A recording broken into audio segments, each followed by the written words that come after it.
Yes, because I noticed sometimes that's too big a strip, so you rip it again. Yeah. I only wish you weren't in there to see it. I love it. It's embarrassing. I hate to eat in front of people. I hate it because I always eat weird. You know, I could order a sandwich and no one would make fun of me, but I don't want to eat a sandwich because isn't potatoes less calories than bread? Yes. Yeah. And it has less fat and everything. Right. But I think it's a marvelous sight to see. You know, why don't we videotape that one time? I'm telling really you. should. Yeah, why don't we? It is so efficient. A lot of people might be interested in my ritual. And it's so efficient and fast. She should have hidden camera me because now if I know the camera's on me. Yeah. You know, when I go to a hotel now and stuff, I check the room for hidden cameras and stuff. I'm always thinking that there's hidden cameras all over the room. It's been 5 years. I don't think I've ever seen you use a knife and fork. No. A knife and fork, though, would just take too long. It would slow him down. It would slow me down. Wouldn't you guys rather just let me get it done with so we can get the hell out of there? It's like you're like a Chinese guy. You should be sitting cross-legged stuffing that stuff. And I know it must look disgusting, right? It looks great. It does? Oh, it looks... Oh. All right, You good. make it look appetizing. Really? Absolutely. Oh, good. I thought it was... You go at it. I thought it was pretty gross. Oh, we're so hungry when we... Is that why you stay out of the room while I'm doing it? Because it makes you hungry? Well, not consciously, yeah. Billy's always sitting in the office waiting for me, and he sits down, and I go, oh, man, he's going to sit here and watch me eat. Yeah, Billy and I usually observe the... Yeah, you and Billy usually are there for the eating process. And I hate to eat with people when they're not eating. See, if you were eating, it's fine. At least you eat that apple now. Every once in a while, I join you. Yeah. Yeah, I can't say nothing, because I know I sit there and get that stuff all over. And you get the jacket's dripping with jizz sauce all over his chin, and I can't tell you what it looks. Red grease on his shirt. Looks like he's just been with the, the gay man's health crisis or something. While we're all reading porno magazines. Yeah. It's like an orgy. Yeah, it's unbelievable. My office is one where some guy sent us, like, not beyond porno magazines. They're like, most of the magazines deal either with homosexuals, guys' butts, or white women with black men. Right, yeah. And they find the blackest men to have sex with these men. There's Zulus in there. Yeah, I say there's guys from like tribal, tribal ritual countries and stuff. Like there's guys like actual Zulus, Aborigines with these white women, and some pretty vile white women at that. Oh goodness, I don't know where they're from either. All of them, everyone there, the white women and the guys are close to ape. It's pretty disgusting. And it's just like white girls and black guys having sex together, and the black guys are huge. Oh, how? And the women are so open. I mean, they're just so open to everything. You know what drives you crazy about those magazines? There's black guys with white girls, and they're huge and everything, and all this disgusting stuff, and then they'll put like one little black circle to cover up the littlest tiny... Yeah, I don't understand that. I don't understand. Yeah, how do they choose where to put it? Right where there's contact or something. Yeah, right. Like that's going over the line. Yeah, you've gone too far. I think in those magazines you're not allowed to show a guy with an arousal. Is that right? Or something. I don't know what's going on. Where are they made, and where does that law come from? And what are some of the names of the magazines? Fred, you know. Oh, God. Taboo. Yeah. Taboo magazine. Now you know where they're Asian from. Cuties. Asian Cuties. Whatever. Well, and the Bondage magazine. Yeah. And the rubber, yeah. And now someone sent me 15 porno tapes. Oh, no. Did you start screaming? No, not yet. We're going to start doing that, like, maybe tomorrow. I got 15 porno tapes sitting under there, Fred. 15? 15 of them. Yeah, he just read the titles yesterday. What was that one? The last one I read to you? It was based on Star Trek. Now, It was Sex Trek, The Next Penetration. Right. Magic box. Magic Box. Right. Yeah. Magic Box. So we have a lot of viewing to do. We have to go to my screening room after the show. A lot of writing to do. A lot of writing.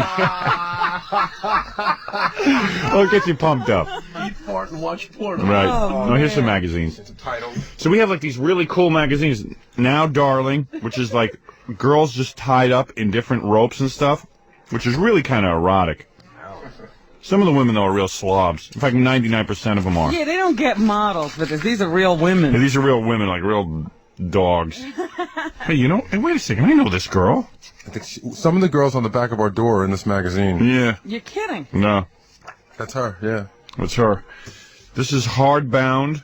This is just women bound up in chains and stuff, and like they all have that red apple stuck in their mouth. That ball, that red ball.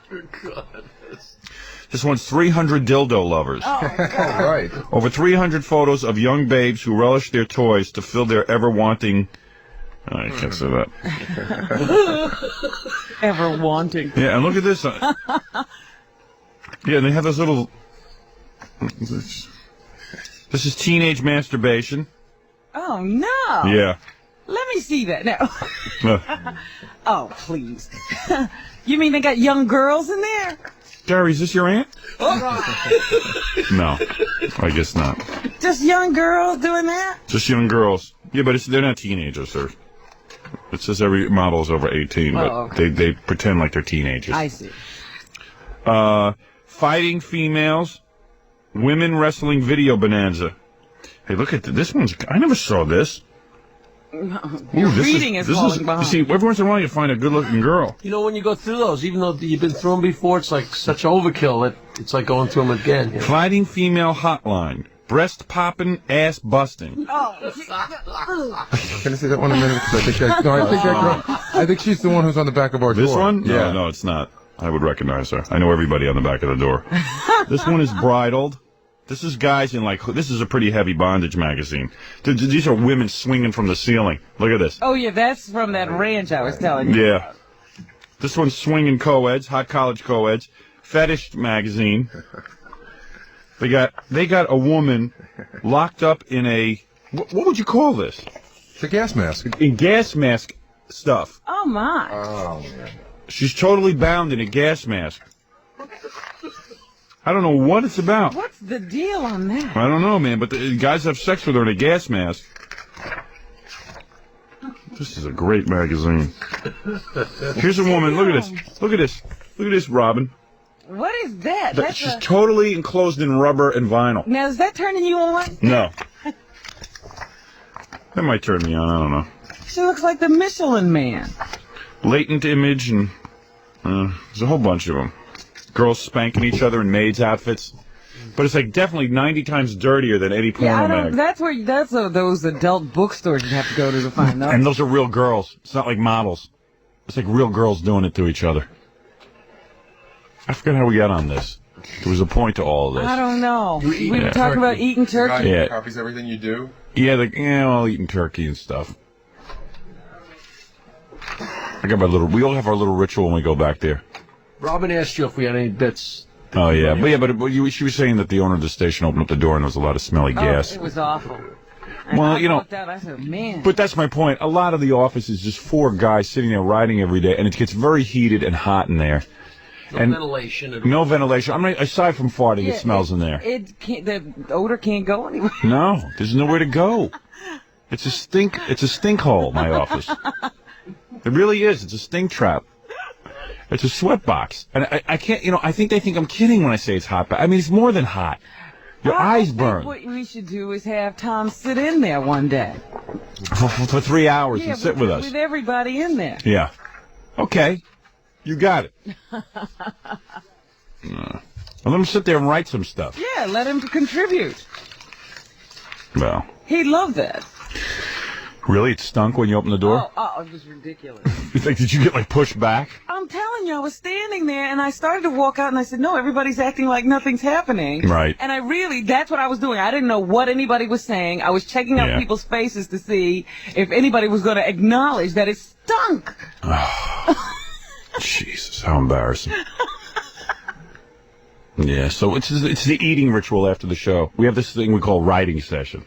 That's where I turn to Jackie and go, do you have anything? You go, we did a great show today, and you got plenty of stuff for tomorrow. Oh, that's his usual line. I was pushing for us to sit and write a... Because you kept saying, I'm going to do a radio bit today. I'm going to do a radio bit. I am. Well, we got Billy coming in. We wrote some stuff for him, sort of. Actually, he wrote his own stuff. But, oh, boy. But, oh, boy is right. Oh, boy is right. And, I don't know. We said, then Jackie goes, I was pushing to write a Lost in Space bit. Uh-huh. Jackie's like, nah. That's his contribution? Nah. He goes, I never watch TV, so I can't write this. I never saw Lost in Space. I don't even know what you guys are talking about. I might as well go home. That's true. First says, yeah, I'll ride it, but didn't say anything. Well, you guys were a little busy. What were they doing? What were we doing? Regaling in Coke stories. Oh, shh. Fred! What? You had to ask. There's no room for the truth. Hey, you know, Fred, you really step over the line. Ah, damn it. Come on, man. You know, I knew something was going on. Like, When we last left, someone was in Peru scoring. Really? No. Oh, that's terrible, Fred. How dare you say that? I didn't say it was They anybody in the had- room. No, there was no one. People we heard about it who had People done we some heard coke about. in the past, Right. way in the past. the one day the topic goes from sex. Right. It was the one day we strayed. Fred, I might really have to ream you out during this break I'm looking Thank you forward for to telling me. for having no Fred. brains. All right, we'll be back right after these words. All right, I got the Tom Cheapasano thing. Want to hear it? Oh, you've got Tom C. Okay. Yeah. I was just thinking every time Tom annoys me, which is often, I could play this bit. Okay. So we wrote this bit just for Tom when he's extra annoying. Because everybody knows the Broadway play Tommy's a big hit. Yeah. Isn't it a big hit? It is a big hit. Yeah. And since our general manager's name just happens to be Tom C, as in Cheapasano, it just seemed like a natural, didn't it? It was only a matter of time. It was perfect. All right, It just fit too well. All right, tell me what you think of some of these songs and stuff. All right, you ready? All right. You've seen the Broadway play Tommy, the story of the deaf, dumb, and blind kid. Now, coming to the Central Avenue Theater in Scarsdale. Get ready for the tale of our cabbage-headed general manager, Tom Cheapasano. It's Tom C. Dislike me, ignore me, I'm dopey. Tom C. He's good-looking. He's the supervisor. He's a bore. Tom's cheap. Tom's cheap. And he never wants to pay for anything. Here, Howard Stern, brilliant star of syndicated radio, do rock opera battle with Tom C. This is Howard Stern, and I'm the king of all media. No thanks to you, Tom Cheapasano. You never helped me. You never helped me once. No thanks to you. I'm the king of all media. No thanks to you. I'm number one. No thanks to you. I rule in 15 cities. No thanks to you. You're no help. Your head is too numb. You'll hear songs like Chintzy, Tom is dopey, sleepy, goofy, chintzy, and songs like this. Howard Stern to brain dead Tom. We know that song isn't part of the rock opera Tommy, but we couldn't resist. Hear Tom sing.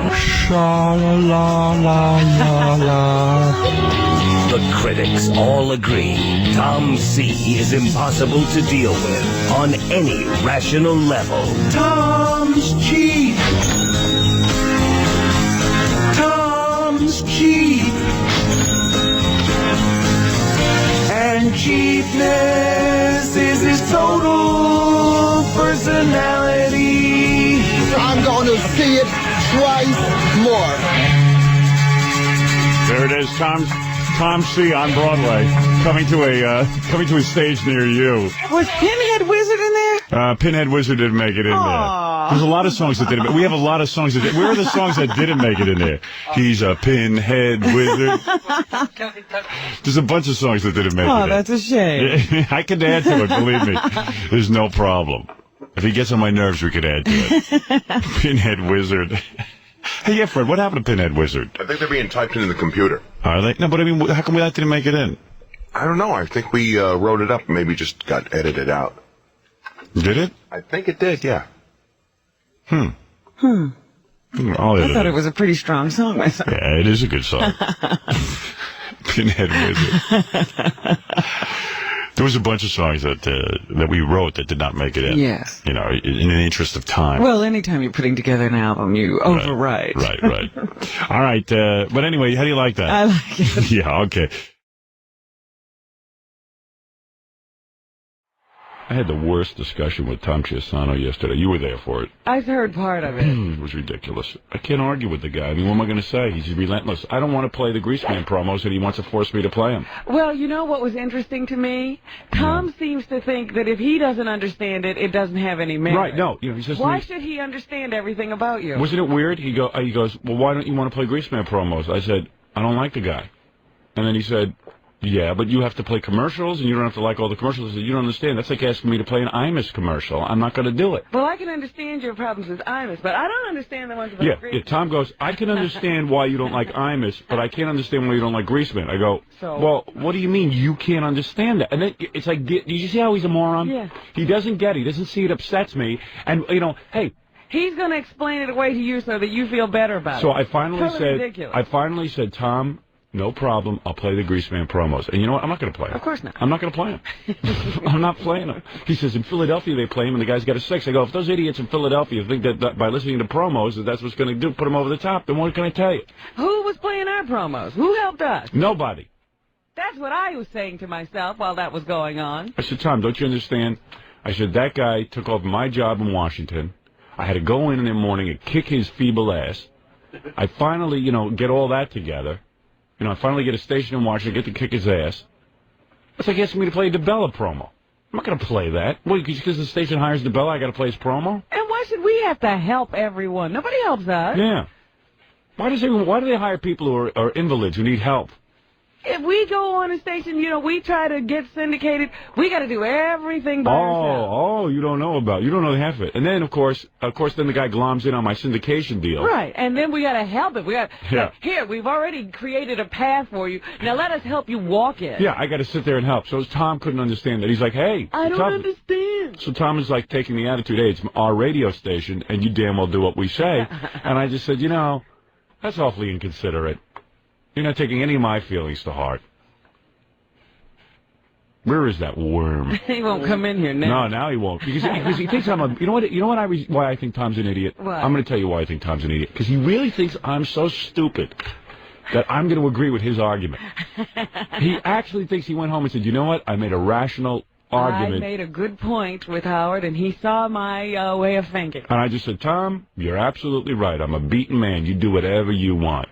You do whatever you want. Yeah, you're going to do 4 hours of radio, 5 hours of radio, and then argue for an hour or two with Tom. Yeah, Tom. I'm not with that. I'm not exhausted from talking. Logic. And he wasn't listening to a word he said. Well, why do you hate the Greaseman? He says, so I gave him 20 reasons, and then he goes, but that's ridiculous. Yeah, because he's going to explain to you why emotionally you shouldn't have this connection. Right. That's bull. Yeah, he doesn't get me at all.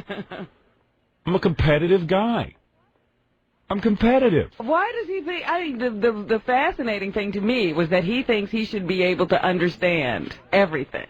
We need to play... He hardly understands anything. I know. He thinks like everything that I say has to be based in some kind of rational thought. Like anybody who went into this business has an ounce of rational thought in them. You'd be a scientist. Yeah. Can you imagine a guy getting out of college and then saying, I want to talk on the radio? As if that's a rational career move? Especially when there was nobody else talking in radio. Yeah. Like there's some kind of rational being inside my head.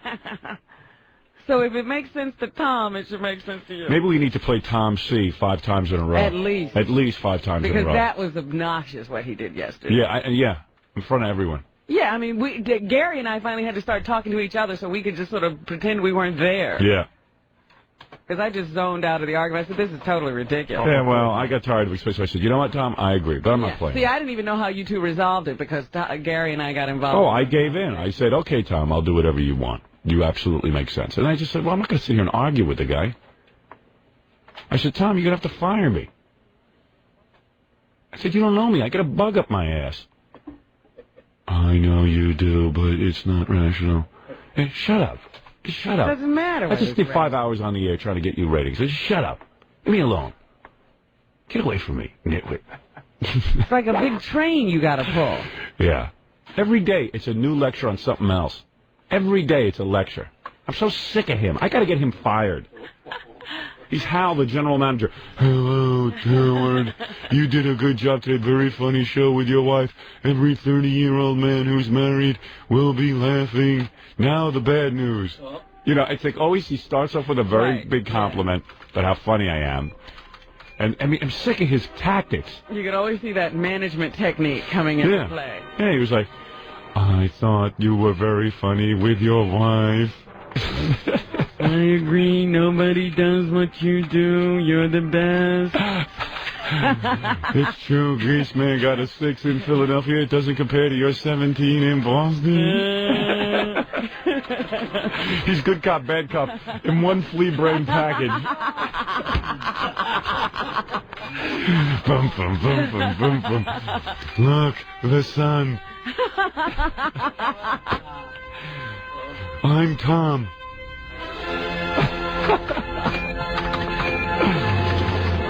That's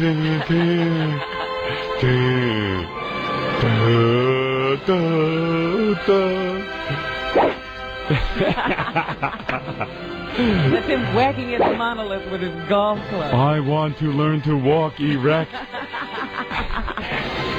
Look at that long black monolith. Thank you. Oh, is he obnoxious? You know, it was just like, oh, leave me alone. Tom never even understands that you work very hard and you're tired when you get off the air. No. He doesn't even understand that much. No. How could you expect him to understand the grease man? He doesn't even understand that I can't stand when he pokes his face in my door after I do 5 hours on the air. I can't stand it.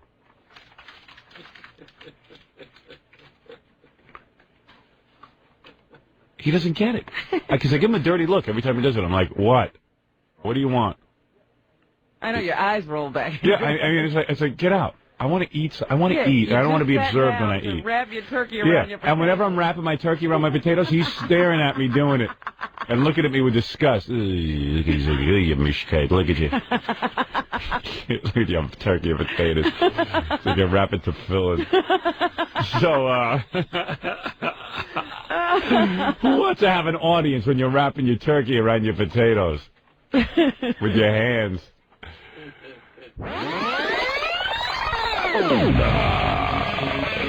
Real comfortable around here. I just walked out in the hall. Everyone was scurrying around trying to avoid Tom. Yeah, I had to just go back to Scott. I made a quick run to Scott's door and popped in. Yeah. And then I ran back because I didn't want to be in the hall too long. Now he's in a real bad mood because he wanted to settle this just between us, and now he could see that he's going to have to go to higher management to get me to play this promos. Now he's all pissed off at me because we had a gentleman's agreement that I would stick to things. Oh, him and his agreement. Yeah, we had an agreement, but I never stick to an agreement. I'm a phony. You promised me. Howard, you looked me in the eye and promised me that this would be the end of it. I said I know, but I couldn't take it. What was I going to do? Argue with? What if I kept saying I won't play it? Did you hear me begging him to fire me? No, I told you. We tuned out. Ask Gary. Gary didn't tune out. Well, Gary's very good. He can talk and listen at the same time. Jackie was running through the halls trying to avoid Tom. I was running through the halls trying to avoid Tom. You were running through the halls trying to avoid Tom, our general manager. Did he catch anybody? No. He's back there sulking, and Gary goes, thanks a lot. Because he's always out. Yeah, I go, well, what do you mean thanks a lot? He goes, yeah, you know, you're talking about Tom on the air, but I'm the one who he's going to be mad at. And he takes all his anger out on me, and he yells at me. I go, yeah, so? Is there any rationale behind that? Yeah, why don't you just ignore it, since it really doesn't have anything to do with you? Yeah, and he's not going to fire you anyway. He knows I like you. Hey, Gary, get in here before I start blaming you. Papa Flunky. Papa Flunky. Tell Robin how I begged Tom to fire me, and he wouldn't. Son goes, you play the Greaseman promos. Greaseman's this guy who's on the station with us. And he used to compete with us, in case you're listening outside of the... Tom, I can't do it, all right? You got to play him, you got to play him, and then you're like, fire me. What can I do? I can't play. You have to fire me if I don't play him. And then everybody sort of laughed. Yeah, but he wasn't laughing. I think he wants to fire me. Tom does not like me. I'm going to tell you the truth. Tom will always tell everyone he likes me, but Tom is the kind of guy who never would have hired me for this radio station if he was the owner. Never. I know that. I could tell a guy who would hire me. He's not a risk taker in life. Tom would be more comfortable being the general manager of W Light. Sure. You know, where they did you see their TV commercial, W Light? It's a light rock station. It's a cartoon slide. It's not even a cartoon. It's just a slide of a cat. Right, it's not even moving people. I think it's a cat listening to the radio. I watched it last night. Oh, yeah, that is... It's just nothing moves on the cartoon. And all they do is play, if I call out your name, and I ran in it, James Taylor. Right. And they go, W Light. That's it. You know, W Light. No annoying chatter, no annoying disc jockey, no annoying anything. Tom would be more comfortable being the general manager. He would have a better time of it. Mm-hmm. You cause problems. I guarantee you he'll be dancing a jig the day I leave here. and he'll be walking But he'll be dancing on his own grave. And he'll be like, yeah, Howard's a good guy. We liked him, but, you know, there's other people. We have other people. Howard always thought that he was the only one who could do morning drive. He'll have a whole stupid... We're moving up the Grease Man. Yeah, and then the Grease Man they'll move him into mornings, and you know what? I think is a great talent. Then mediocre talents will start kicking his ass all over the place. Kiss my ass. You can definitely point to the parade that followed at NBC. Oh, yeah. Bullhigh. Joe E. Reynolds. Remember that guy? Is he the guy who replaced me? No, Yes. Alan B. Combs. No, Joey Reynolds replaced you first. Oh. Yeah, at NBC when they fired And him. then Alan. And then Alan Combs. Yeah, scary. Each of them pulling a 1. All of them gone now. Nobody knows where they are. They're in Jurassic Park with the rest of the dinosaurs. They're looking to be eaten. Yeah. No, we'll do fine without you. And probably they will. It's okay with me. Who cares? Fire me. Who cares? Sometimes you don't make an issue of everything. Sometimes you let a guy, you know, do his thing. Not with Tom. What are you talking about? You're talking about a man who would think about things and say, you know, some things we don't need to make an issue. Right. We're going to let it slide. I guess the Grease Man hasn't been doing that great in New York, but he's been doing well in Philly. In Philly, they play his promos because I can't hear them. You know, I don't know what's going on. Right, you can't stop them. So he says, well, in Philly, they play him, and he's doing well. I go, yeah, so what you're saying is you need me to sell him. Yeah. And why should you do that? Yeah. And then, well, he's right, though. He is absolutely 100% right. He's saying because we own the station, and this is our lineup who we've decided to go with, and we really have nothing to do with that. Yeah, but... And he's right. Frankly, And he's absolutely 100% right. In the empirical sense, he's absolutely right. Right.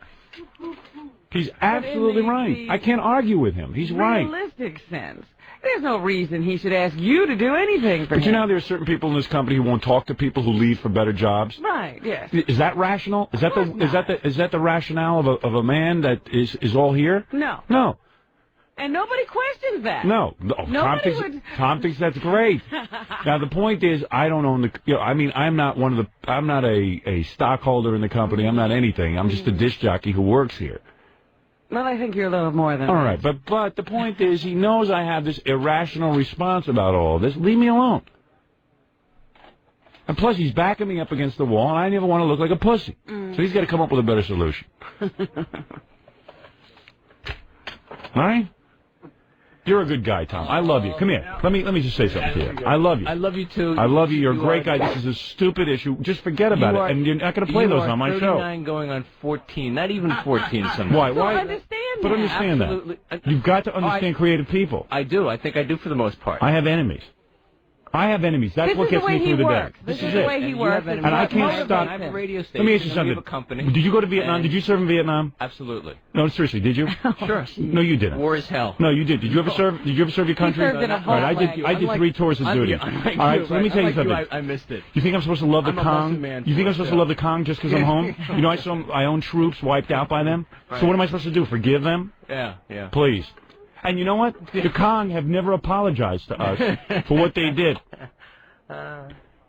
Nobody's come to me and apologized. I think 14 is too much. I think you're more like 39 going on 8. You know why I'm number 1, Tom? And you wouldn't understand this because you're a type B personality. Yeah. I'm number 1 because I'm a vicious competitor. I'm a vicious man. Ooh. And I'm a competitor. I don't have that sort of like, oh, Grease Man's my friend too. Live and let live. Live and... I don't have. Oh, I thought it was live and let die. I have live and let live attitude. Why can't you just play them? I'm not asking you to say something. It is not an endorsement if you don't I'm going to see my radio colleagues at ABC. I am shocked that Robin agrees with you. No, I mean, it's just you got to understand something. What she agrees with is not necessarily my logic. So surprised. She agrees with my methodology. Wait a minute, logic. What does logic have to do with it? Nothing. That's the point. That's what we're talking Robin about. understands that I am not logical. I'm not logical. I understand that too. And you've got to understand that. You can't come to me anymore with that. Do you realize how it screws with his head when you make him do something like that? He doesn't believe that. He's like, it breaks your heart. oh, what's the matter? Oh, you want me, a defeated man? You want me to be a pussy? Absolutely not. You want me to be a pussy? You're the one who's turning it into that. Let me ask you, do you want me to be a He's not pussy? turning it into that. That's the way it is for him. You know what a pussy is? Yeah, absolutely. Oh, you do? Yeah. Well, there you go. Do you want me to be that? No. You don't? Absolutely not. You want me to kowtow to you? Is that whatever you say? I have never asked you to kowtow. Am I the type of performer? I asked you to be professional. Let me tell you something. If you want a guy who kowtows, don't ask me to do anything. If you're, don't ask me to be professional. Do you think I got to my level of by being professional? He's going to be able to play by some rules. Oh yeah, by new rules. Yeah, perverse professionalism. Yes. I don't want my audience to think that I'm in step with every dingle-brain grease nose that comes in here. You know what? And he can't comprehend. Right. You are right, Robin. He can't. Can't His battery is overloaded. Here's the point. If you wanted a guy, wasting time having a conversation. If you want a guy who toes the line, okay, perhaps we should. Can I say something? Can I say something to you? I'm gonna try and do this rationally. All right. Now I'm gonna try and reason with you. Absolutely. Do you want a performer on in the morning? Maybe you do, but do you want a performer on in the morning who is willing to listen to everything you say, not take any risk, and then go on and he'll be able to pretend to be a rebel? Because seriously, seriously, Dave Herman is a great announcer. He's an announcer, and this is what that's his craft. And he will announce anything you tell him. You tell him to announce Grease Man, he'll announce it. He'll get on there, Grease Man. He doesn't have a problem. Right. Pete Fornatel. Now you're getting your carrots mixed up. That's me. Yeah, but I'm saying he'll do what if you want him to talk that way, he'll do it. He's he a might professional. as well be you because he'll do and I whatever respect him as a professional. Pete Fornatel, same thing. Do I. Hey, Grease Man's coming up, man. Whatever you put it on a card and he'll read it. Now, if you want that in the morning, you should hire that in the morning and be done with me. My contract's up in 2 years. Don't renew it. I'm telling you, Tom. If you want a guy who's got opinions, who feels strongly about what he plays on the radio, who's got a mind of his own, who feels strongly about his sense of competitiveness. And he has to live by his beliefs. I have to live by the sword or die by the sword. I'm leaving. Okay, it was your kind of attitude that cost us Vietnam. You're like, well, let's not kill them too much. They're not bad people. Do you understand what I'm saying? Not everything's going to be rational. You got to take the good with the bad. Is there a lot of good here? I cannot comprehend. Is there a lot of good with this show? Does the good outweigh the bad? There's one little bolt in my neck. No, the bolt's in your ass. Oh, man. You know what it is? After all of this, you still don't understand, do you? No. You don't? No, you still think I should play this promo? I understand your creativity. I understand your sense of competition. Let me ask you something. If you hired Imus tomorrow to be the afternoon guy here, if you hired Imus, if you hired Imus to be on the afternoon tomorrow, am I supposed to stop hating that guy? No. Should I stop hating him? No. Okay. Should I play promos for him? So I think I think that there's a difference because there was a personal relationship that was. No. It has nothing to do with you don't personal. know. It has nothing to do with personal. It has nothing to do with it. What do you mean personal relationship? Matter. I wasn't personal with him. There was a relationship. No, it wasn't. Your nose was rubbed in. No, not by him, but by management over him. But that had nothing to do with why I didn't like him. And did he do anything to make that better? Yeah, he breathed. He annoyed me. He irritates me. It has nothing to do with a personal irritation, and it is a his kind of radio irritated me, and now all he is a stupid imitator. And it's the same thing. You should hate him as much as I do if you're a competitor. But you're type B. I don't expect you to understand it. Okay. Yes. You don't hate the other radio stations, do you? Do you hate the other general managers? With him. Do I like them? Yeah. Do you like the other general? You hate them? No. I mean, there's some of them I like. There's some of them I don't particularly care for. There's some that you don't like, and there's some you don't care for. Right. You go around bad-mouthing them? No, I don't. You do not? No. I would. See, that's the difference between me and you. I don't believe that's professional. Yeah, but I'm not professional. You are. No. Because I'll sell this station's attributes. I'll sell my attributes. I'll sell your. Do you understand I have a career? I don't need. Do you understand I have a career? That I have a credibility with my audience. That if I don't like somebody, I can't suddenly switch. Excuse me. I know. I can't suddenly switch. I can't suddenly switch, and then I get called. Hey, Howard, what's with the Grease Man? I'm playing those promos. You big pussy. All of a sudden, you're endorsing the Grease Man. Right. Well, he's your buddy You are now. right, Howard. Oh, he's your buddy now? How can I argue with I you? think the guy sucks, okay? That's it, but that's my And fault. it is a Yeah. competition. Just You're because wrong, we but that's aren't okay. against him in the morning And now Tom anymore, tells me I'm not doesn't supposed mean to we're not say in competition. I'm not supposed to say the guy sucks because Okay, now he you works think- on the same aren't- station as me. aren't you I can't so- change my aren't opinion for you. Aren't you so clever how you have built all this in? You know that Howard doesn't appreciate him as a Okay. radio performer. He never has. I'm sorry, Robin. No, I'm supposed to because Tom I hired very him. smartly didn't put my headphones on, so I missed what you said. If you want a rational morning man, I don't want to write. a rational person doesn't get up at 4 a.m. to talk nonstop for 5 hours to a bunch of morons stuck in their cars. It just doesn't. You don't get that. Tom, it just doesn't make sense. And you're dealing with someone who's irrational here. Gee, now that And I you try put to it be that rational. way- I try to explain it to you 900 times. And there is still a situation of competition that he just doesn't want to see. No, Tom doesn't want to see it. He doesn't understand that the guy's trying to hone in on my whole, my whole satellite deal, get Why on are all you my not stations. competitive with Pete Fornatale? And then if a station Why doesn't are want you me, not he's going to go in and competitive grab with that me? station. Why am I not competitive with Pete Fornatale? Right. Because Pete isn't trying to hone in on my action. Pete does Pete. Pete is Pete, for whatever it's worth. is He's, Pete, that's if Pete is Pete. Pete's in the haze. What? Some pussy imitator. Right. He's at least he's his own man. Didn't I see a sign up there? Did I see? Was it the dollar sign or the spot sign? Screw the spot sign. Ah, screw it. All right. The hell with business. I know that's irrational, but the hell with it. That's why you are the great. Tom, let's man solve you are. this right now. No, Don't run any more of those we're promos on my show. We're not going to solve it right now. I'm solving Then we're it. at an impasse. Is that what you're saying, Tom? So we're at an the impasse moment, for we one are little in- silly we thing. are absolutely. We're at an impasse. And stop going around squealing on me. I know what you're up to. Yeah. Believe me, I got spies all over the building. I tell you, sometimes I wish you'd show a video. I'll tell you what, I'll arm wrestle you right now. The winner has to play the grease There you man. go. You play it on your show. Wrestle him. Play him the listen. You're telling me that guy needs me to be number one? Does he And need you know, me? there's 24 I'm other saying hours it's in the day, it's or in 20 the- other hours in the that day. shows If he best is so in this scary, radio station. and what is in Best my interest. best interest? What is in my best interest, Your, Tom? your best interest is for the whole radio station. Am I to on do this well. radio station? Do you want to Yes. see me do well? Yes. If you play those Yes. promos in my show, I can't do well. That's not true. Yes, it is. is. True. No. For It's him, true. it's For true. me, it is. No, it's Psychologically, you will defeat me, and I will not be defeated by you because I'm the better man. And yes, In it's your true. You have opinion. every right In to your- run those promos. I agree with you on every rational level, but you've got to understand the behavior of a great radio personality and the ego of a great radio personality. Unfortunately. I'll tell you what. Let the listeners decide. I'll pick up the phone. No. Oh, you what do you mean? You're afraid? No, come on. Every other time you want the listeners to decide. Yeah, right. Since when? Suddenly the cards aren't stacked in your favor. What is it, Fafafoli? No, I was going to say the listeners are going nuts out Right. there trying to get through. They do want to call through on a lot of different issues, but one of the listeners A said lot of that- issues. Yeah. How come they never get through? because you don't pick up the phone. Oh. One of the How come every time I do, it's like, hey, Howard, how you doing? What's up? What's up? I know that one of the listeners said that on this station Tom allowed Meg not to do promos and commercials that she felt were. Oh, of course. that she didn't wanna do. Oh, yeah. Tom conveniently forgets that. Why don't you make Meg go do when Meg does strip club commercials, I will do the Grease Man promos. Yeah. Oh, gee, you are right. You know, seeing you and Gary together, you guys are barely type B together.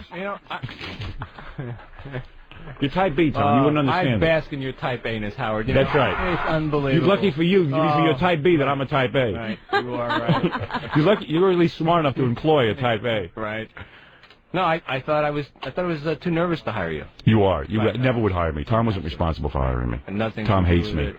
Tom doesn't Right. understand me. They take a risk. Tom's little No. buddy, the Grease Man. That's what he likes. Right. Too bad he doesn't work in New York. You two guys can go to dinner together and have parties at his house. Say what you will. I have always admired him. I He have is a always great had a performer. personal relationship with him. His wife is very lovely. He is a good guy. He has never said a bad word about you. The only time I hear inflection in his voice when he talks about him. He is very talented in his own right. He is not as talented as you, but even though he's just saying that to me, No, he is not. says, Greaseman is very funny. No, I don't put it that way. Robert, Now I will laugh. You missed the inflection the way I say it. The grease man is very funny. Now you got it, okay? There you go. Okay, so hey, Tom, I got to tell you something. I can't back down off Watch this. those nice signs. Would you All use right. them?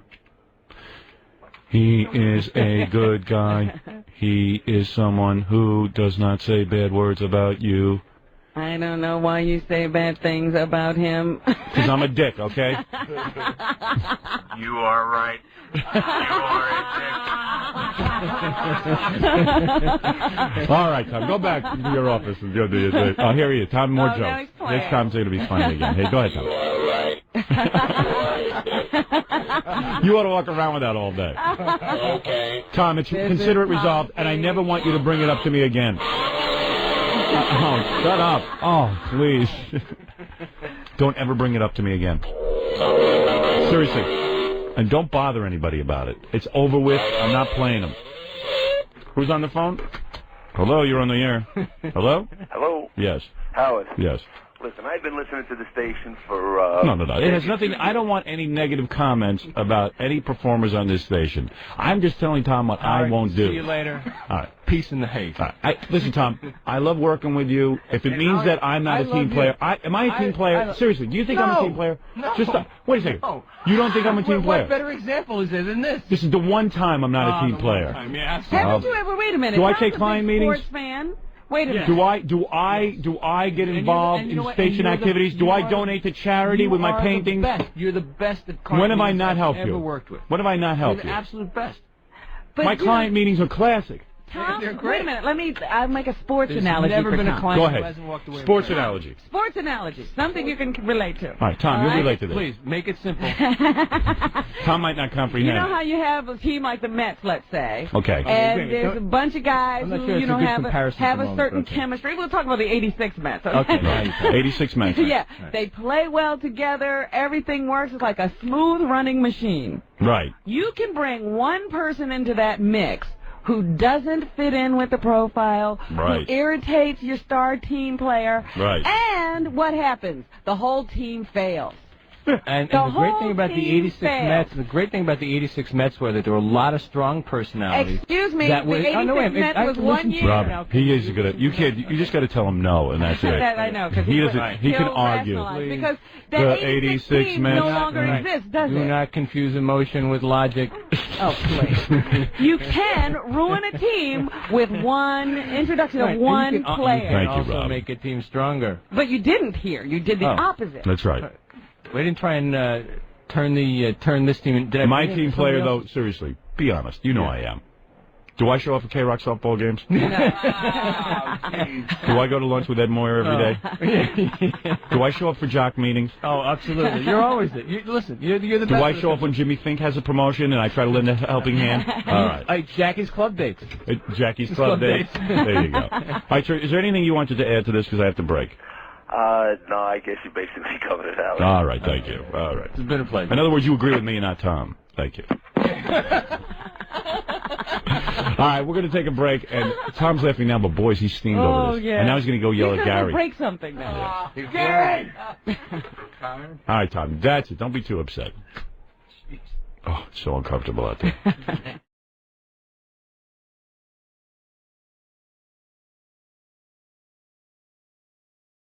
Well, here we are again. What were we doing? Oh, yeah, okay. We're talking about the FCC and John. Yeah.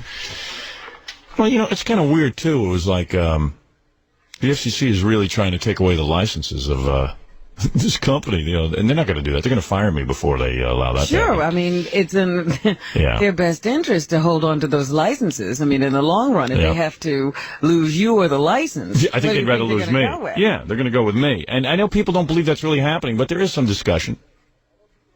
There is some discussion about letting me go. That could happen. I don't say no, and then I'll just have to accept it. Because the government has targeted me and me only. I could play you transcripts of radio stations doing things 50 times worse than anything that I've ever done in terms of sexuality, if you have a problem with sexuality.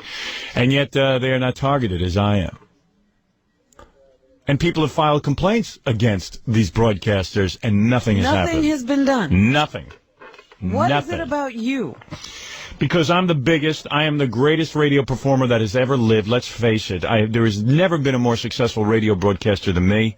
And But why wouldn't you still find the behavior? That's Because- like saying I'm only going to catch the speeder in the gray car. yeah, because what it is if here's the deal. If you go after me, the rest of the guys all crumble. That's the theory. that if you get me off the radio or if you persecute me enough that I just shut my mouth or something, start playing records again. If you get the high-profile guy, the little ones will all follow. All of my so-called followers, imitators. I don't know. It seems odd to me that the same kind of behavior in others is not fine. Of course it's odd. It doesn't make any sense. And also, it's the kind of thing where it takes a lot of energy to go after these stations and stuff. And then you got to go into separate court cases and stuff. So go pick one guy, concentrate on him. All right, that makes sense. Yeah, go after him and then, go for it. Go for the gusto. Yeah, they certainly don't want to have a whole bunch of people grouping together either. Right. Banding together to fight this thing. Well, yeah. I mean, if 25% of my fellow broadcasters got behind this and started screaming bloody murder, the thing would be over with already. But none of them will, because it's just me who's being targeted, and they figure they're safe. And they're in constant competition, and they don't think about the big picture. Yeah. So that's it. Listen, there's a lot of broadcasters praying for my demise. I mean, they don't want me on the air. I mean, I cost them a lot of money in advertising revenue. I cost them, they've got to advertise on TV against me. They can't get their own morning show. Big $10,000 giveaway. Yeah, they can't buy listeners. In the old days, you do a couple of lame radio bits, play a couple of records, and everybody would listen to them. So now it's like I force the issue of, of having to be creative. It's a whole bunch of things going on here. There's a whole bunch of agenda going down. There's really a lot of people who are very jealous of me in the industry. I'd say 99% of the broadcasters in this industry hate my guts. They can't stand that, I'm outside of the industry. Or you're bigger than the industry. Yeah. So they can't stand it. They don't know how to cope with me. The Cousin Bruceys of this world. And they embrace. Yeah. It's just so weird. So now I'm in this whole situation where I wish I could go to court over this thing, but for some reason it takes forever. And now I'm the Jesus of radio because I will be thrown off the air. My prediction is I will be thrown off the air. I'll be forced off the air, but until that happens, we can have some fun. Yeah, might as well. Yeah, might as well. Might as well draw a paycheck until we're thrown off. That's the way I look at it. But I think my radio days are coming to an end. Gary, make sure nude girls are here on Friday because... How much longer will you have this? Might as well. Well, you got to figure, you better get in as much of that as you possibly can because you're not going to be... What excuse will you use after you don't have a radio? I know. Well, actually... it was funny. Yesterday, Tom Cheapasano came into the office to lecture us and talk about the FCC problems and all that. And then he said, I could help you out. Why don't I have a special set of headphones that I can talk to Fred? And if I think you're going wrong in the wrong direction, I can interrupt your show.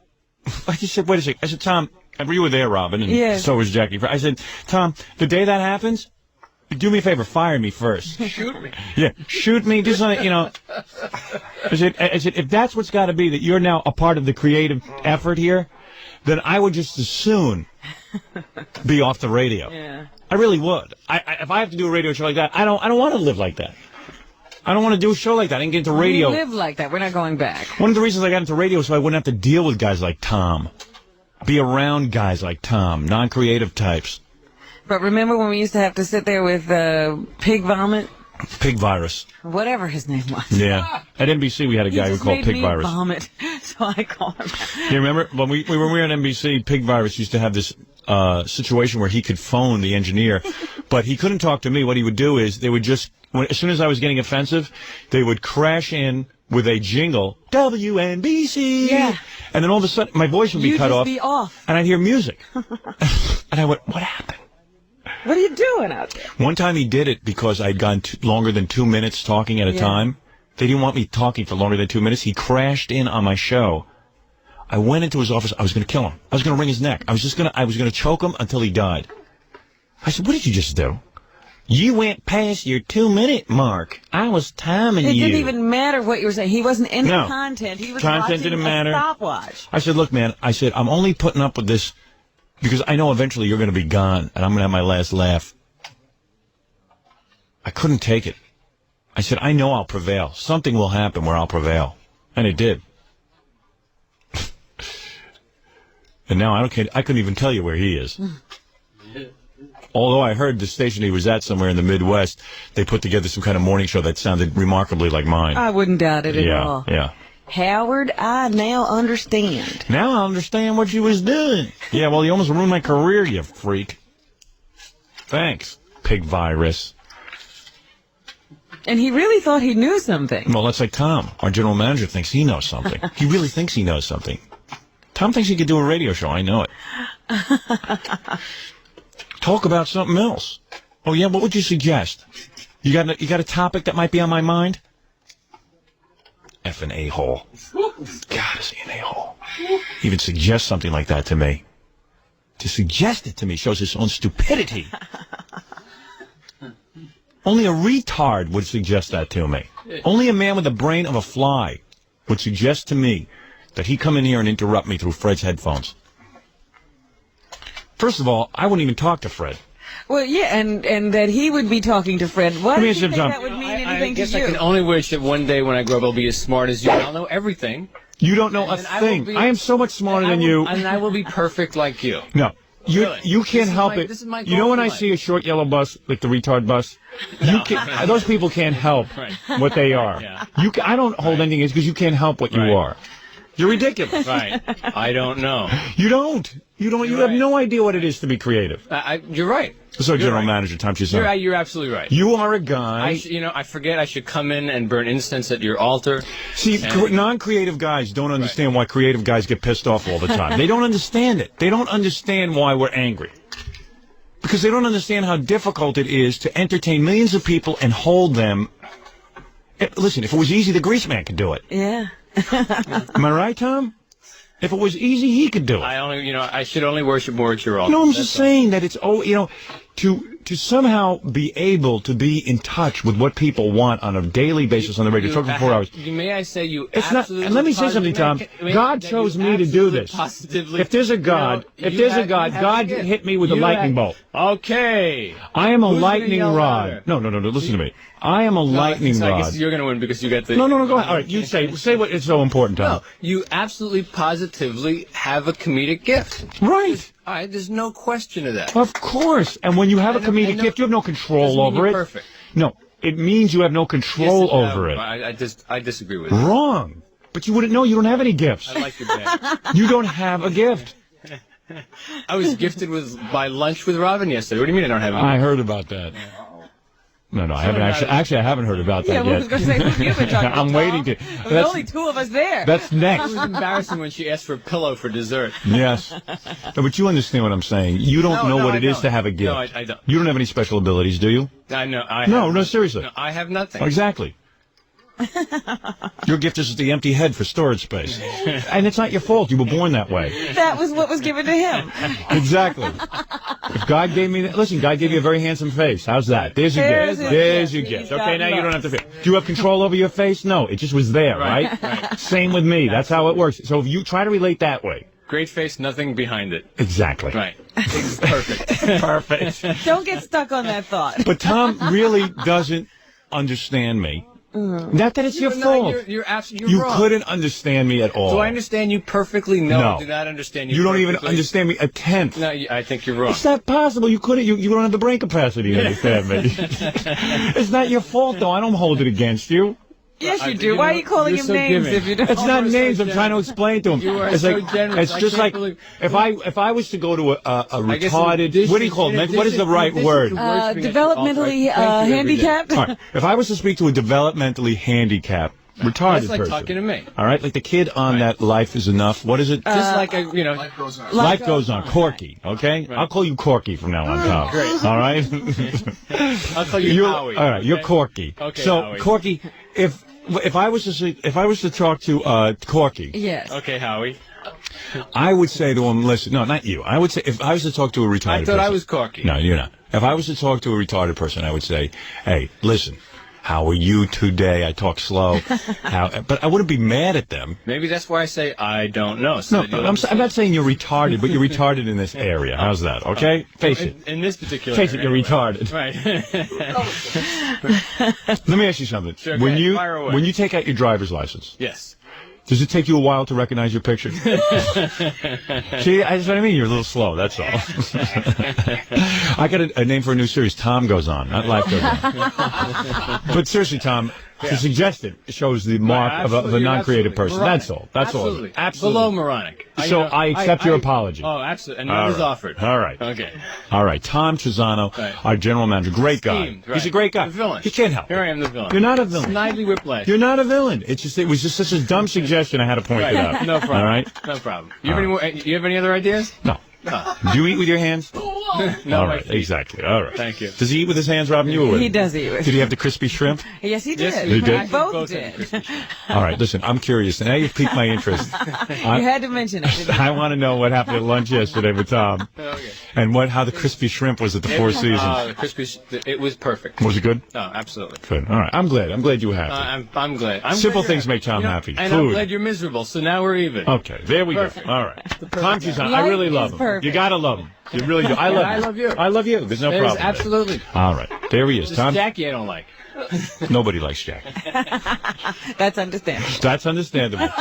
Even a retard wouldn't like Jackie. I don't mean that. I didn't mean to compare Tom to a retard, but it was the only example I could think of. Well, if you're trying to get through to him, that was a bad one to use. I just got calls from retards. They were insulted that they were compared to Tom. They don't want to be compared to Tom. Because actually, when you were having that discussion, I was like, Corky could understand this better. Corky, yeah, Tom fights it. Corky wouldn't fight it. Howie.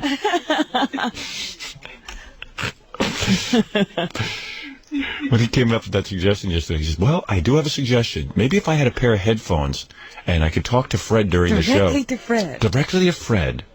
I could talk to Fred. And then if I thought you were getting into a gray area, I could stop you. I said, Tom, I'd rather be out of radio than even suggesting that. Makes me want to leave radio. The idea, that Fred's got Ganji in his ear, and Tom's going to be added on. Yeah, and then Fred yelling at me that we have to break for commercial. I mean, it'll just be... It's like a Greek chorus. Yeah, Fred, you could have like a yellow sheet of paper, which means Tom is on the phone and he's upset, a white sheet of paper for commercial, and then Ganji's comments could be on pink sheets of paper. It's bad enough I get a naggy about commercials. Oh, please. Fred, if you ever hear Tom's voice in your headphones... Tell me, because I would shoot myself. You shoot yourself. All right, I want you to shoot yourself. It's the only way. That's the only way to protect me. That was a great moment for the show, though. Yeah, it Because was. when he said that, all of a sudden I felt this incredible bond between all of us. Yeah, we all came together. It was like we all wanted to lift him up and throw him out the window together. But did I collectively voice our thoughts? Yes, and right away, I had no hesitation whatsoever. Well, you weren't even uptight. You said it was such a relaxed smile, like, that's the end. Yeah, right. I said, Tom, that's when you'll know I'll be out of this radio station. And we were all in line right behind you. Nobody even objected. That's when I'll do the Pete Fornatale show. We were absolutely elephants connected at the tail. Yeah, and everyone agreed that might be the time to We leave were radio. going to walk right into the seat. Right off the plank. Gary, I got to bring up what we're talking about. Am I here? Yeah, Am I here? Okay. Web off. Papa Fohi, I really do want to get to news, but I just can't let this go. Nobody has ever eaten that much popcorn in one commercial break. As Gary? As Gary. He goes nuts on the food when he gets uptight. We had an argument during commercials, and really, Gary, I got to make you see my point. I see your point, and I apologize, but the point I don't see is why do you have to all gang up and berate me? I'll tell you why. It was unbelievable. And just pound away. I made a rule on the show. Doesn't Robin have a cat to go throw against the wall just to complain, pound me? I'll tell you why, Gary. Seriously? I made a rule. Let me tell the audience. Okay. Fine when you were doing it to me, though. Okay. No, but this is different. You know what? It is different. This It's is policy. different. This is the worst thing anyone can do to me. No, it's different. Can I tell you what's And different people do this to me all day, but I can't have my producer doing it to me because I'm very fragile when I'm on the air. I'm creating. I don't mean to sound like I'm Picasso or something, but I mean I'm trying to do my job. You get into a certain frame mindset, of mind. Right? That nothing in the world bothers me. There's no problems. Blah blah blah blah. This is supposed to be a safe space for you to create. Right. So I've said to Gary, and my agent has said to Gary, do us a favor. If you got really bad news for Howard, stuff that it's going to be tough to, you got to tell him, but it's tough to handle. Tell him after the show. Don't tell him during the show.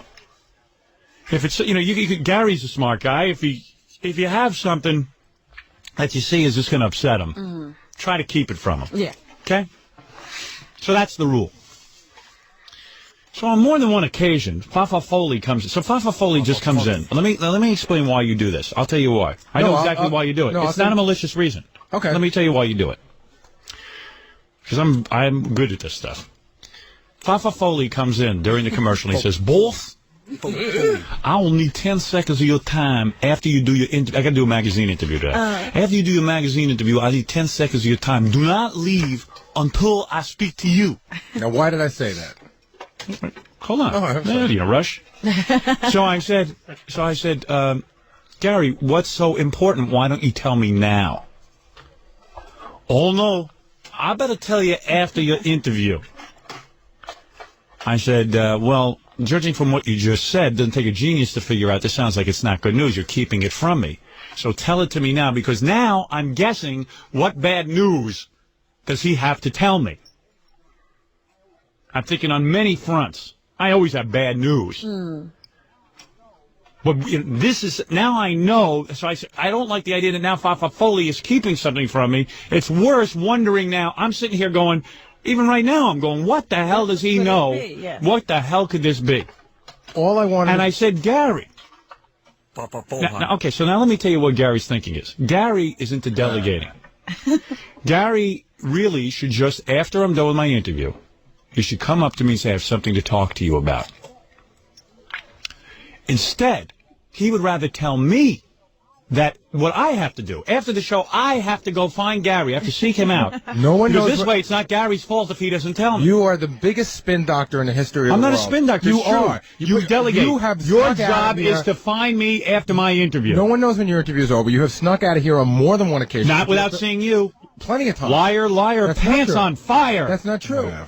There's times that I'm doing stuff for the show and I'm not in the office and you just leave. I see. Well, let me tell you something. Did that happen earlier in the week? What good is it if you tell me ahead of time that I have to sit there? Don't let the facts get in the way. What facts? The fact is that you're supposed to either tell me something or keep it from me. You ask a question and then you plow ahead. Why does he not understand? Is there no other way to get a hold of Howard once he leaves here? I don't want to wait till he leaves here. I want to talk to him today. But if he should slip out. Right. Without your why should I have to slip all he out? has to do is call Laura. I want a second with him. I'm not going to slip out, but if you're keeping information from me, if you're keeping me protected, now I know there's information, and it's incumbent upon me. So for the whole rest of the show, because you slip out, it's simple as that. No. As soon as I say to you, tell me now, we're in trouble. Because you can't tell me now because it's bad news. All right, news. it was a mistake to bring it up. Why do you guys pound away? I admitted that. But now I'm sitting here wondering what it is. Get over it. Hey, Gary, you get over it, pal. No. And I don't like the idea that you know my business and that you can't keep a lid on it. I have no choice. You can't keep a lid on things. Of course I got a lid on it. I don't do this every day. Oh, unbelievable. I don't do this every day. You do something every day. That's in your crazy mind. He still doesn't even know what he did wrong. I know what I did wrong. But what did you do wrong? Tell me. I bothered you with some information I shouldn't have bothered you with. I should have just shut up and tried to find you after the show. Exactly, that's the point. But that's the point of this discussion. We ascertained that 20 seconds after it started. And now I said to him, tell me what the information is, because now I can't live with waiting 3 hours to hear it. No, I won't tell you. Get over it. Hey, dude, it's my life we're dealing with. Wait till your father gets home. Hey, listen, Pat, by the way, you're not the right guy to be answering my phones and finding out information if you're telling me to get over it. I can't get over it. That's the person I am. Get to know your boss. I know my boss. No, you don't. Yes, I do. Evidently, you don't. I know him well. I can't wait till one day when you actually accomplish something in your life, and then someone says to you, I got bad news for you, but wait 3 hours, I'm not going to tell you. What kind of life are you leading? Well, that's because certainly really what he told you was, no, I can't tell you before you're in. All right, already. The point is made, loudmouth. No, it's not. It'll happen again. No, it won't. And don't call her loudmouth. I'll call her whatever I want. She's your superior. She is not. Yes, she is. She is not. We're all colleagues. Oh, no, except not for you. You're the boss. No. Let me tell you the pecking order around here. I'm going to make it clear to everyone, because I notice there's a little bit of attitude when it comes to her, Robin. I don't even care anymore. No. Just sit back for a second. I don't want to be squashed. What? She's always. I don't need to be stepped on. First of all, I am the president of this company. Can I just say one thing? You understand who the president of the company is? Who? The president of which company? This company. Or No. The Howard Stern Show. Right. I understand. Who is the president of the Howard Stern Show? Howard Stern is. Right. Okay. Can I just say? Guess who the vice president is? 2 seconds. Who do you think the vice president is? You, Baba Louie? 2 seconds. Yes. When somebody does something wrong, right? Does the president, the vice president, the treasurer, and everyone else get in line to yell at the same person? time after time, or does Yes. one person take that responsibility? In my company, this is the way we handle Well, it. it's a kooky company. Well, you work for it. Deal with it. Deal with it. Get over it. Get over it. I don't mind getting yelled at, but I don't I'm want to the get yelled at president. 5 times. Get by 5 over different it. people. Get over it, man. Get over it. I'm over like it. that answer? No, Get over it? I'm over You're it. not over it. I am over it. Okay, here's I just would so be you know. a lot more over it if you were over All right, it. let's see if you're over it. Repeat after me. Can't do it, can you? You can't repeat after me, No, can I you? could. I thought you're over it. I'm So over you're not over it. No. I wasn't repeating in the When first place. Voff, So it doesn't have when Voff is on the air, I haven't a clue what you're saying. when Voff is on the air, Go, Freddie. Freddie's got a cup in his mouth. When Wolf is on the air, I will not bug my Voff I will not bug my Wolf with things that upset my Voff. with things that upset my Wolf. I will protect my Voff and insulate my Voff as best as I can. I will protect and I will isolate my Wolf as best as I can. I will only give Voff news. I will only give Wolf news Voff. I will only give Voff news I will only that give I Voff deem as not bad news. that I do as will not be bad news. Only good news will go from me, my mooey vooey voice, to Voffy during my Voff's very important show. Exactly. Jackie just spit his water out. I just said there's water all over me. Just sprayed That was a very good read. That was a very You good just read. sprayed me all over the place. He was like an elephant. I don't know what you said, but it just went right through me. Boofy, boof, me, my moofy, boof. That's Voff. Well, I'm glad I could provide such entertainment for the whole show at my expense. Voff. Just clammed all over me. Oh, it's hysterical. My leg. That's almost happened a million times, but oh my That was a torrential rain. Voffy Voff. Be careful not to say that. It's like snot all over my... I didn't even know. What liquid was that he sprayed on you? Well, just water. Poland Spring, by the way. Well, then that's Coming okay. to you straight from That's Jackie. from protected source. That's from a protected source. No, seriously, man, I'm the president, the emperor, the monarch, and the boss, and I've the never coolest guy disputed around that. on this show. I've never Robin is disputed that. second in command. She could be second in command. If Robin And if Robin if you want to deems it- delegate it to Robin Robin's to your take me boss. aside, No, I'm then not that's delegating fine. I'm anything. not going to You're get yelled telling at. us how to run the company. Again, you're telling us how to run the company, and it's not right. Well, how did this? This Seriously, is all man. news to me. I'll tell you what, I'm going to take a break. You can tell me the news I'm now. not going to. No, I want to know now. What's that? I'm look not for? kidding. I'm not kidding. I'm not kidding. Oh. I can never tell when you're kidding. No, you know when I'm kidding. Don't keep anything from me when you When you don't want to pre-announce. keep anything from Yeah, him. right. You want to tell. It's such pressure. don't want to tell you. Whenever he has something to tell me, it's like such pressure for him. He's like, I don't want to forget to tell You know Wolf. why? I can't tell. So you know what? I'll put it on Wolf. Hey, Wolf, you have to meet with me after the show. Duh. You have to meet with me after the show, Wolf. When you do your interview and you don't want to be bothered by anybody, you're way too busy Yeah. to be bothered with Right. anybody, including your own producer. But genius. Way too busy. We don't want to So know who has when you the have information. responsibility to make sure he gets the Howard? I had another half But I'm hour to telling- go on the air, and Genius here has to bog me down now with information. All you had to do, in fact, you could have at least waited till I got done with the Whatever show. happened to the old days? Remember when you said don't book any guests after 9 because we have to start the news at 9:15? Yeah, we do. What happened? Well- We're 45 minutes late. If I had a competent producer, I wouldn't have to be late for the You news. put Now, wait, yourself on the show. You're not competent. How did I do this? You're the one who started this. So, okay.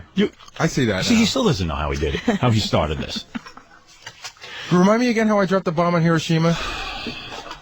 All right, we're going to take a break, and you're going to tell me the news during the commercials.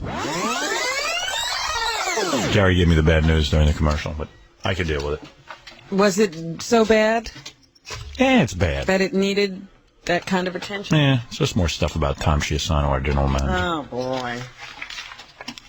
The traitor. What's that guy during the Civil War or something? He was- Benedict Arnold? Benedict Arnold Cheapasano.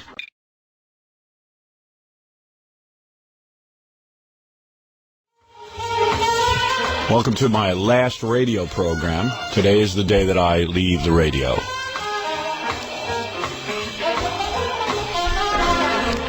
What did I tell that moron that you went to lunch with the other day? You told him that if you ever had an instance where he was talking to Freddie while the show was going on, you'd be out of radio. Right. So I'm now officially out of radio. I'll do the. Well, maybe I'll even just walk out. I'll just play records today. I refuse to do my show. I have a spy now. I have Tom Cheapasano listening in on me on headphones. Can he talk to Fred? Oh yeah, he can talk to Fred, and he can also he can hear my conversations in here during the commercials. Is that right? If Fred accidentally leaves his microphone up, I got big stupid brother watching me. What happened? Why don't I put a pair of headphones in his office so I can listen in on his conversations? So in other words, he was. He went against my wishes. I told him not to do that, and he did it surreptitiously, like he doesn't think I know about it. He doesn't even tell me about it. You know what I think? I think he was probably having it done all along. Yeah. And decided to say, "Oh, would it be a good idea if?" Yeah. Well, I don't work here anymore then. I'm not. I have never been subjected to that before, so I will discontinue my association with the station. We'll work out the legal matters. When did you find out about it? What? I just found out about it. How? Someone told me about it. Ah. It's now the Tom Cheapasano show. He can do the show today. I'm not going to sit there while that guy wears a pair of headphones. Our general manager has a pair of headphones where he can listen into my every word during the commercials if Fred leaves his microphone open, which hasn't happened yet, I'm sure. You accidentally leave your mic open sometimes, right? The little thing there? Yeah, the little thing. You leave that open during the commercials, right? On occasion, yeah. Yeah. Because you're working. Angie's the one that's like usually listening to it. Yeah, well, evidently Tom is monitoring our every word. Yeah, okay. Even off the air. Well, that's very interesting. Yeah, well, I'm not doing it. I don't think anybody has to do that. That's never been part of my job description. I don't know who came up with that little cutie. It wasn't discussed with me. I told him don't do it. And whenever I say don't do it, he just does it. That's typical crap from general managers. That's why I hate every one of them. They don't listen to you. They just do what they want to do. He's no different than John Hayes or any of them. They just do what they want to do. No regard for how the person who has to perform feels. It's just unbelievable. The guy's sitting there monitoring my every word with his headphones. I'm not doing it. I'm just not. I told him I'm not doing it. So he'll just still do it anyway, even if I say I'm not doing it. We had this discussion 3 days ago. I'm shocked. I'm not saying anything because I can't believe it happened. Don't even bother with the cutting of your fingers, Jackie. Yeah, what are you going to be writing? You're going to write music? Yeah. Today's show will be music. All morning. Until that moron gets rid of his headphones. Takes them and throws them in the frigging garbage. Want a showdown? There it is. Here's my turntables, here's my CD players, and that's it. Then, yeah, I love these guys. Like I'm a meaningless piece of dreck. Like I'm a piece of garbage. Like I'm some kind of piece of garbage. No respect for anybody around here. I'm working here 9 years, I get no respect. Guy's sitting there with his headphones. Well, he's certainly not coming in here. Must be true. Yeah. Of course it's true. I don't make these things up. I'm not doing it. I'm not going to perform this way. What do we got? The FBI on me? What is this? What does he think him listening will do? You got to get rid of those headphones. I'm not doing the show today. I'm going to play music. But it's what you described is not true. You don't have headphones back there? The headphones we discussed the other day that you said you wouldn't do? That I told you I would not be in the radio business if you had those headphones. No, I don't want to do a break. Okay. I want you to take the headphones and throw them in the garbage. I don't want anyone listening to me when I'm off the air. I'm not doing How do you that. know you're not? How about if Fred leaves his mic open? That's what happens. I'm not doing that. Yeah, but that's what happens. It's not what happens. It's not what's gonna happen. You mean if Fred leaves his mic open, you're going to rip off your headphones so you don't hear it? I don't have them on. Well, you shouldn't have them, period. I don't want it. I don't want the potential of somebody listening in on my conversation. Is my phone bugged too? I have no... I wonder if my phone is bugged. Sometimes I hear clicks on it. And people say I'm paranoid. Do you want to hear a taste of your conversation with Don yesterday? Possibly. Jay Thomas used to say the place was bugged. Oh, yeah. He sure did. Oh, he thinks I'm joking. Oh, that's it's joking because that's ridiculous. Right? He says it was. Yeah, well, he says he has proof. Jay was worth bugging. Well, I don't know, man. But I'm telling you, Tom, I'm not doing the show till those headphones are out of the room. I'm not doing it. I'm not. I'm not going to have the FBI on my ass. I'm not doing it. We're not playing those games. I'm sorry. I'm not doing it. I'm not. It's psychologically torturous to me. And you don't understand that, but believe me, it is. It's embarrassing, especially after the other day, in front of all of my people, I said, I will never work in this station if you wear headphones during my show. I'm not going to do it. I'm not backing down. I'm a man. I've got too much pride in my work. I'm serious. I'm not kidding. There's no bit. That's it. You're not part of the team. You're a spy. I'm the evil one. No, I'm not going to have somebody, if I'm having a conversation in here in private, that I'm not going to have you listening to. I'm not gonna. You know, I don't even, I told you, I haven't had him on. I don't have him on. But why do you have him, period? You want him, I'll give him to you. Good, thank you. Okay. That's all I want. And I'll continue the show. I'm not going to continue the show with those headphones on your head while I'm talking in private here about you. I'm serious. What if I'm talking about something private? What if I'm discussing my next move in radio? Or something like something ridiculous. Maybe I'm blowing off steam. He goes and reports it back. Am I right? Or it becomes dinner conversation. Yeah, dinner conversation. And some reporter sitting next to him. Yeah, I don't want... Hey, what if Tom is out one day and those headphones just happen to be hooked up and some other person is sitting there listening in on my conversation? Somebody could be listening. I'm not condoning having my... Have I ever repeated any of those? You know something? When I do television, they give me a microphone and then they say to me, okay, we're putting the mic on you now. That means the mic can be open. So if I'm walking around backstage, I have enough brains to know to keep my mouth shut. I don't put the microphone on until I'm ready to go out there and perform, because I don't want someone overhearing my conversation in private. You're misinterpreting it, and just to clear the air for the moment... It could be used for evil purposes. That's what I'm saying. And I don't want it used. I'm sorry. If you want to allow me to have headphones in your office where I can listen into your phone calls, then I'll make you that swap. Because I'll leave a big sign in front of me. Tom is listening, so I'll be careful. But I want headphones so I can listen in on your private conversations with your people. I'm not. They're not there for private conversation. I'll end the argument with you for the moment. Yeah, thank you. Okay. For the moment. Right. And the day that I lose this argument, look for another morning guy. Okay. Get the grease man or somebody. Imus. Old fart. Is he dead yet? Seriously, Tom. No headphones today. You work it out with and don't work it out with me. Don't discuss it with me. That's my final. You don't have to give me you can final. call. I already said. Talk to management here about it. No I'm not. You guys have a discussion about it. If you feel it's necessary for me to do a show with you with headphones on, so you can hear my conversations. I already told you I don't have them on. Well, you don't have them on right now. I haven't had them on. Yeah, but who knows when you'll put them on? I can't predict. You haven't had them on. Then why do you have them if you're not going to have them on? You shouldn't have headphones. Period. There's private stuff going on here. It's not right. It's not right. That's Big Brother. It smacks of Big Brother. It's enough Big Brother stuff going on in the government right now. I ain't Big Brother. Now, if you want to be. No, I don't. You're not my Big Brother. No. I'd rather leave than have you as a big... I'd rather have Michael Jackson as my Big Brother. What do you think of that? And I had this conversation with him the other day about the headphones. What happened? Why did they appear, Tom? He didn't even discuss it with me. He just says, hey, how would you feel about me wearing headphones? Wouldn't it be a great idea? And I go, no, it wouldn't be a great idea. I resent it very much, and that will be my last radio show, the day that I have to sit here with you with headphones on. And then he said, oh, okay. And then he just went ahead and did it anyway. It was already in the works, wasn't it? You have no respect for me, Tom. That's not true. I don't know why I should respect you. You have none for me. That's absolutely Oh, please. We had that discussion the other day. I have 20 witnesses. You said fine, and then you went ahead and got the headphones anyway. Did I say fine? Yes. I don't remember saying. Oh, I do. You asked if he would like that, and he said I don't remember no. asking. Yes, you did. You said, wouldn't it be a great idea if? Would it be a help to you if? I remember asking. Yeah. Would it be a help to you if I wore headphones? Meanwhile, you'd already planned the headphones. Yeah. Admit that. You'd already planned the headphones when you brought it up to me. Yeah. Yeah, of course. So you were going to do it, but you didn't even. You were doing think it about anyway. asking. So why ask me? I'm just telling you, I'm not doing it. I'm not going along with that one. No way.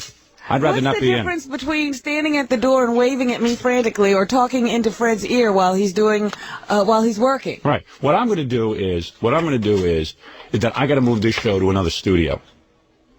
That's what I got to do now, because I don't trust anybody.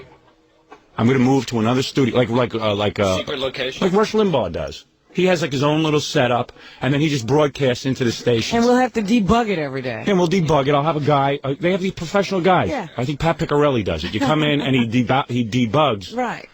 He does it, or Bo Dietl, one of these private eye types. They go through it with a metal detector, and they can pick up bugs, what they call bugs. Imagine that. Imagine I'm saying something to Jackie or something private. What am I planning? Another project. There is business going on. I don't say it's the biggest business, but it's my private business. This is my stupid business. I just signed with Chuckles. Tom, you're the sneakiest guy I've ever worked with. My whole opinion has changed of you. You are so sneaky. The other day you come in my office, Howard, what do you think of me wearing some headphones? What do you think? He's asking me what I think. Meanwhile, he's already plotted it. I just give different interpretations. You asked me what I thought about it. You asked me what I thought about it. What do you think happened? You told Howard you were going to get a pair of headphones? Yeah, what is your interpretation of what happened the other day? I said that this is something that I wanted to do. No, you didn't. No, you didn't. Okay. You said, how would you feel if I did something like this? Don't you think it would be a help? And I said, no, you want to know how I feel?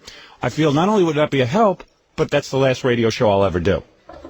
Now, that's a pretty serious statement, unless you think I'm full of it. I'm not. I'll walk away from the whole stupid thing. I'll do it at this point. I don't care. You don't know what you're dealing with. I'll walk away.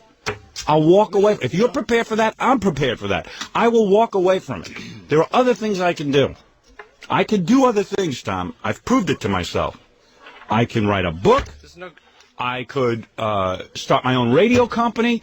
I could write a book. All right, there you go. I could write 2 books.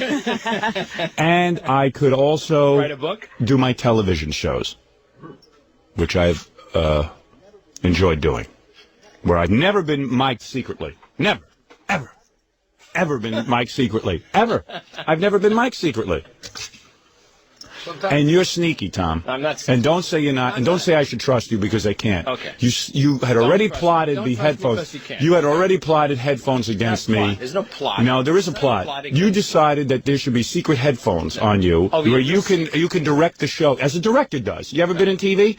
Director wears headphones and a microphone. He can direct. I'd like now, Howard, to say. Like broadcast news, you could feed the words into my head. Right? Why not put it in Howard's ear? Oh, yeah, put it right directly in my ear so we can communicate during the show. Would you like that? Yeah. Oh, I would love that. Okay, good. Yeah, that'll happen. That'll happen someday. Well, I don't know why the rules are suddenly changing. I don't understand how Tom is getting more and more incorporated into the program. I don't get it. And I got to get to the bottom of it. I haven't had time to get to the bottom of it, Robin. I'll be honest, because I've been busy writing this book.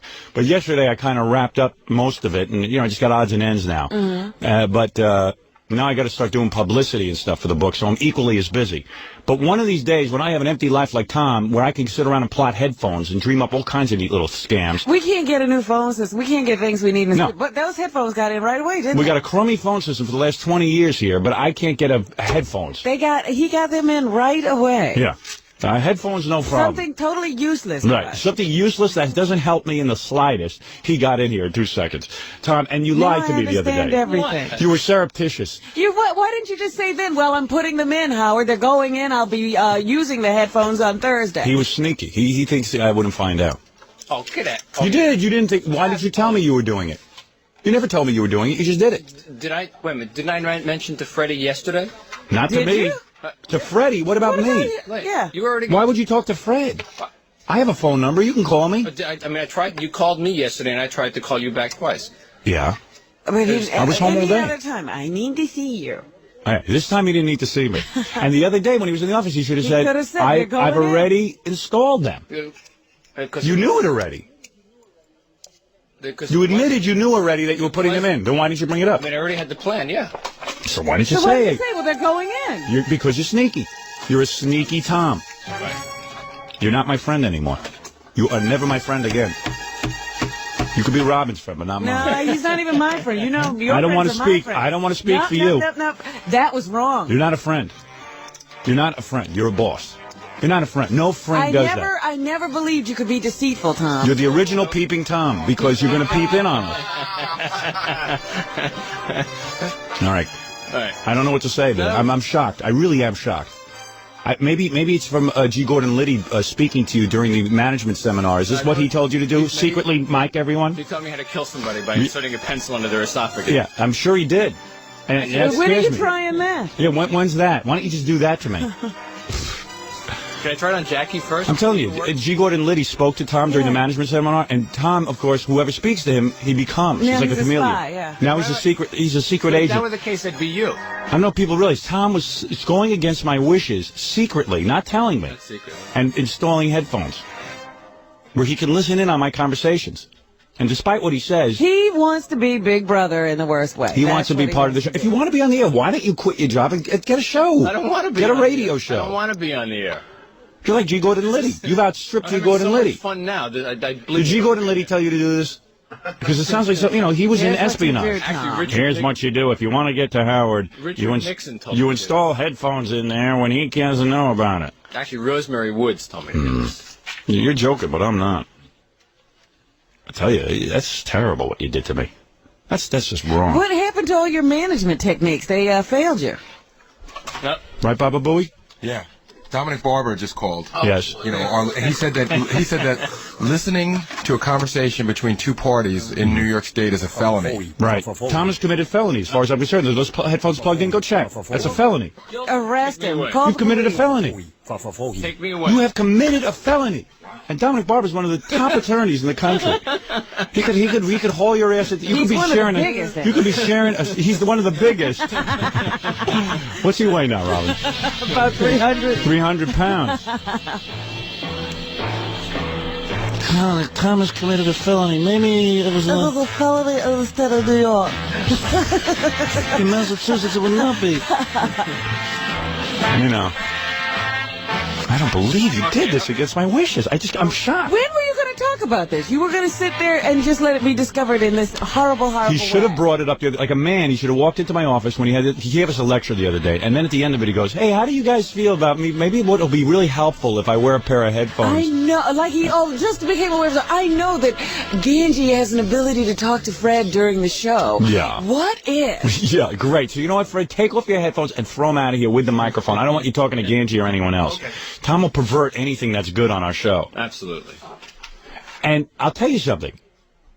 You know, it's a funny thing. I said to Tom, my answer was, and I hope Dominic's listening because this is now a court. I said, Tom, if that ever happens, the day that happens, I think you were a witness, Robin, and Jackie and Fred. Without hesitation, you said that. I said, without hesitation, I thought I had put a stop to it. I said, the day that happens, that'll be my last radio show. Mm-hmm. I'd rather not be on the air when you have to wear headphones and listen in on my show. And Tom said, okay, and he walked out. That was it. That was no the discussion. Last thing he said. He didn't say, I'm doing it anyway. He didn't say, I am going in. I have this plan and I'm following through. Tom, admit, you presented it as an idea. You presented it as an idea. Hey, I got a good idea. Like, almost like, hey, here's a good time to work it in. I got a good idea. But you had already done it. No, I hadn't already done it. And I didn't, and I don't think... You had already said, given orders to have it done. I was already having it. I didn't know how quickly it could get done. But you already had ordered it done. Yeah, I mean, it was something I already planned on doing. Yeah. And that's... So there you go. What am I lying? Nope. It's something he planned on doing, but he brought it up like he just had a spur-of-the-moment light bulb go off over his head. Tom, I caught you here. You know, we should have caught it then, because light bulbs never go off over his head. I know. All of a sudden, it was strange, too.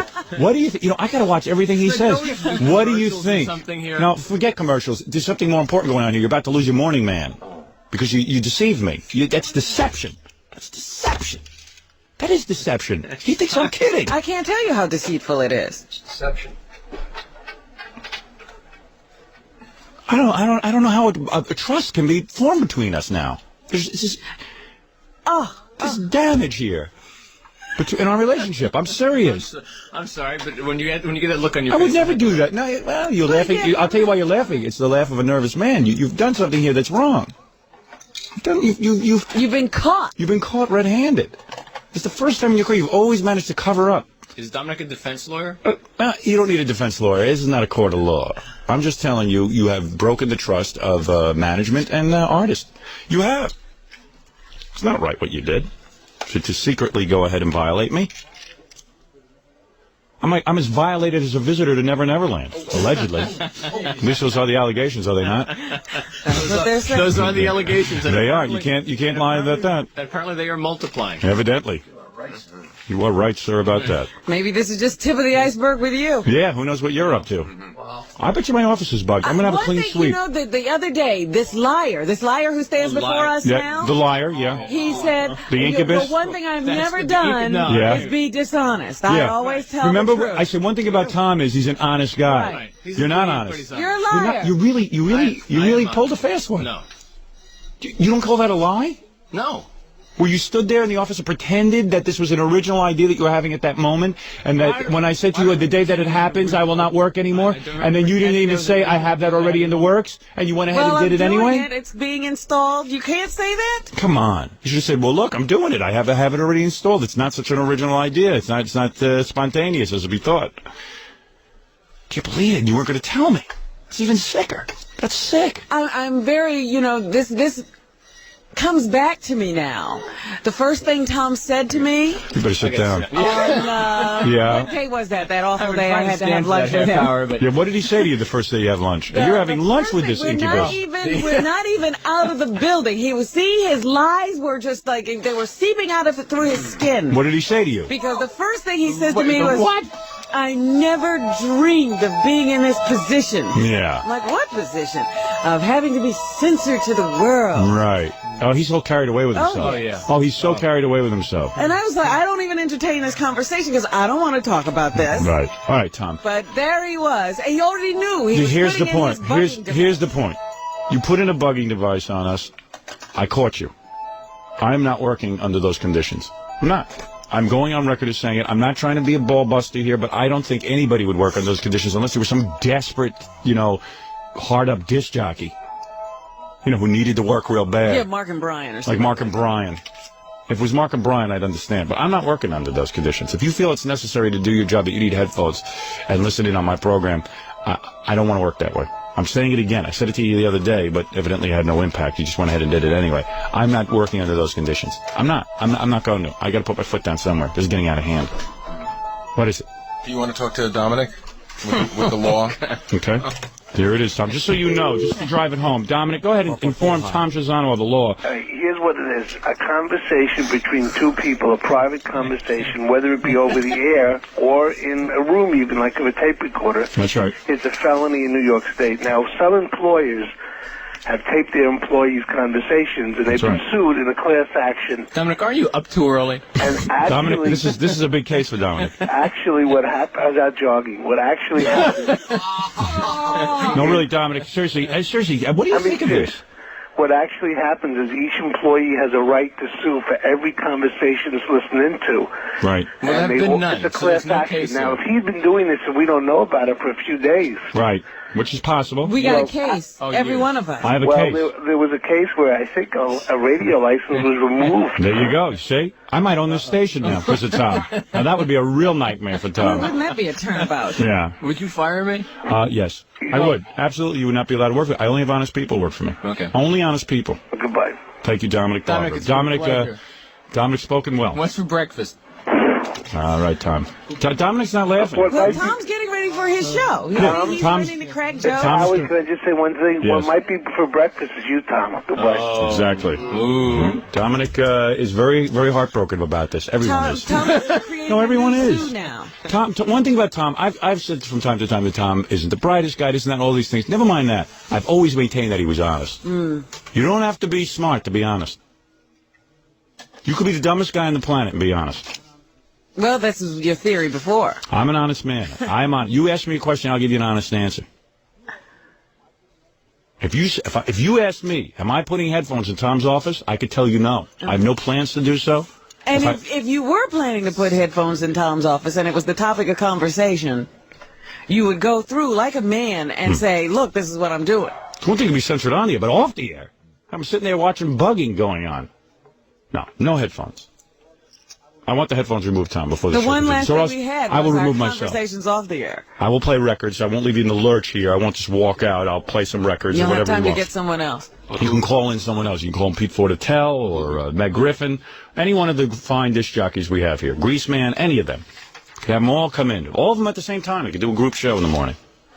900 disc jockeys. 9 of 100 disc jockeys. We'll have. All right, Tom, thank you. Thank you very much. And I would appreciate it if those headphones were disconnected, or if they're not going to be disconnected, that I be informed so that I can play music. Thank you. Are they going to be disconnected? Yes. Oh, they are? Okay, thank you. So he went to all the trouble to put him in to disconnect him. Well, because he thought he'd get away with it. I have to keep my eye on that guy. Let Zachary do the show tomorrow. Hello, this is Zachary on the Howard Stern Show. Seems to be a bit of an altercation between the general manager and Howard, and we're going to play some Monster Mash right here on the Zachary Show. Grandma? Grandma?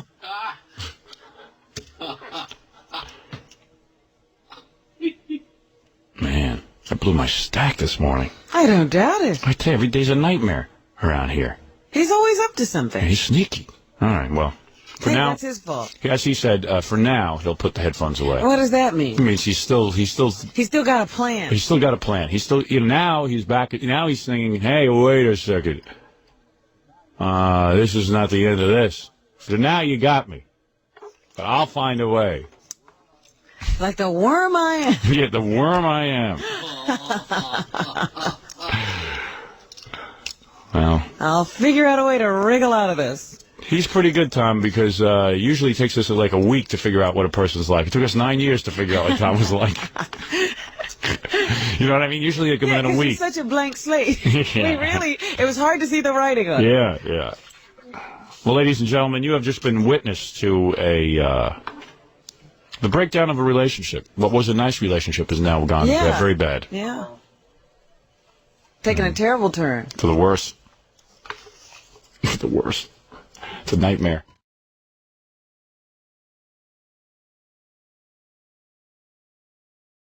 Yesterday I demanded to be fired and they wouldn't fire me.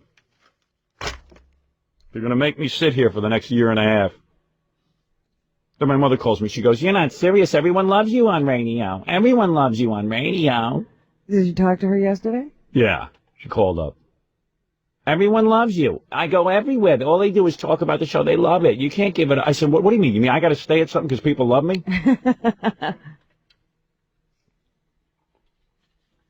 And she goes, "Why do you have to be so raunchy?" Because people love it. Yeah. I said, "Well, if people love what I'm doing, Mom, why would I change it? And quite frankly, I have no interest in changing it. And I'm sick of the government trying to change me, and I'm sick of the nitwit over there with his button." Did you talk to him yesterday? No, I don't talk to him. I don't talk to any of these guys anymore. I go home every day, and I don't even stay around for the pummeling that I used to receive. I see. I don't try anymore. You know, I used to be a real schmuck. I used to be the kind of employee that used to run into the big boss man's office every day and sit there and take abuse for a half hour and 45 minutes about what a creep I am. Now I just go home. I'm not the same nitwit I used to be. I know he was looking for you. Good. Let him keep looking. I finally got wise. It took me 40 years to figure out the whole routine. Well, then you did get smarter. If you sit around and wait for your boss to sit there and talk to you, you're a fool. Well, don't advise everybody to do that, Howard. Everybody's not you. You know what it is? No, let me give you the advice. I don't want to mislead you. Yeah, really. Let me give you the advice. If you hang around work, people will find things to talk to you about. That's why I do my work out of my house. After the on-air light goes off and Pete Fornatell walks in here, I now leave. And I'll tell you why I leave. I used to hang around and do some work, schmooze a little bit, unwind. But I don't find it comfortable. Because what I learned is the more you hang around, the more they get a whole... Every day was a meeting with somebody. Now they schedule meetings with me. Now it's a whole thing. They got to call my house. They got to create a meeting with me. It's a whole different scene now to get me and to drag me. It used to be every day everyone would drag me in the office. "Hey, Howard, Howard, I need to see you. Howard, I need..." Yeah. And you know what? I was kind of into it because it was like, hey, let's see what we can do. Maybe we can develop some things. But it never was about developing anything or expanding. It was always about something stupid, some nitpicking, and then it would eventually turn into an argument, and there would be hostilities. I don't need it. I don't need it anymore. I don't need hostility in my life. I got enough of it in me just naturally. As of yesterday, I declared myself officially invisible. It just happened yesterday. Yeah. This new revelation. No, yesterday I declared myself officially invisible, and now you can't even see me after the show. I have been avoiding people because they could see me before. And I am particularly invisible to Tom Cheapasano after my show. I'm just going to walk right by because I know he can't see me. He's just guessing. Is he there? He's guessing. Is Gary talking to himself or is he following Howard? Right. The other day I made a mistake. I had my gloves on so he could see me. Usually I'm nude. You saw this pair of gloves floating in the hall. Now you gotta understand something. Some people are masochists. I happen to be a masochist. For the first 40 years of my life, I was a masochist. I was one of these guys who had to go around pleasing everyone. I was one of these guys that would sit there and, oh, gee, my boss hasn't talked to me in 2 days. Hey, let me go see what's going on. Hi, how you doing? What's up? I was a masochist. And all their negativity and all their negative energy. Hey, the ratings weren't good here. The ratings were good here. Give me some air. Let me breathe. And they get a hold of you and they grind you down every day because people are naturally jealous of anyone who's successful. I've learned that.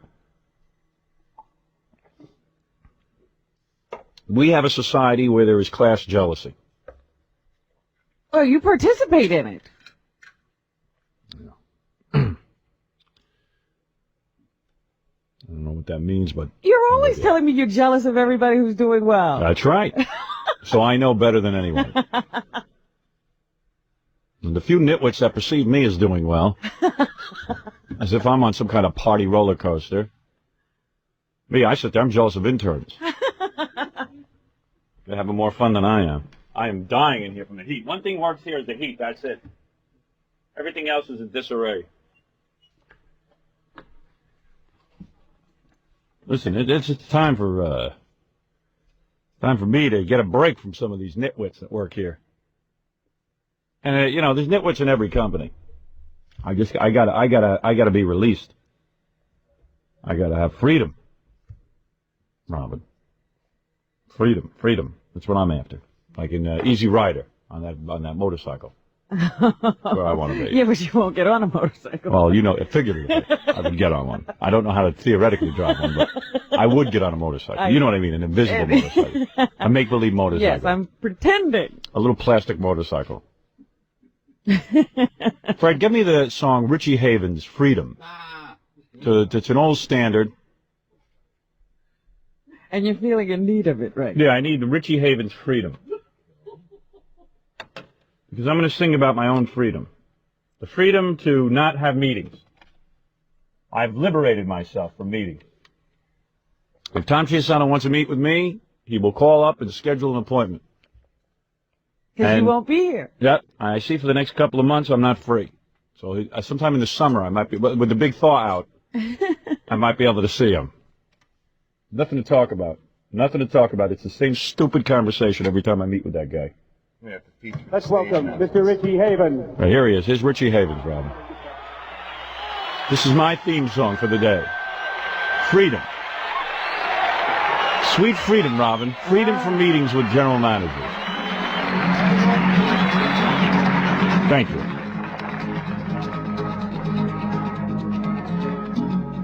This guy, I wish he only learned how to play guitar. And have shorter intros. You're not kidding. That's a tune-up. Yeah, what is that? That's a lesson. How come these guys come out in front of Woodstock, 10 million people, and they're not tuned up? It's amazing to me. Like, what was he doing before this happened? Yeah, nothing better to do.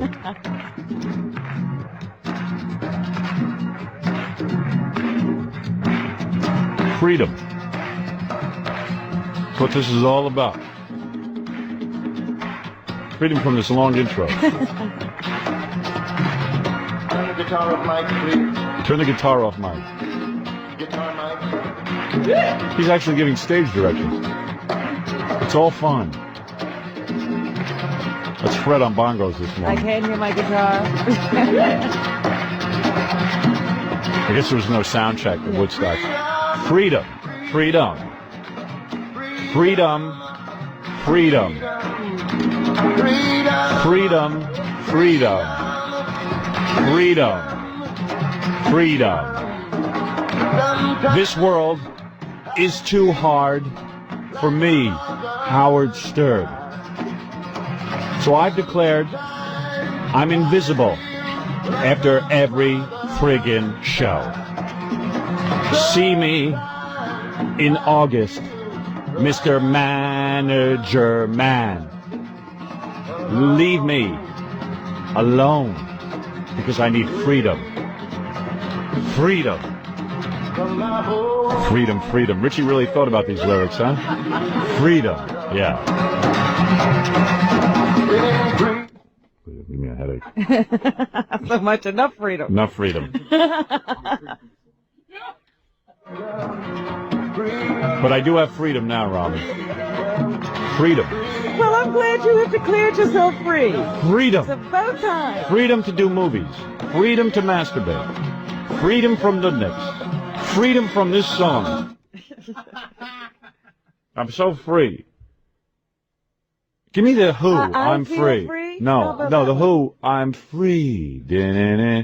From Tommy. You don't want that. And give me I Feel Free from Cream. Yeah, there you go. Give me both. I'll play them simultaneously. Because I'm free. You need to be free too, Robin. Take off your top. You've been a slave too long to that bra. I'm not complaining. Oh, you will be. You understand something? I'm not free. You know, it's an amazing thing on this show, too. Whenever something goes on in this show and they want to get a hold of someone, they get a hold of me. Why don't they ever call Robin into a meeting? Because they know I won't go. Yeah, so I'm now the same I as am you. never stayed. Right. I am always invisible. Calling Robin or calling Jackie. He's looking for a meeting. He's looking for freedom. Jackie loves to meet. Yeah. Jackie's dying to Jackie meet. would love to be in meeting. If you saw the look of jealousy on Jackie's face when I'm brought into a meeting, because Jackie's like, why is he always in a meeting? I'd love to have a meeting. Hey, what am I, top liver? Yeah. He would love to be dragged into the meeting. You are now my spokesman, Jackie. You go into the meeting and meet. Because if they meet with you, it'll make no sense. Jackie will be so confused when he You know comes what I'm out. like? You I won't understand what they realized in my career what I'm like. You know, when Janet Reno and these people want to talk about TV violence, they want to do something. They want to meet with somebody. They want a meeting. They got to get a hold of someone who is causing problems in the United States of America. So they go, well, who am I going to meet with? Let's see, there's crack dealers, but they won't meet with me. They'll just kill me. There's the mafia, but they won't meet with me. Let's see, there's the angry Ku Klux Klansmen. They won't meet with me. There's people who steal. There are people who rape. They won't meet me. You can't meet with them. They don't make any sense. They're all insane. You can't find their secretary. So I will have a meeting with the TV network guys, and they come in and they sit down and they meet with you. They're nice in a meeting. Yeah, and that's what everyone is looking for with me. I'm available to meet with. I don't want to meet. I'm busy. I'm busy creating. I'm busy creating. But now I'm free. I'm free. I'm free from all the meetings. I'm free, Robin. I'm free from Tom Cheapasano and all these guys who work here. I'm freedom. And freedom is my taste of reality.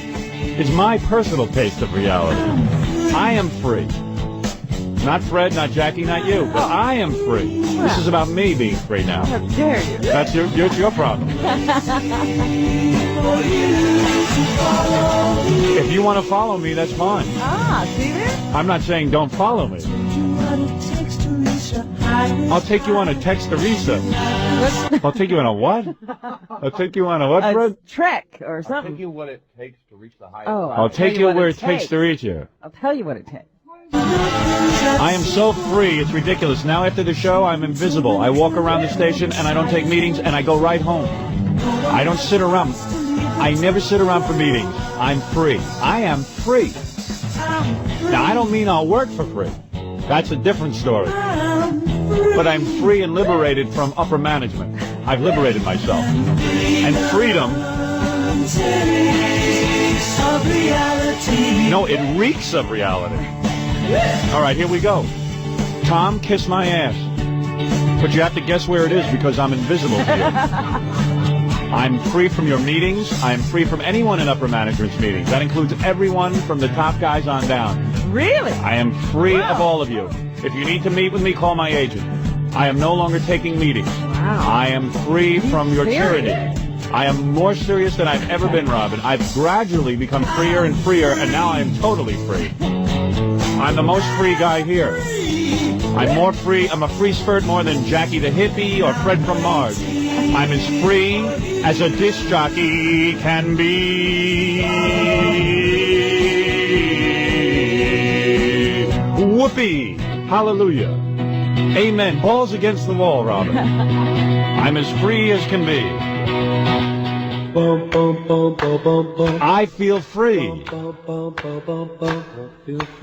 I'm free from upper management meetings and the hassle. That's you humming right here. I'm free. I have nothing better to do. I feel bloated. I have my period.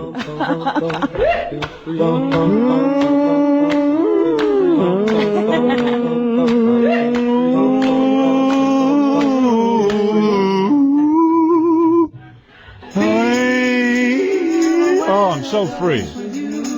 I'm more free than I've ever been. I come in, I do the show, and I go home. And this is a good lesson for anybody who has a job anywhere. Do your job. Do your job, and the more you hang around after your job, you will be caught up in station politics and other people's boredom because they have nothing to do. They don't have thoughts that are creative.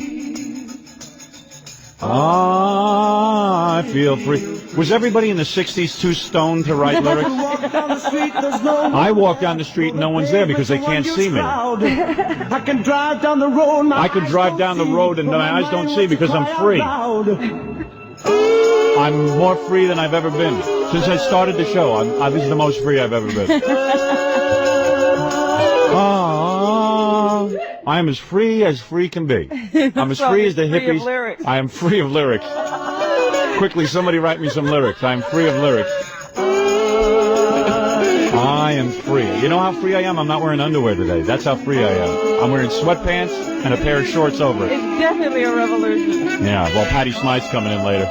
Wait till you see how free I get with her. She turns me on. I can walk down the street, there's no one. No one's there because I'm invisible. Pavement's a one-huge crowd. Ah, shut up. Well, you get the idea. That's my personal liberation. When did this come to you? How free I am? Yeah. It's been coming for the past year. If you notice, I don't run into meetings anymore. I just go home. Even when Tom says, let's have a meeting, I need to talk to you. Yeah. I don't talk. See, I didn't know because No. I didn't know whether you were going or not. That's not my job to sit and meet with Tom. Tom can have meetings with my agent. Let them sit there and the two of them can talk. My agent loves to talk. He loves to meet. He loves meetings. Guy has meetings all day. Hey, Gary, buy me a headband and a peace symbol. Because I'm now free. Where's Tom? I want to tell him how free I am. Where is he? He's probably been listening. Tom, why don't you come in here so I can tell you to your face? Although you won't be able to see it in my eyes because I'm invisible to you. Tom, I have something I want to say to you right now. I ain't free. All right, I don't see. You might not listen to me. I don't see anybody. Listen to me. Yeah. Can drive down the road. You could drive down the road. I am as free now from your meetings. Did you want to meet with me yesterday, seriously? Did you seriously want to meet with me? I'm probably not. Because I don't meet after the show. And I don't meet after the show. You have to call my agent. Because I don't have meetings after the show. I'm totally free.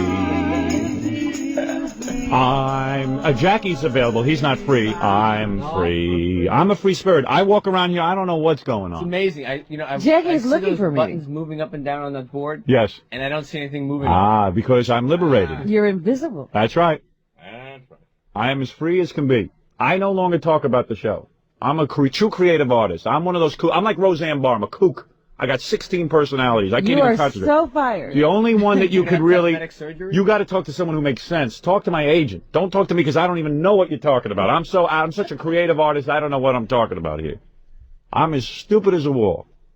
Right, Robin? That's right. Right. And as Roseanne would say, when this show is #1, you are so fired.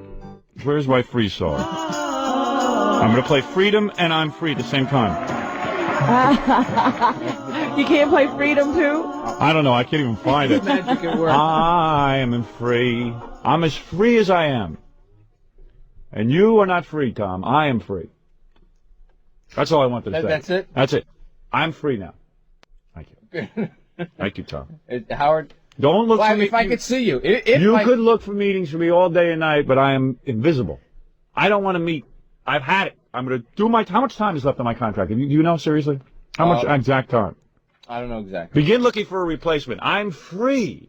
I'm free. Da, da, da, da. I'm free. 10 years to the company, enough service, enough meetings, me always being available to you guys. You're going to sit there, you're going to talk to me, you're going to have meetings, you're going to train me, you're going to this and that. You got this. Free. Do you think invisibility created a memory lapse? Yes. I am telling you, I don't even remember what we meet about. There are times that we have emergency meetings. Everyone's got to be. When I used to hang around the station, when I was stupid back in the old days, I used to hang around the station till 2, 3 o'clock. I'm writing, I'm doing, I'm this, and sometimes I'm just hanging. And I'm waiting. Ooh, I haven't spoken to my boss in a You're while. making phony phone calls. Yeah, I'm doing all kinds of things. I said, boy, that's looking for trouble. Now I'm free. I said, and then we used to, and all of a sudden, Howard, we have to meet with you. We have to meet. You'd find that because you were here. On your screen? What? Are those roaches on your Yeah, screen? because those roaches are free. That's my new thing. I have a computer in front of me that just listen to this. While I do the show, Screensavers, roaches. do you know how free roaches are? They just do whatever they want all day. And they survive. Yeah, and there's one going across now, and that reminds me to be free. Because I am free. I feel free. I'm going to play 2 songs about freedom at the same time. I Feel Free and The Who's Free song. I feel free and free. This is a multiple free song. See, that's one song, and here's another song. I'm playing them at the same time to show how free I am. I don't even have to play one record at a time. That's how free I am. One of the amazing things to me is how you've held up under these... What? Let's see. What is that? I said one of the amazing things is to me how you've held up so well under these 8 years. It took you 8 years to become invisible. No, let me tell you something. Why I was stupid. Constant barrage. So if I would stay here till 2 or 3 o'clock, inevitably within that period of time, people would find things to meet with me about. Now, if you notice, there's nothing to meet about because I'm unavailable. You're invisible. I'm invisible. Right. What do you think there are left? 1.5 years left of us together? Something like that. Now, how many days is that? That's 365. 1.5. That's 490 days. 490 times 5/7. 5/7 because don't forget there's 5 days in a 7-day work week. I go with 490. It's 400 work days. 400 times 5 hours is 2,000 hours. That's 12,000 minutes. That's 720,000 seconds. I've got 720,000 seconds left, and then I'm really free. I'm free of you. That sounds low. Yeah, it sounds low. Seconds. 720,000 seconds. That's it. Is it? Somewhere in there. I'm doing math off the top of my head. I told you I'm free. I don't have to worry about numbers. I don't need your math. That's for people who are slaves. I'm free. You worry about math. I don't. Math is a concept. I'm free of concepts. That's how crazy I am. That's how nuts I've gone. I am free. I'm free.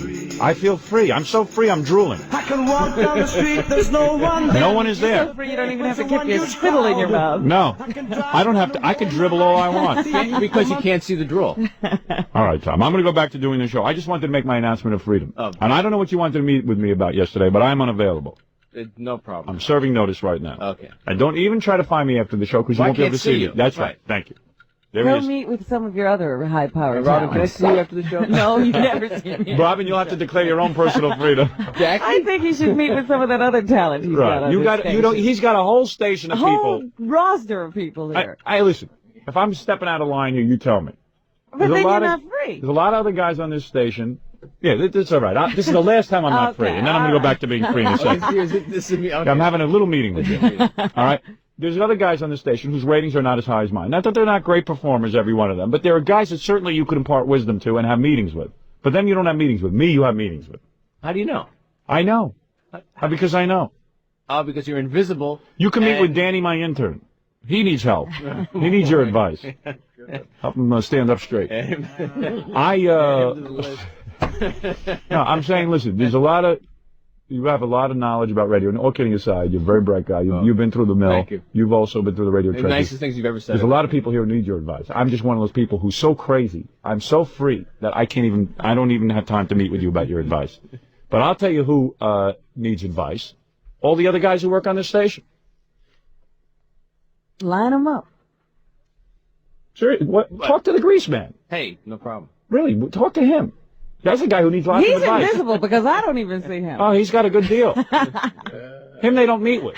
He's down to a .9 and they don't meet with him. Me they meet with. Because I'm the only one who's available to meet. But not anymore because I go home now. No one is free to meet with me. Because now I'm ultimately free. I'm free. I'm as free as this song.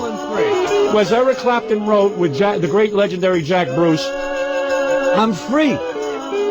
I'm free of meetings. I have created so much time in my day, Robin, that now I'm free to create. I can now do a TV show, movies, write 3 more books, because all the time that it took to meet, I can now devote to creative activity. Very good. I'm as free as an artist can be. I can invent more concepts for Letterman to put on his show, like getting his mom on there. All right, thank you. All right, Tom, thank you. Pleasure. All right, very good. It'd be nice if I could see you, but Yeah, I know. Today I look gorgeous, too. It's too bad you can't see me. I'm invisible. I have to take a break now because one of the things I am not free of, the only thing I'm not free of is commercial break. That's true. That I can't mess with. Everybody agrees on that. So we'll take a break, and then I'll be back. The new free Howard Stern will be back right after these words.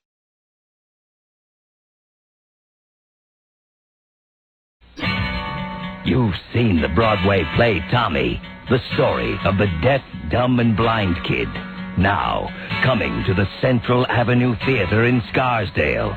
Get ready for the tale of our cabbage-headed general manager, Tom Cheapasano, whose head is so full of mush, he can't golf and chew gum at the same time. It's Tom C. See me,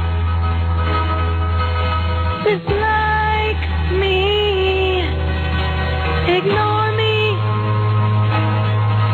I'm dopey. Tom Cheapasano, our general manager, is now the toast of Tinseltown in his Broadway debut as the star of the Rocks in His Head musical, Tom C. He stands like a jerk, he's such a thimblewit. Tom drives Howard crazy and always gives him fits. Tom wears his sweater vest and pots inside the hall. Our stupid general manager, Tom's dumb as a wall. Tom C. He's good looking. He's a supervisor. He's a bore. Tom's cheap. Tom's cheap. And he never wants to pay for anything. Hear Howard Stern, brilliant star of K-Rock and syndicated radio, do rock opera battle with Tom C. This is Howard Stern, and I'm the king of all media. No thanks to you, Tom Cheapasano. You never helped me. You never helped me once. No thanks to you. I'm the king of all media. No thanks to you. I'm number one. No thanks to you. I rule in 15 cities. No thanks to you. You're no help. Your head is too numb. You'll hear songs like Chintzy. Tom is dopey, sleepy, goofy, chintzy. And songs like this. Howard Stern's a brain dead Tom. We know that song isn't part of the rock opera Tommy, but we couldn't resist. Hear Tom sing. La la la la. Sha la la la la la la. Sha la la la la la. The critics all agree Tom C. is impossible to deal with on any rational level. Tom's cheap. Tom's cheap. And cheapness is his total personality. I'm going to see it twice more.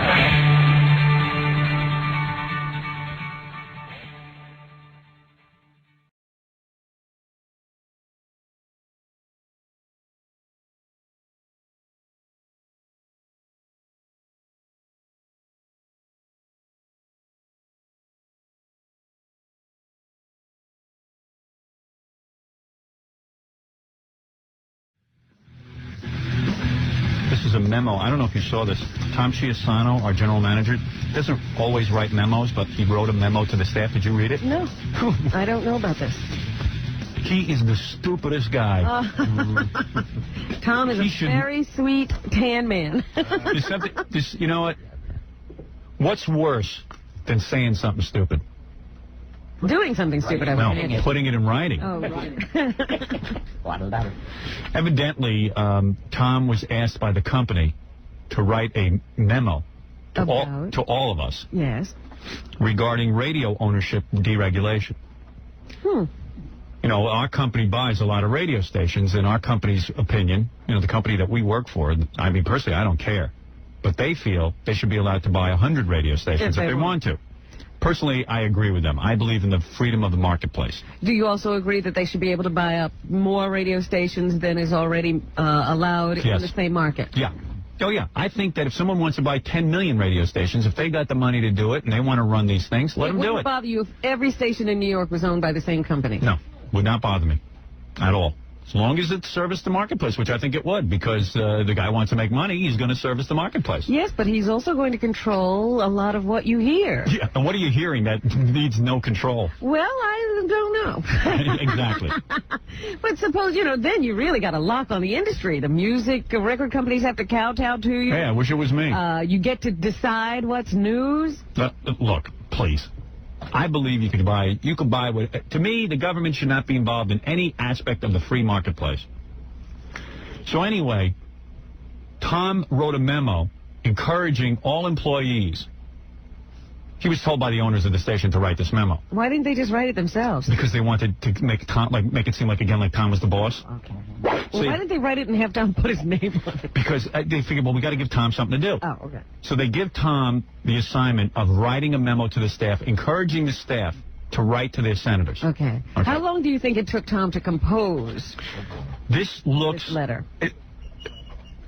Well, a teacher would say he put no effort into this. They say it took Tom 5 seconds. Would have put effort into it. I believe Tom put tons of effort into this. That's scary. There's no way that a normal human being could have reread this and put it out the way it was. Oh. Listen to this. I'll give you the sentence. The sentences make no sense. This is our general manager.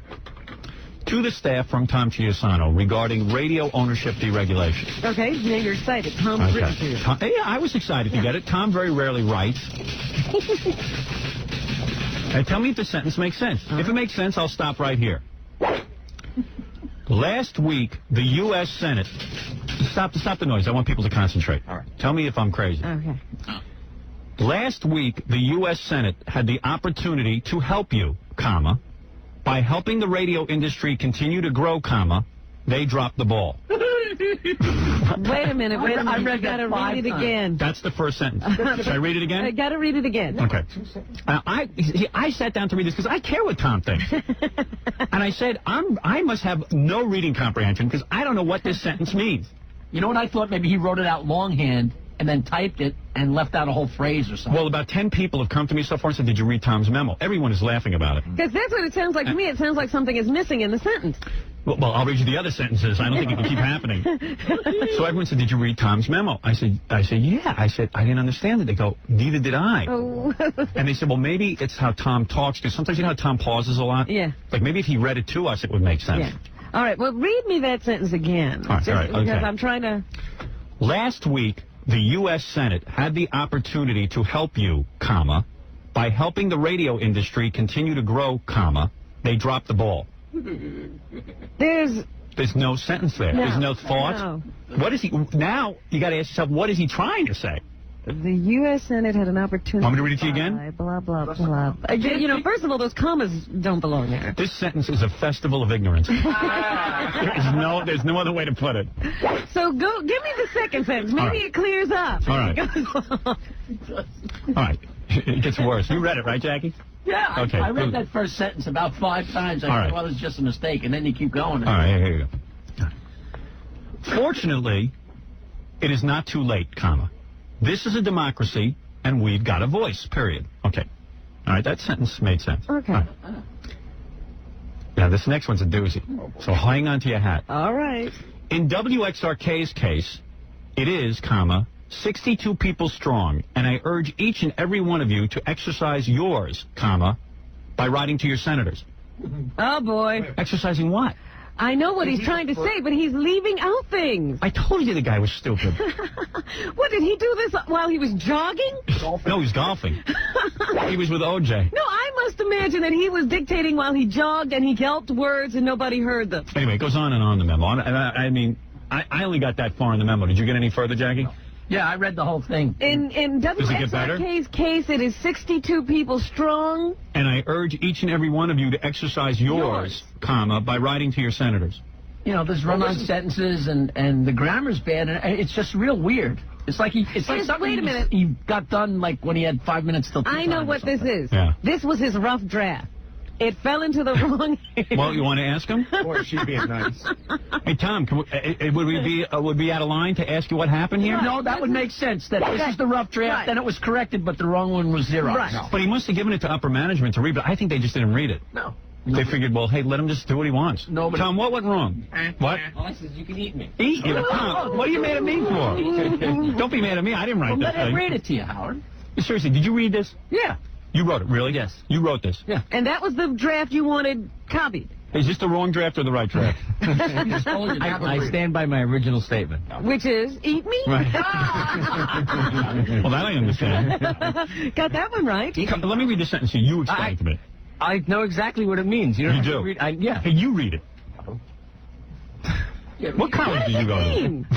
Puppy City, No, remember? really, what college did you go to? I went to St. Bernard College. Oh, really? Yeah. St. Bernard. What kind of a retard school like you went Did you go to St. Bernard College? Yeah. A dog that carries liquor. And you stole your diploma, you said? Yeah. No, let me read this to you. You tell me. I heard you read it. I don't know. Did I read it in an odd way? Did you understand it when you heard it? Yeah, I know. Of course, they're my words. I know exactly what I was thinking when I wrote it. But you somehow... Is it on the paper? You'll admit that it's an awkward sentence. Because we're not in your head, Tom. You shouldn't write memos. Oh, yes, you are. You have no idea. Why do you write memos? Why would you write memos? Have someone else write them. Ask me to do it. Next time I can do better Let than him this. read it first before you get it. Yeah, let me proofread it. Okay. Who proofread this? Did anybody proofread it? Sure. Who? Your wife? I think the proof was Your Tom wife's a good writing the writer. memo. Yeah, absolutely, she is.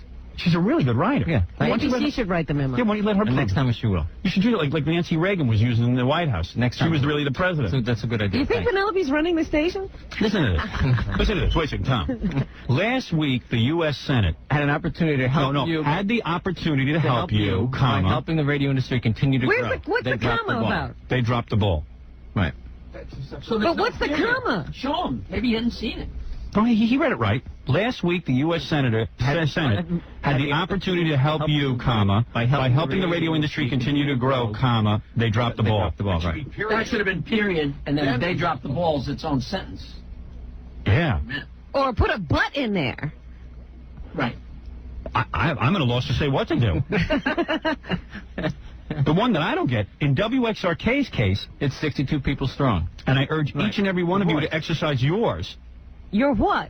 Your voice. Yeah, but you gotta You say don't it. say that, Tom. You gotta say it by exercising your voice. Where? Where do you say voice? It refers back to the other sentence that didn't make sense. Oh. Wait a minute. Read the other sentence again. But I mean, that's the way I communicate. I communicate informally. Oh, you do? Yeah. By inference. That's very informal. Read the first sentence because You know what, Robin, please. Can we move on? He wants to move on. Third It's very embarrassing. sentence. No, he wrote this in Hawaii after 5 my time. No. He was drunk on the beach. Tom, this is maybe the worst memo I've ever read. You've got to work on that. Because people judge you by your memos. Okay. It's like presidents are judged by their speeches. They have other people write their speeches because they know they're going to be judged. You should just get somebody. You get your wife to write this junk. Okay, well. You shouldn't be embarrassed by this kind of stuff. You want to take this or you? But you were reading it. No, believe me, about 10 people came up to me about this one. This was a doozy. This was the talk of the station. I'm happy.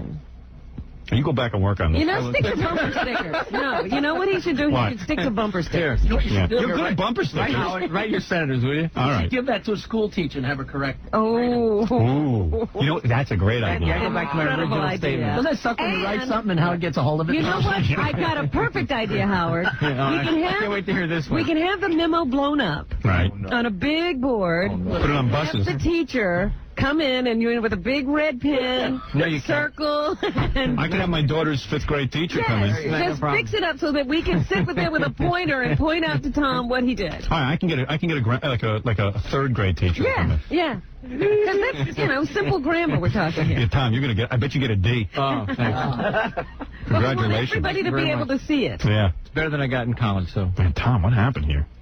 Were you drunk or what? When was the last That time was you it. wrote something? Do you want to Maybe offer an it's your explanation? rusty. Do you want to offer an explanation on this? No. Yes. Do you want to say anything in your defense? I gotta go back to my original statement. Eat me. Maybe the period's broken on his typewriter. Is that it? You can only use commas? The grammar check. Here's my defense: is the grammar check on the computer didn't work. I won't read the rest of this. Thanks. That's it. It never clears up, Howard. Snowball. It's not well written. There's not a clear thought in this memo. There's a bunch of thoughts, but they're not exactly put together right. Oh, Tom. I mean, I read it. I felt bad for you. You know, yesterday Come on, I'll proofread this stuff. when you said that Kato was his hero, now became... No. He said that. I didn't say that. He said Let's ask the Magic Kato 8-Ball if Tom is smart. Magic Kato 8-Ball, is Tom smart? Yes. Oh. Kato thinks you're smart. He is my hero. I take it back. He is my hero. Kato, are you smarter than Tom? I didn't. No, I didn't. Don't remember. All right, Tom. I'm gonna have a teacher look this over. All right. Thank you. That's our general manager, Tom Cheapasano, who urges us to do something. We're not sure. Something with the Senate. Yours. Something with the voice. We urge you to exercise yours. Yes. Urge you to exercise yours. Right. Please, everybody. What is it, Fa-Fa-Fo like? No, I thought if we were getting on to our next subject... We should call Tom Hemingway from now on. General Manager Hemingway. What do you think? For who the bell comma tolls. Right. I like it. All right. Well, Tom's a good golfer, though. Let's just mention that. You know, he's not completely... Cars and birdies are my strength, absolutely. This is probably just one bad memo. You've probably written many good ones. Oh, absolutely. All right. Well, want to bring us some of your others? You don't write a lot of memos. You're not a memo kind of general manager. Absolutely not. How did this one come about? Did management ask you to... Well, because I wanted everybody to get it and have a chance to talk to each person individually. Right. Therefore, I wrote the memo. Right. Because Did you help us compose our letter to by Congress? talking and communicating directly to people, not by writing memos. But also, if you go on the fourth page of that thing, the owners of the company urge him to write this memo. Oh, I see. So they forced you into it. Normally, you wouldn't do that. You would probably have communicated individually. Before I ever written. Did you write a letter to Congress? Tom, have you written your own letter to Congress yet? Absolutely. Oh, you have? Sure. Did we see that? Did anybody proofread that? No. Do they know what you want? Dear Congress, Did you get a letter back from your congressman? Imagine it comes back with corrections and stuff. D-. All right, Tom, look, you did the best you could. You messed up this one time, that's all. All right. Very good, Tom. Congratulations on your memo. I'm sorry I sent Howard into his briefcase. He wouldn't have found that. I really wasn't going to get to that today. She told me to look for the letter from the woman who made love to her mother-in-law. Right. All right. Thank you, Tom. I didn't know anything about that. I can't wait. I can't wait. Very good. Compared to the woman who made love to her mother-in-law, how does Tom do as a writer? Oh, the woman's much better than Tom. Really? Yeah. No. All right, Tom, thank you. Let's take a break. I don't know how you could bring up that memo on the air. You don't think I embarrassed Tom, do you? I don't think there's any other way to bring it up. You reread that, right? Yeah. Yeah. Were you, like, flipping out when you read it? Well, I noticed that it didn't make sense a little bit at the beginning, but I would never bring it up. You actually weren't one of the people who came up to me. I've literally heard from about 10 people on that memo. I just heard from one. Really? I heard about 10. Oh. Did you read this thing? That was one of them. John Sanchez, he hardly speaks English. And he was commenting. Yeah, he was like, what is this?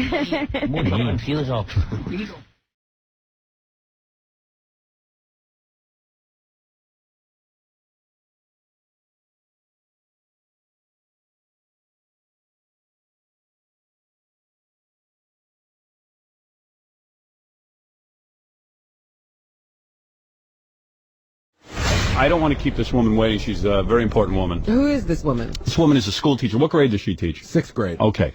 For those of you who were with us yesterday, you'll be interested in this. Teachers are very important. I just want to point that out. Yeah, especially to our general manager, Tom Cheapasano, who obviously skipped the 6th grade and didn't pay attention. Look, our general manager wrote a memo that I read here on the air yesterday, and he doesn't often write memos, but I read it on the air, and I was shocked by what I thought was one of the worst written memos I have ever seen in the history of memo writing. And you've been memoed to death. I've been memoed by the best of them. But let me just say, you couldn't even read the entire memo. Right. In the first 4 sentences, you found so many mistakes, there was no need to go on. Right. And I'm going to allow what I have up here in the studio is, but maybe we can bring the teacher in now, Gary. This is Mrs. Schwartz. I don't know who this is, actually. But we're going to find out in a second. But she teaches 6th grade. And I said, would you come in and grade Tom's memo? Because in my mind, when someone gave it to me, I thought it was a joke memo that people were saying, hey, look, Tom wrote a memo. Well, when you said you had a memo there that Tom had written and it was bad, I thought it's just going to be, you know, a silly subject. I had no idea that you were going to talk about the way it was written. Now, I don't feel comfortable calling the teacher Maria. I think it should be Mrs. whatever your name is. I'm Mrs. Caivano. Hi, Mrs. Caivano. Good morning, Howard. Good morning, everybody. Good morning, Mrs. Caivano. Well, I would have loved you as a teacher. Wow. Hubba. The students must all have crushes. And you know what? Yeah. Baby 6 weeks ago. Really? What do you think of that? Look at her. Oh, bod.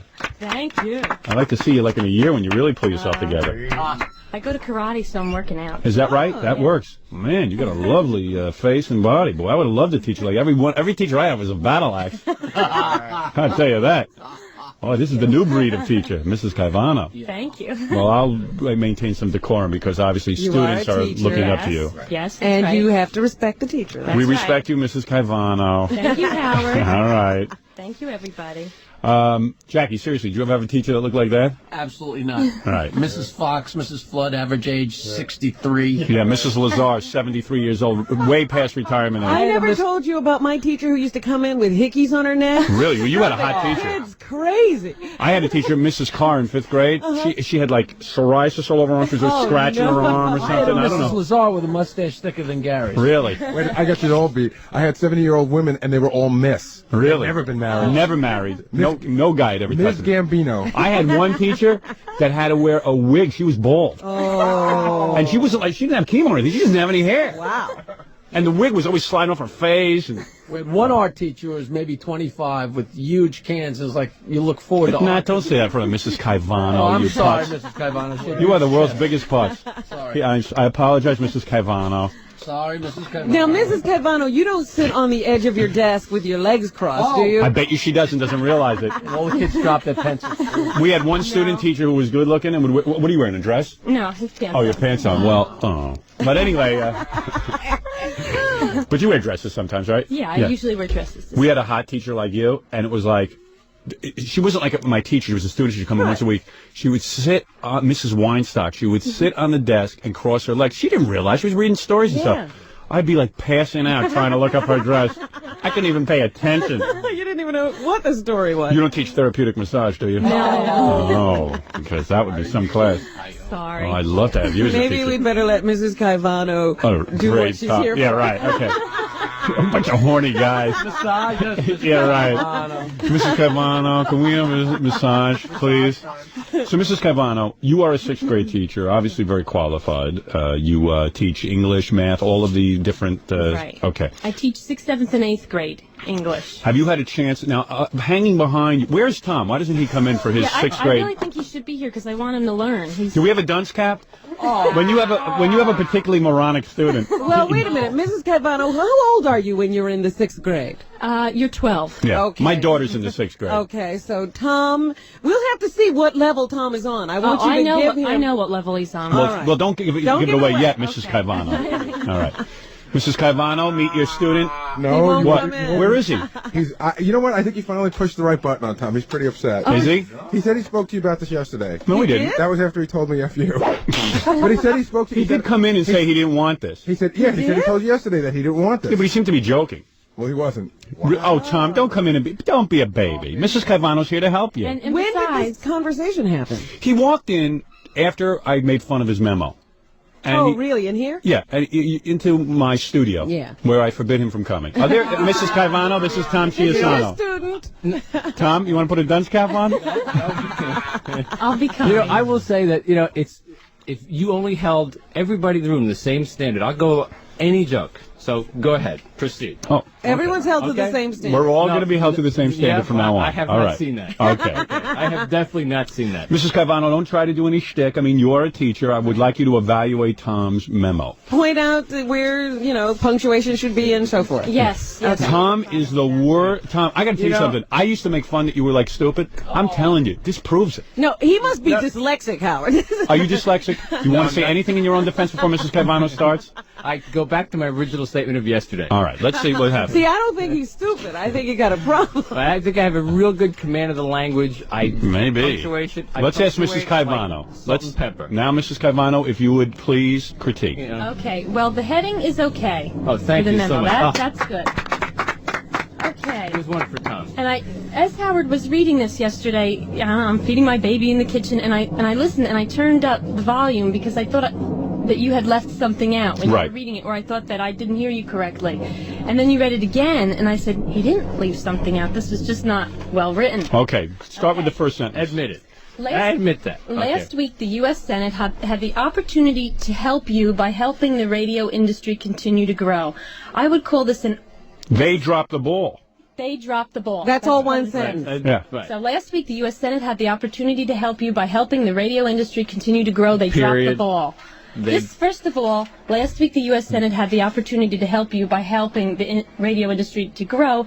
I would call this awkward. I would tell one, it's just awkward. Yeah, there's no other word for it. Right. Then they dropped the ball. Okay, Tom, you could end the sentence here. I'm going to put a period. I know. So it's last week. So he should have had a period and a capital T. No argument. Let me ask you something about all the commas in that sentence. We have a problem. We've established that. Yeah. Okay, we've already established that. Calm down. This is the teacher's here. Mrs. Caivano's You're not running my the class. teacher. Because Mrs. Caivano, look at this sentence. Let me just see this for a second. Because last week, the U.S. Senate had the opportunity to help you, comma, by helping the radio industry continue to grow, comma, they dropped the ball, period. Okay. Haven't we established that? So shouldn't those commas be circled because somehow I don't know what they're doing? Yeah, why they're commas? This comma's okay. Yeah. Separates two clauses. This one shouldn't be there. First of all, I would put for my kids, who is they? Yeah, yes. Who dropped Who the ball? is they? Who is they? Yeah, who is they? They dropped the ball. The Who? radio industry or the U.S. Senate? So if you want to end your sentence and say the U.S. Who did this? Oh, the U.S. Senate Look at dropped Tom's the ball, or the U.S. Senate failed to help you. I'm sorry. Tom's already glazing over, not even paying attention. How would your face feel? I'd be pretty embarrassed by this. All right, go ahead. Now, let me read the next sentence. Okay. Fortunately, it is not too late, comma. This is a democracy, and we've got a voice, period. All right, you should have a comma after this. Fortunately, comma, it is not too late. You should have a period here. Capital T. This is a democracy, and we've got a voice. That's not... I didn't want to copy Let me ask Hemingway's one style. thing, though. Yeah. Tom starts a new paragraph there. Mm-hmm. Is that okay? I mean, his first paragraph, he made one sentence. Yeah. It's okay. We're going to leave it because we'll... You know what, Robin? There are so many bigger offenses that you can't even critique that. I just want to prepare you. You know where the button is, right? Yes. Okay. Yeah. Oh, boy. All right, now the next sentence is my favorite. Let me read this one, Mrs. Caivano. Okay. I'm sorry, I didn't say. Good morning, Mrs. Caivano. Good morning, Tom. Yeah, Tom, you're going to be demoted. You're going to be a delinquent. I can't wait to the end of this bit when she tells me what grade level you're on. In WXRK's case, it's, comma. The voice is 62 people. No. Don't I'm reading what's on the paper. In WXRK's case, comma, it's 62 people strong, and I urge each and every one of you to exercise yours, comma, by writing to your senators. Okay. Take it away, Mrs. Caivano. All right. In WXRK's case, comma. Yeah. Okay, you're starting this off comma. Okay. It's no comma here. I crossed this out. No Gotcha. comma. You have to, 62 should be spelled out because it's less than 100. Anything less than 100 should be written. Of course. Oh. No. You write out the word 62. Right. Anything over Okay. 100, you can write the number. Anything less, you have to. That's a write. minor point. Go ahead. Okay. It's 62 people strong, comma, because you're You should have a comma there. right. You're combining a simple sentence and you're making this into a context. Would it be fair to say that he puts commas where there shouldn't be Right. commas Oh, and then absolutely. leaves out the commas when they're supposed to be there? You're comma crazy. I am He is comma reckless crazy. with Why his don't you have commas. somebody proofread? You know the whole damn station's going to read this. Okay, so you're going to join these two sentences. You need a comma. And where's your secretary in all of this? Denise. Third grade grad? Yeah. Comatose. Go ahead. Comma, you're joining the two sentences. And I urge each and every one of you to exercise yours. Exercise what? Right. So Exactly. This is unclear. And you don't need a comma here, by writing to your senators. It should be exercise your voice. Right. Right. Okay, so good. New paragraph here. That was good. Radio is safe. Can I count? Now we've done three sentences. We've done three sentences. I'll tell you how many errors. 1, 2, 3, 4, 5, 6, 7, 8, 9, 10. There's about 13 so far. And how many? And there's only 30. There's only 30 words. Right. Yeah. Right. So how many sentences is that? 3. 3 sentences. How many? 13 mistakes. Whoa. and then we're only 3 sentences into this thing. Okay. You want Look at that page. You want to read the next one, Howard? Okay. Radio is, Gary, move the mic a little bit. Radio is faced with unfair ownership rules, comma. There are 1,000 TV stations within the broadcast industry, 12 of which can be owned by any company, period. Read that again. I Mrs. can't Caivano, understand. just tell us what's wrong. Again, it's very awkward. Radio is faced with unshared. If you think that's awkward, how do you think this feels? How did TV get into that sentence? I don't even know what Tom's writing about in that one. Radio is faced with unfair ownership rules. You have a period. That's a period. That's the end of the sentence. Okay, your thought is complete. End of sentence. Then it should be He there. wouldn't know. There are 1,000 TV stations within the broadcast industry. I've read a certain book. Don't. There are, all right, capital T. Let's, you know what, Mrs. Caivano, Yeah. before I embarrass Tom anymore, let's.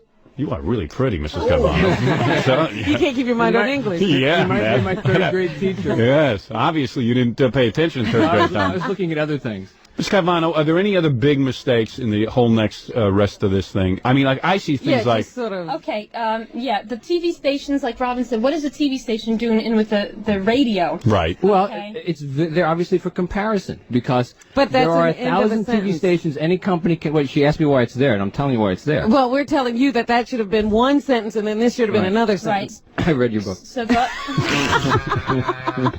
She was smart enough to have a proofreader. Oh yeah. Yeah. Oh, he's found mistakes. There's a mistake on the cover. Oh, really? Yeah. All right. Really? Okay. Yeah, co-host has a hyphen between it. Between co and host. Right. It's 2 separate words. Uh-oh. Wait till your book comes out. Co-host? Wait till your book comes out. We have your press conference on the air. I didn't write that cover. Mrs. Caivano's going to be Didn't have anything to do with the cover. there. Just ruined Robin's day. And if you're still proofreading, Robin is not one of the hosts of the Howard Stern E-interview show. That was a different show. Oh, big deal. Someone made a mistake there on the back. Where Go is ahead. he That's why I talking talked about standards. All right, go ahead. All right. okay, well, I'm gonna. What I do with the kids, I have like a little conference with them. They handed this will be your I feel like I rough should be draft. talking in a higher voice. Well, this Right. would be your rough draft, and I would be conferencing with Okay, you like I Miss do the kids. Mrs. Caivano, you got to like this part. If you need help, please see me, Denise, or Liz. All right, this was a problem too. Are we skipping ahead here? Yeah. Yes, we are. Wait, All right. I think one of the worst errors is right there. Well, there are this- 10,000 radio Yeah, stations. this is I want to go over this because there are 1,000 TV stations within the broadcast industry, 12 of which can be owned by any company. Right. There's different common errors and things in here. There are 10,000 radio stations. Simple math says that Infinity should be able to own 120 of them. Why? Why? You have to give an explanation. Why should Infinity be allowed to own them? What's the simple math? Yeah. Right. Yeah, we don't know Simple where math says. Simple math is Yeah, what is. but you have to explain the rule then that governs why the Infinity should be able to own them. You didn't explain it. Why? You're just... I love this. Look at Yeah. Tom's face. Tom, you know she's right. Just I mean- grammatically, between radio stations and simple math, there's got to be some kind of punctuation. Yeah. Right. Right. There are 10,000... and. You could put a semicolon here. Right. Okay? Simple math. But you have Tom's really uncomfortable. But you have Oh, to absolutely. explain... I love this. Absolutely. I love when people are uncomfortable. Yeah, I know you do. I do. You really have to explain. When you write something, you should always write it as if somebody is coming in like me that doesn't know anything about the radio industry. And believe me, most people who work here don't, including Tom. I was going to say Tom is writing it like he doesn't know. Yeah, Tom doesn't know a thing about it either. You should always explain yourself. Always give a little background. So you have to explain why Infinity should be able to own 120 of them. What's Because the rule? TV companies can own 12 of 1,000. If you the Yeah, but proportionality that's is TV. This is radio. You're radio. What's the, Right. you know? Don't try to defend it, Tom. It only gets worse. Uh-oh, he's getting let mad us at me. get through He it. just shot me a look. He's Let going to us cry. get through Are you going it, to cry? Tom. No. You look like you're almost in tears. No, believe me, I'm All right, not all right, almost. take in it tears. easy. The only thing. The You're only good at golf. Oh. You could beat her at golf. That's it. Yeah, let's see. Hey, Mrs. Caivano, let's see you play Tom and golf. I lose. I know. All right. Well, there you go. The only thing, the major problem, and it's not a major problem in the fourth paragraph, is cable, telephone, computer, satellite. They don't have to be capitalized. And we are willing to compete. There should be a period here, capital W. So that wasn't too bad. All right. Yeah, there's only 97 mistakes. Okay. This is a problem, too, and I tell this to my kids. I've attached some discussion points Mel has given to me. Who is Mel? Mel is his god. Everybody knows. Everyone in the company knows who Mel is. Okay. Yeah. That's one thing he wouldn't have to explain. Oh, look at Tom. Tom's like, everyone knows, okay? Everyone knows who Mel is. No, Okay. you said it. All right, okay. I'm giving you a break on that one. Thank you. Okay, there doesn't have to be... Mel's the guy who forced Tom to make this memo in the first place. You know what I would like to point out? Yeah. Tom has even, I've seen Mel's signature when he does a memo. Yeah. Tom has taken that style. Yeah, I see. I know. Yeah, well, that's who he worships. Yeah, that's good. Wait till Mel actually reads this memo and realizes what you wrote. He's been kind enough not to comment on All it. right. Okay, I've attached some discussion points Mel has given to me, as well as he doesn't need a comma here, a letter I'm sending. Okay, I really want, Howard, somebody to proofread the letter going to the House of Ms. Representatives. Caivano, I think you're overstepping. No, Mrs. Caivano makes a good point. What she's saying is, Which was... Tom offers his help in helping any of us write a letter to our senators. Yeah. And I'm saying I think Tom should not be the one to help. I am saying has anybody actually written to the senators yet? I believe so, yeah. Really? Have you given them help? No. All right, see. Well, there you go. Well, that's fine then. Okay. This is okay. I checked the spelling for all the senators' names. That's Thank you okay. so much. Right. If you need help, comma, please see me, Denise, or Liz would be happy to type for you. No. Me, Denise, or Liz would be happy. Who's going to do the typing? You, Denise, or Liz? If Right. you need help, please see me, period. Denise or Liz would be happy to type Yeah, for you. you're the general manager. You can't be typing letters to the senator. Wasn't what I meant. Really? Right. All right. Well, at least you got to say what you mean. Oh man. All right, but let's not embarrass No Tom. further report here. Should there be a Have you had comma? enough? Should there be a comma between to write your senators, comma, simply Yes, address I'm your sorry. letter to? To write your senators, comma, simply address your letter. See how hard it is to catch these mistakes? There's so many. All right, Mrs. Caivano, listen. Well, seriously, a letter like this, what would you grade someone on this? Okay. If this were one of my 6th, 7th, and 8th grade students, and Yes. I've been teaching them, I would give them a D, Howard. A D. Oh. Better than any grade I ever got in English. I've improved. What level would he be on? A 3rd grade level? When I talked to Gary yesterday, I said 4th or 5th grade. Low. Fourth or 5th grade level? Low 4th or 5th grade. Wow. I smell summer school. Tom, I have a hat for you. No, you don't. Yes, I do. No, you don't. It says dunce. You got to put it on. Come on. All right, just like this. You just put it on. Say it around. Can't be embarrassed. This would make you pay more attention to your memos. If you wore this dunce hat, then you would pay more attention when you. No. Seriously, when you write a memo next time, thinking about that dunce hat. let us proofread it. Don't be embarrassed to bring it to me and let me proofread it. I'm pretty good at this stuff. All right. Especially if it's going to like a senator or a House representative. Yeah, and everyone in the company read this memo. I think that really okay. I appreciate your constructive help. Oh, and Howard, before Tom leaves now, Giving him another assignment? I have worksheets for him. Oh, look at that. Creative writing and penmanship. Fill them out. Try it. I have grammar. It tells each great grammar. Because I don't think you've actually studied the semicolon, have you, Tom? Definitely not. There was no use of that one in there. I have a worksheet for simple sentences and compound sentences. He really has a problem with that. And then problem with problems with punctuation. So there's period, question mark, exclamation point, and Howard, the crying comma worksheet. Ooh, crying comma worksheet. Say a look.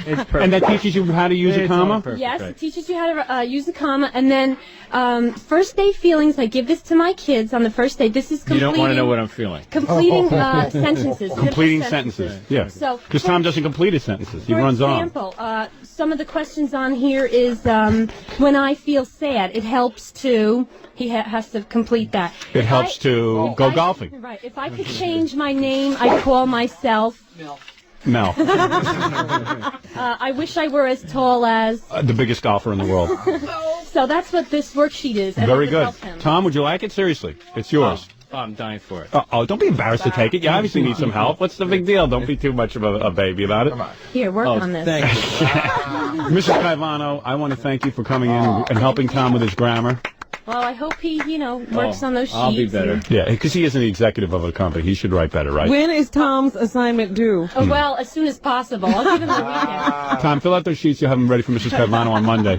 And Tom, now it's recess. You can go play or go do whatever you want back there. You know okay? what, Howard? What made me nervous is yesterday when I was listening to this, some teachers let him get through high school writing in this manner, and then he got through college writing, and then he got a well-paying job writing like this. And that encourages other young people to ignore their grammar and ignore all, because they say, hey, why do I need it if Tom didn't need it? So that's what worries me. The system has failed, Tom. Right. Some people do, some people teach. Well, that's your attitude. Very good. Okay. Well, Mrs. Caivano, obviously a little knock against your profession. The only cheap shot I could get in. Sorry, I had to go for it. The safety net slingshotted Tom into a high position. It's true. Tom says, hey, for all your grammar and everything you know, he's making a couple of $100,000 a year. Yeah, he laughs at you. That's right. Well, I can write a letter. So. Absolutely. You have nothing to be embarrassed about, Mrs. Caivano. Absolutely. Tom? Because I won't answer. I'll be nice. I'll be a gentleman. Right. Say it, Tom. Mrs. Caivano, I want to thank you for helping us out here with Tom. You're a lovely teacher. When do I clap the erasers? You should clap them against your head and be thoroughly embarrassed. I'm shocked by that memo. Don't write any more memos. Thank you very much. All right. Our general manager, the great Tom Cheapasano, has a lot of people skills, not writing skills. And Mrs. Caivano, the beautiful, very charming 6th grade teacher. Thank you. Hubba. Just had a baby 6 weeks ago. Snapped right back into shape. You look great. Thank you. Yeah, brown nose, Tom. That'll help. That's how he got through. That's it. Every time you make told mistakes. The teachers she looks great. Yes. So, Mrs. Caivano, thank you. And we're going to take a short break, and we'll be back right after this. All I know is we brought in the teacher to critique Tom, our general manager's memo. Yeah. And he usually is a real good sport about everything. But he was out in the hall screaming, because we blew up, for the e-camera, we blew up big copies of the memo so the teacher could critique them. Right. And he said, I didn't give my permission to have my memo used on TV. Oh. So they were like, what do you, well, gee. Was this just now? Yeah, it got real ugly out in the hall. Oh, boy. Because he doesn't want his memo critiqued. I heard it got real ugly. Wow. I hear you're really pissed. Well, I'm over it. Calm down, man. You wrote one lousy memo. You'll come back. Did I go along with the joke? Yes. Okay. I heard you were out in the hall getting really angry. I wasn't out in the hall. I was in the E, and I did say. I remember giving permission for this to be used. Right? You should have seen me trying to put a good spin on it out in the hall. I'm sorry. Take it easy, man. It's just a memo. It wasn't that bad. I told Tom that he had made hundreds and thousands of people feel better this morning. Right. Yeah, they feel like there's hope. They've been through the same thing. Yeah. Thank you. I feel better for that. But you know what I did? I took the 2 big signs and I put them in your office. You can hang them up on the wall. I'll have them framed. Would you autograph them for me? This really got to you, huh? Oh, yeah. I mean, yeah. Do I like looking stupid? No. No. Did I write? Was it poorly written? Yes. Yes. So no argument. Okay. I'm sorry. I'm feeling kind of bad. I suddenly realized what happened as we were going through it. Tom really did dash off this memo. He really did. Yeah, that's what must have happened. You probably were busy. You had just gotten back from Hawaii.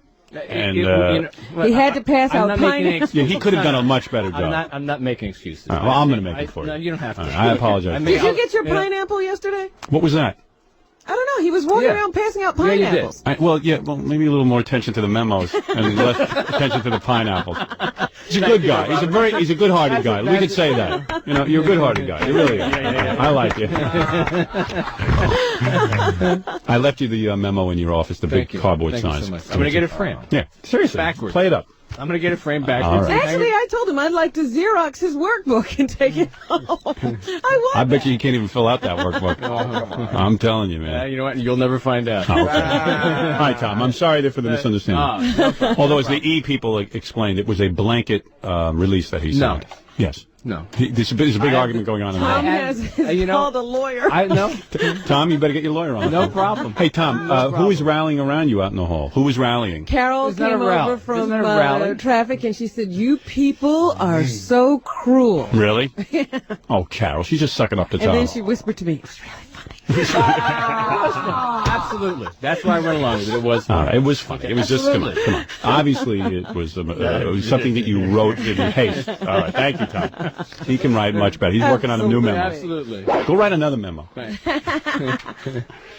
right. There he goes. He's our general manager, and we love him. You're plenty smart, but you got street smarts. That's on the golf course, no one can touch you. That's all. Dumb as a wall. All right. Very good. I feel bad for Tom. Early in my radio career, I had general managers who used to beat the crap out of me. Right. They constantly hauled me in and yelled at me and screamed at me and told me I was a moron. Ripped you apart. Yeah. And now that I'm a big shot, Tom is just Tom. Everything I find wrong with him, I just, He is taking the brunt Yes. of all the bad general managers That's before right. him. Exactly. It's not It has his fault. nothing to do with him. Has nothing he's to do with a him wonderful personally. general manager. No, he's not, It's just the resentment you feel. There's nothing innovative in that head. All right, very good. Let's get off of Tom. I love Tom, I do. And he's a good sport.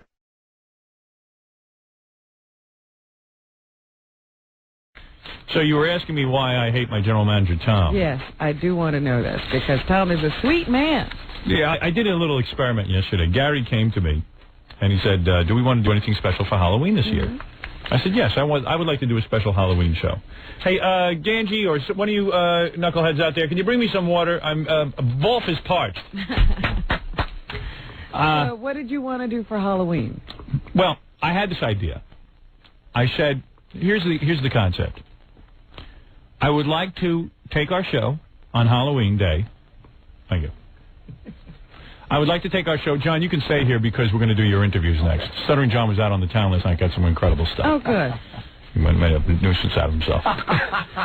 So I went I went to Gary yesterday, and I said, yes, I would like to do a special Halloween show. I would like to take the whole show and put us in a remote studio, remote van. We will drive to different areas. And instead of being in the studio that morning, we'll trick-or-treat. We'll get in costumes, and we'll go to people's homes and do our show from different people's homes. Sure. That'll be fun. So Gary goes, well, I got to go clear it with Tom and Richie. And I said, what do you have to clear? What's to do? We know that technologically we can do it because we've done it before. We've done it a million times. Yeah. You rent. You have to spend some money. You rent Get the van. Oh, look who's here, Tom. I'll tell you how I know you so well. It's frightening. So I said, okay. Let's do something different. That's what this radio show's about. Let's go out and do something fun. So I said to Gary the following. Go present the idea to Tom. I'm busy. This is your job. You're the producer. You have a dialogue with our boss. But here's what Tom will say to you. I'll rehearse you. Tom will say, all right, let me look into it. Tom will go to Richie. Richie will say it can't be done. And Tom will accept it. And come back and say no. I said, that's how it will go. And Gary goes, how do you know that? Maybe we'll say something positive. I said, no, they will not. Does that ever happen? Because people who take those kind of jobs look for the path of least resistance. You got to understand that. It is important to me for the station to do well and get ratings because that's how I make my living. If I'm gone, they'll still make a living. It makes no difference to them whether the show is successful, even though they think it does. I said, the answer will be no, and that's how the conversation will go down. Well, true to form, Tom asked Richie. Richie said no, and Tom agreed. Am I right, Tom? Well, it wasn't quite that simple, but It's essentially the same the bottom thing. line is that the truck that we used, those however many years ago it was, is no longer available. Why? That you mean no one else has a truck? It just that truck doesn't exist anymore. You mean because we used that truck once? Let me finish. All right, go ahead. And that to go out, the idea was presented as wanting to do it out on Long Island. Well, wherever. Okay. You do it in Manhattan, Queens, whatever you want. That I met with Richie and the other engineers from the station. Oh yeah. And and what other engineers? Just tell me who. And Richie and who else? Well, I mean, Scott was there. Eli was there. All the engineering staff was there. Should I call some of my engineer friends? No, let me finish. Yes. That were in the middle of trying to move the studios. Yeah. Within the next 3 weeks or so. I understand. So programming should suffer. Well, I mean, no, but I mean, it does sometimes. The burden of work. I don't think anyone. Can you imagine all programming stops? Imagine the TV station. Not all Listen, the move should not be loaded onto one guy. Richie's overloaded with that move. I'll tell you right now. Between you and me. I'm going to tell you. He's working his butt off because there's nobody else. He should get some assistance. That's number one. Of course, it's true. Tom, I'm a genius. You don't understand. You're arguing with a genius. You can't win. You're the genius of wrongness. No, I'm genius of the right. You're telling me you can't get a remote truck and assign it to another group of engineers? And send us out on Halloween? Of course you could. It costs too much. You never even looked into it. You didn't look into it. No, Admit it. Did you look into another truck? Into the specific cost? Right. No, Richie was gonna look into other ways of doing it. All right. And Richie will not look into other ways to do it. Richie's overloaded. Richie's busy. Other problems are that if it was out on Long Island, forget Long Island. Where would it work? Where will it work? Why not work on that? How about Queens? I don't know. I mean, it doesn't have to be Long Island. Someone said to me, well, where would you like to do it? I said, well, Long Island would be fun, or Queens. I mean, any one of these places. It would be a great Halloween show. And I know I'm looked at as a pain in the ass for coming up with these ideas. And it really shouldn't be. Listen, I could sit back on my ass at this point and just stay in the studio Halloween. Nothing would be easier for me. I'll be a fat cat. I got big ratings. I don't need to do this stuff. People come to you. Well, I need to go out and deal with the riffraff of my audience out in Queens somewhere? No. I wanted to make a great Halloween show that people would talk about. So I've come up with an idea. All you got to do is technically pull it off. Richie's too busy. I agree. Richie's a great engineer, but he's too busy. You got too much loaded onto one guy. Let's get another team of engineers, rent a truck, and go out and do it. And it'd be very... We never travel anywhere. It would be what? It would be very expensive. Yeah, but maybe it would be good programming. How do you know how expensive it will be until you look into it? I knew. You see, I knew you true to form. You would blow off the idea before you even looked into it. No, I was going to bet Gary. Gary wouldn't bet against me because he says I know Tom too well. I knew it. I knew it. Did not just blow it off. Make it happen, Tom. Tom, seize the moment is what I'm saying. You're the boss. Seize the moment. Say, hey, this is a great idea. I got to make it happen. Seize the moment. Hey, E-Team, maybe you can help Tom with this. Maybe E could help us defray the cost. No, in fact, we went to E. Gary went to E. Came to me with an idea, a much less expensive idea. What is the less expensive idea? E was not prepared to share in the cost of it because they're they're at the end of their year and they don't have the expense money. I can get them to share in the cost. Who did you talk to? Einziger? No, we spoke to John Reiber. John Reiber's a puppet, a franchise. I'll call franchise. It seems to be getting into a gray area. Gray area. Just go out and do it, and that's it. This is great programming. We're talking about the greatest morning man that ever lived is willing to go out among the people in a van and trick or treat. Very rare. This is rare. You don't say no. That's like, gee, when the Pope wants to go in a Pope-mobile, they don't say no. If Tom was in charge of the Vatican, it would be like Pope-mobile. But you know what they do? Because I go to church every Sunday, and they pass the bucket around at extra time to make sure that somebody's Oh, gee, Tom, we have no money. We just acquired 19 radio stations for $48 billion, and Westinghouse just bought us. You're going to tell people to pass the bucket? I am the profit center of me, is the old saying. Oh, please, please. What is it? I always wonder if I've always heard this rumor about Tom, which is denied in the past, but I've always heard this rumor that Tom has a certain line he has to reach every year, and his bonus is based on how much money he saves the station. I don't care about bonus. So you know what? Go to a sponsor and have him underwrite the cost and make him the sponsor of the Halloween show. Get creative. You guys all sit on your ass. This is why I resent all management guys. And no offense to you, Tom, you're the same as them all. I resent all of you. A guy comes up with an idea to make the radio station. You guys are resting on your laurels. You accept that I have high ratings. You go, well, he'll have high ratings anyway. Let him sit in the studio. Need to do anything for him? I don't even want to go out and trick or treat, but I'm willing to force myself to do it for the good of the show. I don't want to be lazy. I want to be the hungriest morning man on the planet. I want to consume creatively this planet. I will come out with movies and books. I am now in the middle of making a record. You are great at that. Yes, I am never lazy. Yesterday I was in a fit of depression. Yesterday I was skulking around my house. I mean, I was sulking, not even skulking. I was sulking. Good word. Whatever. I was walking around the house with my head down low because I said, Jesus Christ, I got all this going on. I'm on the phone with the record company guy. He wants me to write the lyrics to the record. I got the movie people. I'm giving them notes on the movie, what I think would work and what I wouldn't work. With Betty Thomas, I'm on the phone. Then I'm on with this. I said, Jesus Christ, look at me. I don't even see my kids. I'm so busy working. And that's a good thing. That's right. Oh, they like to keep me away from them. I go, I wonder what Tom's doing. I called Tom's house. He was out golfing. You're so full of baloney. I called. I found out. I sent out my people. Yeah, not true. Whatever. Not true. Why don't you make this happen? Why don't you sign yourself a task that's insurmountable, that you're going to move mountains, Tom? Go and seize the moment. I know you think I'm crazy, but I'm not. No, I think that you got to make things happen. Crazy. Once a year, I decide to go out. It can't be done now. Yeah. Richie's busy. Because Richie's busy, I should stop my show. Because Richie's busy. I know this Richie 10 years now. There's never a time he isn't busy. This is the first time. He's busy with the move. He's busy with... I don't care. I can't stop my show for one Richie. Get two Richies then. There is two Richies. Give me a station with two Richies. In defense of Richie, when have we ever... I'm not putting down Richie. I think you got it. Listen to me. It's always a battle, though. He'll execute this as well. But it's always a battle. I always got to prove to you guys that, to leave Richie alone and get another engineer to do it. Call up Greg and have him put it together. Have him charge us a couple of bucks. We'll pay him for his time and show Tom how to do it, all right? Okay. Call Greg today, all right?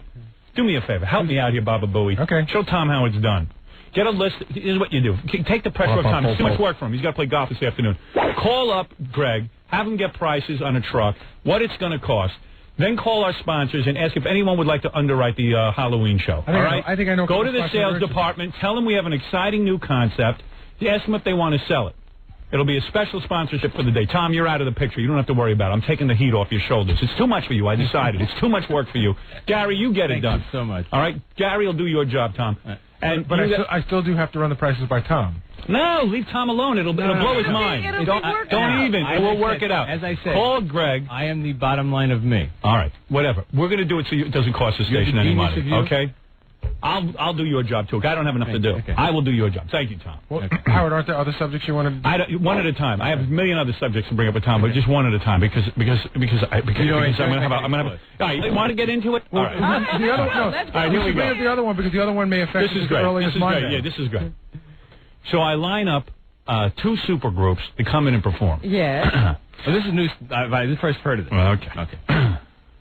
But he already knows what you're going to do. No. I don't even bother you with it anymore. I already know. Thank you. I got Phil Collins coming in. Yeah. Who's agreed to do a medley of all his greatest hits. Wow. And I got the group Yes, who's going to come in and do their 3 big hits. Roundabout, I've Seen All Good People, and what's the other one? Long Distance, Run Around, Long Time, Waiting to See.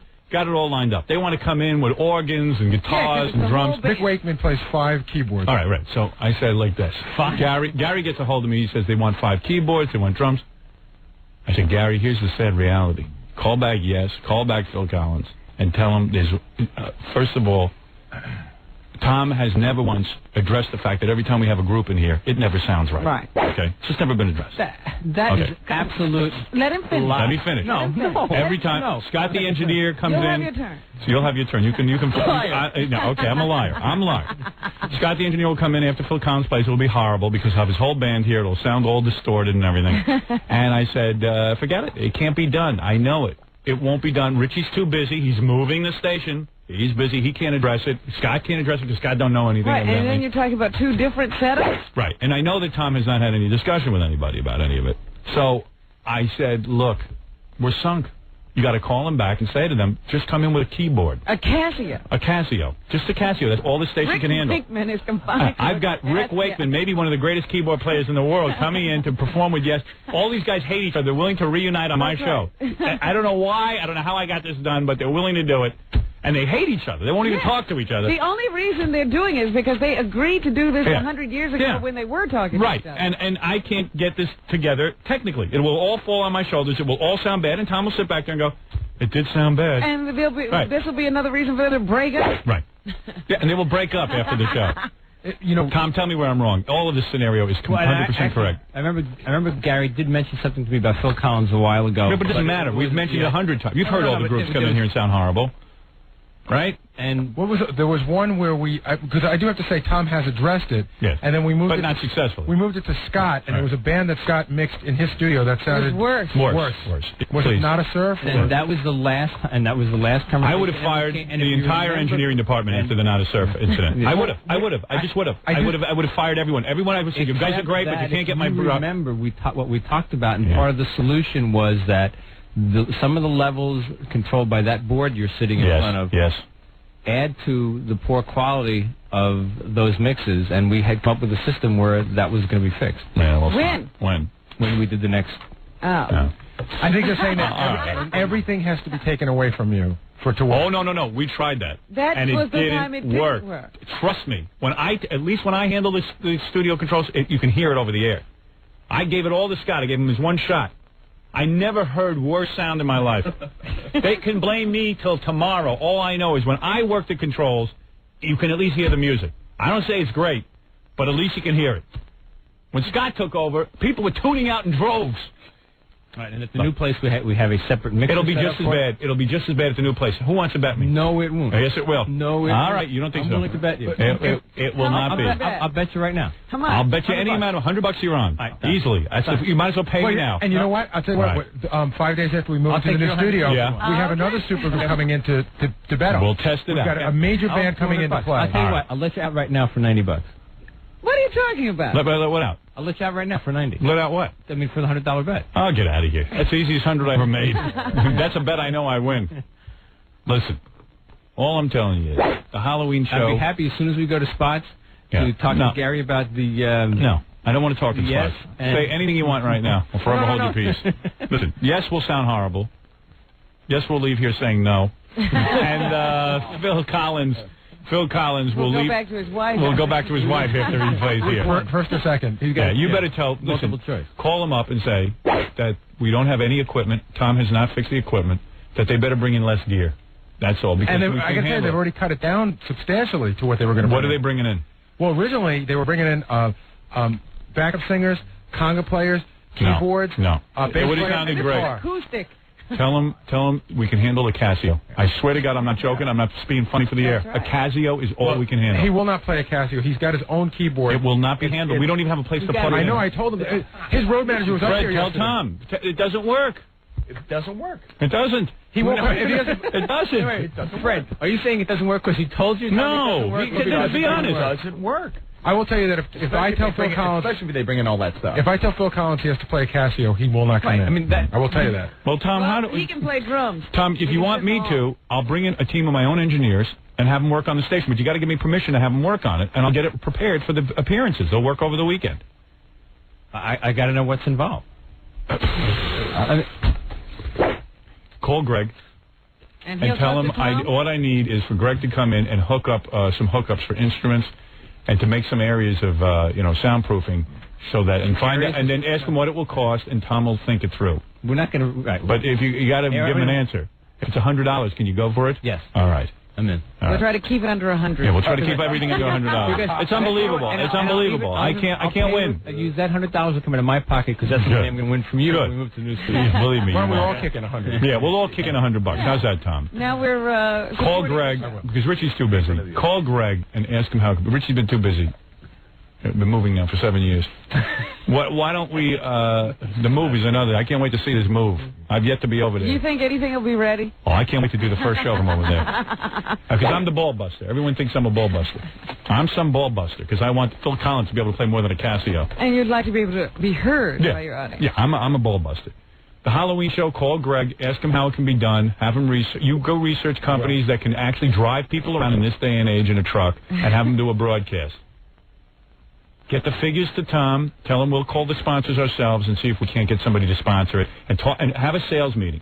Ask Ed Moyer and who's the other guy? Bucky? And Frank. And Frank Flores. Call a sales meeting, Gary, and ask them, tell them about this exciting new proposition and see if they can't sell a sponsorship in it.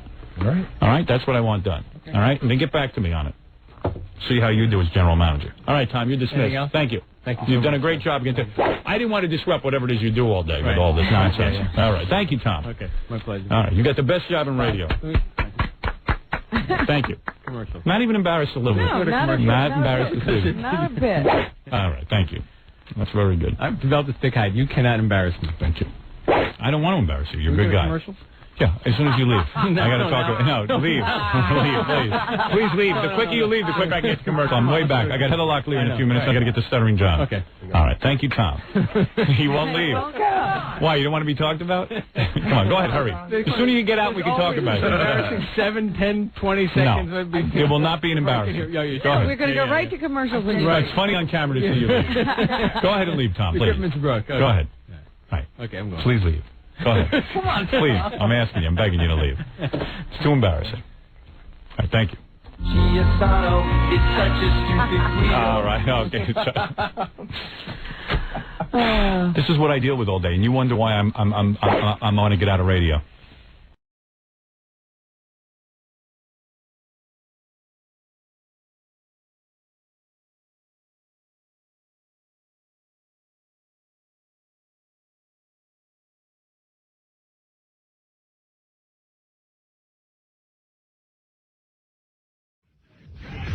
The real reason Rachel Hunter's leaving Rod Stewart is because he's not sexy anymore. He's too old and likes to watch TV and sit around and drink and play with his train. So she's got to leave. She's got to leave because she wants to go have fun, like jump up on bars and let her hair down. Whatever. Yeah, good for it. Yeah, I guess.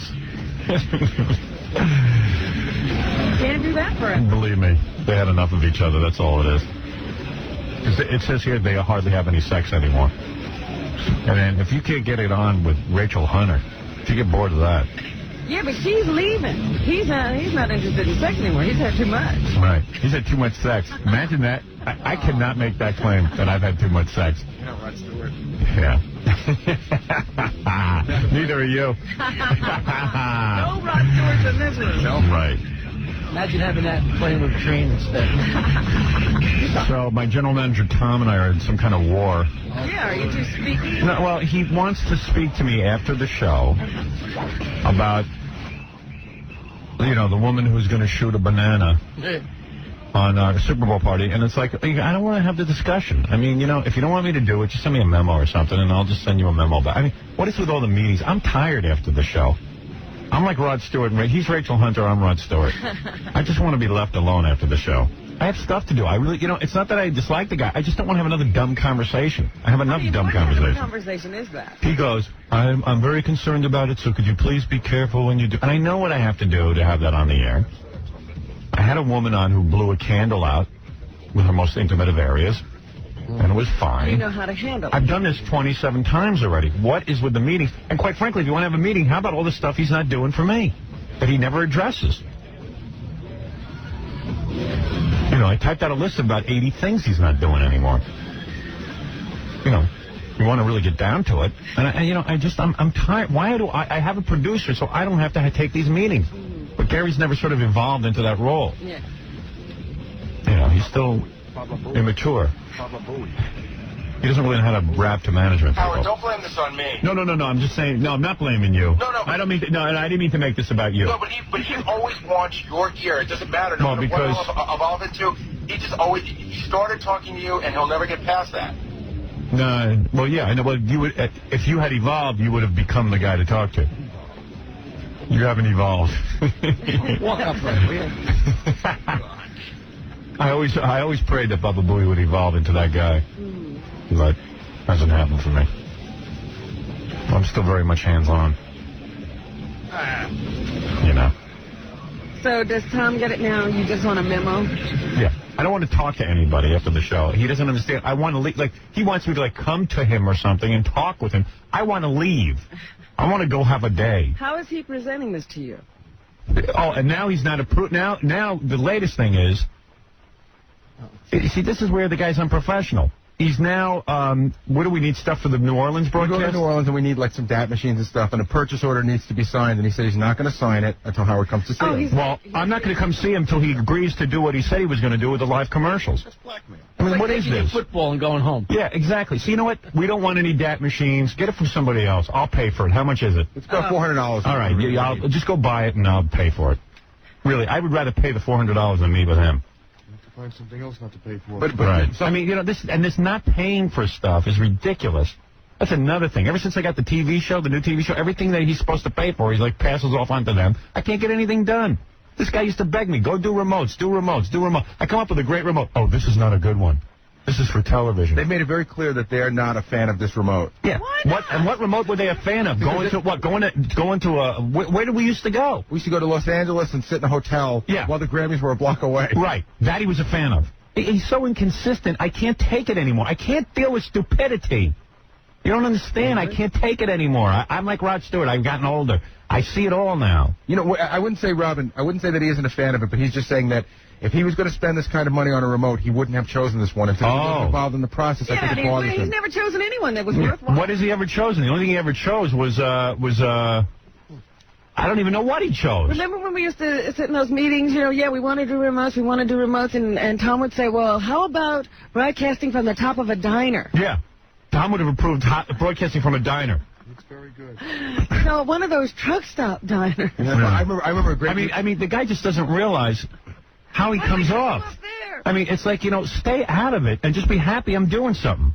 Howard, you had one great meeting where he said, we'll go to London and we'll broadcast from Abbey Road Studios. And you go, well, what's so exciting about that? And they go, that's where John Lennon and the Beatles, you know, were. They touched everything. And you said, hey, why don't we just stay here and say we're in Abbey Road Studios? Yeah. Gee, they touched everything? I'll make a broadcast out of that for 5 days. Gee, that's exciting. These guys are whacked. I'm going down to New Orleans where you're going to be part of a live broadcast, me giving a keynote speech, me berating executives, and then is a funeral. And then going to listen to this. We're going through the list of stuff that's going on in New Orleans. Yeah. There's some guy selling a show bikini bowling. Now listen to this. I'm going to track this guy down. He's got chicks in bikinis and high heels, and they bowl for a half. Yeah, and they bowl for a half hour. Oh my goodness, they're going to kill themselves. Yeah, I mean they're selling that. It's syndicated. I'd watch that. I'll tell you, I'd watch it. I know you would. That's the sad thing. Don't we have to talk to that guy? I mean, that's funny. So I come up with this stuff, and now he's like, "This is not my idea of a broadcast." And I'm like, "Well, what was your idea of a broadcast? A diner? Or Abbey Road?" The window of Macy's. Yeah. How about the top of Radio City Music Hall? I mean, all the years that I've been here, I get absolutely zero respect. The guy should be thrilled that I chose to do this remote and support it. Now he's holding back money for DAP machines. F him. Just give me, just fill out what you need, and I'll give you some cash. F him. I mean, really, what now he's not buying DAP machines till I meet with him about something I've done 1,000,000 times already? Actually, it's what and with that goddamn button back there that he's hitting way too much, I got to get that Andre out of here. That's the other thing I'm working on. They finally found something for him to do. Bother me. He's been here, and no one even knows what he does, and now he's sitting and hitting a button way too goddamn much. And I got to get rid of him and Tom and everybody. I want everyone out of my life. Leave me alone. Leave me alone. I'm screaming here for help. You sound like a drowning man. I'm a drowning man. I am. I am a drowning man. You don't know the half of it. I'm an island. I'm alone. I mean, really. I'm on the island, I think. That's what... Yeah. He's over there painting. But, I mean, it's just so ridiculous. This guy wants to have a conversation with me. And it's become this whole big thing. Please, have a conversation with Baba Booey. No, it's gotten really uncomfortable. Yeah, I mean, it's retarded. He feels that but I'm going to have a conversation with him afterwards, and I'm going to sit and tell him what he doesn't do. Then he can tell me. What is it? How is it getting uncomfortable, Gary? Well, because I think he feels that this is just a huge show of disrespect for him by Howard. That he's as a boss. See, this is all. Wait. It's all pride. Instead of working it out with you, he refuses to meet with you. What about my pride? What about all the things I talk about with him constantly that he won't do? How about not respecting me enough to know what a good remote is for my show? And insulting me through you in front of my fellow workers and questioning my judgment? How about that? How about that for a kick in the ass? Going around telling Gary and God knows who else how he's not a fan of this broadcast. You know what? He never was a fan of this broadcast. He never will be a fan of this entire broadcast, and he never would have hired me in the first place. Mel Karmazin hired me. I shouldn't have to deal with this. It's an insult to me. I don't think this is a very good broadcast. I'm not in favor of New Orleans. It's like, gee, thanks for the vote of confidence, you twerp. God damn. Get everyone out of here. Imagine that. Going around telling people. Do I go around telling people stuff about him when he tells me something? I mean, I try to be supportive. I don't sit there and question every goddamn thing he does around the rest of the radio station. Here I am making a trip to New Orleans. He's going around telling Gary and God knows who else how he's not a fan of it. Who cares what he's a fan of? Just pay for it, you dope. I don't know who else he's telling, but I'm sure I know for a fact that he's told the CBS people and the E people. Yeah, that's great. I'm glad he walks around and talks. I'm not a fan of this broadcast. He was a fan of the Grease Man. Go back and work with him. Can't the Grease Man work with him? What kind of remote is he doing? Yeah. For crying out loud, have the meeting now. Walk in and meet with me. You'll hear how dumb it all is. He takes me behind a closed door. You should see what goes on with these meetings. Well, you know, it's funny. He takes me in a room like there's something going to happen. And then he goes, this woman you're having on who wants to shoot a banana, I'm not in favor of it. Well, Tom, I know how to word it. I know that the FCC. I've been in this meeting. Yeah, I know it already. So tell Gary that and leave me alone. And I'll handle it. I mean, how many times are we going to go through this dance? And how many times am I going to ask him to help me out with the air conditioner? That's the television show. I'm going to New Orleans. You're going to New Orleans because of the television show. No, I'm not. I'm going to New Orleans because it's funny. It'll be a great broadcast. That's why I'm doing it. What do you think, I'm going to sabotage my own radio show? Jeez. And then to go over and tell the E crew and everyone else he's running around, I'm not a fan of this. Well, gee, maybe I'll fail so you can be right. I knew it wasn't any good. You know. He's a genius. What am I going to do? I tell you. The TV show is for CBS, the same company I do the radio show for. It's all the same. Yeah, it's all right to be for CBS when he wants to use something that CBS owns. Right. But when we're just doing a broadcast, he's just a small thinker. He's a small thinker. And then I got to pick up the phone and call Mel, and Mel's got to straighten him out and be the white knight in shining armor. And it's like, I got to deal with all this. Well, you know, Howard, and I'm too tired to pick up the phone and call Mel and tell on Tom and Andre and Andre's button abilities. And, you know, I mean, it's just like, it's a joke. The inconsistency is making me nuts. Howard, can I say? But I haven't been here at this. How long have I been at this station? I would say 1985. Tom, how many times have I been wrong about the content of the program? How many times have I picked a bad remote? I'm not a fan of this remote. You can't have your DAT machine. Just give me the bills from now on. I'll pay for them and I'll submit them to Mel. See, the interesting aspect of this, Howard, I'll go around, Tom. A lot of this is about money. Right. When he says when he says he's not in support of the broadcast because of what it costs. Yeah, and everyone knows it's his posturing, so he can walk around afterwards and go, I hardly paid for anything. But listen. You know, I'm sick of it. But Howard, here's the interesting part of it. Yeah. The bill to K-Rock on this whole thing is around $20,000, and he doesn't want to spend that money. Of course not. But the interesting thing is that he sold sponsorship for this, so it's really not cost him anything. Right. But he's still bitching and bad-mouthing me. Things shouldn't be your concern at all. The idea, there should be somebody here who says, all right, we got to get a broadcast done. This is how much it costs. How do we get that done? Right. Without it having to come back to you. I mean, if I was doing something nuts, I understand why people wouldn't want to pay for it. Like if I was saying, I'm going to go broadcast from the top of a diner, I could understand why somebody wouldn't want to pay for that. You know, Tom did actually suggest once that we broadcast from the window at Macy's. I know. He did. I know he did. He's a genius. The top of the diner is a true one, too. Is it? He's a goddamn genius, and the radio industry is lucky to have him. Why would we be on the top of a diner, Robin? You know what the problem is? When guys who are salesmen start to think that they now are going to get involved in creative, and as soon as that happens, man, you're doomed. If you listen to these guys, you're wrecked. Trust me. I tell you, I'm going nuts from this. I'm sorry to blow on the air, but I'm going nuts from all of the minutia that I've got to be involved with. My phone rings day and night with minutia.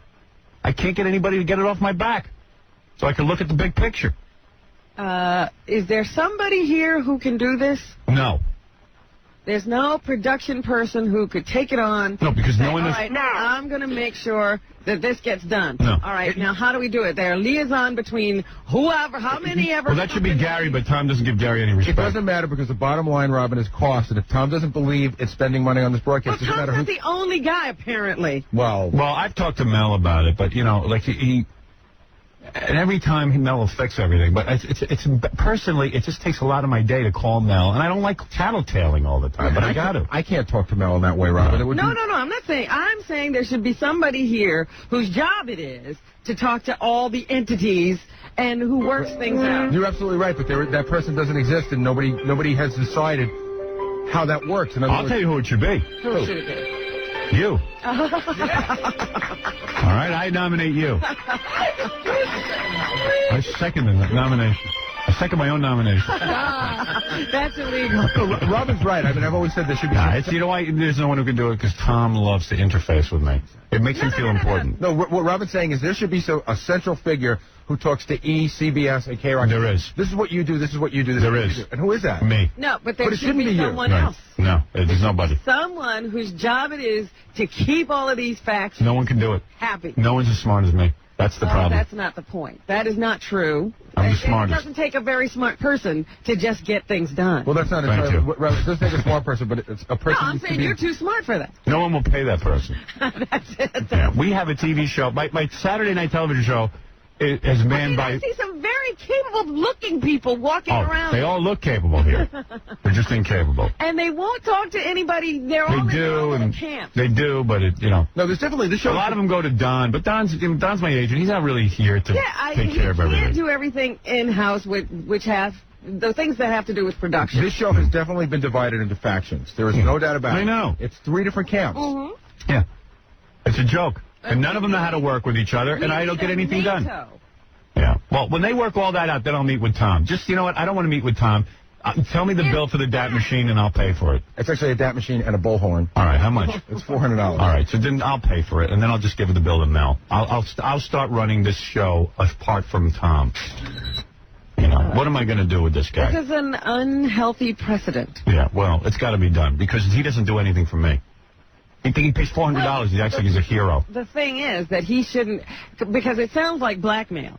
I won't sign this order until you come and talk to me about something else. I can't get a show done like this. That is ridiculous. Of course. I blew my stack when I heard that. I mean, at that point, eventually he's going to have to make a decision on a great many things. Is this show going to grind to a halt until you talk to him about this? Then we might as well not work here. Right. Well, that's how I feel. Let's just say then that this is the end, right, and we don't work here anymore because we can't resolve this issue. I'm with you. We're going to now sabotage the show on other levels. All right. Why don't you walk out first? Okay. Goodbye. I'll see you later. And if you see Tom, tell him I'm not meeting with him. Now, John can take over for you. John can take over. If you want to sabotage the show. I know. I like how Robin walks out. I love when she walks out. You know what's funny about that? She gets angry. She's really angry, and she really walked out. Yeah, but I don't know who she's angry with. Whoever. The world. Oh, she's back. Oh, you're back. What is this man Maya? She's really... You walked out with me. What the hell's wrong? No, you walk out. We're walking. I'm not walking.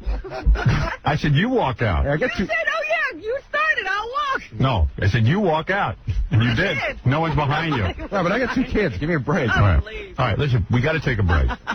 We'll walk out. The kids. We'll walk out during the break. Jackie's got a wife and a mother-in-law and a bunch of cats. Nice. That's right. Jokeland will go dark. 3 homes. Jokeland will go dark. All right. Don't worry, I'll work it all out. Oh, please. All right. And, hey, today's a great show. Carmen Electra's coming in. We can talk to her about Rodman and all that. That'll make you feel better. That'll make me feel real good. Chuck Zito's stopping by. Really? Gossip Game. He's going to play with us. Okay. I love when he comes in. We can ask him if he's banging Pam Anderson. Although I don't think he's going to tell us. But we'll ask him. We'll see what She's a happens. nice girl. Yeah. She's a nice girl, Howard. Chuck scared me because I wanted her to do a phoner. Yeah. And he said, why can't I come in live? And I said, no, I'll call you back. Because I want to play a game. Yeah. You don't tell him phone. Chuck wants to play a game? Yeah. Then games we will play. Good luck. I want to play a game. I also have tickets to give away to opening day at Shea Stadium. Game with Chuck? Yeah. No. We're playing on the Mike Walker game. You do that. I'll do whatever Chuck wants, quite frankly. No, you know what I meant. If Chuck wants to play tic-tac-toe, we're going to play it. Oh, that game? No, we ain't playing that. All right, listen, let's take a break. So we got a big show for you today, and there's a whole bunch of other things we got to play for you. And Gary, at one point we got to go through all these tapes on the air. That'll be a fun kind of thing to do. Okay. I hope. And we'll be back right after these words.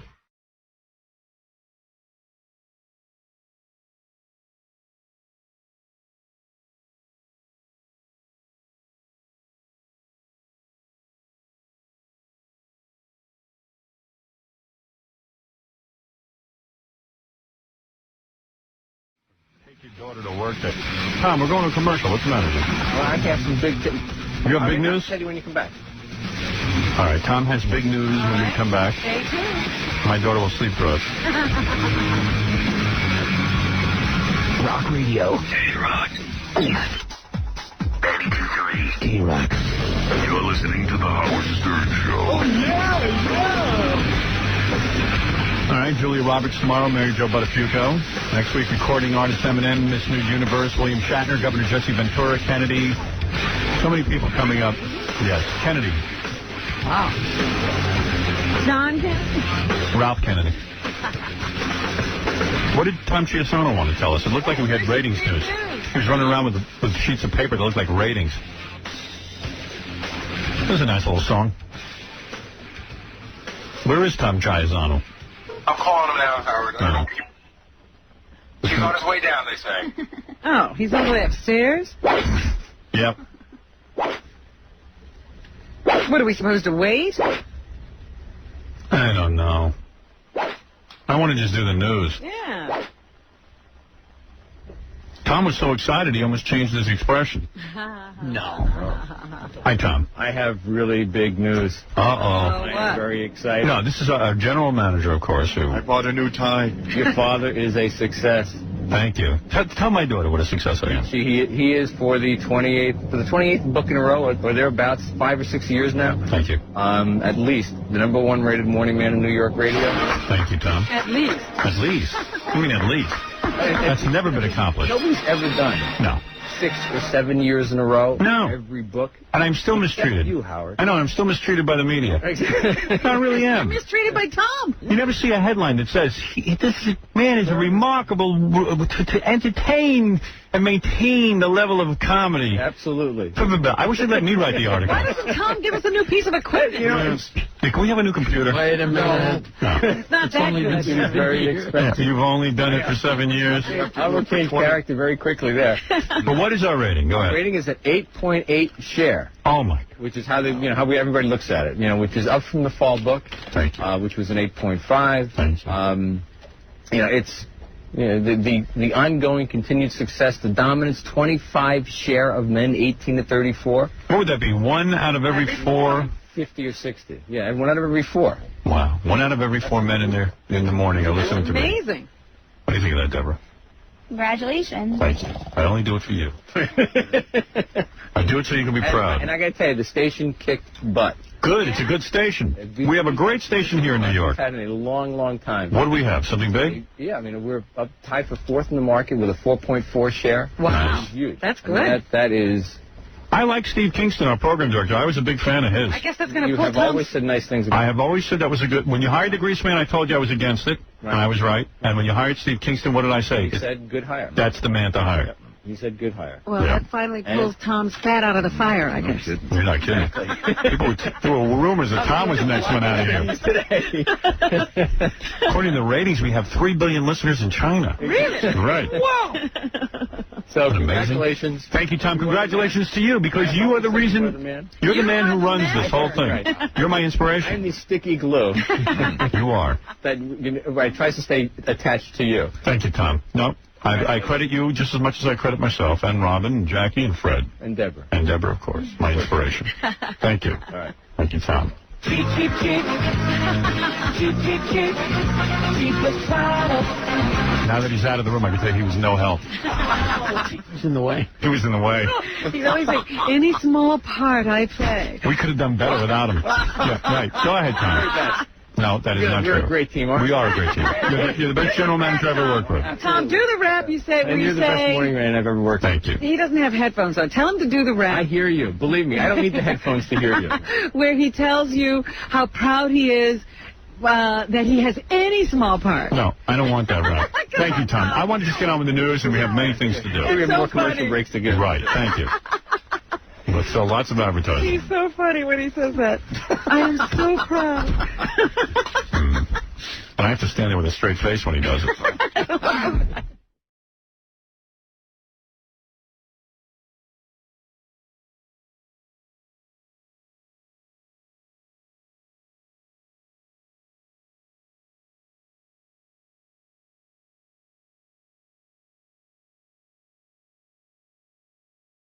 All right, here's the deal. Here's what happened. So I find out from Kathy Tobin that when we get a new batch of interns, Tom, our general manager, was asked once to address the interns, which he did. And it turned out he liked doing it. So now he has something to do. Yeah, so because he's looking for stuff to do. Tom's a nice man, but he doesn't have a whole lot to do around here. Imagine the general manager of a huge radio station is addressing the interns. Yeah, and he pretty much tells them, I've heard, everything that we tell them anyway. Oh, okay. It's nothing new, but all right, you know what? What the hell? I would love to hear the address anyway. Well, I got some of it on. I didn't tape. If I play the whole thing, you'd be sleeping. That's what I figured. Right. What must that be like? It's so boring. And Tom basically does a whole lecture on how if you don't want to do something, just don't do it. Like, he doesn't talk about inspiring them to do stuff. He tells them what not to do, which is pretty much his role around here. Well, he knows what he doesn't want to do. He just doesn't do. Right. So basically he tells people, if you feel like, if someone's asking you to do something and you don't feel like doing it, don't do it. This is how I've gotten by him. Yeah, that's how he got by, so why not give the advice to young people so there can be more Toms running around. So Tom gives them a lecture. Uh-oh, here's Tom now. I wish I got a lecture. So Tom gives the interns a lecture. Yes. And you want to be in here for this? Yeah, I think I do. Why? He's trying to protect himself now. So I said, why don't you tape what Tom says to the interns? I'd love to hear it. Yeah. And then as we were talking, we said, as long as Tom's going to be giving a lecture, we're going to set up microphones. Why not have the interns ask him questions? Yes. And I said, the one thing that'll bother Tom the most is asking questions about money, that the interns want money. For parking fare, for, you know, anything. And I rehearsed with them, and I even told them what Tom was going to say, and Tom, of course, said everything I said. Really? Yeah. We can't do that. You know, yeah. Oh, I have that on tape. I'm going to play you some of that. I'm playing you everything. Wait, are you on tape telling everyone what Tom would say? Yes. Oh, that's you have your setup. I have it all. It's a very long setup. Okay. We had to edit some of it down because it takes... Yeah. I rehearsed them for over an hour and a half. I wanted this to come out flawlessly. Perfect. Yeah. Well, they were real good. Right. They were. They did a great job. And then we said, well, okay, we'll ask him questions about money. And then let's get the questions more and more ridiculous, but not too ridiculous. That he catches on. Just ridiculous enough. But we even have one British intern, and we said, well, you'll ask a racist question. But, like, you don't even, you know, she goes, what did she say? What did she say to Tom? She said, I remember exactly. She used the N-word. She said, can I go out on the street and interview niggers? And interview homeless people and niggers. Right. Be my answer. So, and then, because I wanted Tom to think the interns were insane. Yeah. And then some of them, believe me, I did. He did. Because evidently he walked out afterwards and said to Kathy, you know, I called Kathy out of the studio. Right. And I know exactly what you said. You said to Kathy, you're nuts. I thought you were good at this. Yeah, I thought you were good at hiring interns, but I got to tell you something. This is the worst problem. I had one of the interns ask Tom. It's on the tape. Yeah, I had one of the interns ask Tom, when I go to parties, a lot of girls want to have sex with me because I work on the Howard Stern show now. Is that okay? Is there anything illegal about it? So, like, they've got all kinds of questions they need all kinds of. So here I am. That's the one where I finally said, all right. Now, Tom, at one point during it does say, where's the microphone? But when he left, you were convinced that they were for real. I mean, we even rehearsed if Tom... Just listen. Where's the microphone? All right, here's the rehearsal. So it wasn't obviously mic'd. No. We had microphones, like, hidden all over the place. That's great.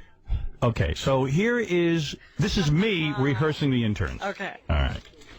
Okay, so here we go. So stay with us here just to make sure this rehearsal goes well. Listen, I can't help you out with any kind of financial. That's, you know, we made that clear from the beginning. I can't change the rules. We have rules. But I had a friend who interned at Johnson & Johnson, which is a big company like our company. Yeah, but this isn't Johnson & Johnson. Right, but they had a cafeteria at least. They paid for his transportation. I'm being Tom. I'm role-playing. You're very good at it. Yeah, and everyone said it's identical.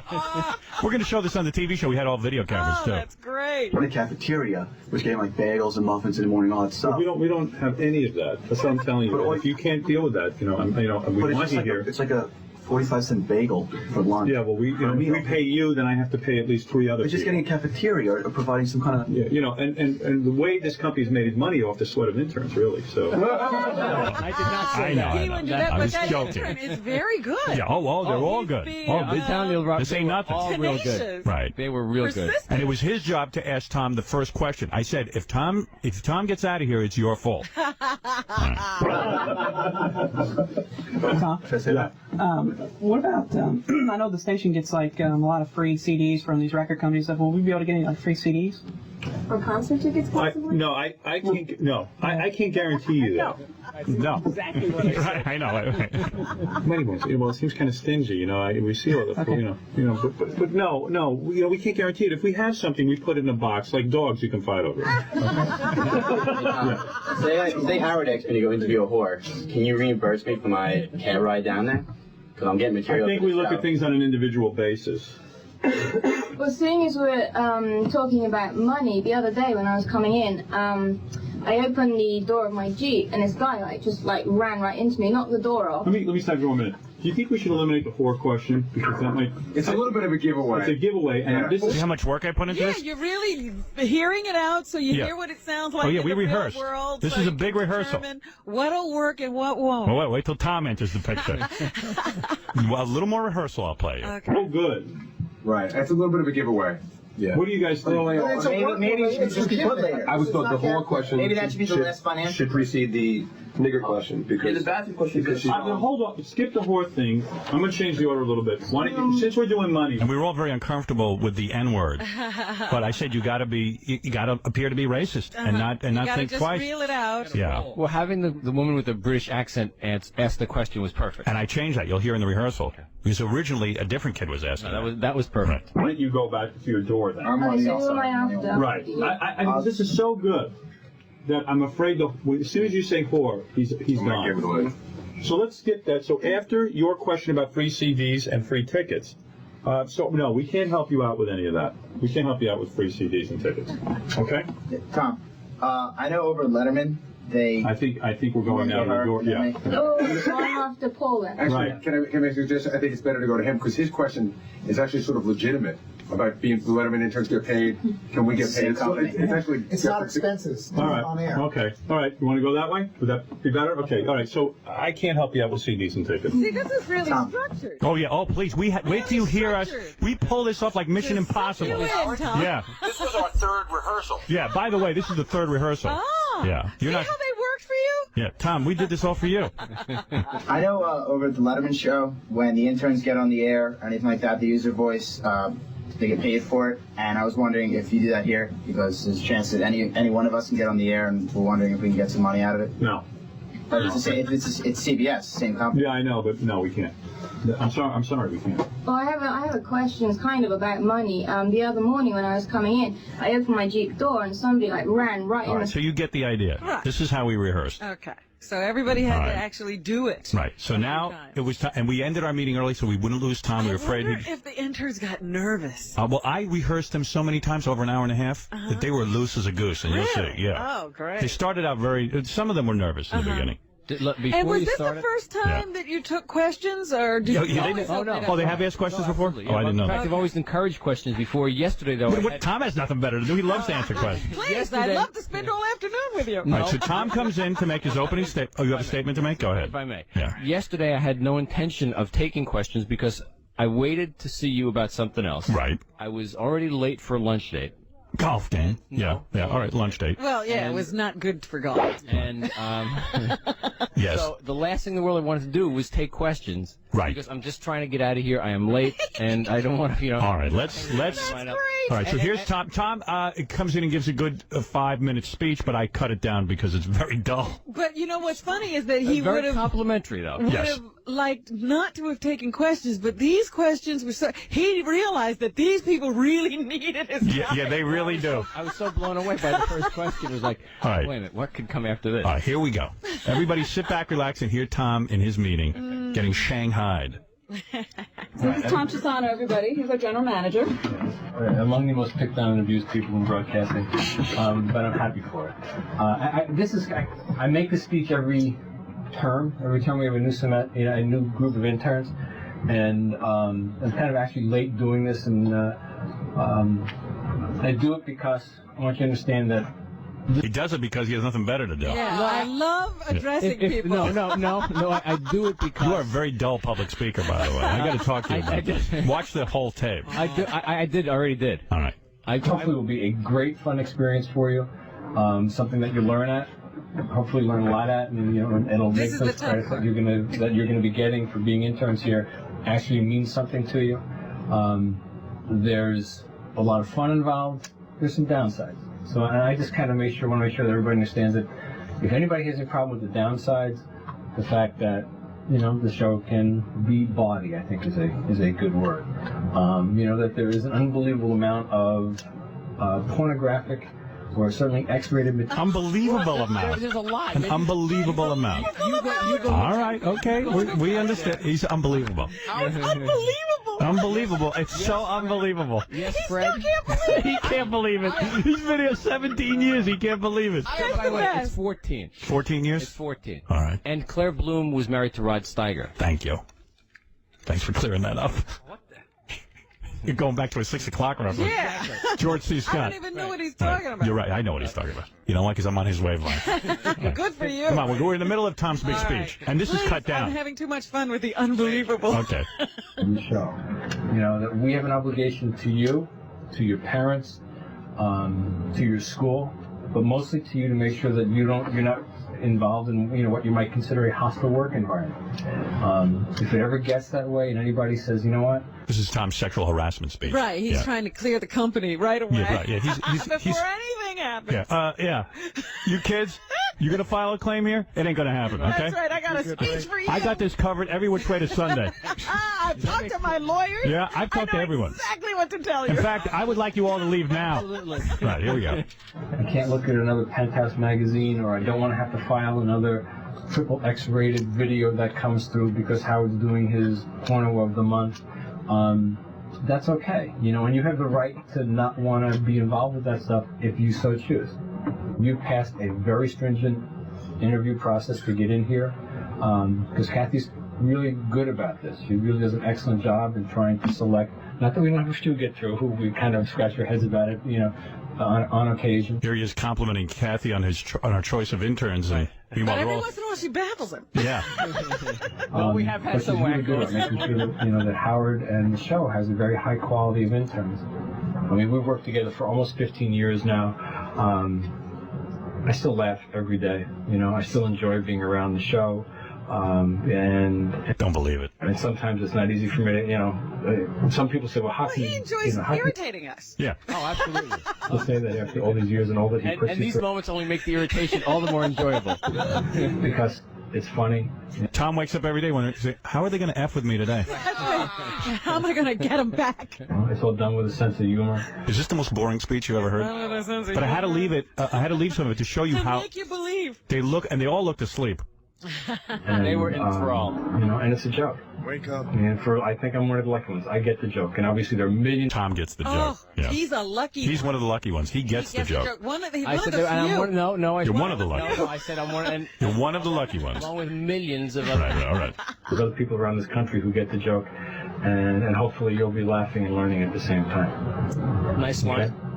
So thanks. Tom, Here we go. You just mentioned if we have any kind of problems. One point I counter is I'm coming from New Jersey at Rutgers, and it's costing $17 a day to get here. And I calculate by the end of the whole internship, which would be I think almost $800.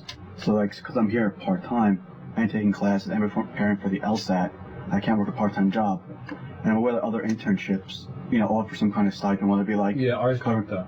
I know, but I had a friend who actually interned at Johnson & Johnson, which is a big company, like our company, and they actually had a cafeteria inside, which they provided breakfast or lunch or nothing too expensive, like a bagel here, a bagel sandwich. So I was wondering, why, or if you would have something like that, or we don't.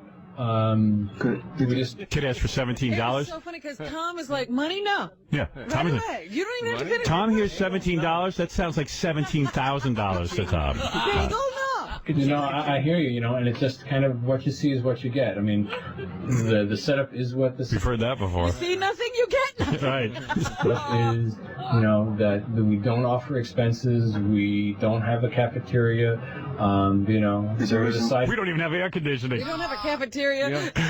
Benefits of that free lunch every Wednesday, I think, when Ranch One delivers. He's telling him when Ranch One delivers, you guys can fight over that. That's right. It's your free lunch. After the staff gets theirs, you can get yours. Yeah, after Howard and Robin eat everything. And there have been some interns that, when we've needed part-time help, we've hired, and paid out of petty cash or whatever from time to time.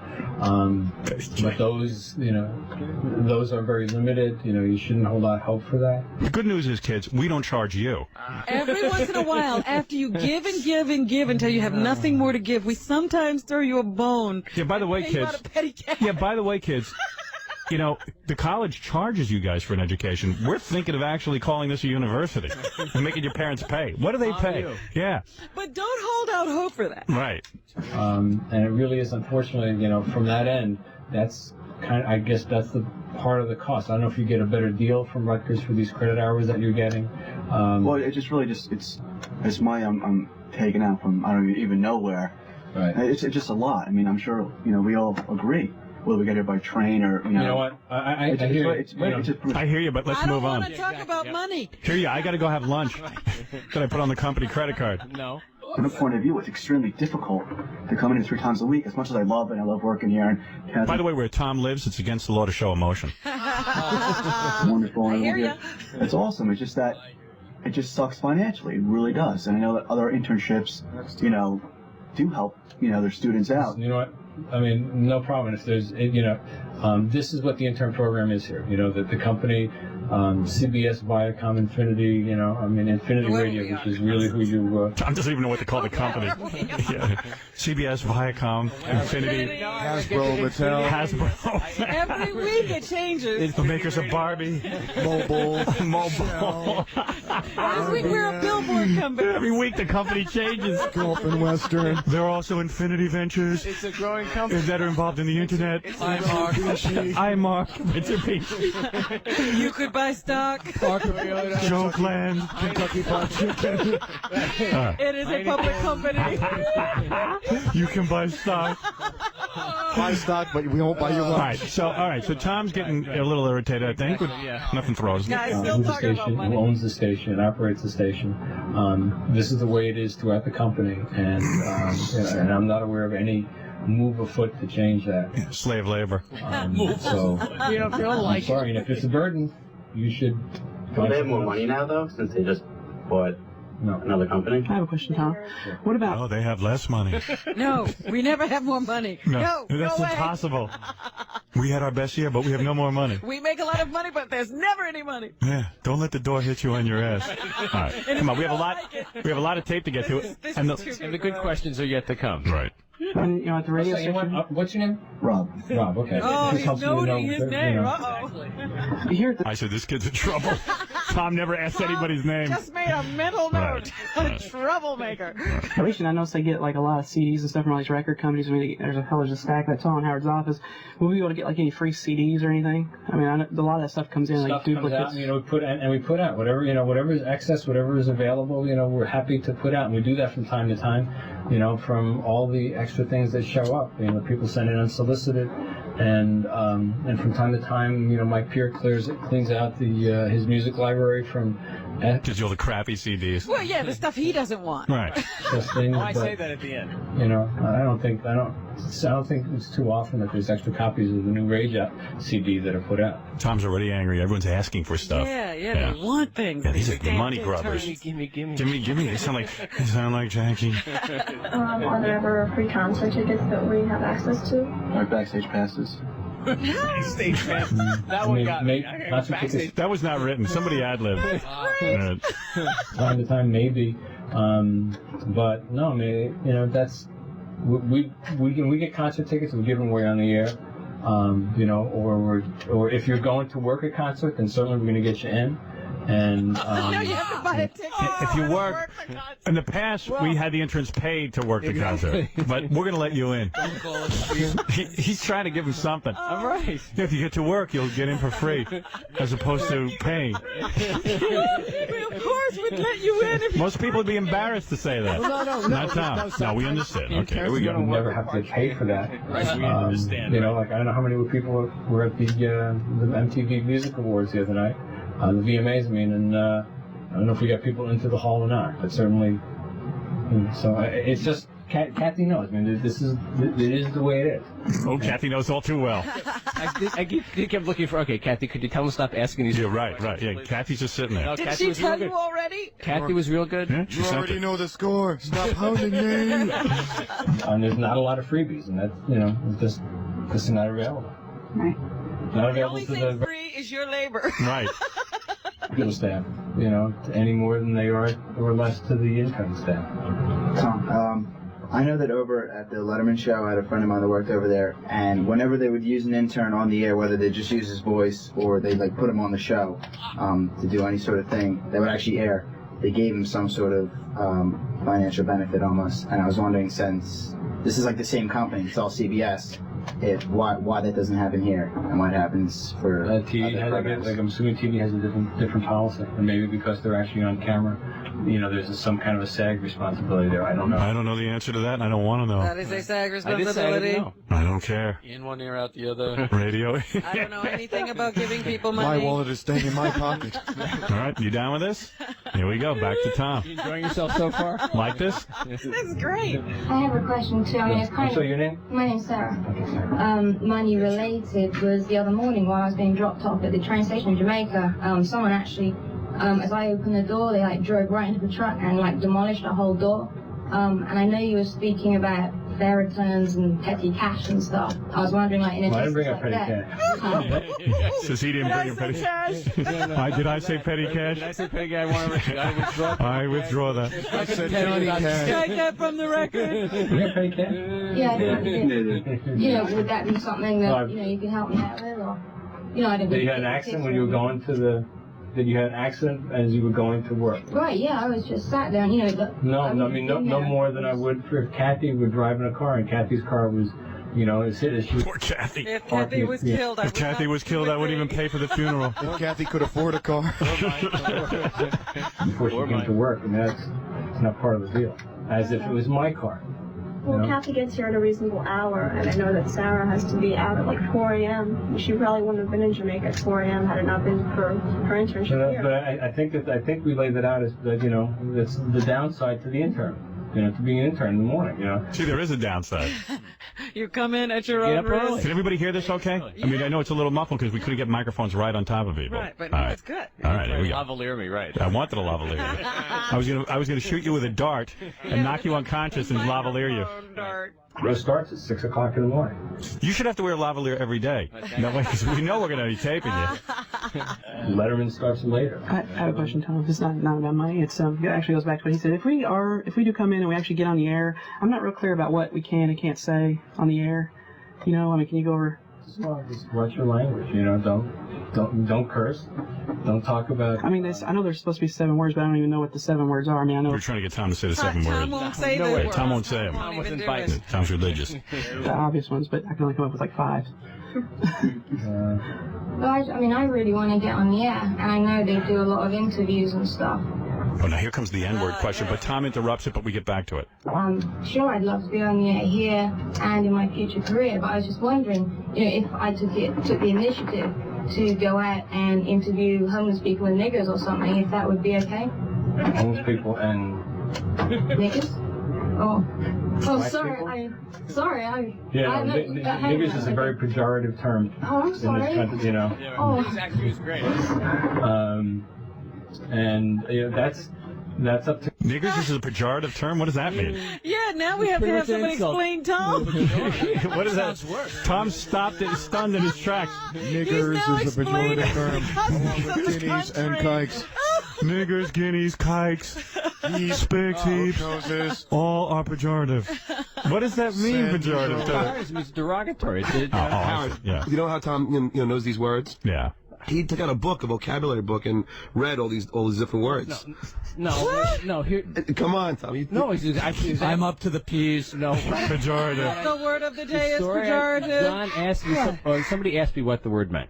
Right. And asked me why I knew the word. And I said I knew the word, and because after I get out of college, I did study vocabulary books. Oh, you're a power builder. That's what that's called. I was trying to, to I also improve do my vocabulary. Dale Carnegie says that. Learn 7 new words a day. And Tom took his advice. I did it. Pejorative. So absolutely, yes, I do admit That is to a having pejorative studied term. vocabulary books. Today's word is peony, a flower. So nobody knows what he means.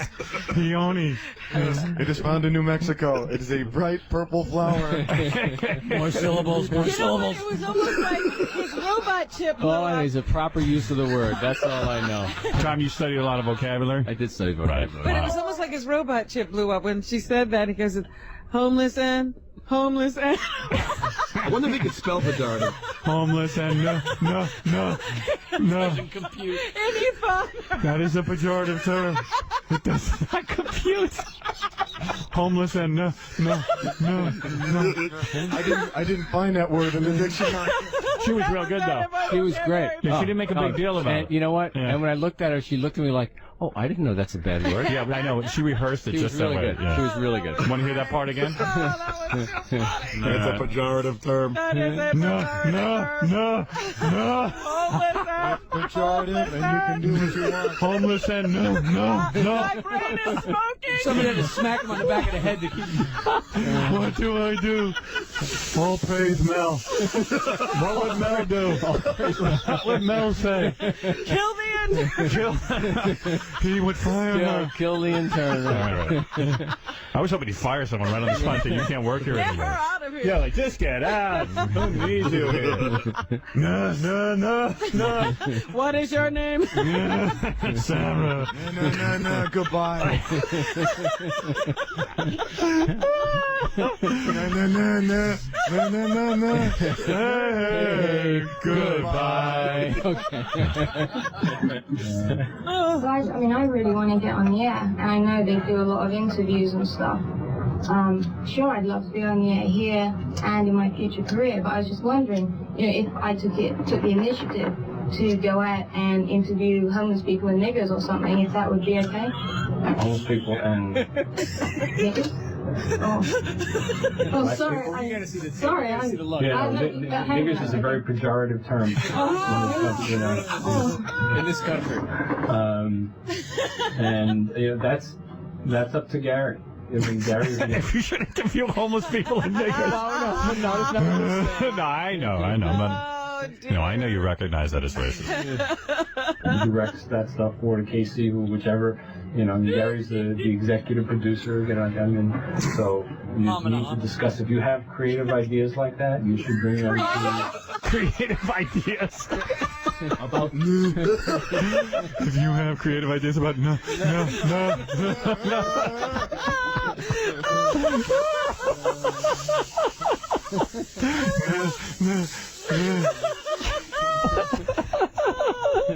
Oh, that's the best. All right, next question. But he's cool. He's cool and calm. He's cool. He charges Have forward. creative ideas about no.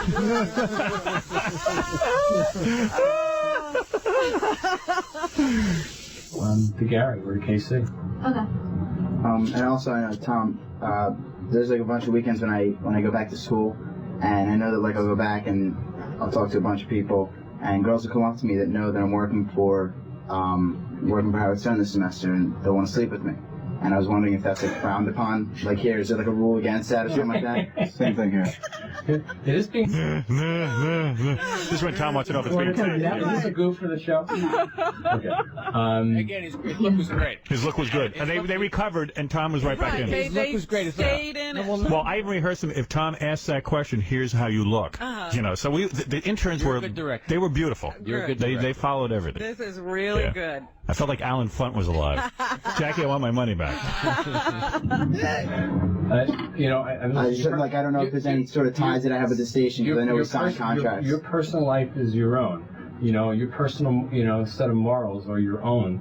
And if women come up to you because you're an intern at the Stern Show and they want to sleep with you, if you think that's motivation that would want to make you sleep with them, that's up to you. Like a priest. I would not do it. I would do it.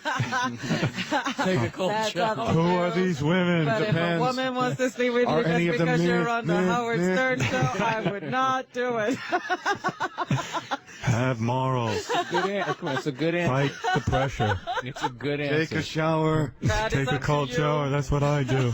Ice yourself. When I feel like cheating on Penelope, I take a cold shower. Women throw themselves at me all the time. That's right. I'm handsome. You can see that. I don't direct people's morals. I put ice cubes in my pants. Direct anybody's morals but my own. I have a question for you, Tom. I feel like I'm actually late. Last two questions, then I gotta go. Okay. Everyone's asking you a variety of different questions. I know Howard talks a lot about you on the air. I was Right. just wondering, what exactly do you do? Yeah, what do you do? This will just take a minute. Wait a minute. We all want to hear this. Now you're going to know.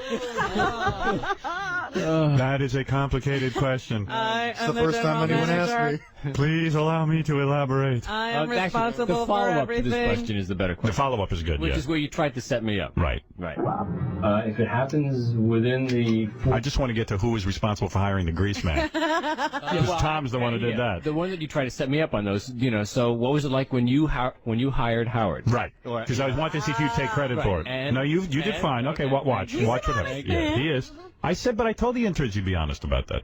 walls of this radio station. I said you try to squirm out of the Greaseman debacle. No. Really? Okay. I see. And I'm responsible for it ultimately. I'm responsible ultimately for the content that goes out on this show. I'm responsible for the sales of the radio station, for the engineering of the radio station. When Howard's not happy with the setup for the band, ultimately that winds up back with me.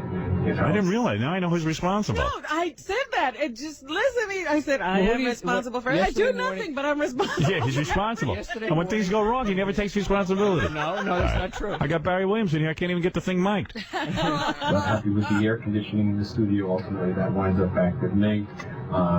If we have a sales budget to hit, I have a number of sales managers and sales people who all work for the answer to their, directly to their sales managers, who answer to. Tom loves this question. But it's not what he does. He's responsible. Everybody asked him, "What do you do?" Right. He said. He's telling you he's responsible. But what I do is... Yeah, what do you? You don't sell. You don't... Oh, no, that's not all true. right, let's see. That's not true. Were you responsible in getting Howard here? No, I was involved in the process, but no. I mean, Mel Karmazin. No. As soon as he mentions Mel Karmazin, he even ass kisses Mel in front of There interns. should be music. Yeah, wait till you hear this.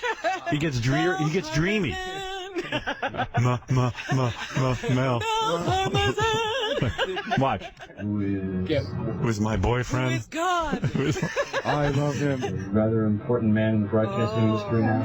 I worked for directly back then, and have worked for since 1981. He's a beautiful body. He is. He keeps leaving me for other managers. Salt and pepper hair. He's handsome, that's right. He has salt and pepper hair. His powerful forearms. He scoops me up in his Now arms. he's romancing Sumner Redstone. Now he's kissing Mel's ass in front of the interns. Who is a very important man in the broadcast industry. There's been a little... There was BK and AK, my life before Karmazin and after Karmazin.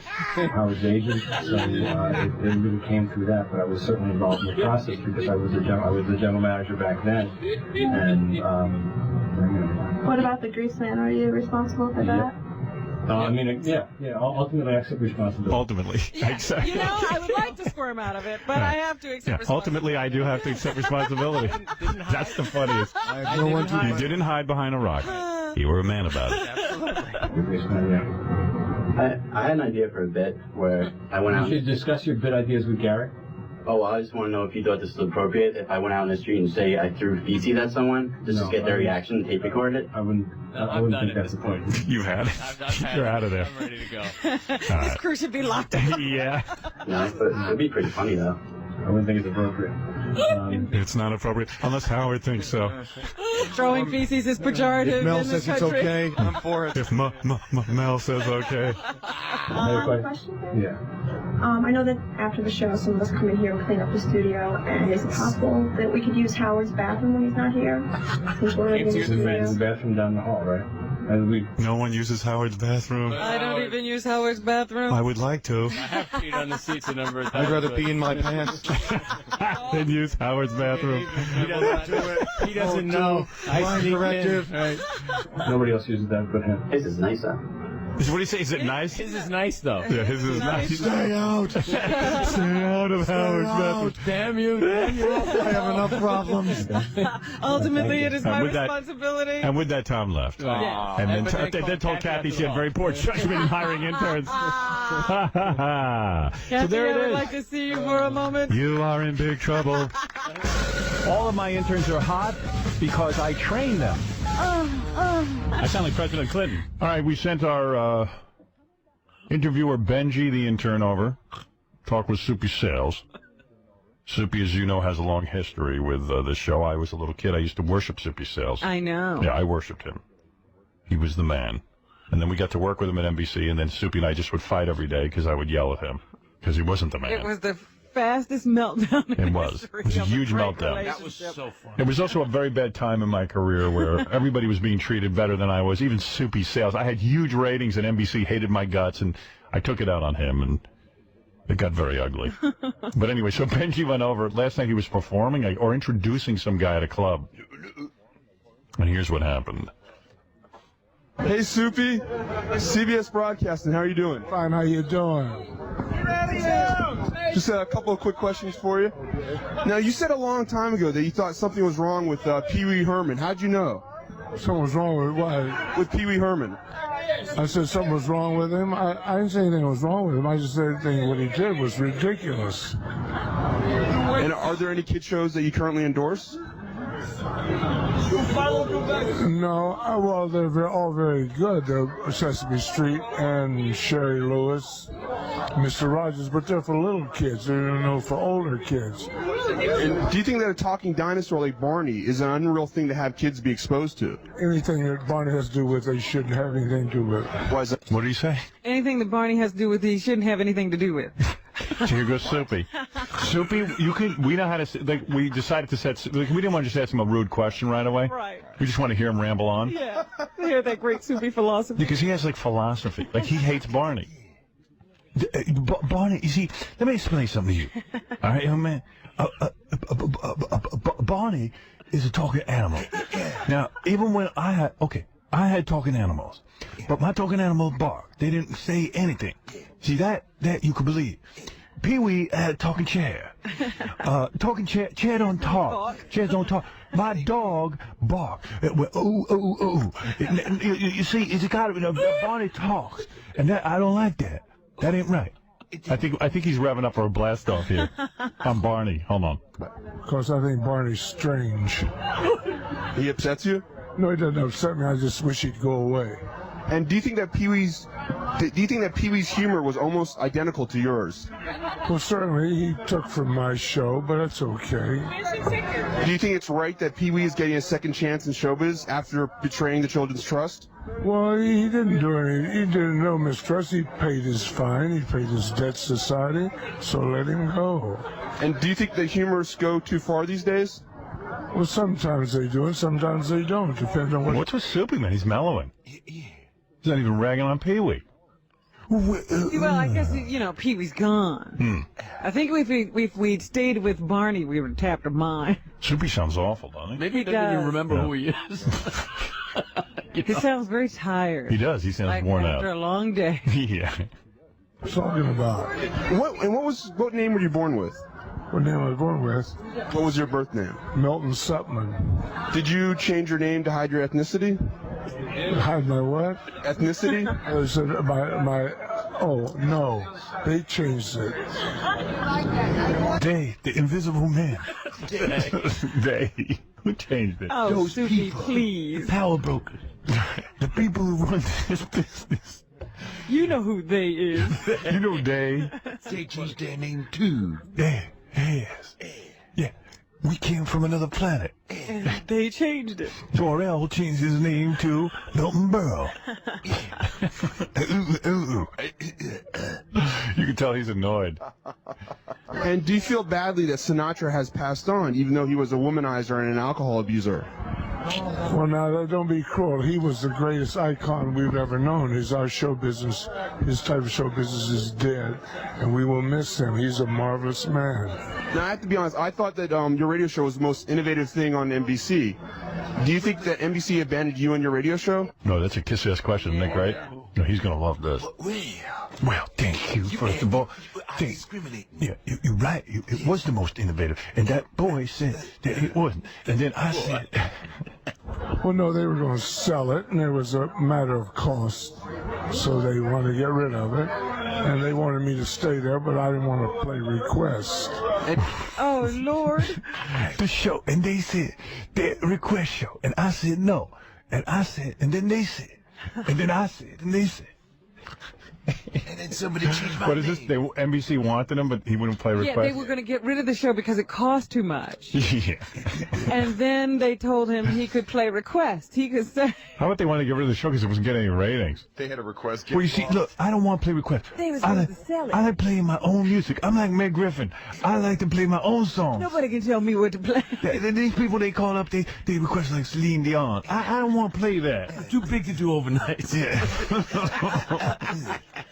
In your opinion, what has been your greatest accomplishment? Coming to New York. And do you think, are you more talented than Captain Kangaroo? Please. Well, it depends what you're talking about. Well, of course, I think I got more talent in my little finger than I do in my big finger. And why did Pee Wee Herman get so big doing what was essentially your act? Well, when you get $300,000 a week to work on a budget, you can have any way you want it. And is it true that you were the first person on television to involve the crew and the backstage guys in your program? I think so. I broke the fourth wall. I won't break your head. I broke the fourth wall. Yeah, smacking my head against it. Could you have been successful as a stand-up comic, do you think? I am successful as a stand-up comic. Why did you lay such a monstrous egg on NBC Radio? Lay such an egg? Why? Here we go. Uh-oh. What'd you talk about? Meltdown. Wait a minute. Hold it. You just said. I didn't realize I laid an egg. You said I laid an egg? Right. I didn't lay an egg. I didn't lay an egg. I didn't lay an egg. What am I, chicken? I don't think I laid an egg. This was going so good. And let me check my pants. You're confusing me. There's no egg there. Wait at the end, he asked Soupy if he thinks he crapped his pants. Maybe that's an egg. You got to see the video of this when we run it on E, because he says to Soupy, did you crap your Depends that's coming up? And then Soupy walks by him and didn't want to answer the question. Benji is nuts. Benji just falls down on the ground like Soupy hit him. Oh. So funny. Benji is talented. Yeah. Did you ever see Don Imus puke blood? No. Are you sure about that? No, I never saw him puke blood. Did you ever see him puke at all? No, I never did. What were you doing? You must have had your eyes He was closed. in his own world. Super Right. didn't notice anybody else. I was puking blood. I see myself, but not him. You still pee in a steady stream? Yes, I certainly can. Why? You're getting to be like Stuttering John. Uh-oh. Soupy. We didn't ask Soupy a Viagra question. That was the first question on there. Really? Yeah, I don't know why you didn't ask that. I put these together last night. I think that's it, guys. I gotta go. I gotta do it. Wait, please, I'll get in trouble. Just one more. You're in trouble. You're going in trouble. Right? Please. Okay, who picked out that wig? What wig? Poor Soapy finally got interviewed, and it was a sucky interview. I'm feeling bad for the guy. Who picked out that wig? What wig? Oh, man. Oh. As we speak, are you crapping in your Depends? Oh. No, I'm just thinking about what an asshole you are for being ridiculous like this. And that's it, guys. Wait, please, I'll get in trouble. Please. I am. Please, I'll get in trouble. Come on. And then Benji fell down on the ground. You should see him laying there like a big retard. And Soupy must have felt like, I think I hurt this guy. So he comes back and does some more interview with him. Kidding. No. I don't want to. I'm sorry. I think you misunderstood before, and I wanted to apologize. It's the Howard Show, right? This is for CBS Broadcasting. It's the Howard Show, right? He got you now. He figured it out. Soupy. He's like a detective. He's like Philo Kvetch. It's the Howard Show, right? Well, this is what I really wanted to ask is why do you seem to have a problem with Howard Stern? I don't have a problem. I like him. I think he's very talented. Oh, see, that upsets me. See, no more busting on Soupy. No, let's leave Soupy alone. Yeah, let's leave him alone. Right? Yeah, I felt a little bad too, Howard. Although Benji's got nerve, because Soupy's there with his wife, and Benji actually knows her name, so he goes, "Oh, aren't you Trudy?" And she goes, "Yeah." And then Benji says, "So Soupy, when you met Trudy, what happened to your first wife?" Oh. Ooh. Is Trudy hot? Yeah, I don't know. She sounds hot. It's hard to tell. I never met Soupy's wife. We saw her. She was this tall blonde thing. Oh, really? Yeah. Good looking? Yeah. Much younger, obviously. Much. Oh, for Christ's sake. Even he's having fun. What happens to the Viagra question? Baba Booey. Benji's coming in. Benji, what happened to Viagra? Benji, that was funny when you fell down. You know, and Richie, the film guy from E, we worked it out. Next time I should scream when I fall down. Right. Because the guy will get real scared and everything. Right, yeah, because like, Soupy was like nervous. Like Soupy didn't know his own strength.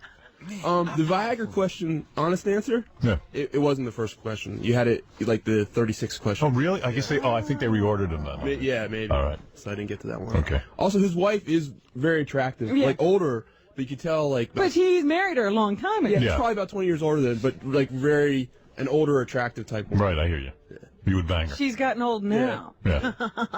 I just asked you a question because you asked those dumb, stupid questions. You were doing fine until you got dirty, and it's ridiculous. I'm sorry. I'm actually a fellow Jewish person from Carolina, so I feel a little bit of bond with you. Are you from Carolina? Is Soupy Jewish? Yeah. Okay, yeah. Yeah. Soupy used to work on Yom Kippur. Oh, really? Yeah, like Jews are not supposed to work on Yom Kippur. Mm-hmm. But Soupy would, and then like all these Jews would call him and go, "Hey Soupy, what are you? What's the matter? You don't want to be a Jew?" And you go, "Whoa, now hold on a second here. Who? This is the whole radio show. Be like, I'm look, okay. A lot of people born Jewish, Catholic, Protestant. They don't, some people, they do it, and that's fine. That's good. But others, they have it in their own way. So, the radio show. This was the brainstorm of NBC to put this guy on the radio. Don't say NBC. It was John Hayes. John Hayes, this maniac who was our boss, whose dad gave him everything he ever got in life. NBC didn't know what was hitting it. Yeah, they hired this guy, John Hayes, whose dad owned radio stations and steel mills. And, he said, "I'm going to put Soupy on. I give him everything. You give Howard nothing." Brainstorm is what he called it. He called it a brainstorm. A light bulb went on over his head. So you go, "Yeah, and I work, okay. So then, Yom Kippur, okay, that comes up, and I don't, it would be hypocritical. So, that don't mean that, I believe in God, but, okay. All right, next call." That would be it. So, I'm here. That doesn't mean anything. And I'm not trying to hide nothing. And, and we weren't really raised Jewish. And I'm sure the people who were screening the calls got screamed. Yeah. Jews who were raised down south don't want to be Jews in the worst way. Did I tell you about there's this play on Broadway called Last Night at Ballyhoo? Yeah. And I was told it was a Jewish play. Right. And then when I got there, there was a big Christmas tree on the stage. Right. And, as the play rolls on, I said, I thought this was about Jews. And these people were talking and they're decorating the tree. And then all of a sudden somebody wanted to put a star on the top. And the mother screamed, "Don't put a star on the top. Don't you know that means we think Jesus is the Messiah?" No. But they did everything else. Yeah, I mean, it's just that Jews from down south Jews everywhere hate themselves. They don't want to be Jews in the worst way.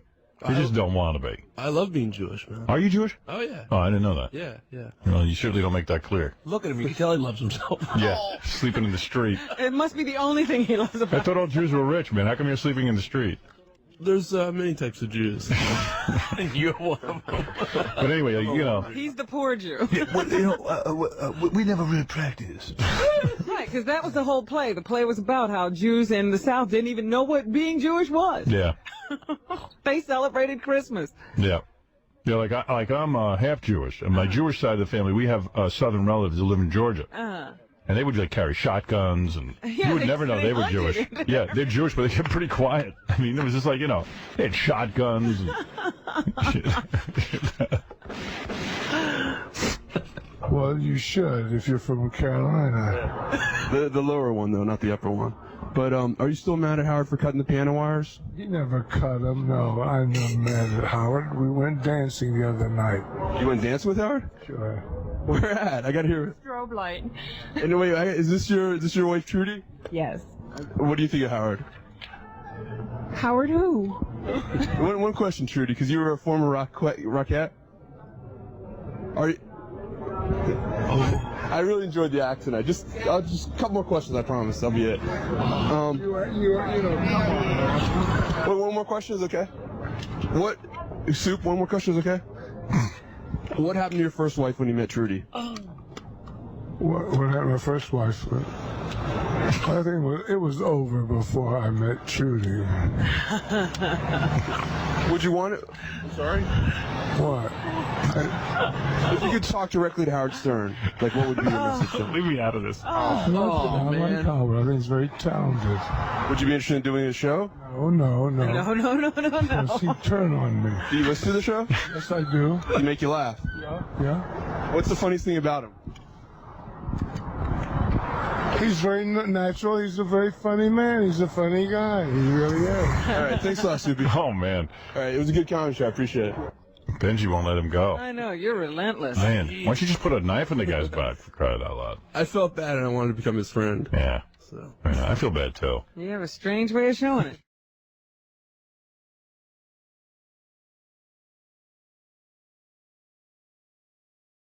Did Tom catch up with you yesterday?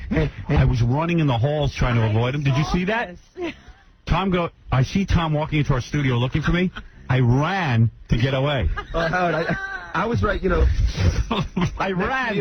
You were coming out of the production studio. Yeah. And I saw you, and I saw Tom was walking into this studio, and then you just, like, took off. And then he saw me. He turned around and saw me running. And then he came to me and goes, was that just Howard? And I wanted to help you, so I stalled him. I go, what? John was trying to stall Tom so John faked the stutter. So Tom starts yelling out, Howard, and I keep running. Did he catch you? Yeah, he caught me at my office. I had the door locked. He caught me in my office. I wondered where you went, because Tom was tearing down the whole He goes, lobby. He goes, did you hear me yell your name out? I go, yes. I'm not going to lie to the guy. I said, yes, I did. Why didn't you stop? I go, I didn't want to talk to you. Because it was you. I'm trying to remember, what did he want again? It was so stupid. It was so funny because out of nowhere you started running. I didn't know what the hell you were doing. Then I saw Tom. It was something really dumb, too. I have no idea. I just saw the attempted escape. Well, then Tom's a weird guy. This is our boss. This guy is so whacked out of his head. What did he want yesterday? Do you remember? I don't know, but I know that him and Gary got into like a weird discussion. But, about the I-1 thing? Yeah. Yeah, but I'm going to talk about that. Yeah. But Casey, what did Tom finally track me down? I don't even know why he was running after me. Casey was there. And he said something to me, and I just said, okay, leave. People chasing each other. People chasing. I don't want to talk to him. What was he talking about? Do you remember? He was talking about the child molester that... oh, yeah, right. Yeah, we're trying to... Yeah, okay. Oh. So some authorities want to, try and track their child molester guy down, and I said, good, go get him. So,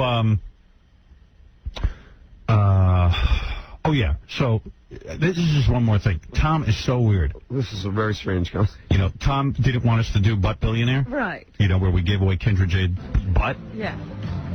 So he wouldn't pay for the AIDS test for the guys. Yeah. So which means, hey Howard, you pay for it. No, I think. And I'm like, seriously. And I'm like, well, wait a second. What am I? Am I an independent guy or do I work for a radio station? He doesn't like Butt Billionaire. Why not? Who cares what he likes? Just shut up and count your money. But see, I found out that he meant it a different way, but I didn't interpret it correctly. He said, when I said I need money for the AIDS test, he says, well, I don't like this bit at all, and I'm not paying. Yeah. So you know what we did? So then he said, in fact, I'm going to talk to Howard about it. So I think he figured out that meant to me that the bit wasn't going to happen. I see. But he never said that. And the bit did happen. No, the bit's happening.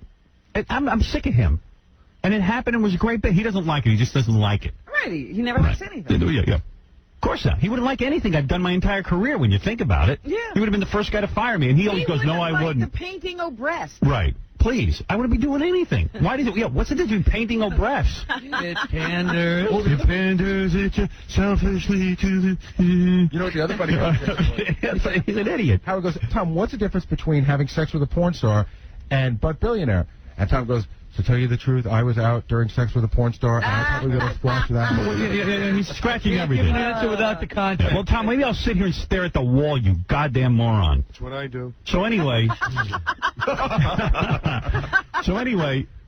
I said to Gary, hey, screw Tom for the AIDS test. Mm-hmm. We got money from I1.com, the website, gave us like 10 grand to do whatever we wanted with. All right, so I said to I1.com, give me some money for AIDS test. Okay. No problem. So now Tom went to Gary yesterday. And what did he say? And he goes, from now on... No. He told me he contacted I Want to Rep. Yeah, can you imagine he contacted our sponsor? And then said what? You know what? He rips my balls out every time. Imagine contacting a sponsor and he says, from now on, all money you give to the Howard Stern Show has to be approved by me first. Oh. Yeah, so you know what? I look like an idiot to my sponsor. Right, now you got your mommy calling. Yeah, my mommy. Saying, look, I don't want my son to have candy. That's all right. Candy to me and I'll dole it. We're almost done with this guy. Trust me on that. Robin, as God is my witness, we're almost done with this guy. That's all I'll say. I heard him tell Gary, he's like, it's my air. I'm almost done with it. Because it's his air. It's his air. No, this air is only valuable because something's going on during the show. Yeah, let's see him get a rating point. I'll just put on Grease Man. Or the other Howard Stern imitators the company now puts on every minute. Oh, his bottom line. Oh, his bottom line. One of these days. Yeah. He's really responsible for his bottom line. Right. Oh, I mean, they got to get this guy. I'm going to have a meeting with Mel. I've got one lined up. And I'm just going to say, Mel, I love working for you. I love the company. You got to get this guy off my back. You got to help me out. You can't leave me alone with this guy. It's like, I said, how come you moved out of the building? You don't want to be with him either. How come I got to be with him? You be with him. I don't want to be with him. What an insult. Now I'm calling the sponsor. Oh, he just, instead of coming to me and saying, listen, I'm going to call your sponsor. And I would have said, no, you're not calling my sponsor. You make me sound like an imbecile. Ridiculous. Well, I felt mommy. Because I had emailed the guy from I-1 earlier in the day, and I said, hey, I have some other things that we want to do. And I realized now, like, I'll tell you what I asked him for. I need to pay for a limo for Kendra Jade from Hartford to here, because we're going to do the bid again. Right. So what's the good? What's the good of having this money? They're going to have to call Tom and say, guess what? We got a memo from Gary. Which I didn't know. Yeah, you know what? This is absurd. Back to the same problem. Yeah, I'm up to the same problem again. So whatever Tom doesn't like, excuse me, Tom, if I listened to you my entire career, I wouldn't have anything to do. You stupid putz. Get him off my back, Mel. Please, here. Forget about anybody else in the audience. I'm talking to Mel directly. Get this guy away from me. I'm going nuts. These guys think it's a bit. It's not a bit. You know, Laura, my assistant, said, I know when you're telling the truth. She goes, I hear you. You don't want to be near this guy. I don't want him in my life. Get him away from me.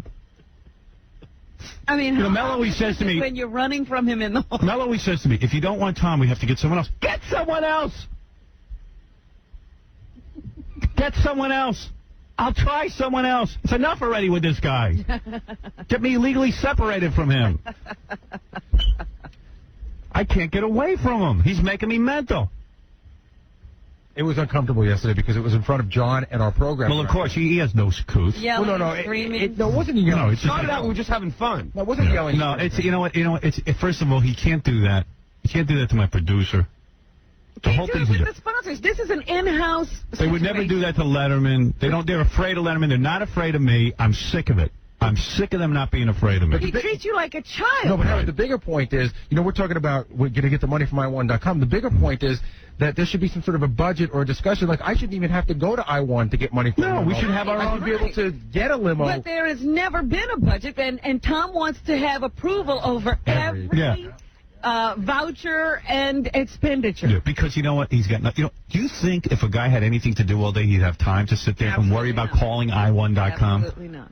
He has nothing This to gives do. him something to do. Right. And it's my show because my show's the only goddamn thing that's successful on the station. He wants to be involved. I know what's going on. I want out of this guy. I'll stay here another 5 years. Get rid of him. I'll take less money. Just get rid of him. Get him out. Transfer him to Philadelphia. Anywhere. I don't care. Transfer him to FAN. Let him work with Imus. Please, anywhere. Bring Boy Lee Davis in here. Switch general managers. I don't care. Don't even have a general manager. I have a general manager for the rest of the day. And leave me alone. I want to deal directly with Mel. That's it. Someone's got something to say to me. I want it to be Mel, not Tom Cheapasano. I can't deal with a guy who doesn't have brain power. Or promote Bucky. Make Bucky the general manager. I'll deal with him. I'd rather deal with Bucky. He's relaxed. Ed. Right. Ed Moyer. Anyone. Ed's perfect because he's not here from 11 till 4. I really don't want to deal with this. I really am tired of it. I'm tired of this guy with his smile. I'm tired of it. He's a nice guy off the air. I got no problem with the man. Just give him a different job. It's time to mix it up. Give me somebody new. Oh, here's Tom. I don't want to talk to Tom. What is it, Tom? Yes, Tom. You're a nice guy. This is not personal. It's professional. You can kiss my big you-know-what. Go ahead. Whip it out. Don't say it. Yeah. I can't take it with you and I want that. I got to find... You can keep talking, I'll keep talking, and we're both not to be heard. All right, let's hear you. You can mischaracterize conversations all you want, which what you do on a regular basis, and it is part of the art of your show. I got no problem with What that. did I mischaracterize? You weren't there yesterday for the conversation with Gary. You have no idea what the tone Did Gary say it wrong? was. No, the tone was... Who cares what the tone is? It's the message I don't like. Tom, I told him it wasn't angry or you yelling at me. You weren't yelling. No, it was just very conversational. I just sort of... Howard's characterization, if Tom has no clue, he shouldn't be talking about. It wasn't. Should not. It was. It's embarrassing to me. Calling the sponsors, Tom. Tom, you're embarrassing me. Robin, you don't know what the hell you're talking Did you about. call the sponsors? You have no Did idea you call? what you're talking about. Did And you know you what? call? Did you call? Robin? Did you call? Yes. Did you call? Did you call the sponsor? Excuse me, wait a minute. I'm on a cell phone. It's breaking up. Did you call the sponsor? Hello? Yeah, he's done. Yeah, because he can't. You know what? Because he's completely out of line. Answer that question. Yeah, he did call the sponsor. Of course he did. Of course he did. And I don't care how lighthearted it is. When you get a hold of my producer and you tell people in front of everybody how great you are that you now called i1.com, it's putting yourself up like, hey, I showed you guys, and spread the word. It's a pissing contest every 10 minutes. I'm tired of being adversarial with the people I work with. That's an adversarial move. I don't care how lighthearted it was. It's, look what I did. I ripped Howard's balls out. Right. I mean, you don't have to yell when you say, guess what, i1.com will have to call me every time you ask me for money. Yeah, I mean, at this point, I've been in the game too long for this kind of treatment.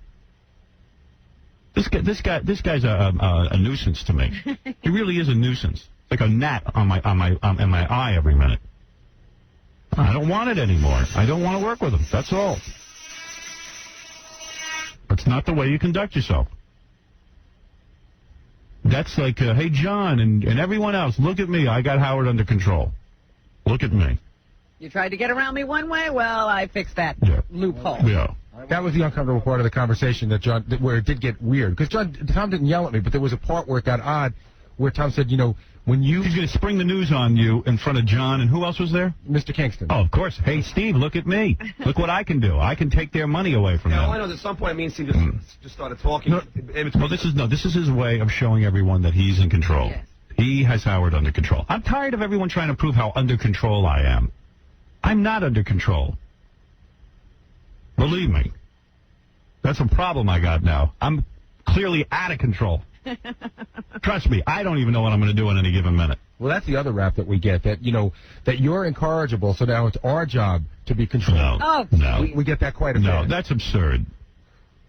The only thing that's out of control is my anger toward Tom for doing that. It's like, you have to know not to tell Howard things like that, because... now you weren't supposed to tell. No, that's I'm talking about even bigger things. Oh, here's Tom. Suddenly his connection's better. Oh, you're back.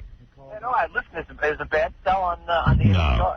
Are you ready to tell us whether or not you called my sponsor? I know it's your sponsor. Yeah, my sponsor. It's the station sponsor. The station's account. Why do you have to, in front of Kingston and in front of Stuttering John, prove to everybody that you can control the flow of money to this show? That's not the case. Why wouldn't you keep that confidential? That's a mischaracterization of the conversation. Why wouldn't you keep that confidential? Why wouldn't you keep that confidential? Is it so you can prove to everyone what a big man you are? No, it has nothing to do with No, that. none at all. No. Why did you do it in front of everyone then? It could be the conversation happened spontaneously.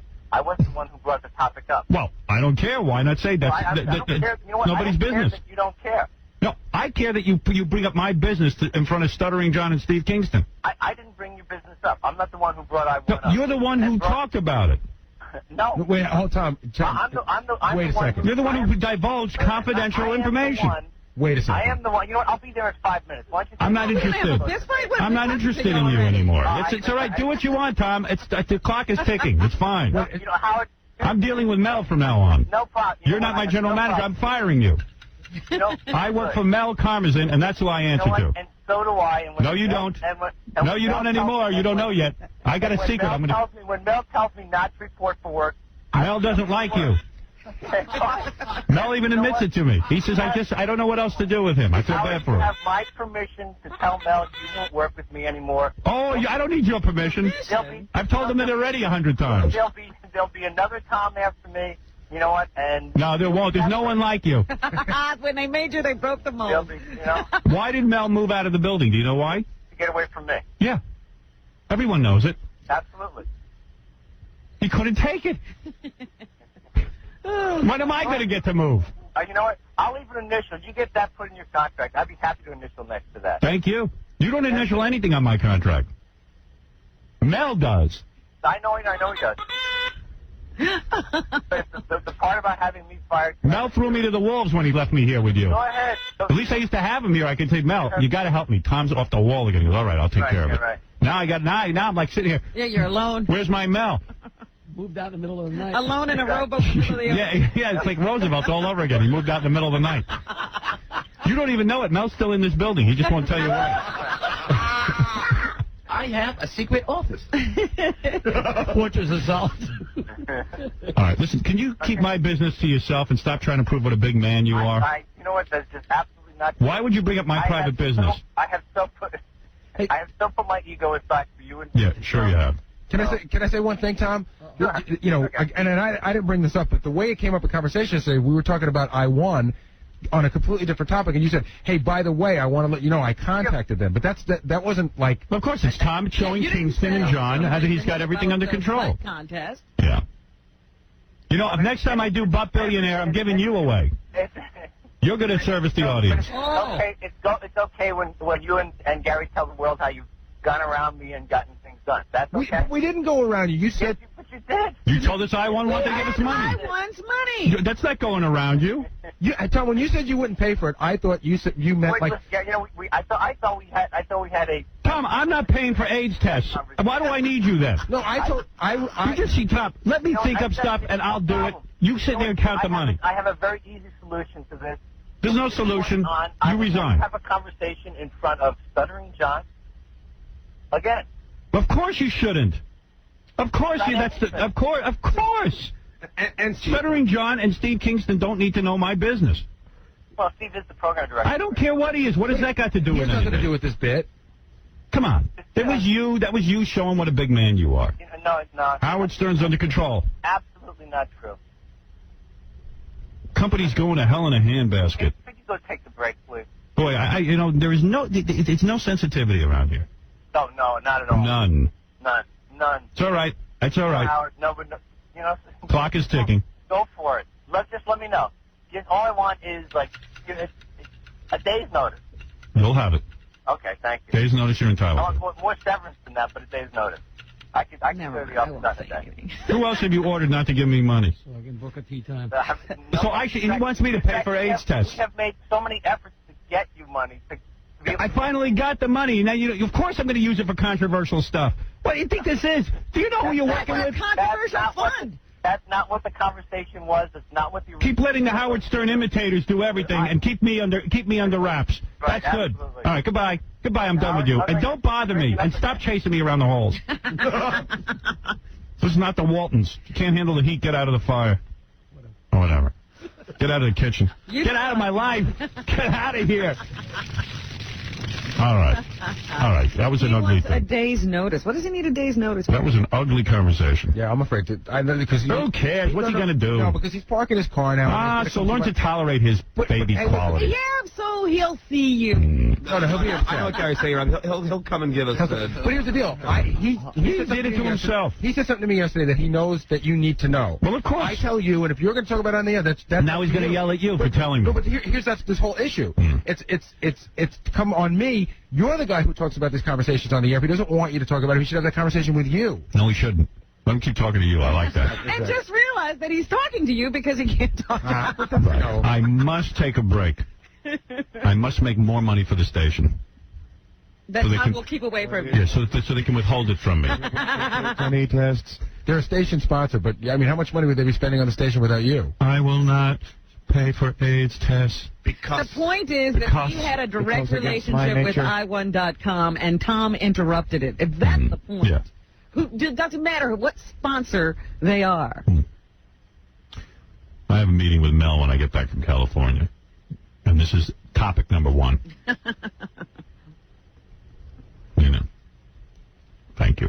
I must take a break. Get the hell out of my life. Who needs you? Beat it. Leave me alone.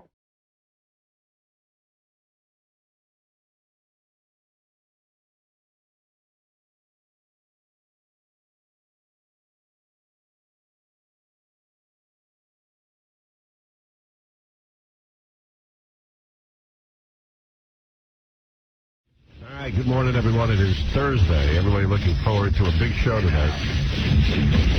A whole bunch of stuff we got to talk about. Boy. All right, here we go. Great Rob Zombie. I tell you, when you make music like that, you get a great-looking girlfriend. You know what I'm saying? He's got some good-looking girlfriend, this Rob Zombie. Big, tall, blonde. Taller than him. Crying out loud, Robin. All legs. All legs. Legs forever, as you say. Legs for days. For days, thank you. Line Guido. Yes. Listen, we have to take a break. You know, that's what we have to do first thing in the morning, because the company needs money. Yeah, we have to start by taking a break. Yeah. In fact, they want us to break all the time. Constantly breaking. The first thing you do when you get on is break. It's so funny, you know. I figure we have enough commercial breaks, you know. So yesterday... I know, I walked in on that. Oh, you did walk in on that? I walked in and walked out. You know, so Tom comes to me, our general manager, and he said, this is unbelievable. I'm sure he doesn't want me talking about this, but I don't care. He walks in on me, okay? And, so funny. He walks in on me, and, You're in the middle of trying to plan a show. I'm trying to do the show. So he needs, Set up your next right, break. so he needs money for something. He like, there's something that... He's got an idea. He has an idea. He needs to raise money for something.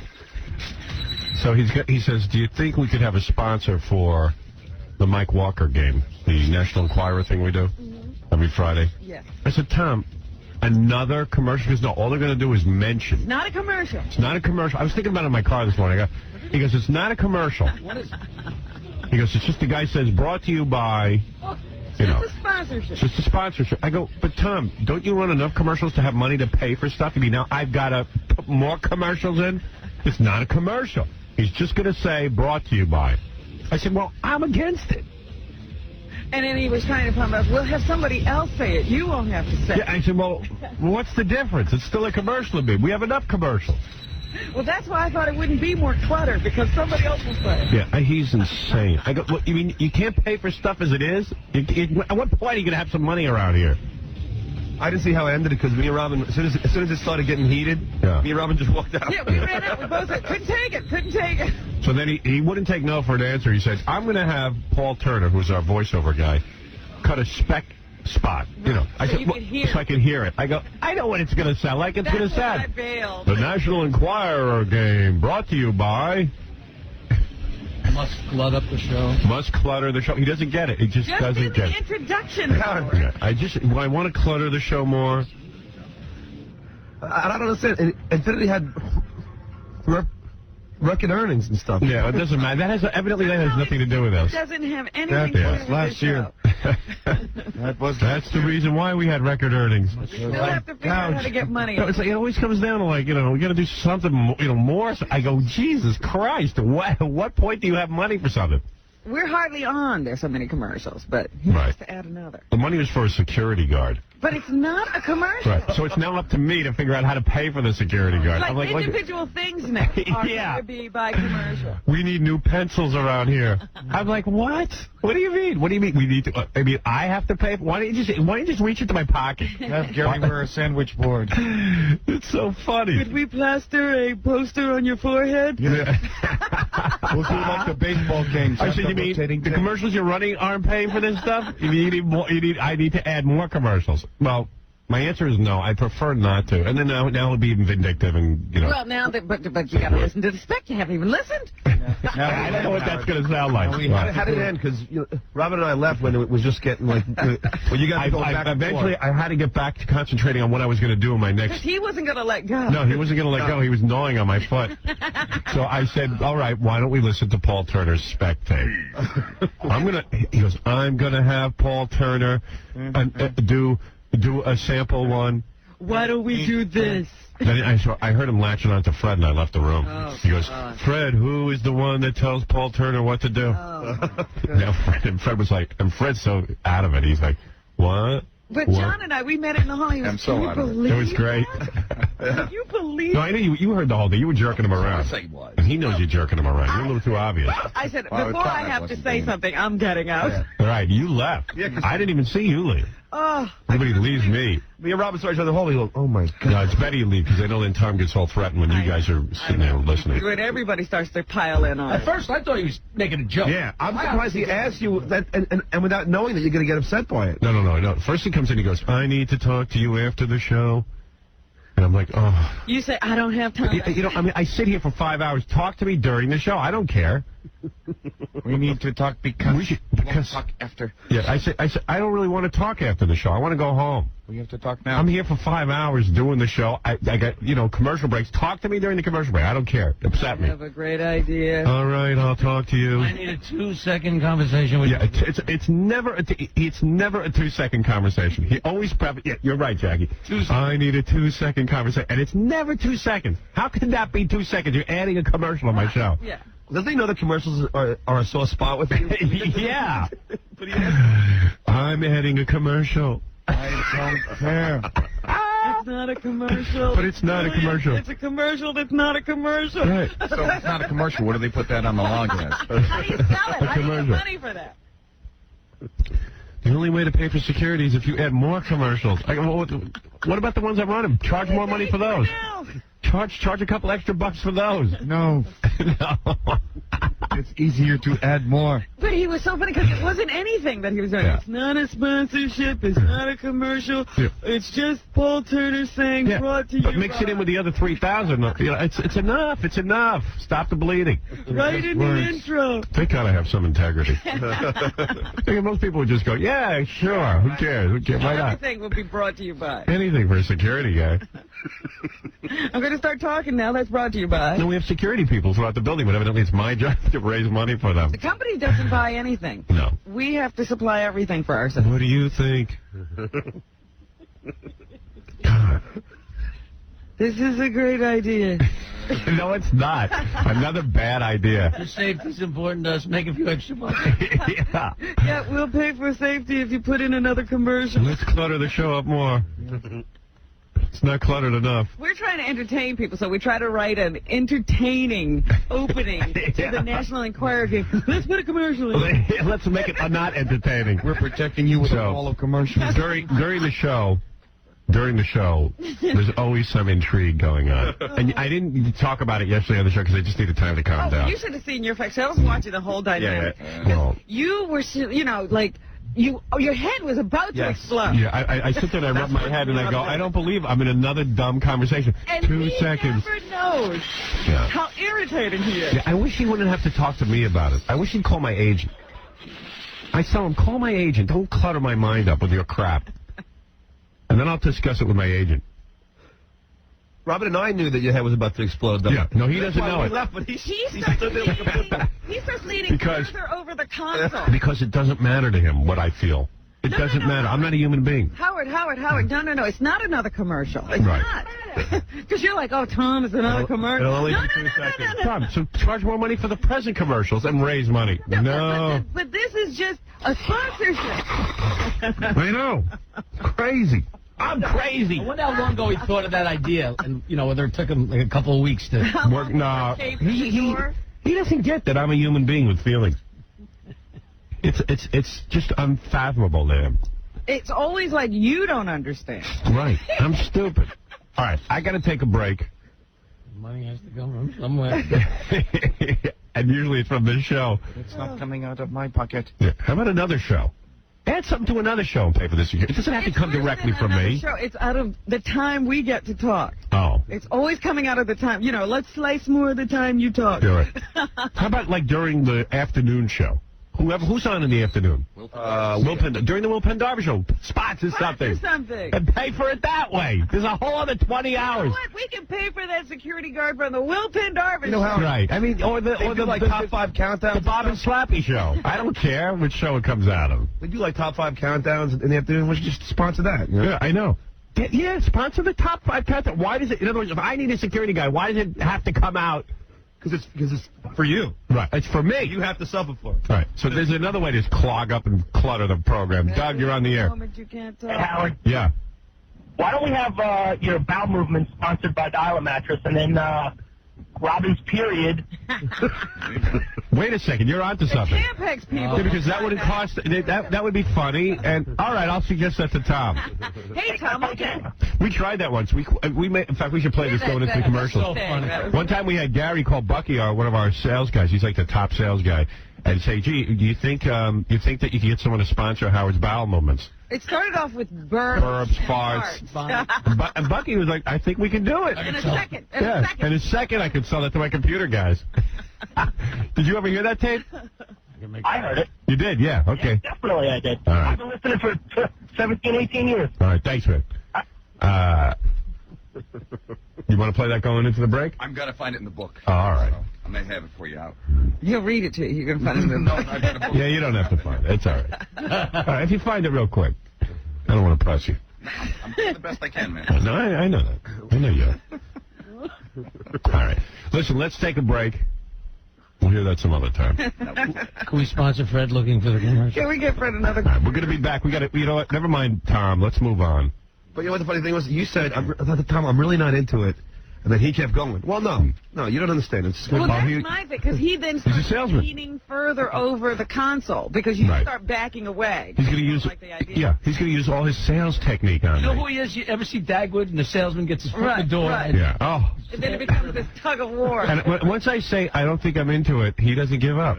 He doesn't get it. And then I start rubbing my head and like moaning, and he still doesn't give up. The conversation's now 25 minutes. He could sell ice in the winter. Well, you have to relent, because he won't say take He won't take no. He's a rabid wolf. He's right behind that no is a yes.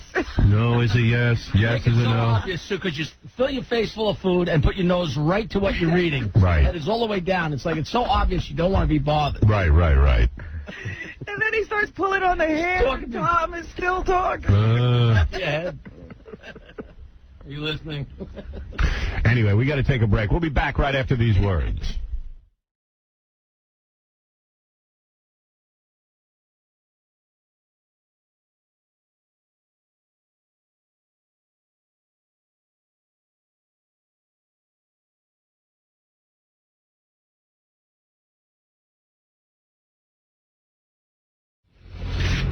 There's this weird thing every day. Tom, our general manager, brings me an apple and a hot cup of water, which is really... He's trying to suck up to you.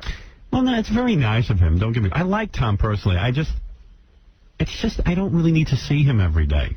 He can give it to Gary. He's trying to maintain some kind of friendly relationship. I know, because then every day, I'm working on the show, then I have to stop and smile and laugh about the apple every day. I don't want to go through the ritual. I can have somebody buy me an apple. But you know, Tom, if he did it once, it's tradition. Right. I do it every day. And you know, I feel funny bringing it up, but I don't have... I said to Gary, can you tell Tom to give it to you if he wants to bring me an apple? Because I really don't want to take the time out. I've got a few minutes during the commercials to talk to my staff. And then I have to stop and have a whole conversation with Tom. See, he's now doing this every day. Yeah. And that's weird.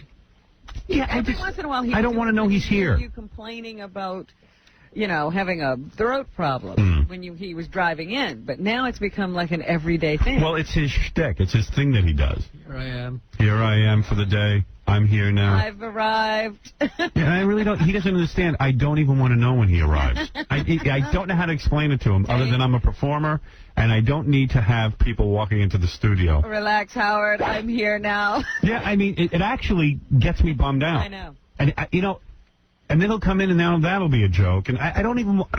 I feel uncomfortable in real life saying to him, Tom, I prefer not to see you during the show, but I've said that to him a million times in my career. I really don't want to see him during the show, and I mean it. I know. There was one point at which you had said, just don't come in here. Yeah, don't let me know. And he would do it for about a week, and he can't stay out. Yeah, I mean, first it became these guys got on my ass during the FCC battles that they had to sit here and babysit me during the show. That irritated me enough. Now it's like, now they're part of the show. And they have to let me know when they're here, and it's a whole big thing, and it's a big joke. And he comes in with a big smile, Howard, I brought you your apple, and I'm like, ha, ha, ha, ha. Tom, I don't want to see you during the show. I don't mean it. I don't hate you or anything. I walk in, I say good morning, I put that there, and I walk out. Yeah, but it's affecting me. You know what? No it problem. affects me, and and I knew you would be sensitive about it. Oh, geez, no. Should I be? But you're assuming I want to see you. You know what? No, I don't care. No, you do care. No. I know you're going to take it the wrong way, but I really don't care that you're here. What's the right way? I would prefer, and I would prefer, I'll tell you the right way. What is the right way? Okay. I would prefer, and you're getting defensive about it.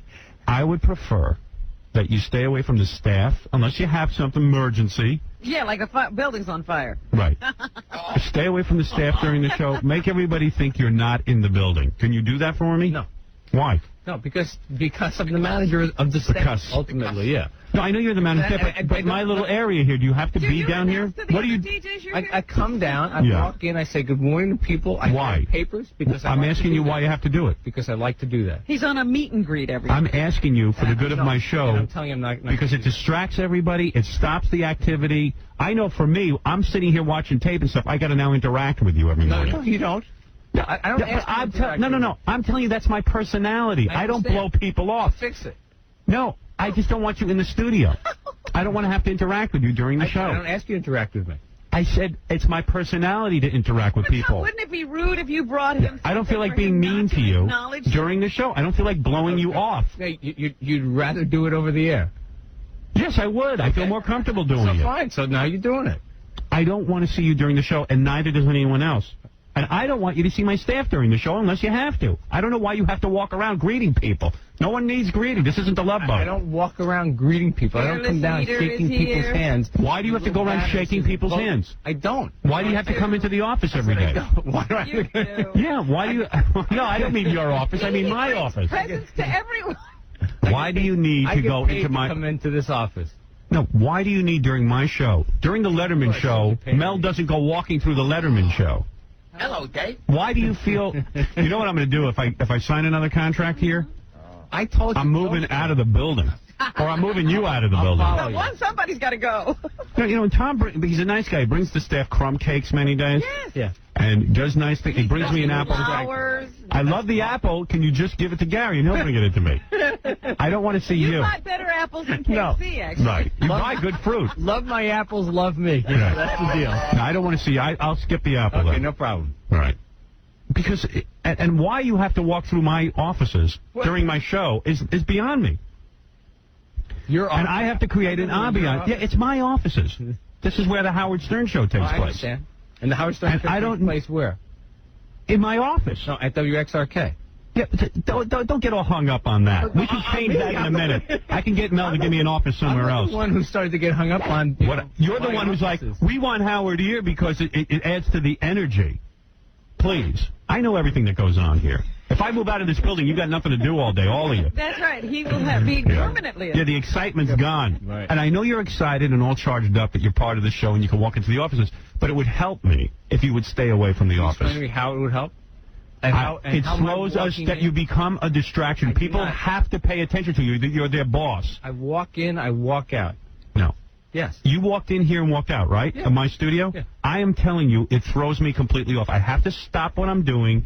Thank you, Tom. Give you a big smile. No, You're my boss. No problem. I will no longer. So I don't want you in. I don't want you in here during the show. I also don't want you back in Gary's office during the show. Why? Why do you need to be? If you need to, fine. But if you don't have if it's to bring people crumb cake, don't do it. Why do you not follow what I say? What is wrong with you? Well, I am telling you, if you have to sit there and you need to have more time to work. I want you upstairs working on the other 20 hours of the day. You know, Mel doesn't know what anybody likes. He doesn't know about crumb cakes or apples. Right. Mel doesn't know. You know why Mel's a success? He doesn't know that Stuttering John likes crumb cakes. I'll dispose with being a human being. Are you a caterer or the general manager? You want to be in the catering business, we'll get you a catering job. No, but in all seriousness, Are we done? No, we're not done. Can I ask you a question? Because this is distracting me now, okay? Can I ask you a question? You can ask me anything you want. Would you please, during the show, I'm asking you as a favor, forget about during, coming in here into this studio. Can you stay out of my offices during the show unless you have specific business that you need to address?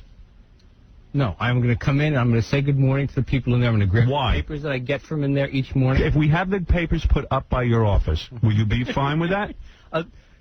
No. Why will you fight me on? Why would you fight me on this? Why has it become an argument? I'm telling you it disrupts my office, and you will not acknowledge it. I don't understand how it disrupts your office. People are forced to now stop what they're doing and conversation. You do, Tom. Sometimes, some mornings I do. Most mornings I don't. What is the point of being in the office? Why do you need that? Tell me what you're checking. Are you checking for something? Do you think some people are doing drugs, or what do you look? If that's the case, then fine. But as far as I know, there's no drug use going on. Dog sniffing dog. Yeah. I don't understand, because what it's like is you stop the activity. He doesn't understand. Maybe he doesn't understand that when he walks into a room, people stop doing what they're doing and pay attention to him. Yes, you're the boss. I don't need the influence of the boss during my 4 hours. You want to come in after the show? Fine. After the show is fine. Can you please stay away during the show and pretend that your presence is here? Be the invisible man. Would you be willing to do that? Or do I have to go and call Mel? I mean, I can get Mel to force you to do it. It's not because it's not. It's a demand that right now he'd probably be happy to comply with, because it doesn't cost him anything, and he's in the mode of being nice to me right now. So, I'd rather straighten it out between me and you, and I'm trying to explain it as nicely as possible. You're the boss. It's not because we don't like you. You're the boss. And nobody wants to be stopping their activities to interact with the boss. And I know you're looking for stuff to do. You're getting here early, and you'd like to have some fun. But this is not about fun. This is work. It's work. I come in here for work as well. Yeah. Okay. So but why do you work upstairs on your desk? Do your office work. He probably went to some management seminar where they said, when you're friendly with the people and you have some personal interaction with them every day, it makes for good morale. That you're not sitting up in your office. Fine. But what I'm saying is I have a different dynamic. It was a management thing. I'll tell you what, it's a different... That voice is why I'm not putting my headphones on. We have a different dynamic on the show, sort of like I'm in charge of the show, and I'm trying to create a certain ambiance. So I'll keep an eye on everybody, I promise you, and you can sit in your office, and then you'll get more work done. I'm going now. All right, thanks, Tom. Good morning. All right. Genji was telling me Tom walks up and down the hallways picking up little pieces of paper that are on the floor. Anything to just... Tom, why do you pick up pieces of paper off the floor when you left? He polices the kitchen, Yeah, I mean, when the general manager is walking around picking up a piece of paper, it says to me nothing is going on. And I'll tell you the truth. One day he came in here and he had a little box of cake, and he was running around. First, he opened it up and pulled back the flaps. He was presenting it. And then he realized the person he wanted to see it had already left, so he closed it, retied it, and walked down the hall to find them. Yeah, well, here's the deal, okay? He has nothing to do. And the truth of the matter is he's being less than honest when he comes in here. He's always hanging around the office telling people when to break, what not to say on the air. He starts instructing John what not to say on the air. I don't need that going on during my show. You want to talk to people, talk to them after the show. He would like to be an earpiece in everybody's ear. Yeah. Actually. And it just slows the whole goddamn office down. And it really defeats what I'm trying to accomplish. Which is his job. Yeah. It's and quite frankly, the rest of the station has 20 hours on the air that are doing less than stellar. Never see Tom. Yeah, they don't. I've talked to other people. They don't see Tom every minute. In fact, if they get called to Tom's office, they know that's bad news. Yeah, I've talked to Kane, and Kane doesn't tell me he sees Tom. Yeah. And Will Pindars has never seen Tom. Yeah. Well, the point is, the overnight guy doesn't see Tom. I mean, really. I mean, how does he get through the show without seeing Tom? And he's never gotten a crumb cake, that guy. I mean, my luck is that I'm here when Tom gets in the morning, and it's before the sales staff gets in, and Tom has 4 hours to roam the halls. That's right. So he has nothing to concentrate on but you. Yeah. And I know he walks into my studio every day, and I'm like, oh, hi, Tom. You got my apple. And it's like, I don't need to stop. I'm working. He doesn't understand work. And immediately, everybody sees him pass through the hall. Even if he doesn't stop in that office, right. It's like, uh-oh, Tom's in the vicinity right now. Yeah, and I don't know. It just slows things down. I don't know how else to explain it to him, and I didn't mean it to hurt his feelings. I really don't. Anyway, Butt Billionaire is... I mean, really, it's annoying. I mean, the guy's annoying.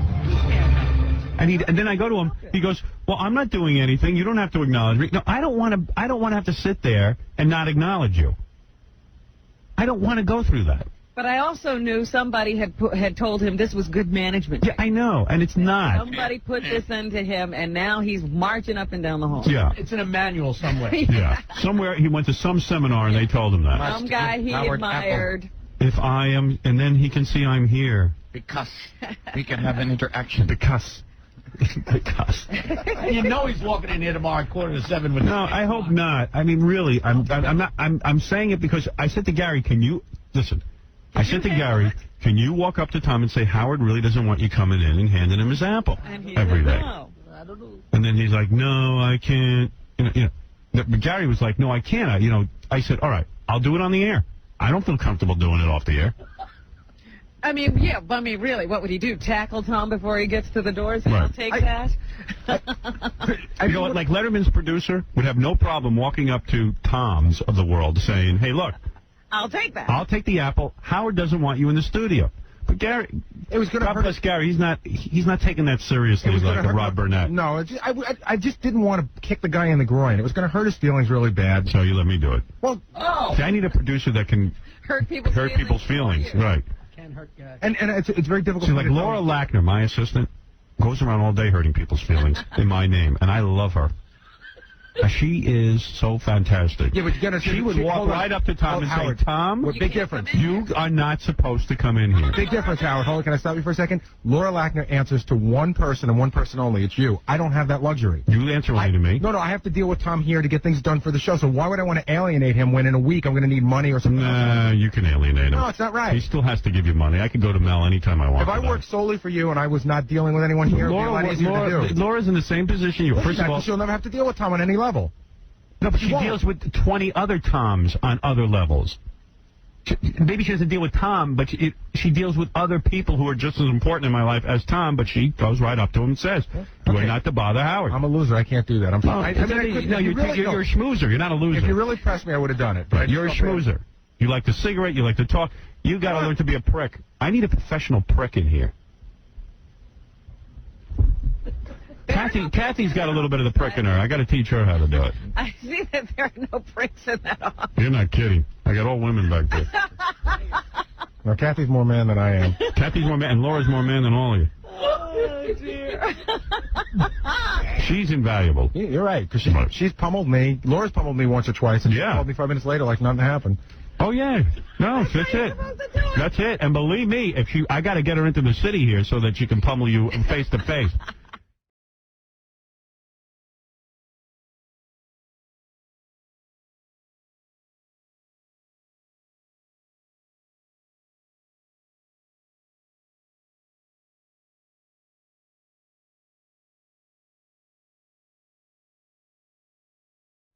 Meanwhile, you got to hear this one. So I get a memo last night that Tom, our general manager, is upset the way our new interns are dressing. Oh. What? They just got here. Yeah, he says that they're showing, I think, too much cleavage. That's right. Oh. Cleavage? Have you seen cleavage? Yes. No. You have? Yeah, but I mean, it's not like, I didn't think it was anything crazy. Yeah, I mean, they wear scoop shirts, but that's Robin wears that. Robin's wearing. Let me see what you're wearing. I don't have a low neck on today, but generally. Honey, just stand up and let me look. Oh, oh yeah. All right. You see that? That shouldn't be allowed. No, I mean it was a scoop shirt. Got my hand on my pants. Oh, yeah, disgusting. I'm sorry. I don't mean to treat you like that. Rich. Can't help it. I'm a guy. No. What I'm saying is, so Tom issued some sort of. Tom must walk around here with dirty sex fantasies. Nothing to do, apparently. Because I've seen the girls, and I got to tell you something. I don't see them dressing all that sexy. You know what? The shirts are a little tight, but it's like that's that's the style. They're young girls. Where do you go that you don't see that today? Walk out on the street. Stop it. Yeah, Kathy sent me a memo about it. Oh, what does the memo say? Kathy said, does that mean we have to tell Robin not to wear a scoop neck shirt? Somebody better police me. Let me find my memo. But there's been a discussion around the office, it's the big debate. Is it inappropriate or is it not inappropriate? Like, Casey thought that some of the stuff was inappropriate. Well, Casey's a pervert. Again, you're talking to some screwed up, uptight dude. I thought it was just like what 21-year-old girls wear today. Get yourself in order. See if I can find my memo. Oh, here's Tom. Hey, Tom. I can't find Kathy's memo. Yeah, could you bring us one? Tom, I think I disagree with you on this. Not that, hey, you have dirty thoughts, obviously. I don't. No. I mean, what are you seeing? Say no right away. Well, I haven't seen a memo. I don't know that Kathy wrote a memo. Well, Kathy had to inform me that the interns were dressing inappropriately. Okay, you said so. Now, what did you see, Tom? Yeah. Here, Tom asked me. It's a business office, and I just want to make sure that people know Let him talk. to dress in appropriate business attire. They have business Quite floors. simple. I don't see the girls wearing anything inappropriate. Do you? Howard, Listen, I mean, whoever interns here now, did he ask Tom you want to or say me? it's okay? Did he ask you or me? Tom, do you mind if? Yeah. Well, do you? I'm not, do you see any of the girls wearing inappropriate outfits? Yeah. You do. Yeah. What are they doing? They're not Bring in greeting one of the interns. the Let Tom tell us if it's inappropriate. I'm not here to judge. Oh, yes, you are. For you. Sure you are. Already No, I'm not. said something. Bring one in. Today's intern. Bring me an intern. She's not really, I don't think, inappropriate, but I could be wrong. We don't know. Well, that is a tight shirt, and I got to tell you, it makes me think sex thoughts. I can see But that's a nice outfit. Perfect.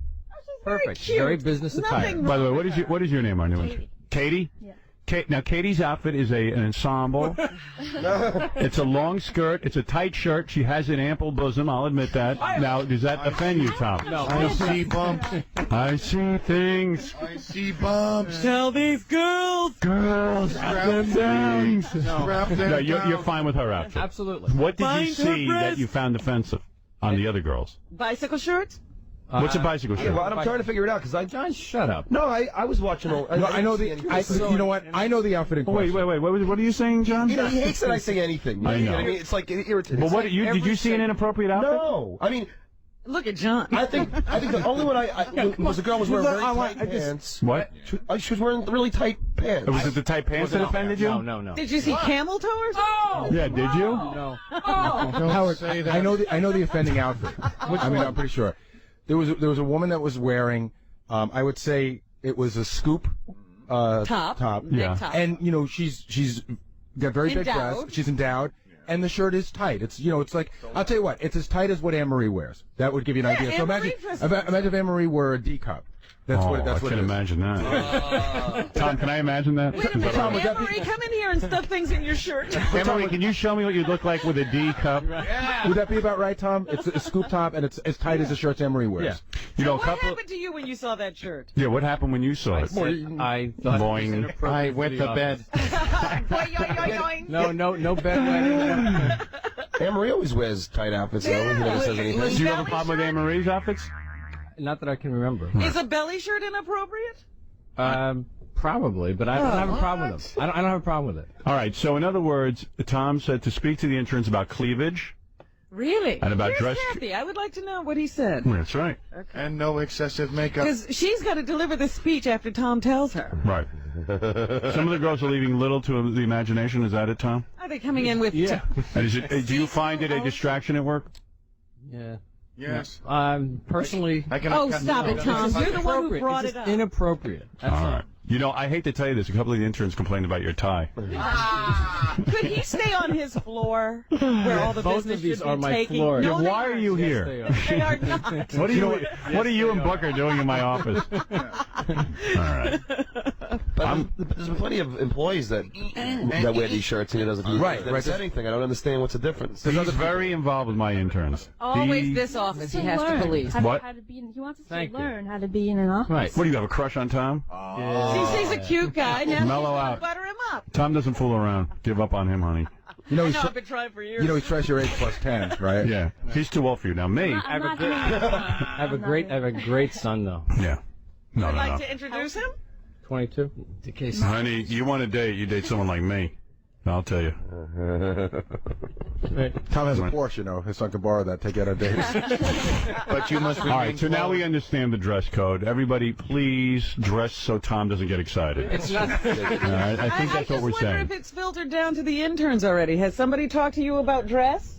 Dressed like Amish. Here, someone talked to me about dress. No. No one has talked to you. All right. Nobody's listening to Tom. I will have everyone lectured on these. You can do a daily inspection, right? I will inspect. All right. Yeah, then they'll all be wearing bikinis. What was that? Perfect. Okay, I'm This is fine. You look very appropriate. Believe I even it. have a little sweater, you know. No. You know what I'm saying? Do you have a ski parker?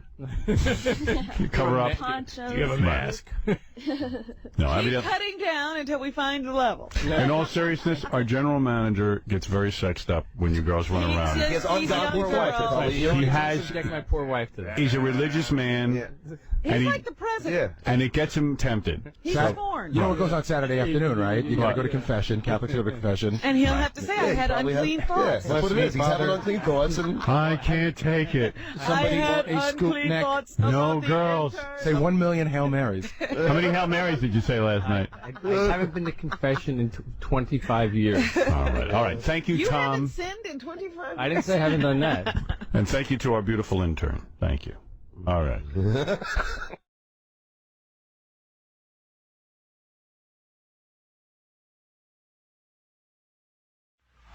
I'm talking to Booger, and he goes, "Can you believe this place?" I go, "What's wrong?" He goes, "Look." He goes, "There's not even a water fountain here." He goes, I'm sitting on the air 5 hours. He's been out all night drinking, too. And he goes, 5 hours I'm sitting here. I can't get a drink of water. He says, you know, even my dog, we put down a dish to get some water. There's nothing here at the radio station to drink. And I said, you know, that is wrong. I said, what is it with our company? I said, you know, you make it comfortable for people. Get a little lounge or a little water, this and that. I'm not looking for I'm not looking for crudité. I'm just looking for water. It had even become a thing, apparently, with the DJs, where one of the DJs was saying, well, look, let's collect some money, and we'll, put in for the water. Yeah, so they said that. They go to Tom Cheapasano, and they said, look, Booger said, and a bunch of this guy, Woody. Where is Woody? Hey, Woody, come on in here. I don't even know who Woody is. He's one of the DJs. He's the overnight guy. Yeah. Who pays attention to him? Boy, his career is going. Hey, Woody, how you doing, bro? I thought he worked on the E! Show. At least he's in New York.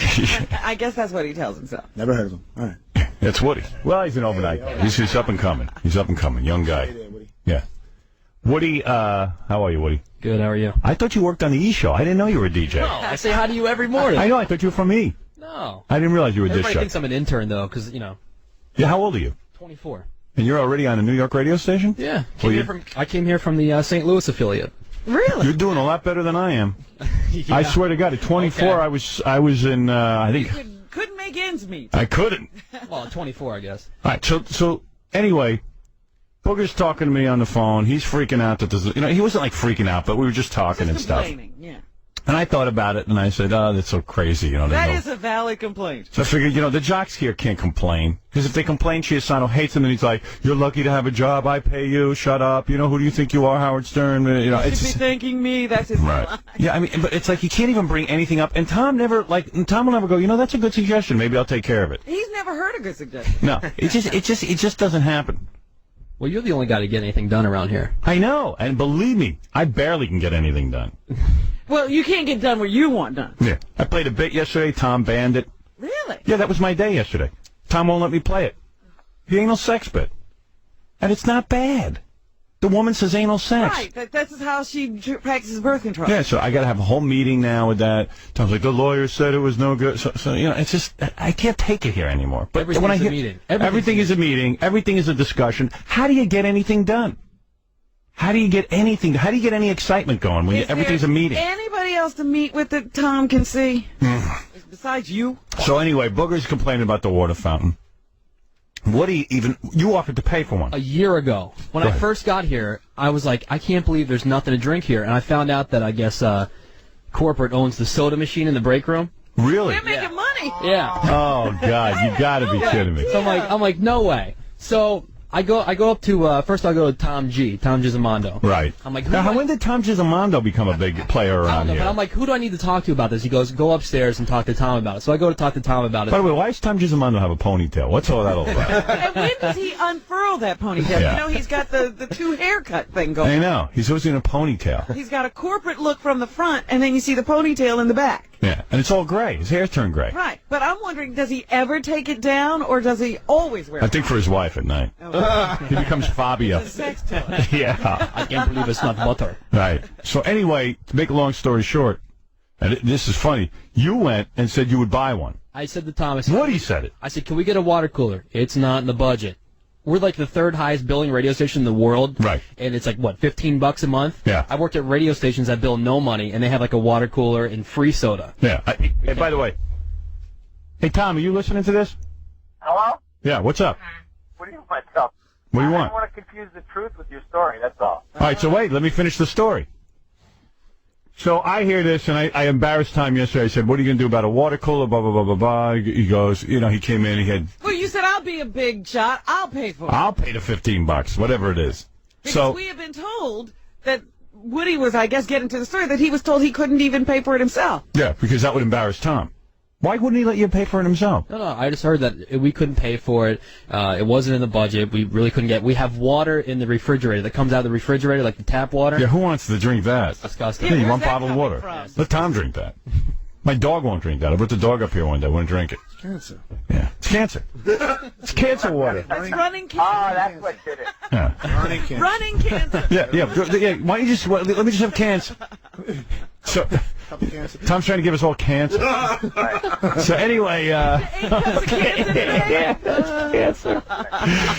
So I didn't want to be the only one, you know. So anyway, Want that cancer with ice? Long story short, yesterday a water cooler was delivered. Tom was beaming. Look at me. I delivered a water cooler. Did you see? That's not true. Wait a second. Wait a minute. Tom was supervising the delivery of the water. Yeah, of the water.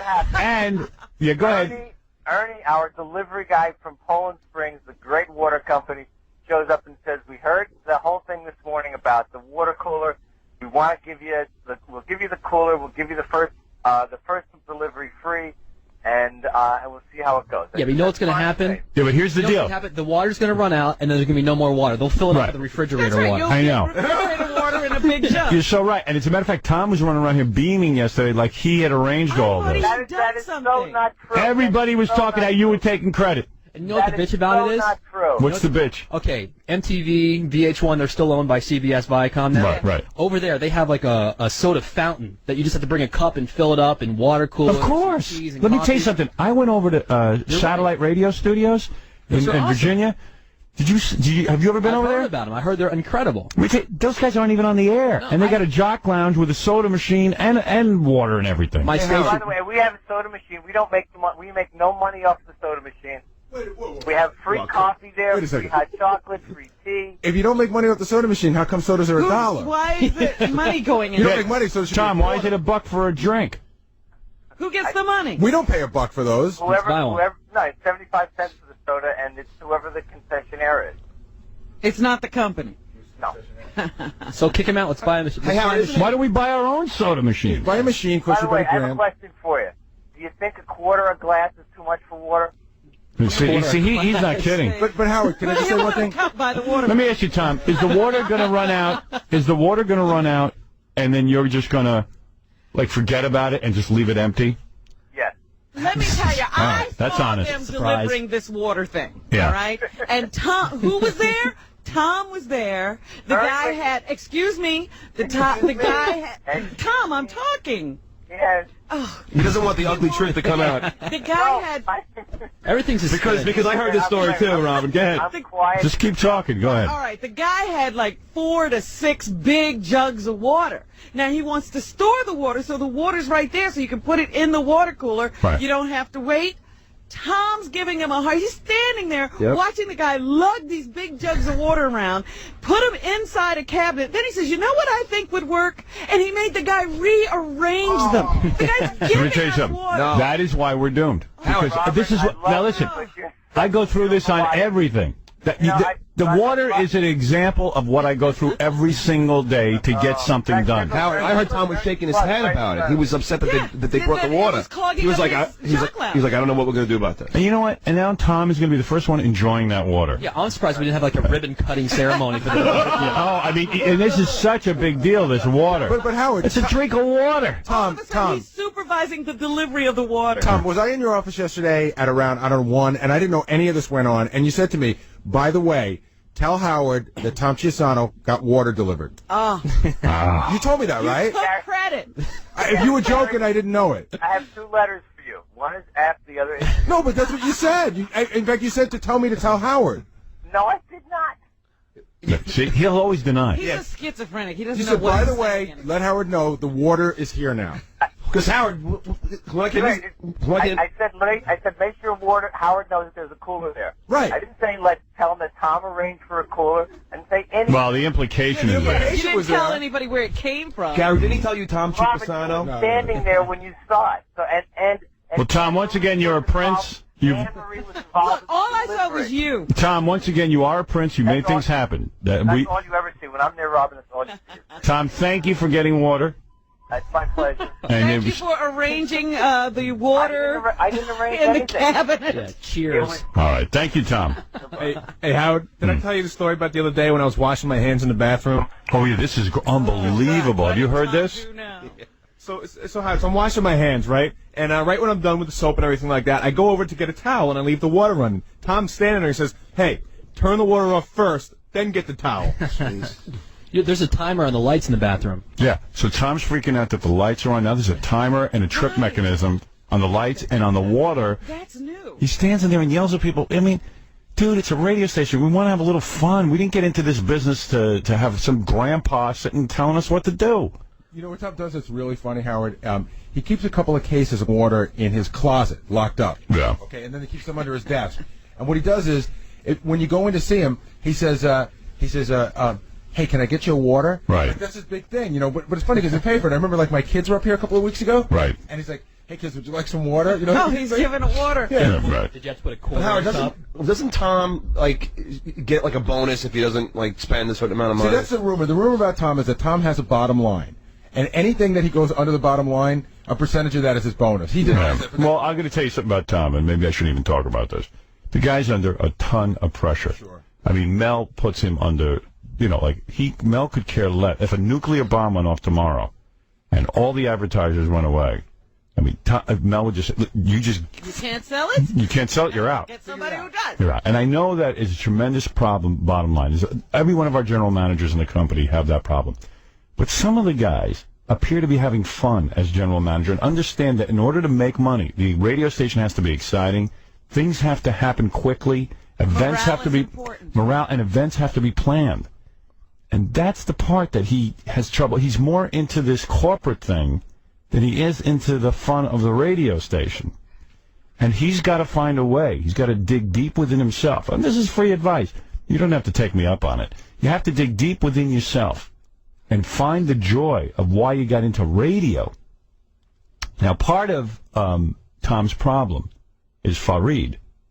Fareed was just appointed the president of the radio division. And Fareed has never worked at a radio station. He's never been involved in he's only been a pencil player. He's a stock market manipulator. He's a nice guy. I love Fareed, and I hope he doesn't take this the wrong way.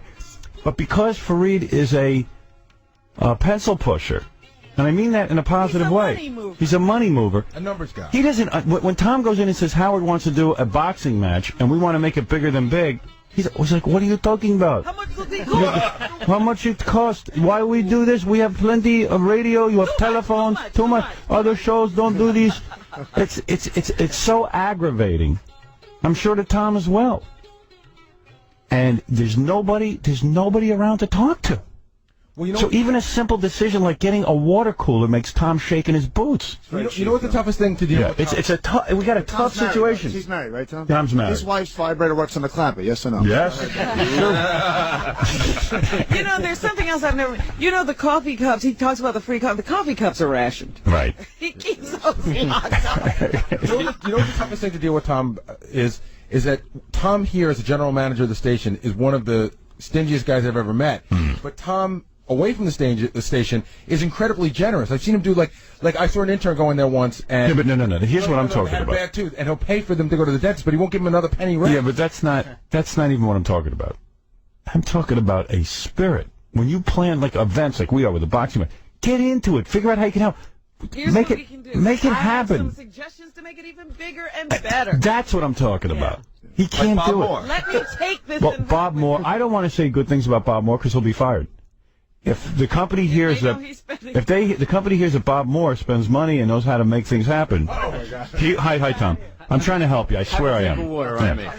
I don't want to say. Would you like some water? It's free. Like I have a meeting with Mel today, and I have an agenda that I have to get to, and it's nothing to do with Tom.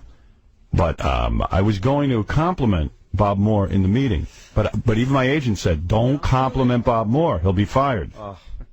Because the company will think that he's spending money. He's frivolous. Right.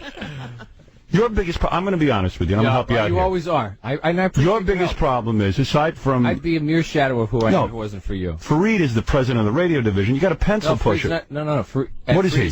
He's not the president. The head of Infinity Broadcasting. He's the head of Infinity Corporation, which has outdoor, TDI, and radio under it. Right.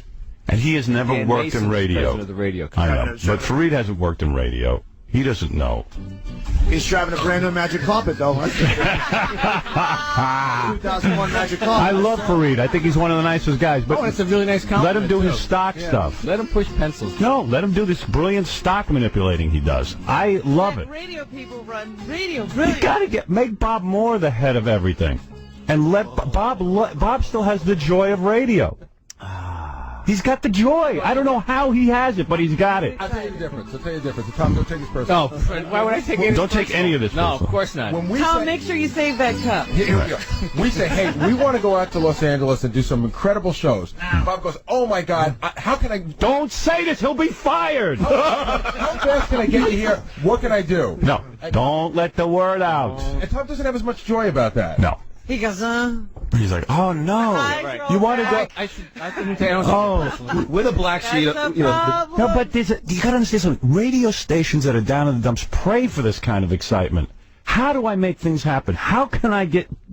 It can't always be, the television people should pay, this one pay, that one pay. By the time I'm done, I can't think straight. I got to get somebody to get things goddamn done. You gotta walk away. A water cooler took a year. You gotta walk away for a week. You have to walk away. I got to get away. Walk away for a week. Take me somewhere. They'll The shrivel best up and glass die. of water Walk I away. ever had. No, there are general managers who sit around and pray for a guy with an idea. Right. You know, like you got an And idea. then there's me. And then there's you. No, you pray we don't have any idea. You are under tremendous pressure. I'll tell you something. I don't know how you do it. I'll give you a compliment. The dudes you're dealing with, and what they expect from you, bottom line, is unfriggin' believable. Forget what's happening in the stock market of the world. Yeah. It's what's happening here. Oh, my God. The guy's so afraid he can't buy a water cooler. I don't blame him. He's under a lot of pressure. Don't blame Tom.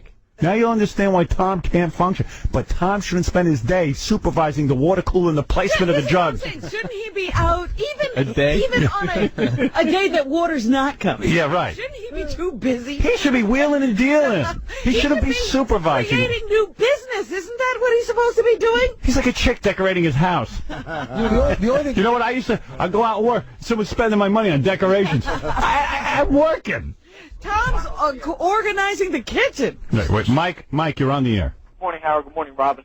Hey, Mike. My wife and I were on the show 2 weeks ago. We were the couple that met on AOL. Right. And when we And we had them here. We held them here for 4 hours. Yeah. Sorry. no problem. It was a pleasure to be on the show. Thank you. Right. When we got there, when the interns came in, they said, "Oh, can we get you guys anything?" I said, "Yeah. Can I get a cup of ice to mix up with my Jack Daniels?" And they're like, "Well, we don't have any ice." Oh, that's right. There's no ice. Right. The ice machine broke months Oh ago. my God.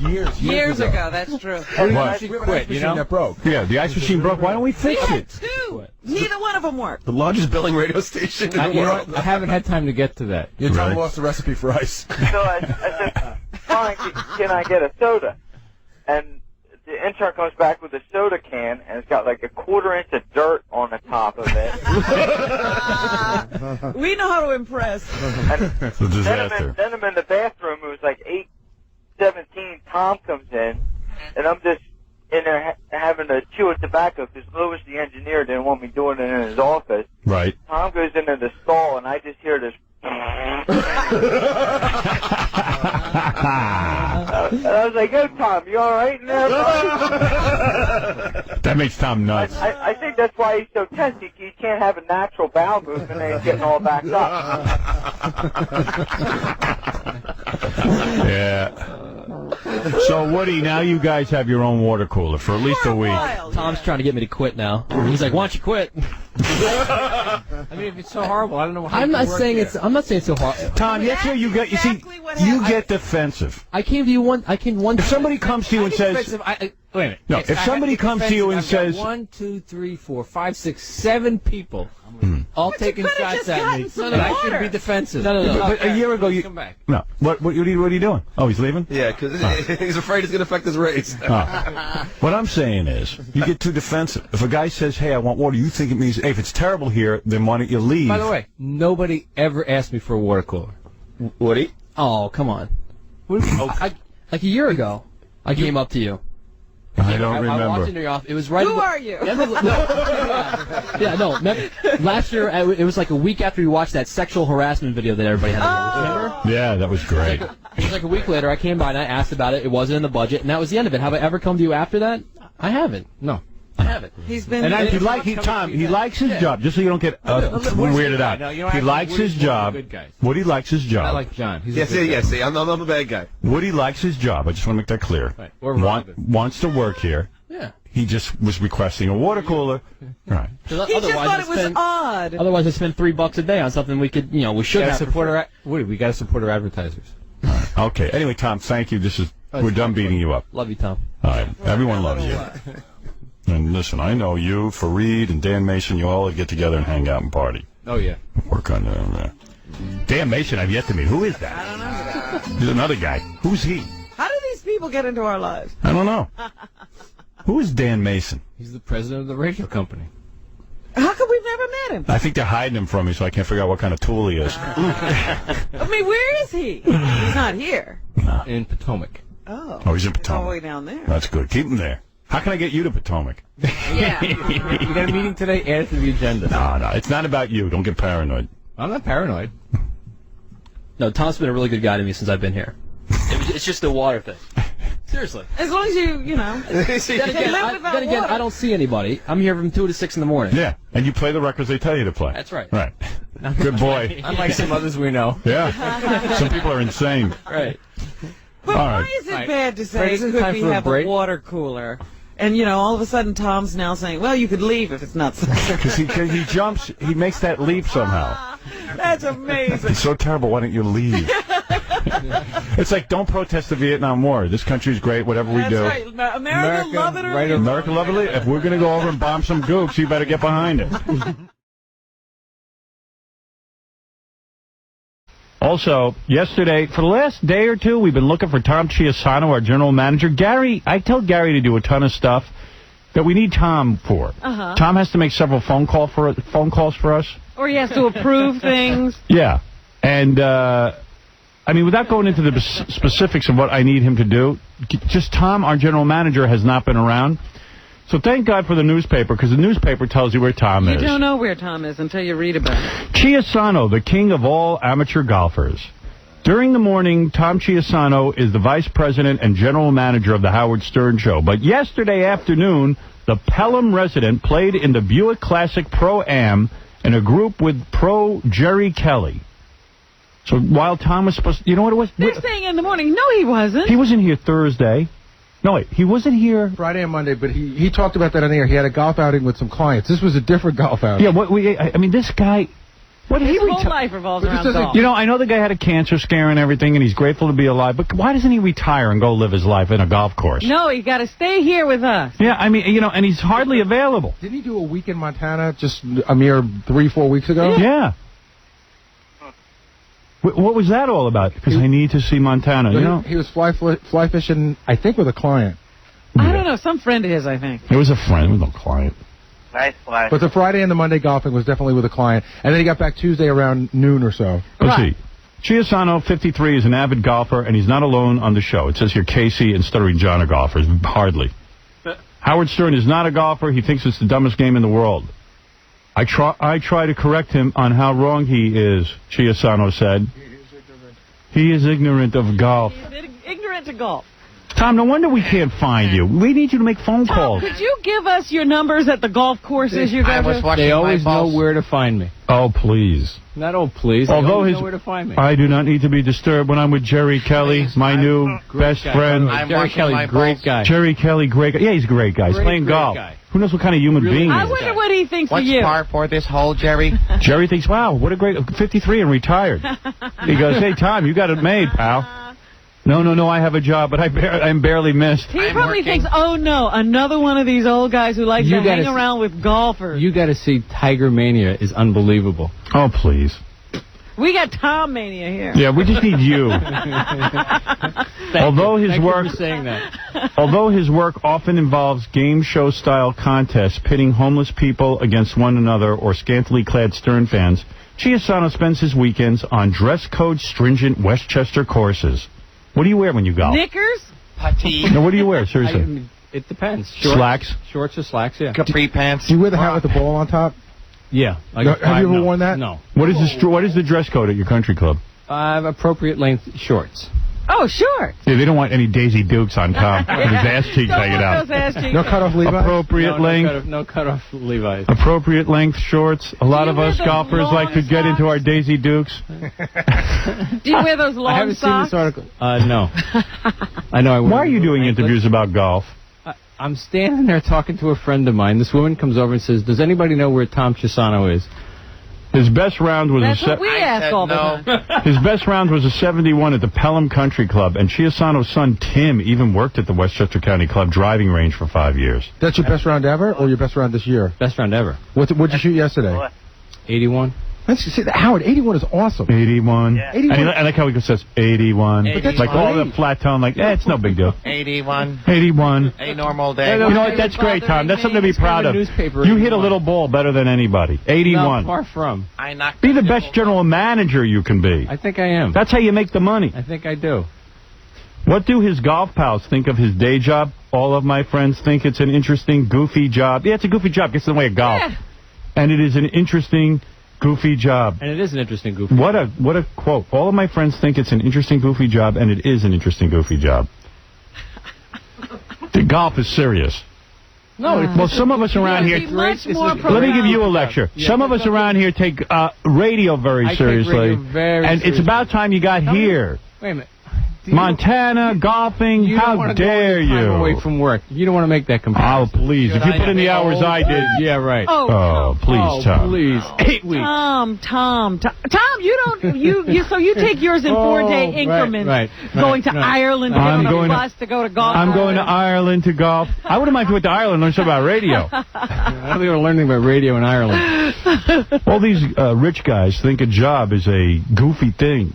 It's Yeah, what a goof. I go to work. Yeah, golf is my passion. I got the Why not go to work for golf? Radio is my passion. Really? I like golf, yeah. I like Get golf a out of lot. here. You probably work a total of 8 weeks a If I get year. out of here, who are you going to talk to? All right. Anyway, where were we? Can I see that article? You're going to CD1. Oh, CD1. Yeah, you can have the article, Tom. I never want to see it again. Here it is. Well, how was it watching Tiger Woods, your hero? I'm telling you, the guy I happened to be standing on the practice putting green. What was his best round? Probably 58. Who knows? Hi, Vay.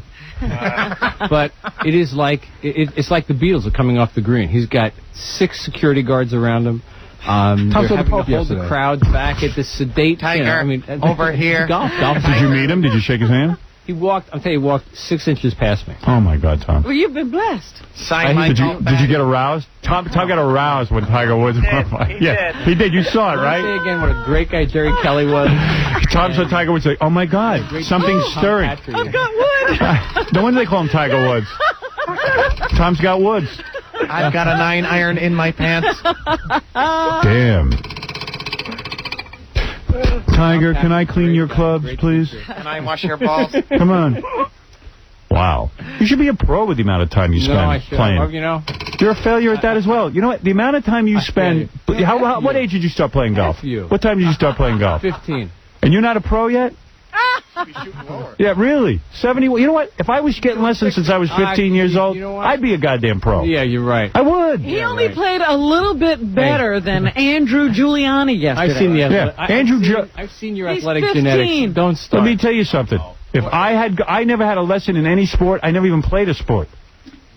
No, I've watched you play tennis. My sport was running from black people trying to beat my ass all the time. And I'm great at that. You should see me run. But let me tell you something. No, but I'm good at dealing with black people. Now, let me tell you something. I'm a professional. But let me tell you something. If I took lessons since I was 15, I'd be a professional golfer. I would be. I know it. You probably would. I know I would be. Yeah, you probably would. I just never had the benefit of a lesson. Oh, yeah. I'd be a great tennis player. Seriously, aren't I a pretty good tennis player for a guy who never took a lesson? Suck. I've seen you play. Yes, Gary. The last time I played him, which was at the place he used to live, he was pretty good. Yeah. But I don't have lessons. Without the pressure. But I don't have lessons. You're no Tiger Woods. Where am I going to get a lesson? My father ain't going to give me a lesson. My father could care less about me. Lessons? I can see your father would waste money on tennis lessons. Who needs that? That's good. What are you going to do with that? He's been playing for 40 years. 40 years, and he's not a professional. And he's all proud of himself because he's an amateur. And the one time John bets him on a hole, he loses. I know, I beat him. You beat him, right? I was drunk. You took money from him. I had like 4 or 5 beers already. I whacked it. I beat him. I was free for like 5 minutes. How much money did you win? Like $10, I think. Right. Right, Tom? Yeah, I think so. Way to go, Tom. Thanks. Nice talk, coward. I know, you never had a lesson. No. He is a real athlete. So you want to do it again for 1,000? Ooh. Oh, yes, please. You're 1,000 to my what? Because you're a lot, richer than me. Do your 100, John. Hey, Tom. John's too cheap to even do 100. You're my 1,000 to your 5. 5,000. 500. 5 million. I'll give you 2 to 1 odds. All right. I'll give you the money, John. You got to do it. Okay. Definitely. We got to videotape it, though. Absolutely. 1 hole. 1 hole. Okay. Okay, 1 hole. All right. John, start drinking. The gauntlet has been thrown down. Wow. Excellent. But Howard, you think for 40 years the guy should be hitting, It shouldn't even be a question whether he can beat you. It's a hard game. Wow. Frank, What are we going to call it? The empty head open? I don't know. But seriously, Tom, you should be a better golfer. You should be able to beat John.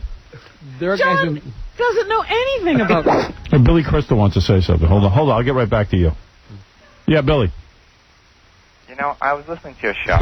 Right. And you are not giving golf the due that it deserves. It's a very demanding, exacting sport. Right.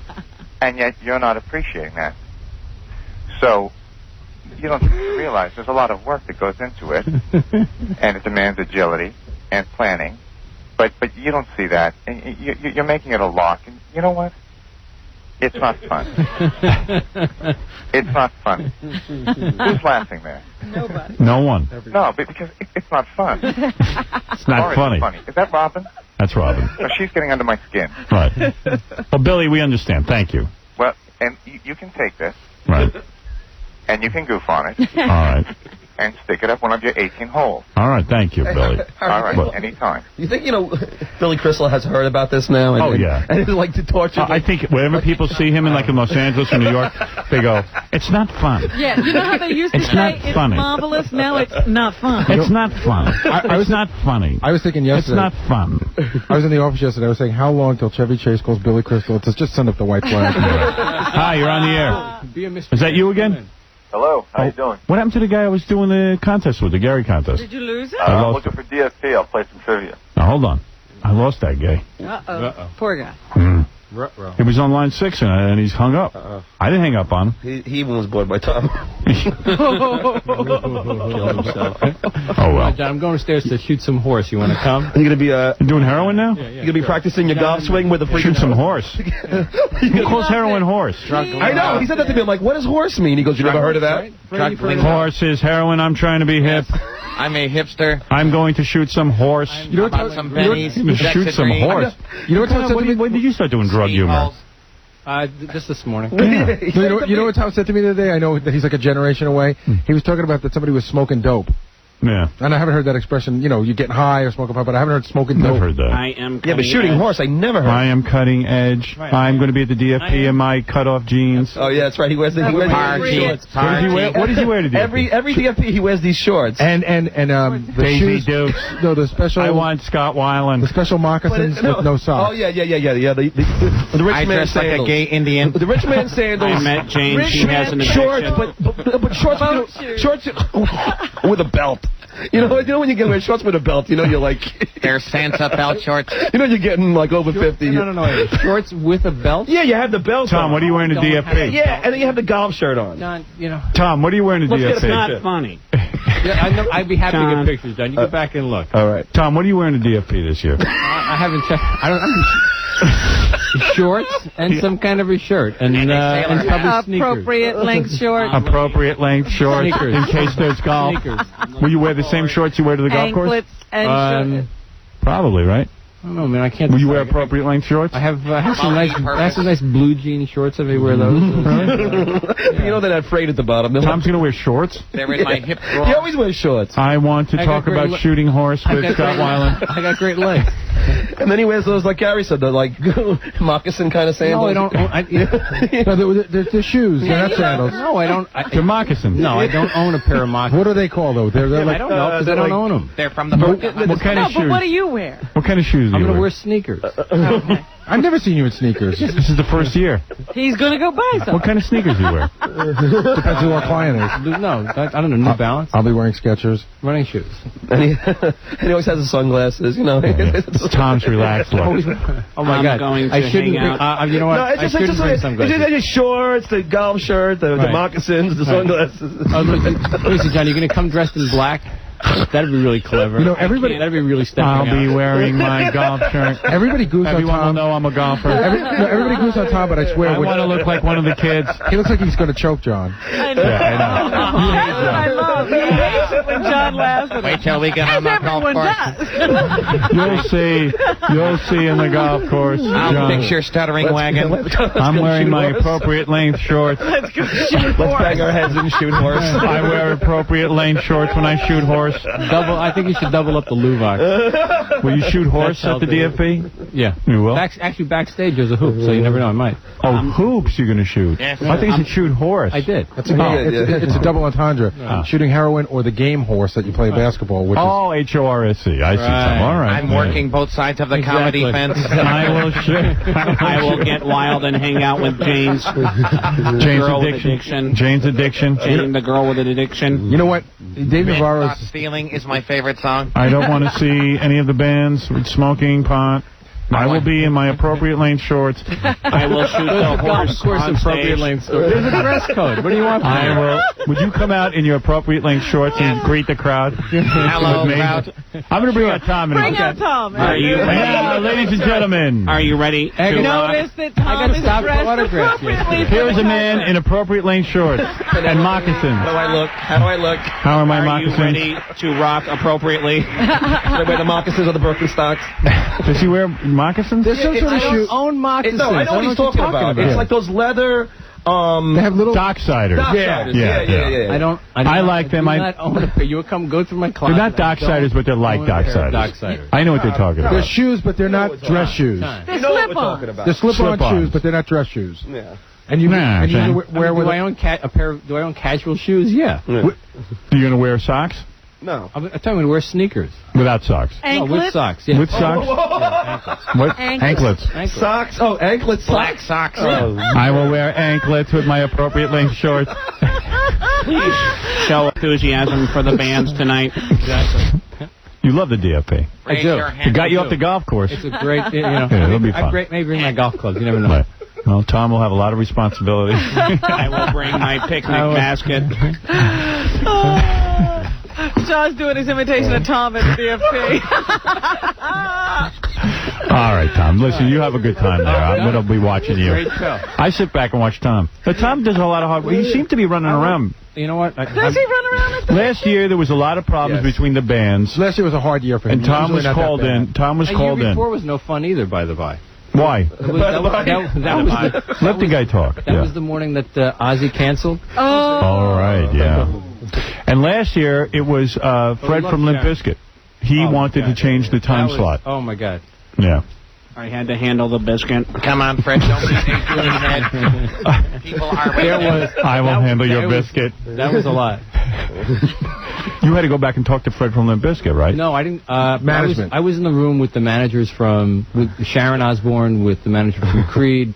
It is a goofy job. Oh my God, you know it is. But This year- they're all screaming. They're all saying we're not going to play. You know what? If he doesn't get on the stage in 5 minutes, we're not going to go on the stage after him. You know what the big discussion was? Because I remember this was really funny. Limp Bizkit arrived and then decided that some guy who's barely in the band needed an hour to get his face painted in order to be ready for the show. Yeah. Well, Well, he was the bass they had to player. do their downtime. They had to have their dinner. They had to. Yeah. you Just know, go out and They do weren't it. ready. Right. You know, I mean, Fred said he'd play anytime, anywhere for us. Shows up. I don't want to play now the sun's in my face. Yeah. Well, but we kind of knew that when we scheduled, right? Yeah. Take my glasses and shorts and then get out there. Don't you see I'm wearing appropriate length shorts? And young man, get some appropriate length shorts on. That's like a camp counselor. Let's settle this on the golf course. Kingston was the one who was down working Fred while I was in the room listening to everybody else yell. All right, so Tom was busy last year with his appropriate length shorts. I will get crazy this year and leave my sock garters at home. You know what? I did not realize all these years. Great guy. All these years I've been going to the DFP, I did not realize you wore shorts. I didn't. Always. I did not look. Oh, Tom has a casual look that he wears to the DFP. Sure. It's a special outfit. I have on my DFP I bring it out once a year. I bring it out once a year. Is it an Izod shirt? No. No, it's a golf shirt. No, it's not. No, it's not even. No. It's a collared shirt. A polo shirt or whatever you call it. It's a T-shirt? No.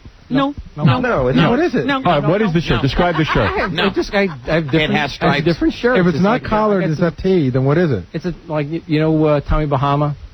Oh, I know what you're talking about. It's a button-up shirt, almost like a Hawaiian shirt with that bad Hawaiian print on it, though. Yeah, okay. Does he tuck the shirt into his shorts? Yes. Well, John sees the belt. Yeah, and then you have a belt. Now you get a dog. I wear a leather belt, probably. Yeah. With his shorts? You tuck your shirt in? Okay, wait, the shorts have loops on them. Yeah. They're not like a Sansa belt deal, so you put a belt on. You don't need a belt, though. Just because it has loops doesn't mean you need a belt. Like, I got pants on now that have a place for a belt. I don't wear a belt. If there are loops. Are you going to wear a belt this year? If there are loops, there must be a belt. If there You are are? loops, there must be a belt. If they put it there, it's for a good reason. Exactly. But would your shorts fall down if you didn't put a belt in? Yeah, I'm so fat at the moment in May. Right. No, they wouldn't fall down, right? So then why put a belt? Because it makes it too planned, like an outfit. It's not funny. I must wear a belt. No, I mean, it's like an outfit, like your mom dressed you. Just, screw the belt. Take the shirt out of the pants. Listen up a little bit. Be wild. Get wild, man. Shoot some horse. Pretend you're in Montana. I must wear a belt. That is appropriate. If the manufacturer of these shorts made a loop, I must put a belt in. They are not Sansa belts, so I wear a belt. Golf courses, like everything else, not everything else, but there's a dress code at a golf course, and you live by it. All right. Yeah, but not at the DFP. Yeah, you're wearing your golf outfit at the DFP. No, I'm not. Do you want to show everyone you're a golfer at the DFP? Is that it? I don't wear a golf outfit. Does anybody come up and go, hey, that looks like an appropriate golf outfit? Nice belt. Nice belt. No. You know the kids will riot if I don't wear a belt. Someone must adhere to the rules. You got to bring Tom out with a pointer. Like the kids. Okay. Let's look at what you wear to No the problem. DFP. Somebody must wear a belt here. You don't think it's funny, I'll go for it. We have, what is it, a Tommy Bahama shirt? I have a Tommy Bahama shirt with a belt tucked in to my appropriate length shorts. If I don't wear a Ankle belt, socks and this whole moccasins. place is going down. These are not moccasins, by the way. All of society needs a belt. Maintain. And let me Maintain order. The abuse going. I just want you to get it correct. That's all. Let me point out, I am wearing socks. They are anklets. Oh, anklets. That's. I wear ankle socks with my sneakers. Yeah. Yeah, So but with shorts and a belt? No. No belt. Shorts, no belt. Shorts. No belt. Yeah, but the shorts he wears are the like older man shorts. They're like what my father wears. What, like Bermuda shorts? No, the ones that go down to your knee. Like, That's a Bermuda shirt. No. I never noticed Tom shorts. That's a good sign. What do you wear, Tom? Well, but Short they're- shorts? What kind of shorts are they? Crazy joke. Shorts with a cuff on them, I think. Yeah. No. Your shorts have a cuff? I think Are they you do. wearing the No, they do not. I do not own a pair of shorts that have a cuff on them. I keep emergency money in the cuff. Aren't they navy I blue? wear Tom? shorts. Come They're on. usually green. I own a Yeah, the pair of navy blue ones.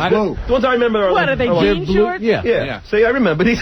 You wear jean shorts? And they're pressed. Oh, Say anything. No, I Do they think. have, No, do sometimes. they have a... They are pressed. I iron them right. myself. That's your rock look. So he has a rock look. No, I iron them myself. That's his rock look. And then, I'm on the edge. and they're not always jean shorts. No, They they're are- not he always wears. jean shorts. He doesn't wear jean shorts on the golf course. He wears. No. And so, I've seen him wear those Blue- shorts. But these are his Blue concert jeans shorts. do not meet the dress code. Right. Are these your concert shorts? No, seriously.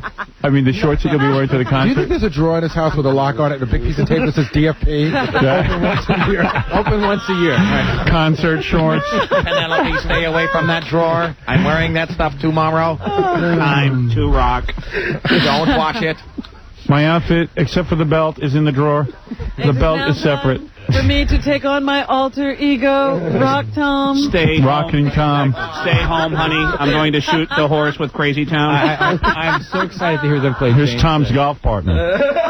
Tom. Stop picking on Tom. You just stick up by him. You like playing golf with Tom? Tom is a fine golfer and a snappy dresser.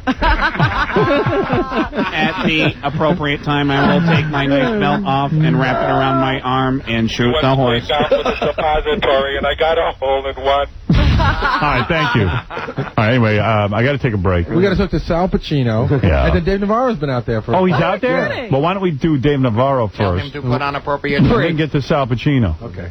Because Sal Pacino is not as big as Dave Navarro. Dave Navarro will be at the DFP. I'm real excited to hear. Do you want to be here when we interview him? Sure. Look at your shorts You on. want me to? Can you go put your shorts on? Are they Did here? No, they're not here. Is Jane Dave might want to see your shorts. You know what?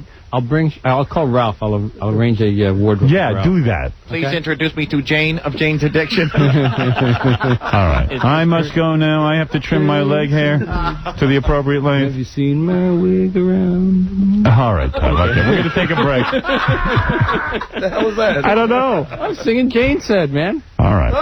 Yeah, man. You're cool. Yeah, man. I'm down with rocking. it. All I'm right, hip. Tom, you go back to golf. I am. No wonder the stations are running so smoothly. He's been out golfing. We're going to take a break. I didn't even get to my Mariah Carey messages. Oh, my God. But we do have a very big star here, Dave Navarro of Jane's Addiction, and also, wasn't he in the Red Hot Chili Peppers? Yes, he was. Why is he not with them anymore? I don't know. We can ask him that when he's in here. All right, we'll be back right after these words.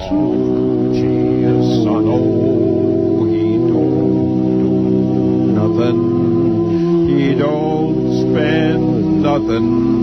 He just goes golfing. That Tom Cheapasano. His business decisions are all wrong.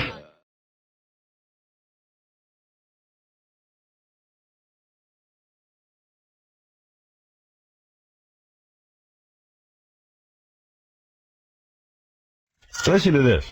I never talked about this. As long as Tom's here. Right, let's keep it on. Go ahead. Tom golfs almost professionally. Yes. No.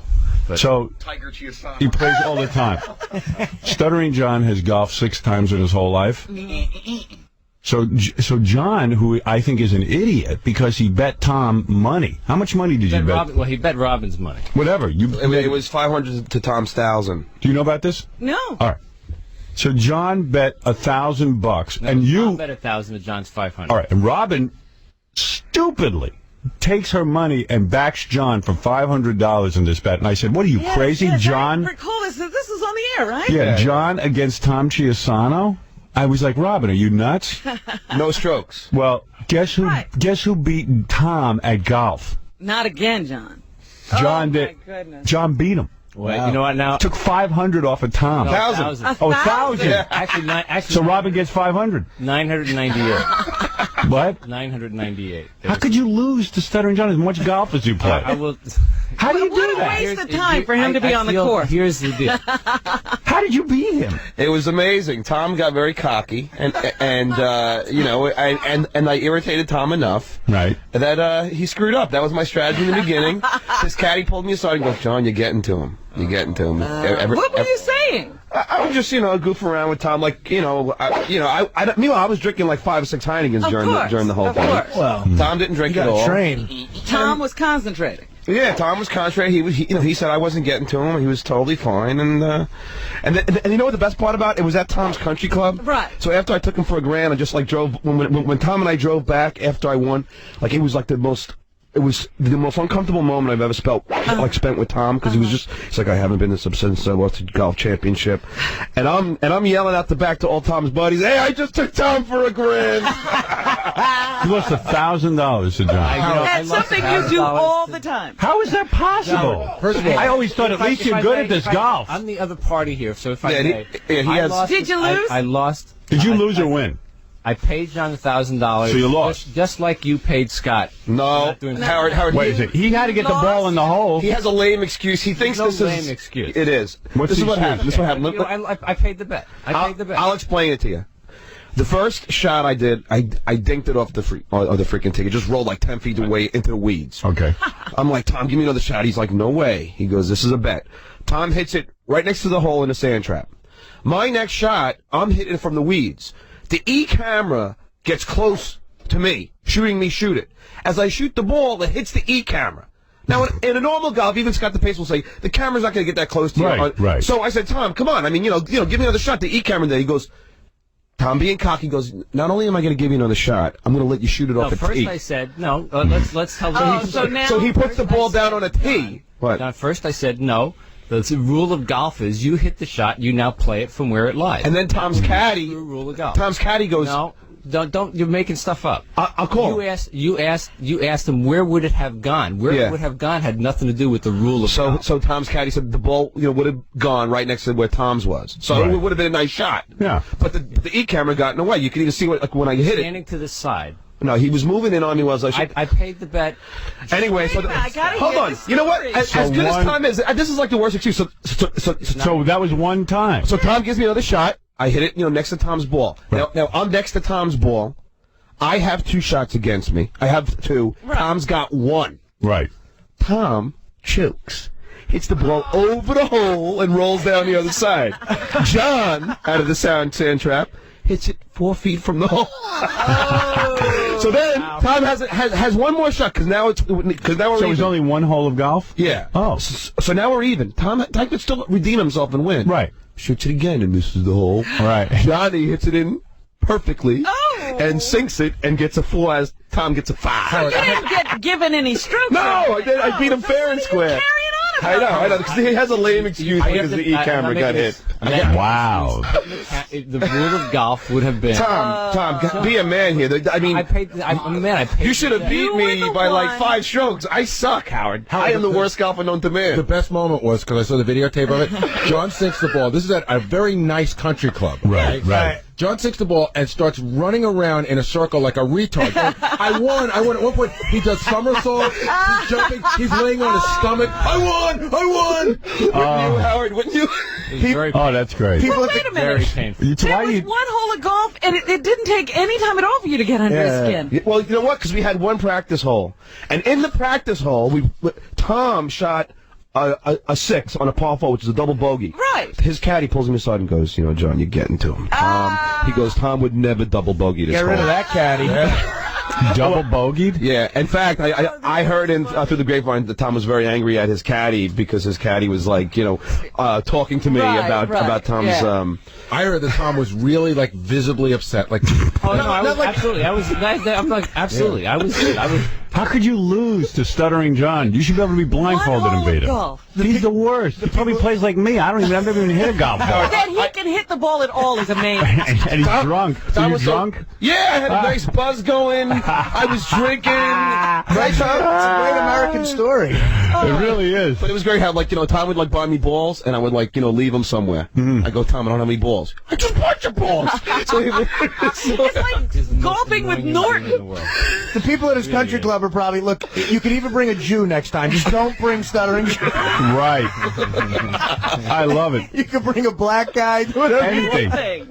But, I love that. It's funny. I was telling the owner of the station the other day. Mel, yes. And I was telling him he was laughing hysterically. I can't believe Tom, Mr. Golf, would lose to you. Wow. Tom, that's a disgrace.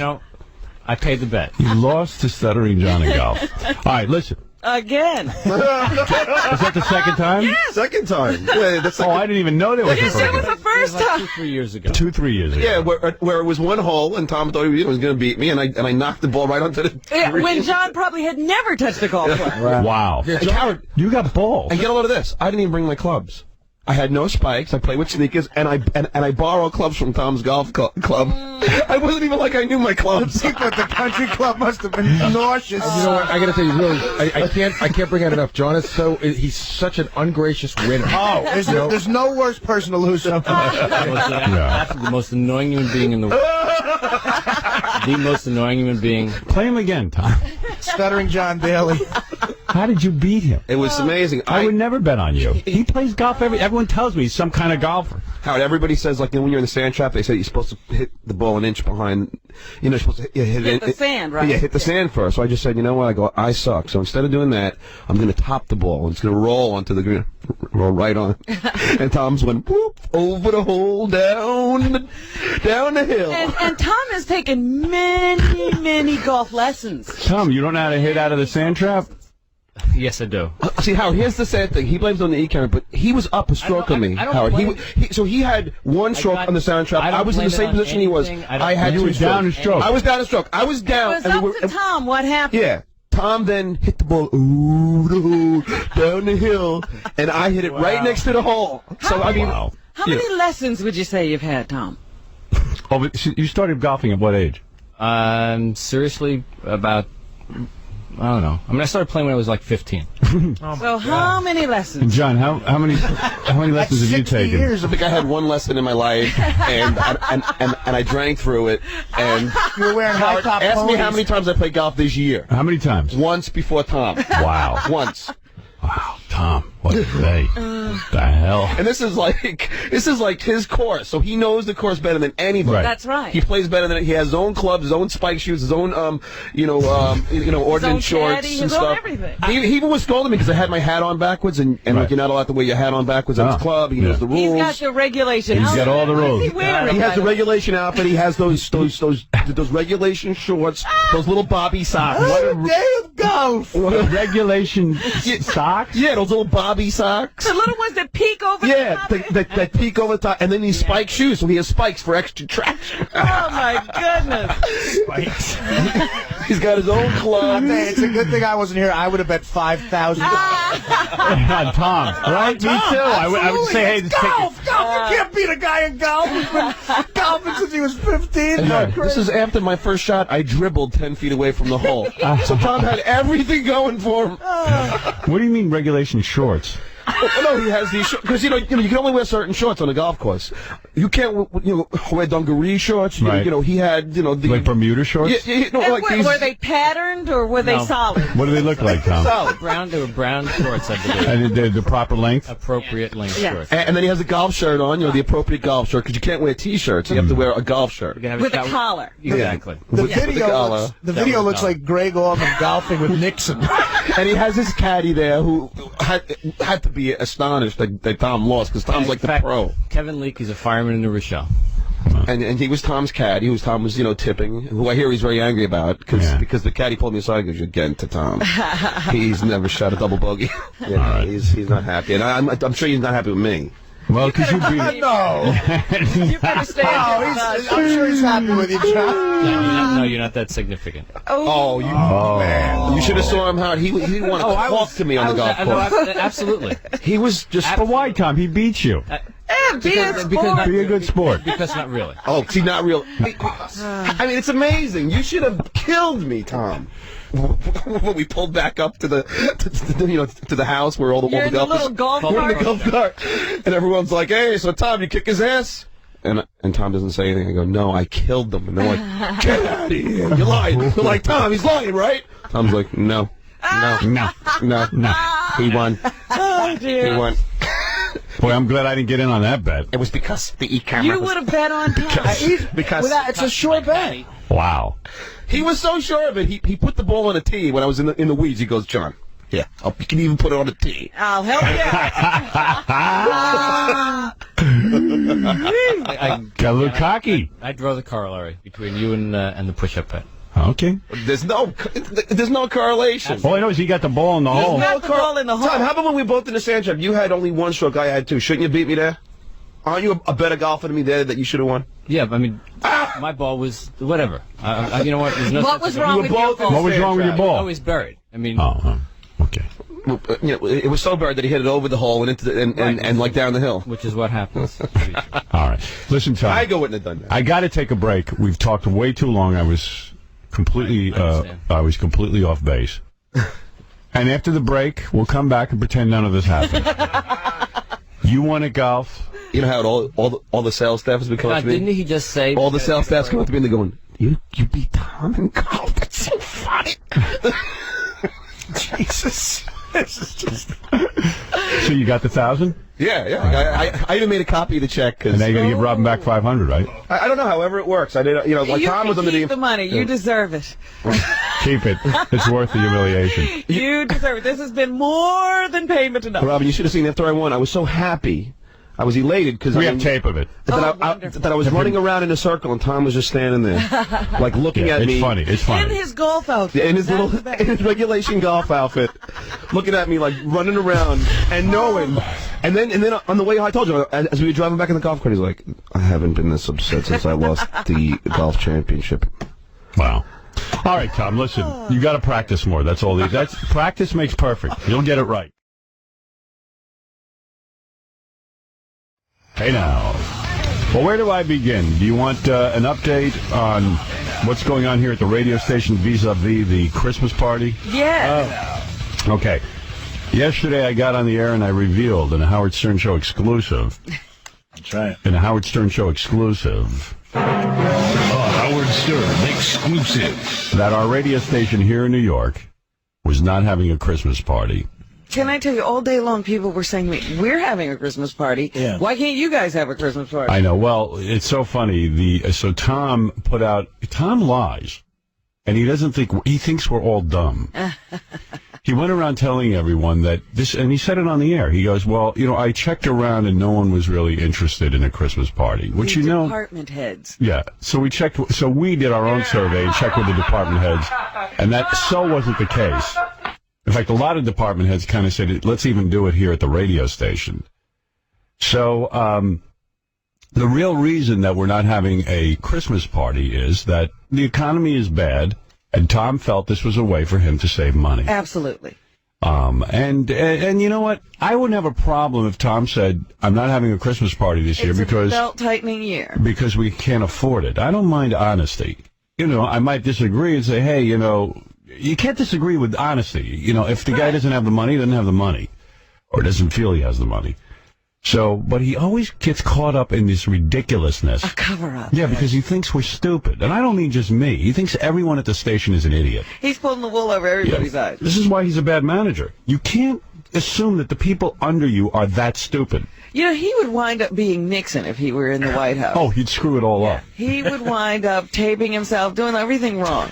And my feeling on management is that I'm not a manager per se, but I do have a show, and a lot of people do work with me in a lot of different ways. And sometimes you do something nice. You have a party, or you do something to reward people. It's a morale booster. Or around Christmas, you send them a gift.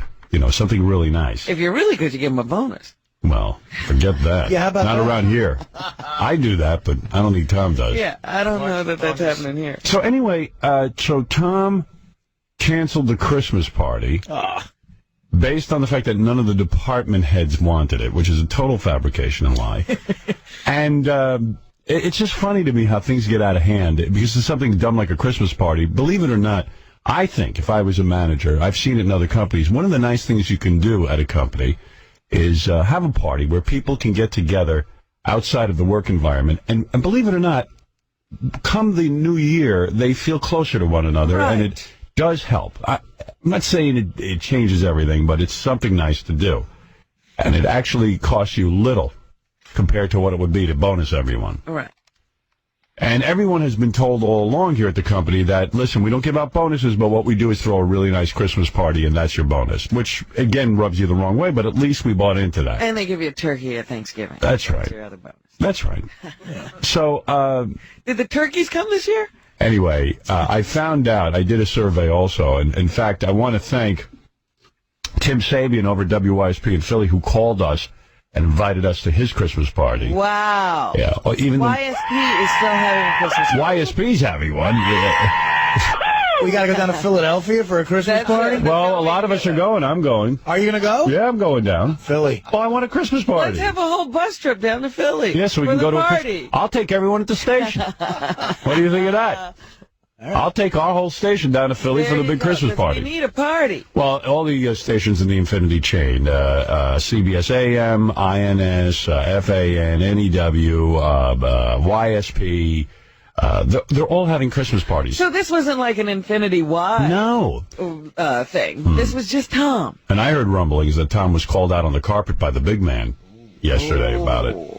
to find out what's going on. Maybe there will be a party. Well, I think it's a little late at this point. I think it's the moment's lost. Well, it really is interesting because the party was planned. Everything was in place. I know. Tom killed the party. So instead of, nobody came to him and said, we don't want to have a party. Yeah. Right. Tom Humbug. Right. Yeah, Tom killed the party on his own. And that's it. Stuttering John wants to put fuel on the fire. There's a surprise.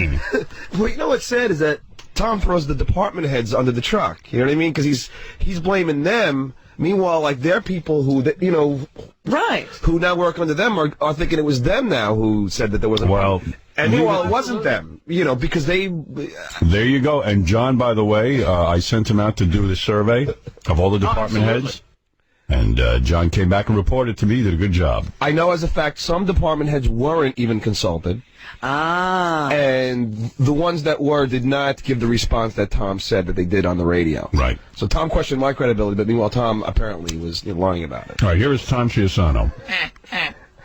Tom, in all fairness, we have to give you time to rebut. Excuse me? There are a lot of accusations on the table. Yeah, a lot of accusations. The one that I really reject is the one about being a liar. I know, you hate that. You hate being called a liar. I know that. Yeah, I know, because I'm lying. That's a lie. Tom, I did a survey of all the department heads. It turns out that a lot of them weren't consulted, and also the ones that were didn't necessarily agree with the cancellation of the Christmas party. I would love to know which department heads you talked to that I didn't. No. I know all the department heads, and I will not betray I talked to all of them. I will not betray them. I had a secret meeting. Yeah, why ruin a good story that you can fabricate with the truth? Tom, Wait a minute, I have a question. The real truth is the party was canceled because of financial concerns. No, absolutely not. That's absolutely not the case. I say you're lying. I'll tell you why. Because the party wasn't going to cost us cash. We were able to barter or trade for the party. Oh. So it wasn't a matter of cash. Yeah, but it is cash. You don't want to give up inventory. Why did he conduct a survey to find out if people were into the party? I say I hate this hands-free thing. I'm not getting a ticket. What did he say? I don't know. He said I hate the hands-free thing, but I'm not getting a ticket. Oh. The hands-free thing. Yeah. Oh, yeah. I can hardly hear Tom. I know.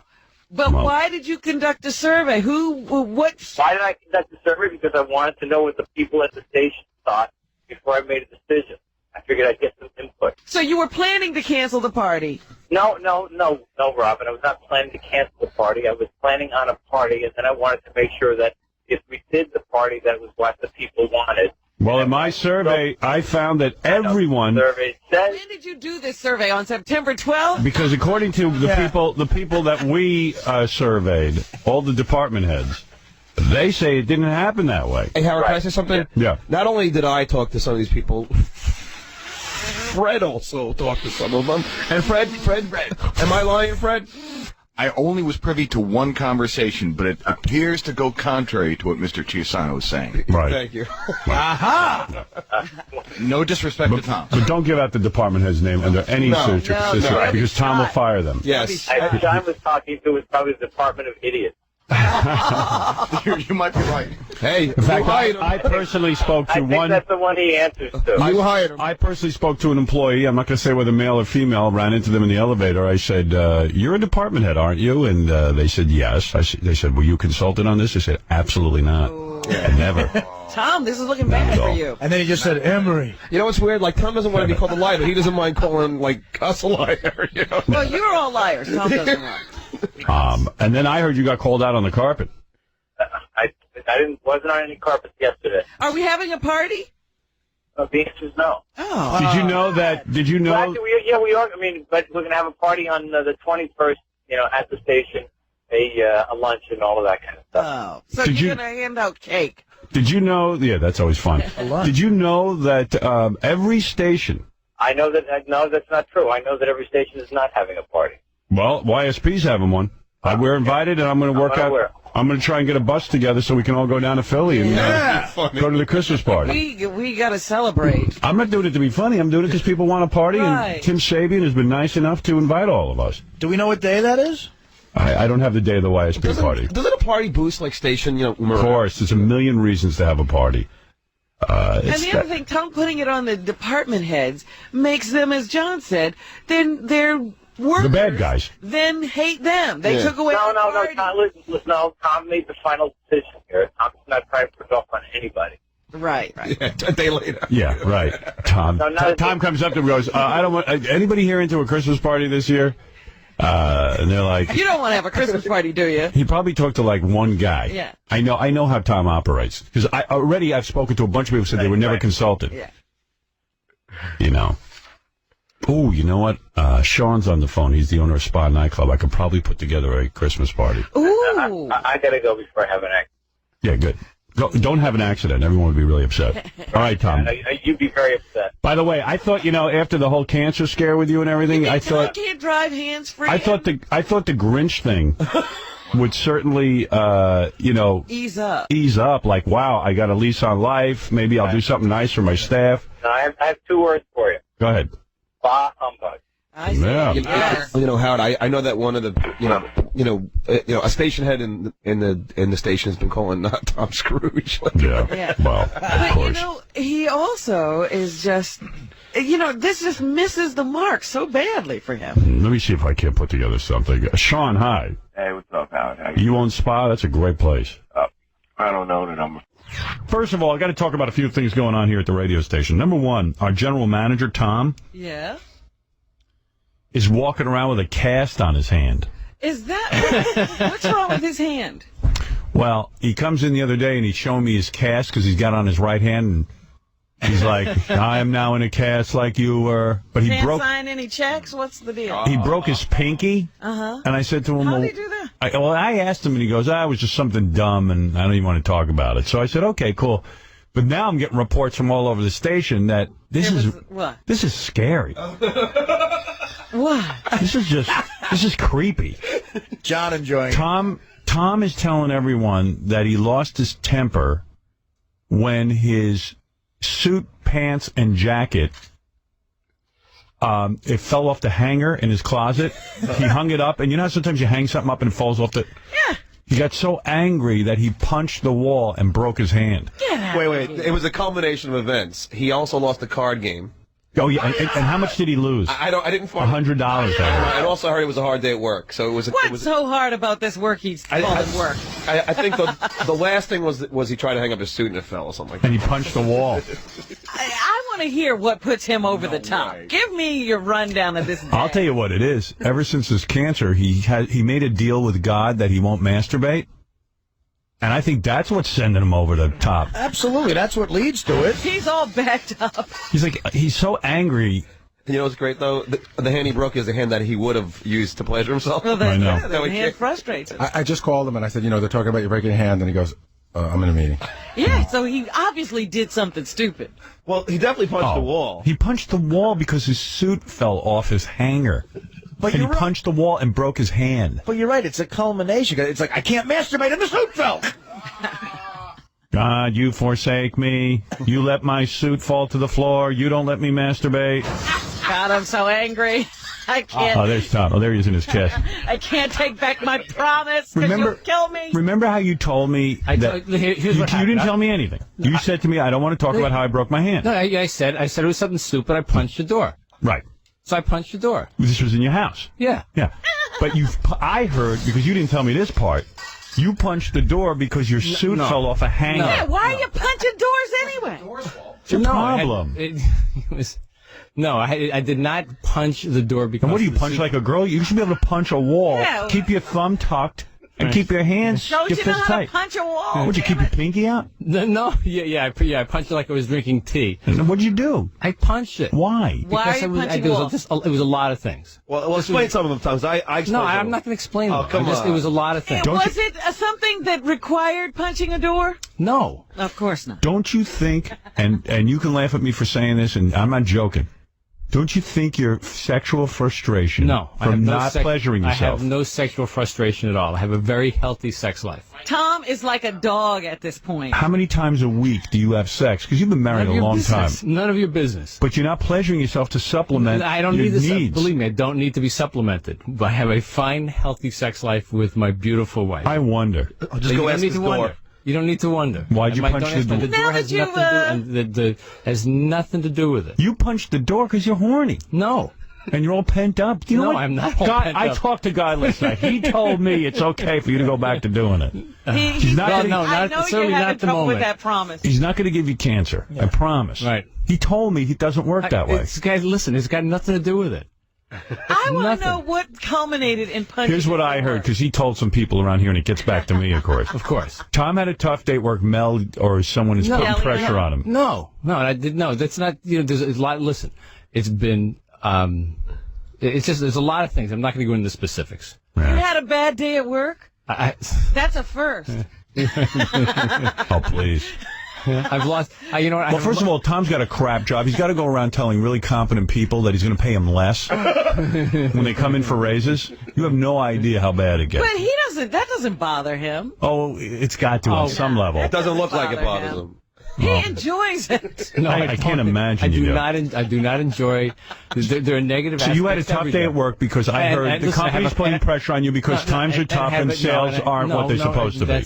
That's your job, Tom. Business is part of it, but I have a frustrating card game that I go to every Monday night. And I lose. Okay, so I heard about this. Right. I heard you went to the card game and you lost like $120. But for like the 30th week in a row. But don't you go to play cards because you enjoy it? Tom, you lost $120. You make a lot of For the 30th money. week in a row. It's just the frustration of losing. Who do you play with? Just, a bunch of really nice guys who one of them I cursed down on Monday. Do they goof on you because you don't know what you're doing? I know. I guess they do. You know when I'm not there, they probably There's do. always one guy in a card game who you just know he's going to. He might as well just hand you the money when he walks in. Right. And I may be that guy. I'm the dupe. This one poor guy. We play this game.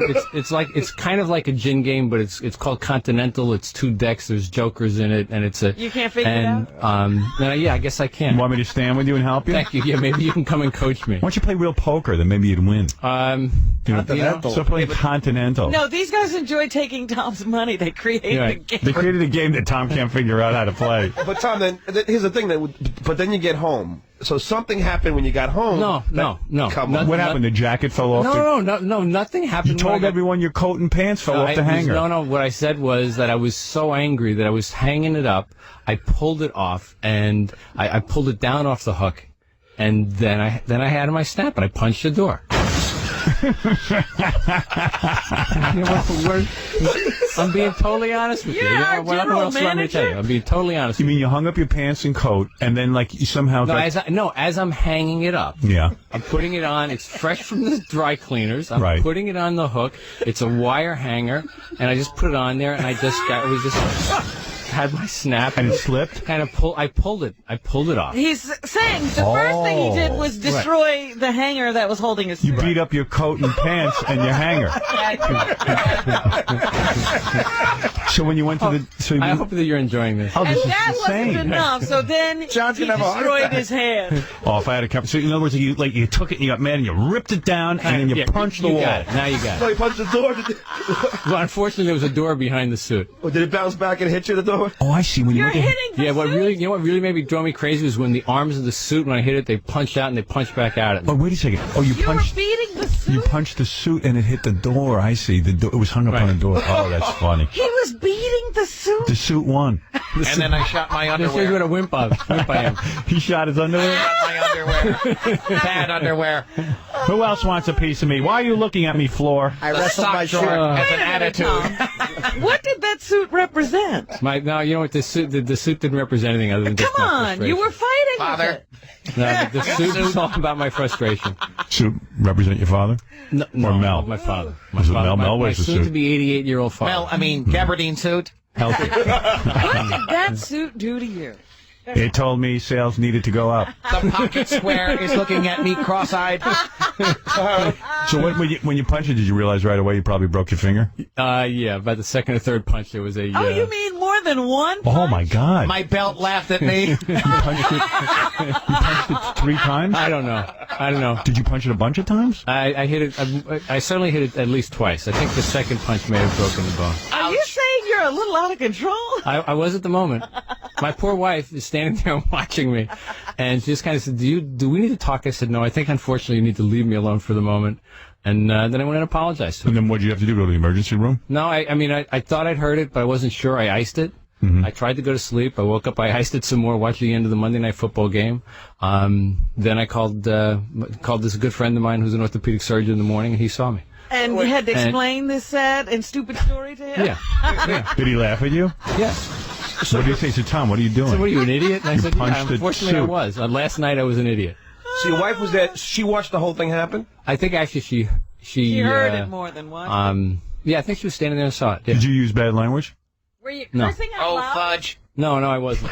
Oh, fudge. I want a rematch with my suit. I don't get something. He's hanging it up, and then suddenly, just out of nowhere. No, I pulled it off. John. Do you ever, You no, understand? you understand, like, when you're really angry, sometimes like, you just take something. You want to destroy something. He was ripping it down, and then he punched the suit. It probably wouldn't fall fast enough for him, so he started beating it. But what thought got you that angry right when it happened? Do you remember what? There was no thought. Actually, what I hoped was... Were you thinking about the card game? Yeah, I was so angry about the card game. This one poor guy, he's a really nice guy, looked at me and tried to say something that he thought was going to be engaging, and I just looked at him and told him to go F himself. What did he say? You suck. What did he say? Oh, what's the matter, Tom? You're not smart. The game has this thing where if you're at you play to points. At 101 points, you're out of the game, and if you have 80 points or more, less than 101, you can buy down. And I just wanted to go home. I was tired of losing. It was the second game. All I wanted to do was go home. So I have 100 points. And the guy said, and they said, "You want to buy down?" I said, "No, I don't." And the guy says, "Oh, come on, I'll pay for you to buy down." I looked at it, I told him to go F himself. That I didn't need his charity, I didn't need his money. Right. I wanted to buy down, I'd do it myself. Wow. You must be so much fun to play with. I'm a joy. You know what's weird? They say guys who survive cancer, like what you did, beat the odds. Have a joy of life. Well, yeah, I like do. the little things don't bother you after something like that. I'm telling you, it was just it's 20 weeks in a row losing at the stupid game. I'm gonna say something to you as a friend. You want me to come talk to you after the show? You want me to spend a few minutes with you? Do you need Can I some lay help? down on your new couch? No. Do you want me to talk to you? Man to man? No, Anytime I'm okay. Howard has I really to am talk to you, okay. you're in trouble. Do you want to talk? Because it sounds like you're cracking up. No, I'm not. Trouble. I'll sit down with you, and I'll forget about you're my boss. Forget about all of that. No, we're friendly. We're friendly. Friends. I consider you a friend. Yeah, I'll sit down. I'll talk to you, and let's really have some honest conversation here. I think you need someone to talk to. I still don't understand why a guy goes for 30 weeks to something he's not enjoying. Because you always think that's the week you're going to win.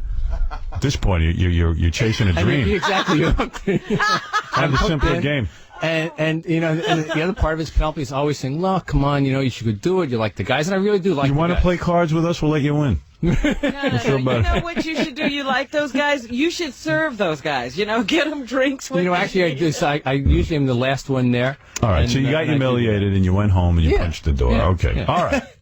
Enough of it. We're gonna drop it. Yeah, I if he can see. does that at a card game, how didn't he kill John during that golf game? Oh, he must have. Did you punch any walls after that? Wow. No.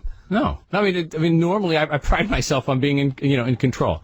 And Seriously, said that to me. I think the whole thing about giving up pleasuring yourself has to play into this somehow. I don't mean that you're not pleasuring yourself. I mean, you gave up. Something's going on with you. No, I'm telling you, golf had something to do with it. I lost at golf over the weekend in the club championship that I wanted to win. And losing for the 30th week in a row. See, normally I would say to a guy like you really have no adversity in your life if you're worried about golf and he's got cards. to make up problems. But you've had adversity. You came near death. Absolutely. I don't understand what's going on with you. I mean, I could have died easy. This is why God let you live, so you could start punching walls and losing at golf games? My father gave me that lecture yesterday. You know what you ought to do? You ought to give up golf. Well, I have for the next 3 or 4 weeks. He can't handle anything. Why don't you give up gambling altogether? But, I don't play golf to gamble. I play golf because I really like the game. No, you don't. Yeah, I do. I know I do. The Tom Cheapasano story. You think you like it. I lost control. I did an OJ on my tie. I boiled my leather shoes. A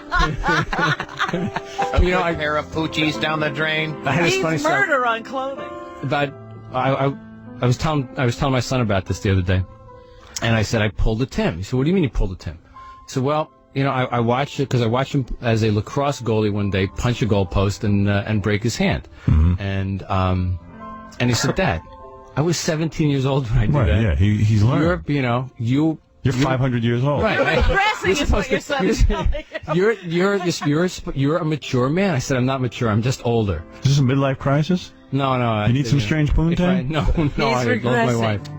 I know you love your wife, but maybe you need a little strange I don't need any poontang. strange. No, I don't need any strange. You want me to hook you up? I won't say a goddamn word about it. I understand when a man needs I strange appreciate poontang. that. You are a friend, but no thanks. I bet you that card game wouldn't mean anything. Hey, you know, guys, I'm being serious now for old Tom here. How about a little scores party? No. That's a great idea. I just got the invitation from Ronnie. Oh, for the big Scott Einziger scores party? I'm gonna go. You gonna go? Yeah. Oh, okay, buddy. Oh, how's he gonna do that? He's gonna do What do you it. mean, how's he gonna do You're that? gonna go to scores and then not pleasure yourself afterwards? You gotta be kidding. Don't worry, we'll get him pleasured well with You it. gotta Benji, you know that technique of yours? Yeah. You're gonna help Tom out? Oh, I'll do it for Tom. All right. I will rape my pajamas afterwards. He's gonna rape his pajamas? That's correct. All right. The ones with the little cowboys on them. He's going to give the pajamas roofies and then have his way. You gonna go to scores? All right. Yeah, All right, buddy. I'm there. Hang in till then. I will. Yeah, I mean, this guy, he's got a I'll give problem. my- Hey, Tom, can I ask you one question? You ever thought about renegotiating that deal with God? Like saying, God, listen, can I you go back negotiate a in? deal with God, John. Well, you did. I did not negotiate a deal with God. Will you stop pleasuring I yourself? made it. I just, you know what? Because your cancer went away. So do you ever think about talking to him again and saying, God, listen, I can't handle it anymore? All right. Listen, Tom has his own conversation with One God. has nothing to do with the other. Can you imagine if there is a God and he's listening to He's Tom's laughing prayers? his ass He's probably laughing like everybody else should be. All right, Tom, go back to your important Everyone has meeting. an Thank you. And don't Laugh punch anyone. while he's pleasuring himself. All right, guy had a tough day. You know, I think he expected a lot more from his career. A golf game. Yeah. I thought he'd be an owner of a radio station or. No, if he had won that golf championship, the suit would have been safe. Is it your career frustration? I like my job a lot. I got a great job.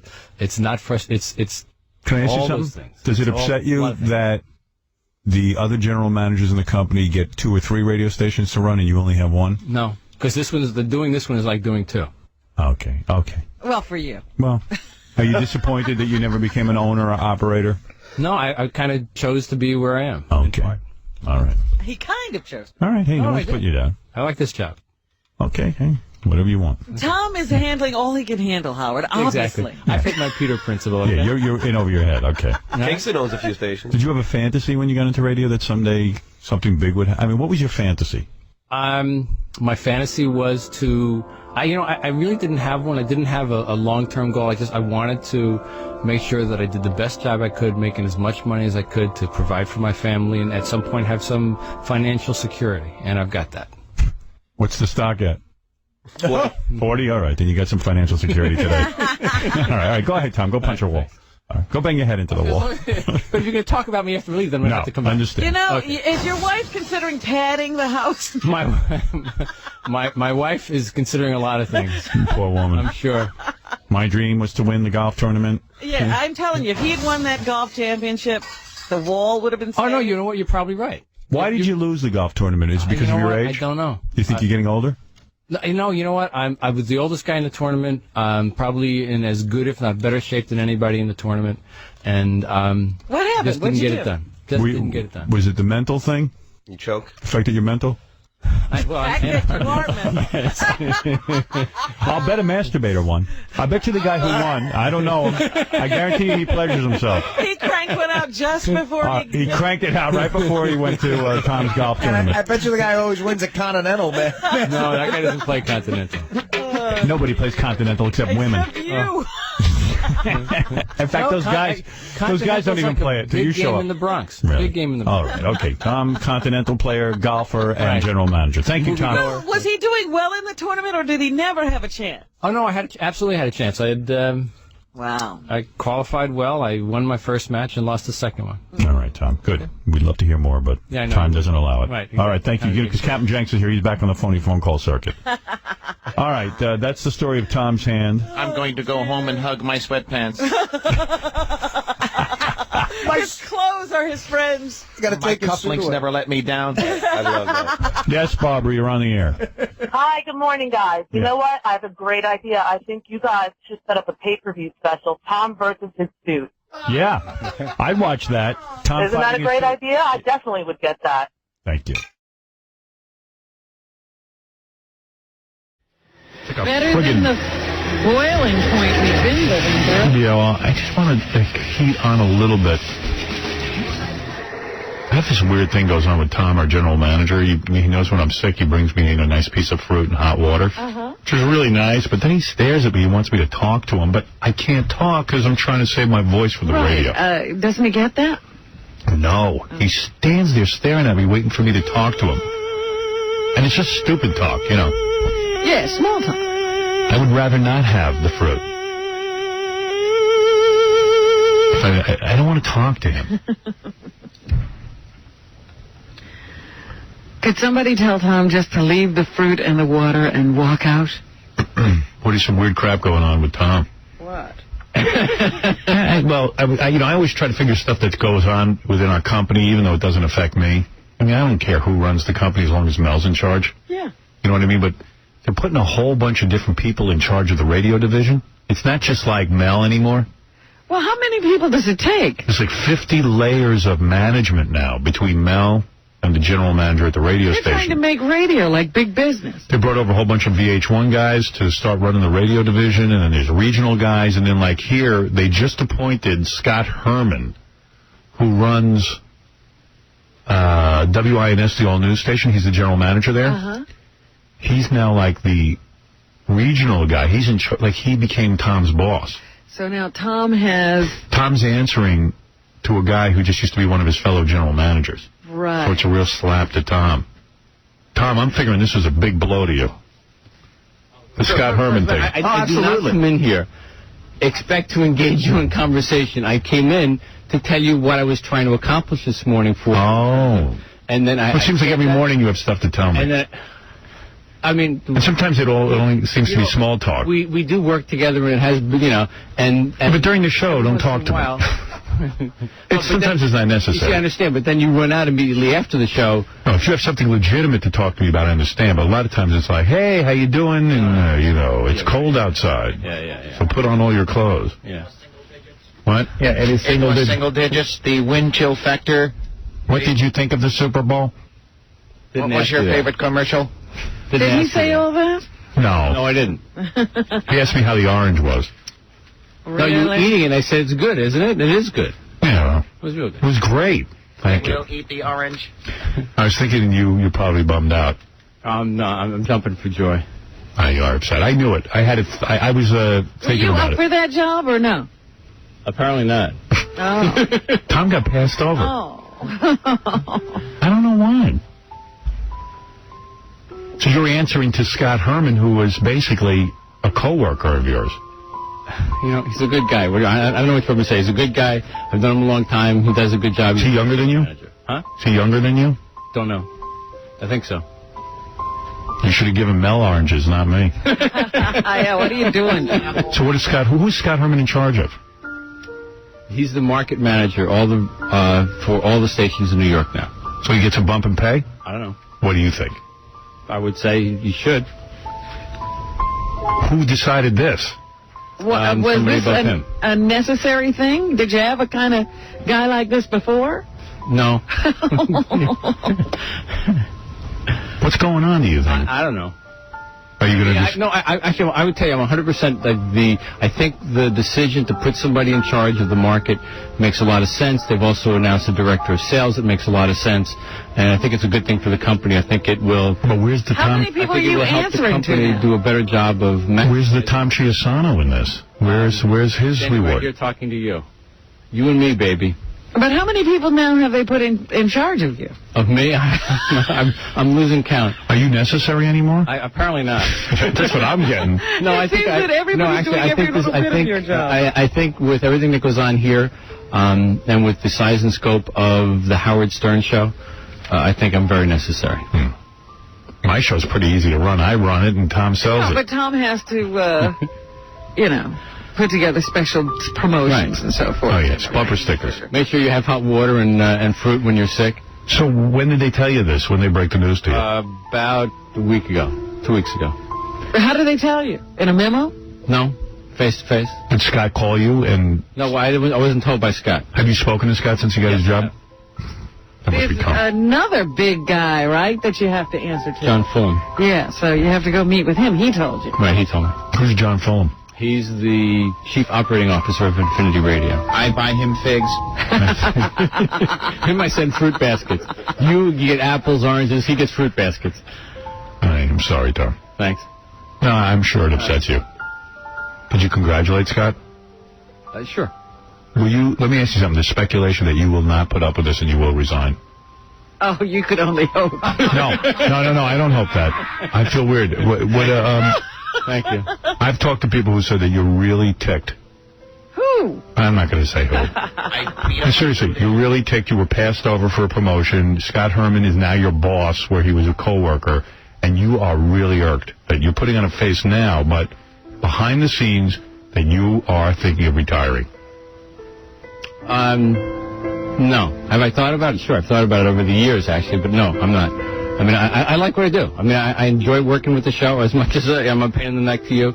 I enjoy working with the show. I like the people upstairs, and But are a lot of people being brought on? I like this. I really get off on the action. I really do. But wait a minute, are a lot of people being brought on that you have no relationship with? Like, there's a line long history you have with this company, but there's a whole new influx of people that you're not in their stream, I don't think.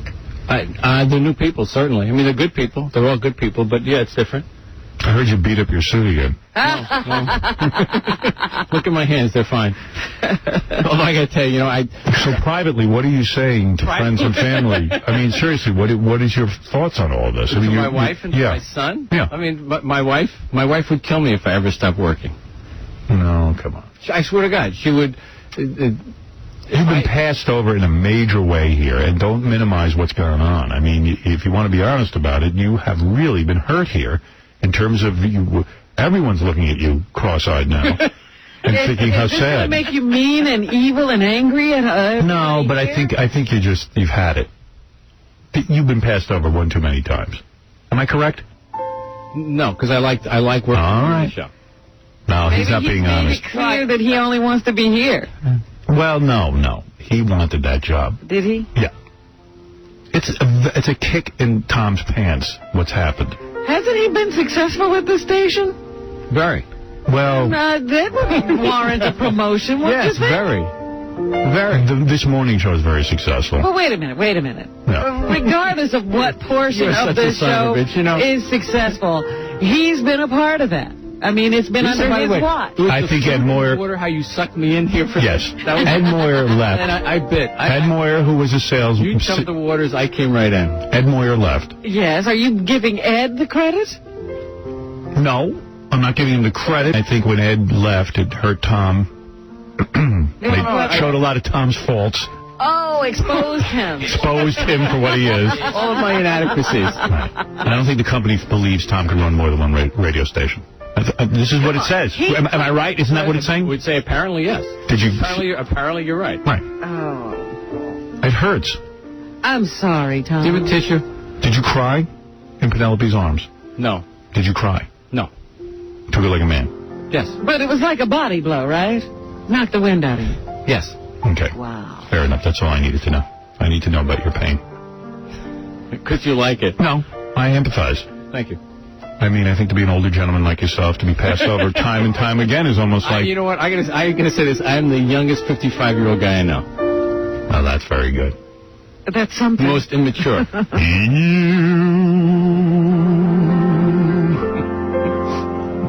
You in the later years of life. Your voice sounds really strong, you know? Passed over. For this, I can come to life. This gets your juices flowing. No, Mel asked my opinion about whether it's Tom or Scott Herman. I said, I don't think Tom can handle it. I think it's too much stress. What does Scott Herman do? He goes and talks to people who actually do the job. I hear Scott Herman's fabulous. Really? Yeah. You really like him. Well, what's I'm looking forward to hanging with him. about him? He's very concerned about me. Yes. He wants to meet with you? Yeah. Yeah, my new boss does. I can't even keep up with all the new bosses. There are too many. Well, all I know is I'm going to Scott Herman, not Tom anymore. Make sure you deep six me, okay? Scott Herman's in. Tom Cheapasano out. Out and Z. Out with you. Tom, more oranges. Oh. Hot water, please. Scott Herman brings me better oranges. Okay. Want to hear a guy's explanation why you were passed over?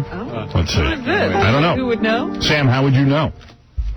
Well, as you know, my name and my voice have been changed to protect myself at this point in time. Well, just tell us your theory. Okay, the theory is clear channel communication originally did. I don't even understand that. Did you? He might, but he might know something. He has to disguise his voice. No, he didn't disguise it either. He's disguising his voice because he's gay. That was Sam Ben Ruby. I could tell. I think he would have changed his name, too. I think that was Denise, actually. Changed her voice for the call. No, listen, Tom, I'm sorry. I heard the news late last week, and I knew you'd be depressed. And I don't blame you. What can he do about it? How many years you been with this company? Be 21 in May. Can I tell you something? Before you become the laughingstock of the whole company, resign. I'm serious. What can he do about it? There's nothing he can do but leave, huh? Absolutely. You should resign over it. Only way. You want my vote? Resign. I'm right out the door behind you, buddy. Nixon, you have a contract. Well, unfortunately, that's true. So you'll be right at the door 2.5 years later, 2 years and 11 months after. The guy put in 20-something years in the company, and he's been essentially... I want to know how he saw it. He what? Did he think that at some point he'd be moving up the ladder? Listen, let me tell you something. I heard behind the scenes Tom was devastated. And I'm here to tell people that. They should know what they did. But, once he reached general manager, did he think, all right, now where do I go? Yeah, well, the opportunity would have been to be regional manager. It would have been a great feather in Tom's cap, a great way to revitalize his career, to show his importance to the company, and he was passed over, essentially made to look like a fool. Is this the first time there's been a position like this? Yes. Yes. And even when they were giving people multiple stations to run, Tom got passed over. More than this. I'm so sorry for you. Thank you. Really, I don't even know how you hold your head up in the calls. I'm a professional. Has he ever talked to anybody about this? A psychiatrist, you mean? No, I meant somebody in the company about, how things are looking for him. Did you go to anyone over this? I had a long conversation with somebody about it. All right, he's starting to cry. I don't want you to cry on the air. Are you crying? Seriously? No. What did they tell you, the person at the company? Not this time. Not this time. So they're holding that carrot. No. No? I didn't see the carrot. You didn't see a carrot either. Not this time. How much time's he got left? Right. When's the next time? 2012? Yeah. Oh, my goodness. So what, Tom? Who cares? You know what? You and me, buddy. I'm sure you socked away lots of dough. I have. I'm sure you have. You're all set. Yep. Me and you will go right out the door in 3 years. Yeah, you got it, pal. Although something tells me you're out the door faster than me. You think that's enough for Tom? Huh? Yeah. I think this is a tough one. Fly fishing, golf. Yeah. Enjoy your life. Hey, I could be dead. I'm serious. Don't put up with this. People. He thinks I'm kidding with him. I feel bad for him. Thank you. I appreciate it. I do. He might think you have ulterior motives. I don't. Listen, at this point, I don't care if Tom's here or not. Oh, yeah. There's a fly on my ass. I say every day. Thank you. Now I feel much better. I know now I really know I'm needed. You know what? Let me tell you something. Mentally, you're no challenge for me, so maybe that's a good thing. Looks-wise, you got me beat. Right. Oh, my God. All right, look. And I'm not coloring my hair. Right. Yeah, you look good. Thanks, you too. All right, Tom. Sorry to hear about your failure. Your failure? Yeah, really. It was a failure. It was a huge... Someone asked me, well, what would you hear about this? When... what would the reaction be? I said, Howard, go in there and tell me I'm a loser. That's all I have to get through. This was your shot. Exactly. Regional manager. Ping, there it went. How many stations would you have run had you gotten the job? 6. And did you go in and pitch the job? Say, listen, this is what I would do. Here's my plan. Or did you lay back? Didn't have the opportunity. Wow, they didn't even let you pitch. Tell you. Oh. That's what I'm saying. They created this. This wasn't even existing. Oh. God didn't even ask you about this? No. No? No, but I don't think he's involved in... You don't think he's involved? In this. In these decisions. Embarrassing yourself. Now I see why they didn't hire you. You're naive. I'm not that bright. Mel runs everything. Oh, boy. Whap. I was only slightly happy about your pain. Now I'm actually feeling sad for you. Who cares? Right, who cares? Strange how life takes its turn. Yes. Oh, my God. You're trying to get the tears out of him, aren't you? And just think, you stop masturbating with your deal with God, and it's done you no good. Yeah, you might as well go back and... You might as well go back and have a party. I'll give you my special tape. Send in the clowns. Send in the clowns. Is it life strange? Scott Herman got your job.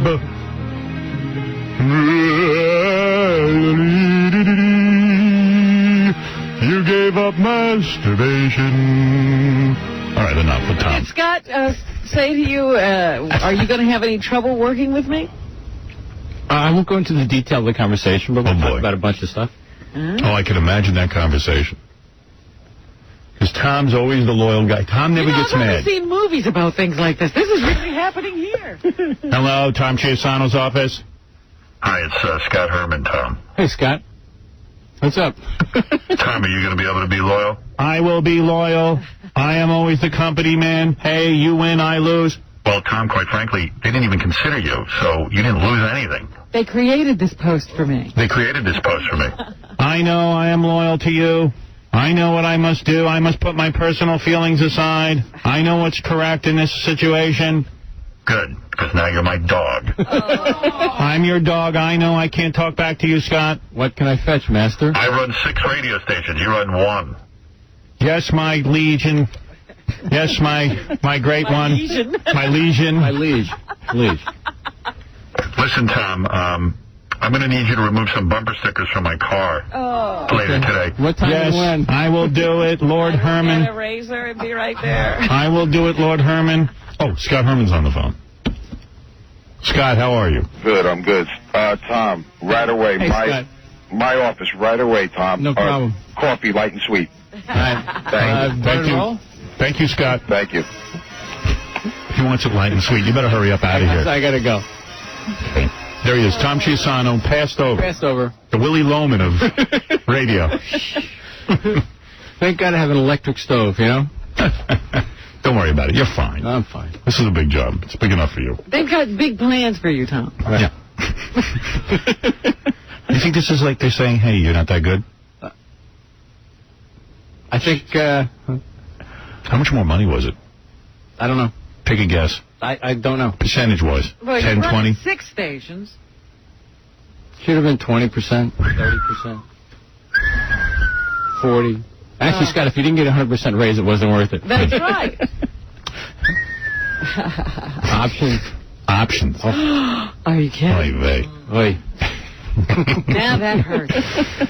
You got enough money. This is the biggest smile I've seen on your face in like 7 days. I'm such an evil human being. I'm an evil guy. My misery brings you happiness. It does.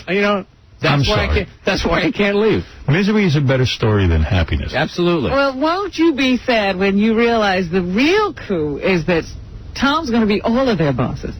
Yeah, when? I don't know. In heaven. I will win in the end. In the end, I will win. Nah, this was Tom's big moment. No, they're saving something very special for Tom, I'm sure. No, you know what? This was Tom's big moment, and it's now gone. We'll see. Up in smoke. You can bet on Oakland. Unless Scott Herman was to suddenly die. No, they've got something bigger in mind for Tom. All right, Tom, way to go. Thanks. Had a way to be a winner. Yeah, exactly. No, all right. Listen, who cares, Tom? Forget it. I'm with you. I love you. I love you too, man. That's the important thing. I'm sticking by you.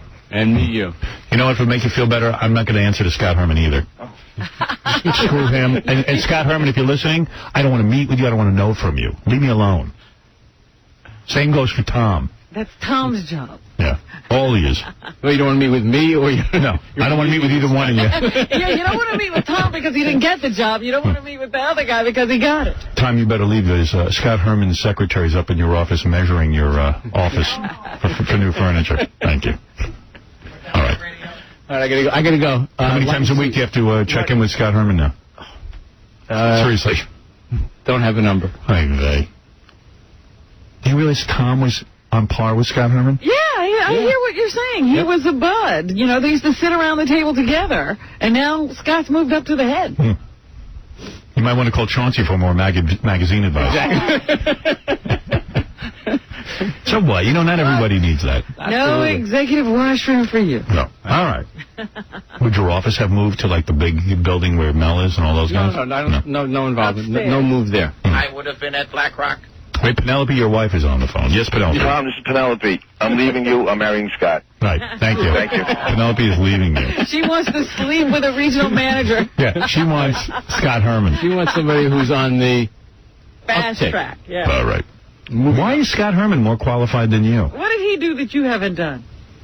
Honestly, what? Do you bill as much as he does? Over the last couple of years, no, but for the years before that, yes. Okay.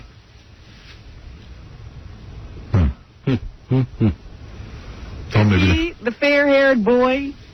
I don't even think he has hair, does he? Yes, he does. He does, yeah. Yes. Don't blame me for this, by the I'm way. not blaming you for anything, pal. But you know what? Don't try to get a raise out of Tom. Oh, no. Now's not the time. You think I was in a bad mood before? Oh, boy. That's what I meant. He's going to take it out on That's it. everybody else. All right, well, I'm sorry. Thank you. I appreciate it. There Your you go. empathy means a lot. I'm not going to say anything else about it. Okay. I'm never bringing it up again. Yeah, Oh, sure. boy. Oh, boy. Right. Do the interns in my office know Tom got passed over? They won't answer. When I ask them to do something, they already say, "Has this been approved?" All right. Tom, thank you. Thank you. Good luck to you. Thank you. You're, Thank you. You're doing great. Now, Way what to go. kind of things will you have to take to him? What? Everything. He oversees everything. Oh. In fact, I'm kind of already going over Tom's head on a lot of stuff. Really? I'm already actually dealing with Scott Herman on a few things. I'm sorry to say. You're kind of... Don't blame you. You're kind of useless. Right, I know. See, Robin? Oh, boy. Right out of the loop, huh? One day into it already. Got healthy. I don't mean any... No offense, but you're useless. Of Tom's misery, Why all of a should sudden he go you're the to healthiest you? you've been in years. Yeah, I mean, why go to you? You only have to get rubber stamped. Right. What's up, Doug? God bless Herman. Finally, there's justice for Tom after years of screwing everybody. Right. Right. F. Penelope. No. Oh, that you don't go there, buddy. Yeah. Let me handle this, Tom. Thank you. Come down here, I'll kick your ass.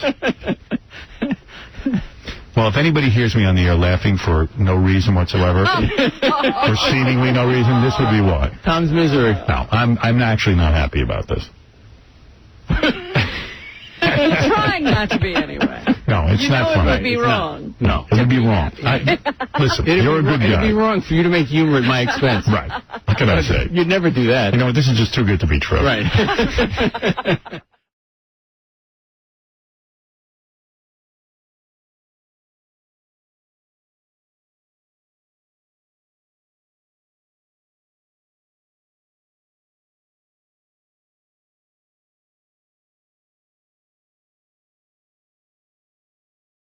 Hey, so, anyway, I was thinking things were kind of quiet lately and kind of nice around here. Uh-huh. So I found out that I'm not supposed to know this, but Tom Cheapasano, our general manager, is at golf school. I know. Oh, I didn't know it was golf school. He took 3 days off to go to golf school. Is that what he's doing? Yeah, not general manager school, golf school. Absolutely. I heard it was the whole week he's been off. Oh, is it the whole he week? left on Wednesday because I talked to him Tuesday afternoon. I can't tell you how relaxed it's been around here and how nice, but I got confused because I keep getting, whenever Tom's here, I keep getting on my computer, you got to take a break. It's been 20 minutes. You got to take a break. You got to take a break. And what I'm figuring is going on is he must be calling the radio station, listening at golf school. Are you kidding? And yelling at him. You're still getting those? Yeah. That's what I'm calling thinking. From golf school? Well, how else would he be doing it? That's amazing. What's with this guy? Must dial telephone. Must call now. Put down putter. I didn't know he didn't tell me he was going to golf school. I knew he was going golf. Well, he doesn't want any of us to know. Yeah, it's been the gossip around. He didn't even tell me he was leaving. He only told me because I happened to run into him. Right.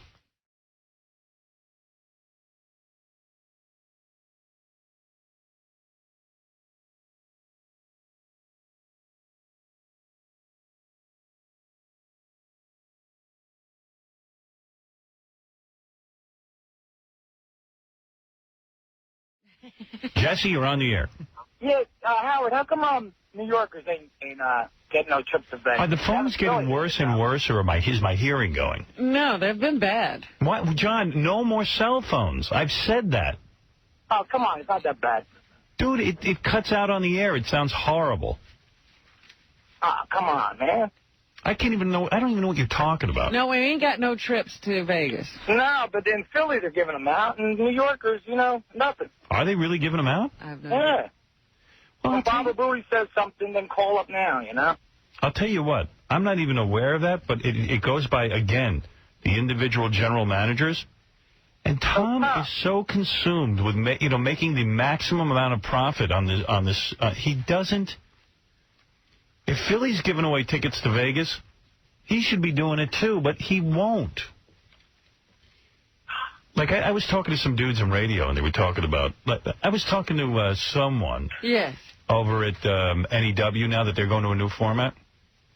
And they're throwing parties over here. He said the equipment is unbelievable. Yeah, everything, and that was just the equipment that was there when they walked in. Everything is computerized. It's like state of the art. And we don't even have a computer in the studio, in our air studio. And I said, well, how is it that we're so far behind the times? And everyone said, it's Tom. He is so desperate to save money because he wants to have the highest bottom line at the end of the year.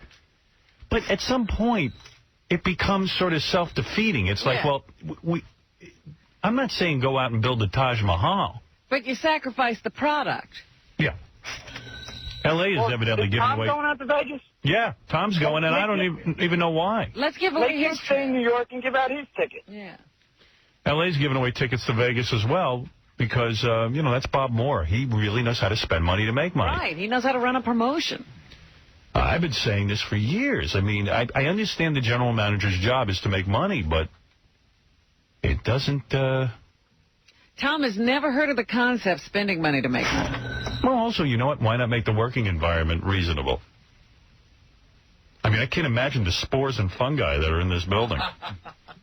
I don't think they clean this place properly at all. Yeah. Well, this happens this is why we have to move every couple of years.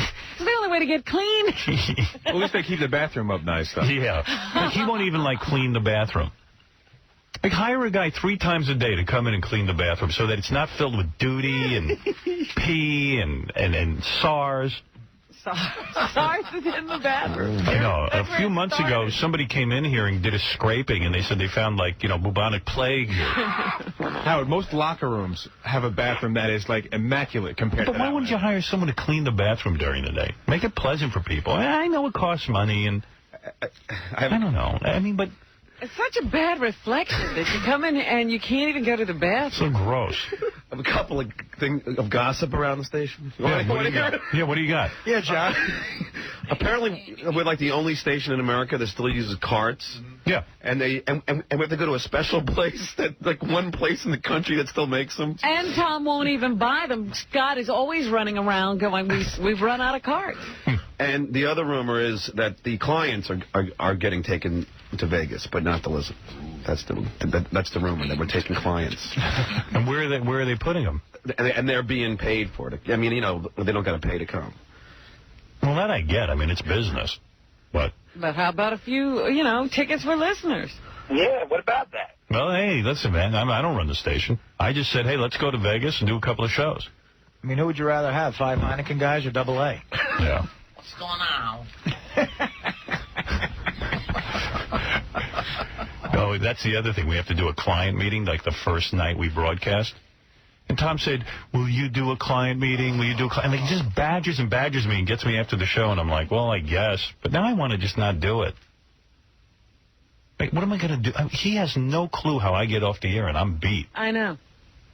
And I want to go eat. Did you see Howard try and hide from Tom? I've seen it. Well, because he gets a hold of me, and my head is rocked. Yesterday, he comes running in. I have to meet with you. It's very important. It's very important. He starts shoving some legal papers in my face, and he goes, you better read about the FCC and what they're up to. I go, Tom, I don't care. I don't care. Let the FCC take me off the air. I don't care. It's meaningless to me. The hypocrisy of it all doesn't matter. Every kid in America is watching HBO, Sex and the City, The Sopranos.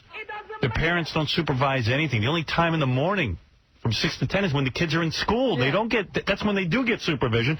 It's all hypocrisy. It's all a joke. Foul language is around us. Porno is rampant. And you know what? The country's running fine. It's religious freaks who get all freaked out about sex. We're talking about a human function. We're animals. And it's never going to change. That's why there's so much herpes, AIDS, STDs. Everybody can't stop effing. Teenage pregnancy. Yeah. And it has nothing to do with the radio. Zero. It was here before we got here. You watch The Bachelor. They got sex all over that. People laying down in hot tubs on primetime television. I was watching that Married by America, and this guy just went crazy, and he's cursing, and they're just bleeping, but you can read his lips. The words are there. So one guy on the FCC who still, is dreaming of a religious right country is fantasizing if he gets me off the air, he's going to change everything. And it's just...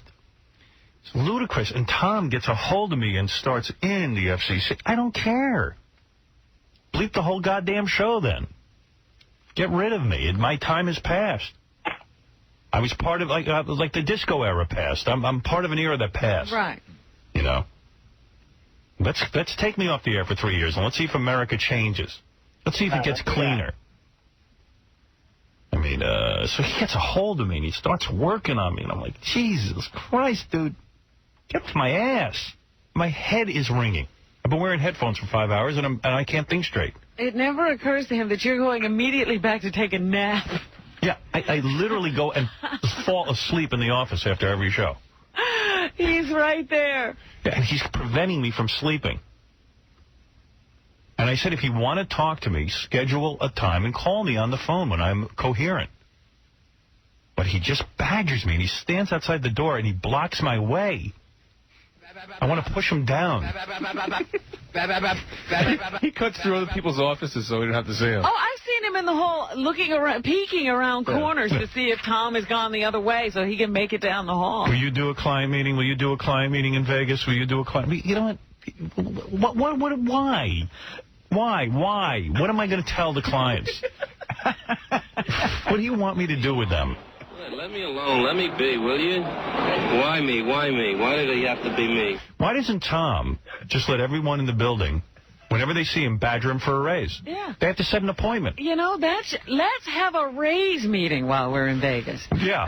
I want all my staff to come together and discuss their salaries for an hour. That's what we'll do. Yeah, we'll see if that happens. You got to hear this. I never even told you this. What? One time, I rappelled down the side of this building to avoid Tom. You just jumped out the window. Casey opened the window. I hung myself out a rope. And I went down like 14 flights. Amazing. Spider-Man. I'd do anything to avoid him. You know, John and I were just talking about the list of things at the station that need fixing or ignored. Like there's an ice machine that's been in the kitchen. Oh. That broke 4 years ago. Yeah. Let him work on that. Okay, then we complained that in the bathroom, they put those toilet seat dispensers on the door. So one of them broke, so instead they put another one on, but that one fell down behind the toilet, so now everyone's gone to the bathroom on it. So you can't use it. It's right behind the toilet. Tom, why walk in here? You should all die. Why? Tell me why. All die. Why do you wish death on us? We're gonna from bacteria. How could you argue with me? You're perfect. How could I argue with you? I don't want to do a client meeting in Las Vegas. It's not a meeting. It's a meet party. and greet, and you've agreed to do it. And everybody. You agreed. You can't go back on your word. Yes. You said yes. You said yes. Yes. All right. I wish you could be Mrs. General Manager. You wish what? I wish you were Mrs. General Manager. And why can't we switch? Who the hell are you? Yeah. Why are you in my life? Having watched you and Tom, sort of interact for years, you two have like a weird dance that you do. It is strange. He does get you when you leave here, right? And you're so weird. You say yes to everything. And then in your mind, you hope that it goes away. Yeah. And then it doesn't. Exactly. And then you get angry, but you do say yes to it. You know what it is, too? I happen to be a nice guy. Yeah, that's and the Tom, problem. Tom gives me the doe-eyed look. Yes. Business is bad. We really need it. It'll be so we really need it. It'll be so wonderful. And I just look at the guy and I go, I understand his problem. I do. Thank you. I empathize with everybody's job. Everyone's job is hard. But do I call Tom at home and say, Tom, I can't think of anything funny to do tomorrow. No. Can you write something for me? I never do. You do your job. My job is to... Stop being so greedy and give out a trip to Vegas, damn it. Yeah, why are you so greedy? What about the trips to Vegas? Why is everyone else giving out trips? Well, I don't know that everyone else is giving out trips. I know that Philadelphia is giving out trips. And LA. And It's I a know, big station. I was asked a question. Can I give an answer? The LA station is giving them away, too. Because the program directors there must have requested them. All right. Tom is giving so out. you're saying it's not your fault? I didn't say it wasn't my fault. I said, why are you going to Vegas? Give away your trip. Why are you going to Vegas? Let's give away your trip. Because. No, but seriously, what are you going to do? Seriously, because. No, but why are you going? I'm being honest. So am I. Because I want to. Oh, you just want to go? Yeah, I just want to go. All right. Just want to hang around. But, I want to be at the blackjack tables with you. And, like Frank... Why do I need you there? Oh, well, you do. Believe me. I know why you need him there. Why? Because he's going to tackle the clients before they get to you. No, he's not. He puts the clients right on me. Well, during the show. He'll stop from getting to you during the show, although I could build a moat and get the same effect. Right. Frank Flores will be there, Bucky will be there, all those guys will be there, too. You know what I could recommend to you, sir? The station's moving there. Call our Los Angeles station and try to win a trip. What would be wrong in that? Of course, you just have to fly to L.A. first to get it. That's right, because it only includes airfare to Las Vegas from L.A. Oh. And then some of the people are complaining. I just collect the complaints and I tell you what they are. Some of the people to fly out there, nobody can get a direct flight there. So a lot of guys are flying to Los Angeles and then flying back to Vegas. So somebody said to me today, wait a minute, I'm going to pass Las Vegas in the plane? Yeah, I have an answer for them. Jump out. Somebody was telling me some ridiculous amount of hours they were going to be traveling. It's about 8 or 9 hours the way we have it set up. It's supposed to take 5. Right. Fred's flying at midnight. Like 12 or something. Fred's flying at midnight? Yeah, when we come back. No, Fred is leaving early in the morning on Friday. No, I'm not, because then it's like a 2 hour or 3 hours, stay over in Cleveland. So no, it was an hour. No, it was an hour stop in St. Louis. If I remember correctly. You bringing your golf clubs? No, I am not. Really? No. Because they have some of the best golf in the world out there. Why wouldn't you golf? Seriously? No, seriously, because I will be busy with doing client lunches and dinners and breakfast probably. We can't conduct business on the golf course? We can. Sure. I was going to say, wouldn't the clients like to play golf? Yeah, take John with you. You and John and a client. That would be great. Yeah. See who wins. Let's have a bet. What is it, Jack? Hello. Yes, Jack. Howard, how you doing? Jack Palacci. I'm listening to you this morning, and what Robin said is so true. To make money, and Tom is very cheap. I listen to you guys every day. You're not right. Tom has reinvented the book. He spends no money and makes money. And I have to hand it to him. He has rewritten the basic business law that we've been hearing for years. Congratulations. Thank you. I spend no money and make money. Exactly. People must rinse out their toilet paper after using it and hang it on the side of the door. We got to clean that bathroom, brother. What's up with that, Tom? Come on, aren't you embarrassed that that's our men's room? It's funny because when do you go to the bathroom in there, or do you have your own bathroom? I go in there. I see him in there often. I wear a diaper. It stays on paper. Is that right? You use that bathroom? Yes. And you're not disgusted? Oh, it's like an outing. I just heard something really funny. What did you hear? I won't say who said it, but apparently when Tom's in the bathroom, sometimes he cleans it. I seen him do that. Like Tell Tommy not to bother. I don't run around with a mop. But if people leave paper towels on the counter, there's 3 sinks, and they leave the water running, and I've seen Tom turn off the water and pick up some paper towels. Wow. Tom, could you hand me some paper? Sure. Whatever you want, Artie. Come on. Whatever.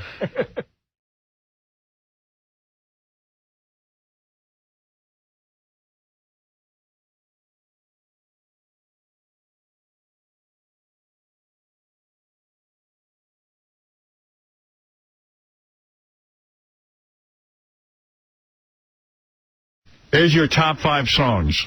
Interesting. They made it into the top 5 in their first week. I got to tell you a funny story. Our general manager, Tom, while I don't think he's a good general manager, I don't think he does a good job. He's a nice guy personally, when you see him off the air and everything. He's very nice, very friendly. So, every year he goes to Montana on his vacation. Yes. And the first year he went, he came back and bored us to death with his pictures, because he's one of those guys that takes pictures of, like, mountains and grass. I can't stand people who do this. They're so uncreative. No one wants to look. It could be my mountains in my backyard for all I know. Right. It looks like a picture of nothing. Where's the picture? Put some people in the picture, for crying out loud. Nobody wants to look at your landscapes. Landscape pictures are boring. If they ever are going to be good, you're not going to take the picture. And they never capture the natural beauty. And you're right. The only guys who could take landscapes are some pros that, and even those are kind of lame. I mean, it's just not, it's not good. So, but all right, never mind. So he went to Montana. And I said, please don't tell me about your vacation. It's boring. So he walked in. He's such a nice guy. He says to me, I got you a gift from Montana. And he hands me this really nice T-shirt, but not just like shorts. It's long sleeves. It's like something you'd sleep in. And it says Montana something or other on it. I don't even remember what it said on it. Do you know what it said on it, Gary? No. Yeah, but it's nice. It had some nice lettering. It was actually something I'd wear. I take it home, and I said, this thing looks small. I look at it. He gave me a medium. Now, I'm 6'5". Now, he didn't give you a medium. Not only did he give me a medium, he gave Gary a shirt as well, just me and Gary. He gave Gary a small. And it just, What? It's just so tacky to give a gift. Bother? Exactly. It's like, you don't know that I'm 6'5". Listen, I don't care. I'm going to take the shirt and throw it in the garbage anyway, because it doesn't fit. Or I'll give it to one of my kids to wear or something. I wasn't small when I was 11. I actually thought, gee, how thoughtful. What a nice shirt. But, I mean... Turns out it wasn't, though. See, I figured out mine was small right away because I liked the shirt so much, I went to put it on right away. And you had a belly shirt on. Yeah. Well, I'm so stupid. I'm looking at this and go, this is a really nice quality shirt. Like, I would wear this, like, with another shirt or something. And Beth said to me, isn't that kind of small? And I look at it and I go, it's a medium? That son of a bitch. I mean, you could have at least come in and said, I bought it for Beth. Right. Don't you think that's kind of dumb? Tacky. It's tacky. Well, let me ask you a question. I mean, if you look at me, do you think I'm a medium? Wouldn't you at least get me a large? Do you think he bought those sizes? See, I had a whole different thought. I thought that he was staying... Someone gave it to him. And the guy that ran the place gave him a bunch of shirts. Oh, that's what happened. Oh, jeez, I didn't even think of that. But why wouldn't you go through the shirts and if you wanted to give Howard a shirt or anybody a shirt, wouldn't you go and get the shirt that would fit them? I'd love to know the real story, whether he paid for those. I know he came to me. I didn't know that this had happened, but he's a weird guy. And he's odd. Because now I have no knowledge of any of this until he comes to me and he says, I gave other people shirts, but I want you to know that I have more coming, so I'll get you one. Wow. Oh, I see, because he doesn't want you to feel like you were not going to Right, but I don't even know about it. And he could have gone on his merry way. I never. What if you had heard about that I got a gift and Gary got a gift? I really wouldn't have cared. Oh, Robin. And Fred, people feel you'll go off the deep end. Fred got one. Fred got one. I didn't even check the size. I have to go home and look at it. It's just funny. I mean, listen, he doesn't have to get me anything, obviously. It's nice to receive a gift. But it does seem sort of weird that the guy would give me a medium. What can you do with that? Nothing. I'll just give it to someone. But, that's the point. He gave you something that is worthless to you. Yeah. He basically gave me something worthless. Yeah, that's ridiculous. Yeah, that's what I'm telling you. The only medium shirt I have I use as a napkin. Yeah, I'd probably just tear mine up and use it for rag. That's what I do. He gave you a rag. He gave me a rag. I can wipe down my grill. Yeah. You know what, Gary? You should put it on. See what it looks. Put on your shirt. Put on the shirt. He's put on the shirt like you gave me. Come on, Aguilera. You have it here? If Will still has it, I'll go put it on. Go get it. Put the small shirt on. This is Gary's Christina Aguilera impression. This is the shirt that Tom put so much thought into. And he's going around handing these things out like it's gold. The other day, Fred and I were goofing on him. We started asking him about the vacation, and he starts telling us how he fished all day, and, you have to throw the fish back in as soon as you catch them. Why? Because it's not legal to actually take the fish and eat them. Yeah, it's catch and release. I would just want to go catch my dinner. Right, but I said, why are you irritating the fish? Yeah. You're out there, you take them out of the water, then you take them off and you throw them back. But what is it? They file down the hooks. Oh, they do? Yes, they do. What does that mean? I guess they cut the barb off it. So it can't kill the fish. Right, but, doesn't that mutilate fish anyway? Yeah. We are not allowed to eat them. We just catch them for fun. One day I caught the same fish 4 times. Right. Why are you irritating them? We became friends. I don't want to harm a fish. I would like to buy you a T-shirt. And then I'm like, oh, were you out there in, because it's casting. Are you out there in those waders and, those big rubber things and with the suspenders on so you don't get wet? Most of the time you're in a boat, so you don't even get dressed up. But he did get into the waders just for the feel of it one day. Who does he go with? The poor bastard has to sit and listen to Tom all day in a boat. I don't know. And then when I was 20, I went to Europe. Oh, yeah, I've heard that, too. Oh, the European I bought a Volkswagen. I stopped working and traveled. I drove to Austria. I stopped. How many times have you sat through that? I think at least 2. Maybe 3, but I might have been drunk the third time. And then what kind of an owl did he say he saw? I saw a great horned owl. You can't believe the wingspan on the great horned owl. When did he tell you that's his most recent vacation? Yes, because I think we were goofing on. We said, "Oh, what'd you do, Tom?" Oh, yeah. And we're looking at each other as he waxes poetic about the great horned owl. Yeah, Tom, before you tell me that Europe story again, just let me take 8 Vicodin. Let me tell you about the owl I saw in Europe. You know what it is? He wants to tell us that he's wild. Like, because we're wild. I'm like Jack Kerouac. Yeah. I was doing radio sales. I decided to chuck it all in. I was on the road with my waiters. Remember when I first read On the Road? I went to Europe. I had a devil-may-care attitude. Grew a beard. Isn't that how he met his wife? Because he was on a plane and she was a stewardess. Do you remember the picture how long his hair was? You ever see that picture from him in Playboy? I modeled in Playboy. Yes. A clothing issue. I could have been Daniel Day-Lewis. Except I'm boring.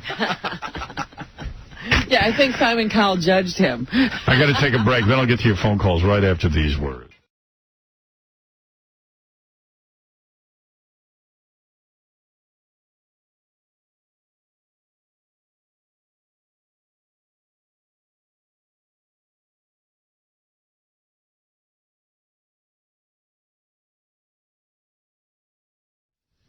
Hey, I was talking on Friday or Thursday, whenever it was, about Tom Cheapasano went away. Tom Cheapasano is our general manager, and he went to Montana. He now goes every year because he loves it, and then he comes back with a bunch of boring pictures for us to watch. And stories. Boring stories with boring pictures. I was at Big Hole River. I saw a horn ring down or something. Specifically, we go to Melrose, Montana. Melrose? I saw the big horned owl. It was quite spectacular. Its wingspan almost equals an American condor. I saw the brook trout, which is not as colorful as the rainbow trout. Then he did something weird. He brought in a gift for me, and he goes, I want you to have a T-shirt. I was just like, well, that's nice, And it was weird, too, because he gave one to me, and he handed one to Gary Delabate, Baba Booey. And, he didn't give one. I don't think he gave one to Fred. He did, and it killed me because I wanted to look and see if he gave me the right size. I have to call my wife and find out. It was weird because I went home and I said, the shirt actually is kind of nice. It's the long sleeve, T-shirt type thing, and it was a nice color. I was going to actually wear it, and I said, my girlfriend said to me, that looks kind of small. And I said, you know what? The son of a bitch gave me a medium. And I mean, come on, you look at me, I'm not a medium. And I sent Gary a note, and I said, you know what Tom did? He sent me a medium. He gave me a medium. It was almost like he gave me a gift, but he must have gotten them for free. Yeah. Here's a shirt you cannot use. And then, so Gary said, you're not going to believe this. He gave me a small. Gary put his on. Gary, you got to put this on. It looks like a belly shirt on Gary. I'm sure. This is the small. Gary gave it to Will. It's too small for Will. Are you kidding? It's like a children's T-shirt. Which is weird. It's very nice. It's nice that you gave people a gift, but it shows zero thought. Thinking? No, I swear, I thought I had picked, and I asked the woman to give me medium? all larges. No, they were supposed to all be larges. Boy. By the way, it's nice to give someone a gift, but to give Gary a small and me a medium. Because Gary wanted to try it on. So why did he's going to wait till you see it on him. You're amazing. He just wants to thank you, Tom. I am telling you. Better not to give the gift. No, I agree. Look at it. Look at it on Gary.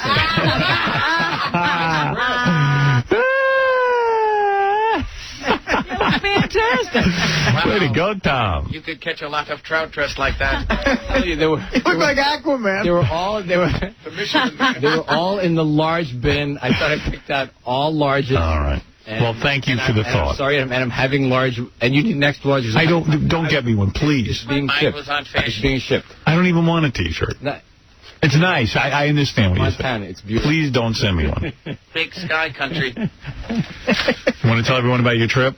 No. Why should I be the only one who hears about it? I didn't bring tell any us pictures. about the I haven't brought any pictures in 2 years. What about that owl? The first year, the owl is very cool. A great horned I mean, owl. it's What's weird about you is you take pictures without people in them, and like I always find people odd who do that. But you're in Montana. It's all about the country. Yeah, I know, but what does it mean to me to see a picture of you of Montana? I could buy that in a book. Better pictures than you could take. Here's a picture of Montana dirt.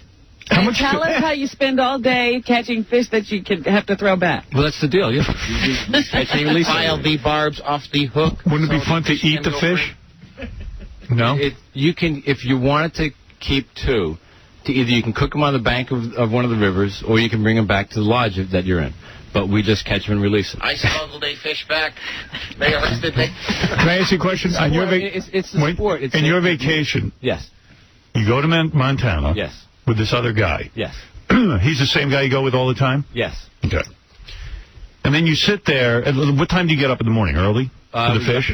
Yeah, 6:30, 7 o'clock. Eat your breakfast. Eat your breakfast. Then you have to drive from the town of Twin Bridges, Montana, over to the town of Melrose. Does this guy you're friends with, is like an old-time friend?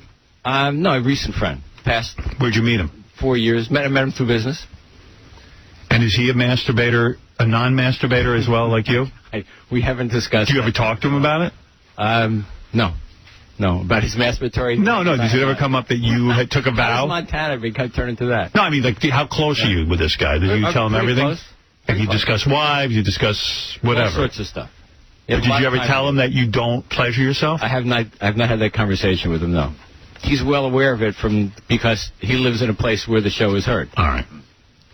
What does he do for a living? Is he a salesman or? No. He's a big-time media executive. Mm-hmm. So you're kind of working him a little. No, not working him at all. When you say media executive, you mean a guy who owns radio and television? No. He works for one of the world's biggest advertisers. Oh, so it's one of our sponsors. But it's a relationship. Oh, it's good. I'm glad to hear this. And it's developed into a relationship other than work. Yeah, I consider him a good friend. Right. But he also can buy time on the station. And does. Oh, I like that. Hand me the worm and buy some commercials. Don't you think Howard has great demos? He's perfect. You and him together. What do you think? Some sponsors are afraid of Howard, but Howard gets results. Now, business over. Let's go have fun. Let's go catch fish and release them. Let's go catch fish and release them. Let's release this trout. I have another trip planned. But wait a second. Help me pick out some small T-shirts. You get up. Hey, there's nothing to do there. You can't get the right size T-shirt. Yeah, he fished for T-shirts and got this one. So you guys get up, and then you drive down to the riverbank. I hope the No, you drive to, because what if the guide picks you up. Right. So you drive. It's about a 20-minute drive over dirt road through nothing but cattle country. I mean, if you see 2 or 3 cars on this road in a half hour, you've seen a lot. So you get there, and then what do you do? How many hours do you spend fishing? 8. I'm sorry, I don't mean to laugh in your face. Oh, yeah, absolutely. Sure you don't. 8 hours you're out there with this guy? 8 hours for nothing. Do you talk the whole time, the two of you? Sure. Oy vey. Could you imagine Tom talking to you for 8 hours? No, I thought the whole idea of fishing with a guy was you don't talk. My friend, it was really funny. Wouldn't it be funny, though, if the guy went insane like we read in the paper? The guy went into a mental institution or blew his brains out? Yeah, he made fun of Mike Tyson's tattoos. Yeah, he couldn't take it. 8 hours you're in the boat with him. Yeah. A boat? Yeah, boat. Canoe. No, not a canoe. It's a boat. We have a guide. The guide is so it's you, the guide, and your friend. And my friend, right? No what? No, I mean no motors. There's no gas. They don't allow them to put any gas in the rivers. And then you sit there with the rod, and you put the bait on yourself, or does the guide? No, the guide does it. You don't even fish. Oh, the guide fishes. You're holding a pole. Come on, Chief. Put a worm on the hook. You know what? Freddie, actually, the first year we went, the guide the last day was half Indian. And he What a shock. said a prayer to the river, the whole thing. Joe Salisbury. And then he should have thrown you in. That story. You make them bored. Now me pray to river. He did. Please, river, take these two white idiots and throw them overboard. Your gift don't fit me. And did you get close to the Indian guide, I would imagine? No, actually, no. Really? I mean, I almost killed him. Why? Because he almost had us. You know, touch him penis. Because he almost had us miss our plane coming back the first year. Wow. Tato, I have a plane to catch. Hi, Coach. He's getting out of here. No problem, Kimasabi. No, we're floating down this river, the Madison River in Stop the Montana, prayers. and we're supposed to be out of the river at noon. We're floating along, and I said, "Hey, Joe, by the way, what time is it?" He looks at his watch and he says, "Well, we're not gonna be out of the river by noon. It's time for you to shut up." Why not? He says, "Because it's 12 o'clock now." Oh my! And we were like 45 minutes to an hour from where our drop-off was. It sounds like it was so stressful for you. Damn you. I'm going to kill you. I'm glad they wiped out the Indians. How did we miss you? So you spend all vacation on this boat, 8 hours, and you catch the fish, you don't even eat them. Right. Yeah, you do this every day for And how many 3 fish? days. 3 days? Yeah. How many fish did you catch? This year we caught about 30 between the two of us. Well, good for you, Tom. You released All right. 40? I talk to the fish fall asleep when they float to the surface. Right. Yeah, you can just pick them up. I pour the fish into the boat. The fish want to kill Well, themselves. congratulations. Thank you. I guess. I'm going again. When are you going? I'm going to Oregon this time. Wow. Yeah. Oh, Oregon gets the treat. Why Oregon?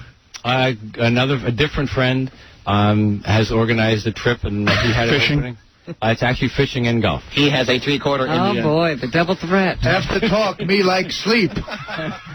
You go hit ball in hole, me Now, sleep. after 8 hours of not really fishing, what do you do? Well, then I guess you go back to the lodge and right. eat somebody else's fish that they caught I've that got they're to- allowed to keep. I've got to buy Cabby a tube top. By the time Who got the T-shirt gift? I mean, like, who is special? Because obviously some people around here didn't get T-shirts. Who did you who got the T-shirts? I gave one to you, one to Fred. Gary, and one to Fred, and I have a box of other things coming. Oh, so like Cabby doesn't get a gift. Do you send a gift to Mel? No. No. So I get a gift. You don't think Mel wants a... Yeah, I mean... Me, Fred, and Gary. The guys in the show and my friends at home. But no one else around the radio station. I didn't give one to everybody. I mean, Oh. I gave Frank something. Frank got something? What did Frank get? Frank got an extra small T-shirt. I bet he looks good in that. Maybe he can switch sizes with Gary or you. All right, so I'm very honored. Thank you. Look who gets a gift. Yeah, you're right up there. No gift for Chuck Roast, our program director? I have stuff coming. Mm-hmm. Chuck Roast. You could actually give Chuck Rose Gary's T-shirt. I think it might. Yeah, maybe it fit him. He's tiny. But Yeah. then he said it was too small for Will. How's things going with the new program director? I think good. Yeah, what's he doing? Just listen. I mean, listen. I mean, I think the music sounds... Station sounds good. Sounds good, real good. I saw them in a big meeting. You know, Tom has everybody in a meeting. Oh. Mr. Chuck Roast was a part of the meeting, and I wondered... I had a lot of time out in Montana to think about what I wanted to say. This is a powwow. I wondered if Chuck Rose is speaking up in those meetings. I'd like to introduce you to Flying Wasp. He's going to talk. I learned a lot out in Montana. While I was in the boat. You make them ratings big.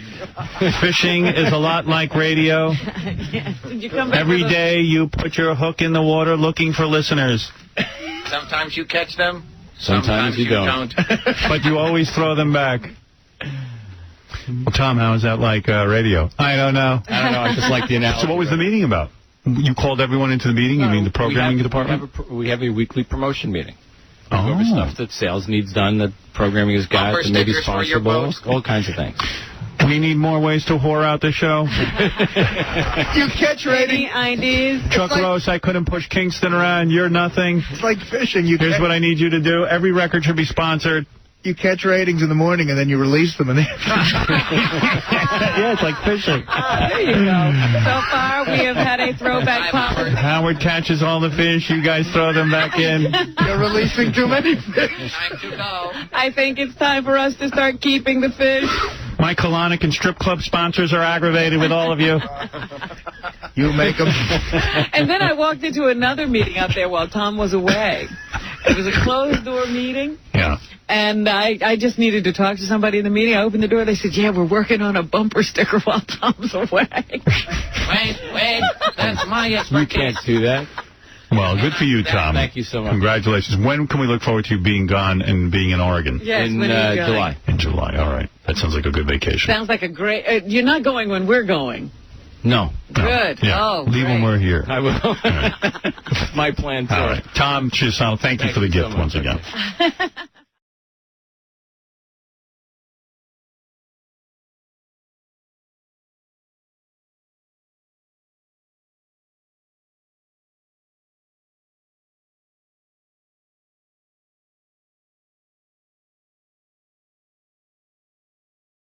The radio personality suffered from an obsession for years, but now Howard is confessing his secret. All right, just a couple of seconds. Stump the Buoy. Evil Dave Letterman's joining us today. Everybody's happy to see him. How are you, Evil Dave? Howard. Good morning. Can I just ask you something? Sure. Does anybody have Ashton Kutcher's home phone number? Boy, would I like to cake his eyebrows with my DNA. Wow.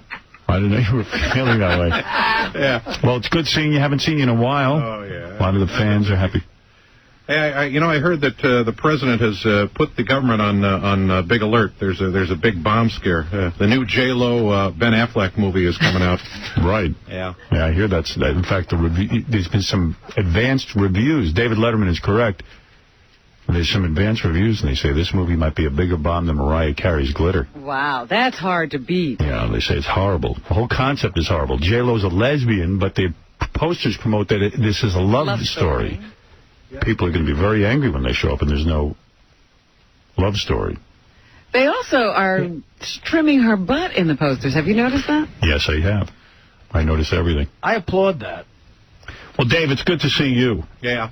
You know, I just want to say one thing here. You know, since 9/11, I haven't been able to think about nude young boys as much as I used to. That's an after effect of the tragedy? Right. I don't know. Well, there's a lot to talk about, certainly. A couple of things. That's a good thing. Yeah, our own Benji gave me a gift. I had the weirdest experience with Benji. He came up to me and said, I want to give you a gift. You always are generous with me. And I was trying to think of a time when I was generous with him, but... What did he give you? So he handed me a box. I said, I'm not opening it. I said, what are you up to? I didn't trust him. I thought I was being punked. Right. Which is a cool way of saying candid camered. And I made him unwrap his own gift to me. And it was real. It was a real gift. It was a book. I don't know why anyone would buy this from me. It's a big, thick book. What is it called? What it is it was an actual sort of like a guidebook or encyclopedia to New York that came out in 1892, and they just republished it. I'm looking at this thing, I go, oh, he goes, I thought you would enjoy something like this. It's an old guidebook to New York City. Why would I want that? I think it's fascinating. And I'll never read it. I said to him, I'll never read it. Give it to someone else. I had to take a guess, and I thought maybe you'd be interested in it, too. No, not at all. It's a horrible gift. Have you flipped through it at all? No, not at all. I have no interest in it. It's sitting on my desk, and now you might want to give it to someone else. He doesn't want to crack it. Yeah, now I'm torn because it's like it's sitting on my desk. I feel bad. Someone gave it to me, but it's like I'm never going to read this. I want to just throw it out in the garbage. Well, you know, what did that cost you? I think it's like $20. Oh, what a waste of money. It's sitting next to my Neil Young picture. Yeah, I mean, my God, give it to Tom Cheapasano. Give it to Fred. He loves it. I already had bought another copy for Fred, but I was going to wait a while to give it to him. Give him mine. Well, okay, I'll just have to change the inscription. It's such a waste of money. Is there an inscription? Did you read the I didn't even open it to read it. I have no interest in it. Oh, come on, read the inscription, please. I bet if you flip through it, you'll be fascinated by it. Other show news, Casey Armstrong. Casey, gay Casey. Yeah. You know, Casey's a homo. Yes. Casey, I found out that he's on Prozac, so I said to him... When did this happen? When did it happen? And I thought he stopped going to a psychiatrist. Doesn't a psychiatrist have to put you on Prozac? Yeah, they do. And did a psychiatrist do this? No, I don't go to a shrink no more. So how did you get Prozac?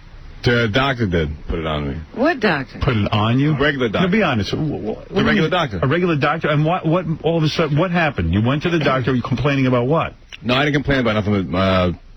My brother made me do it. He he said, "Hey, listen, this is what you're gonna do." Why? But what was your complaint? My girlfriend and my friends came to him, and we're just.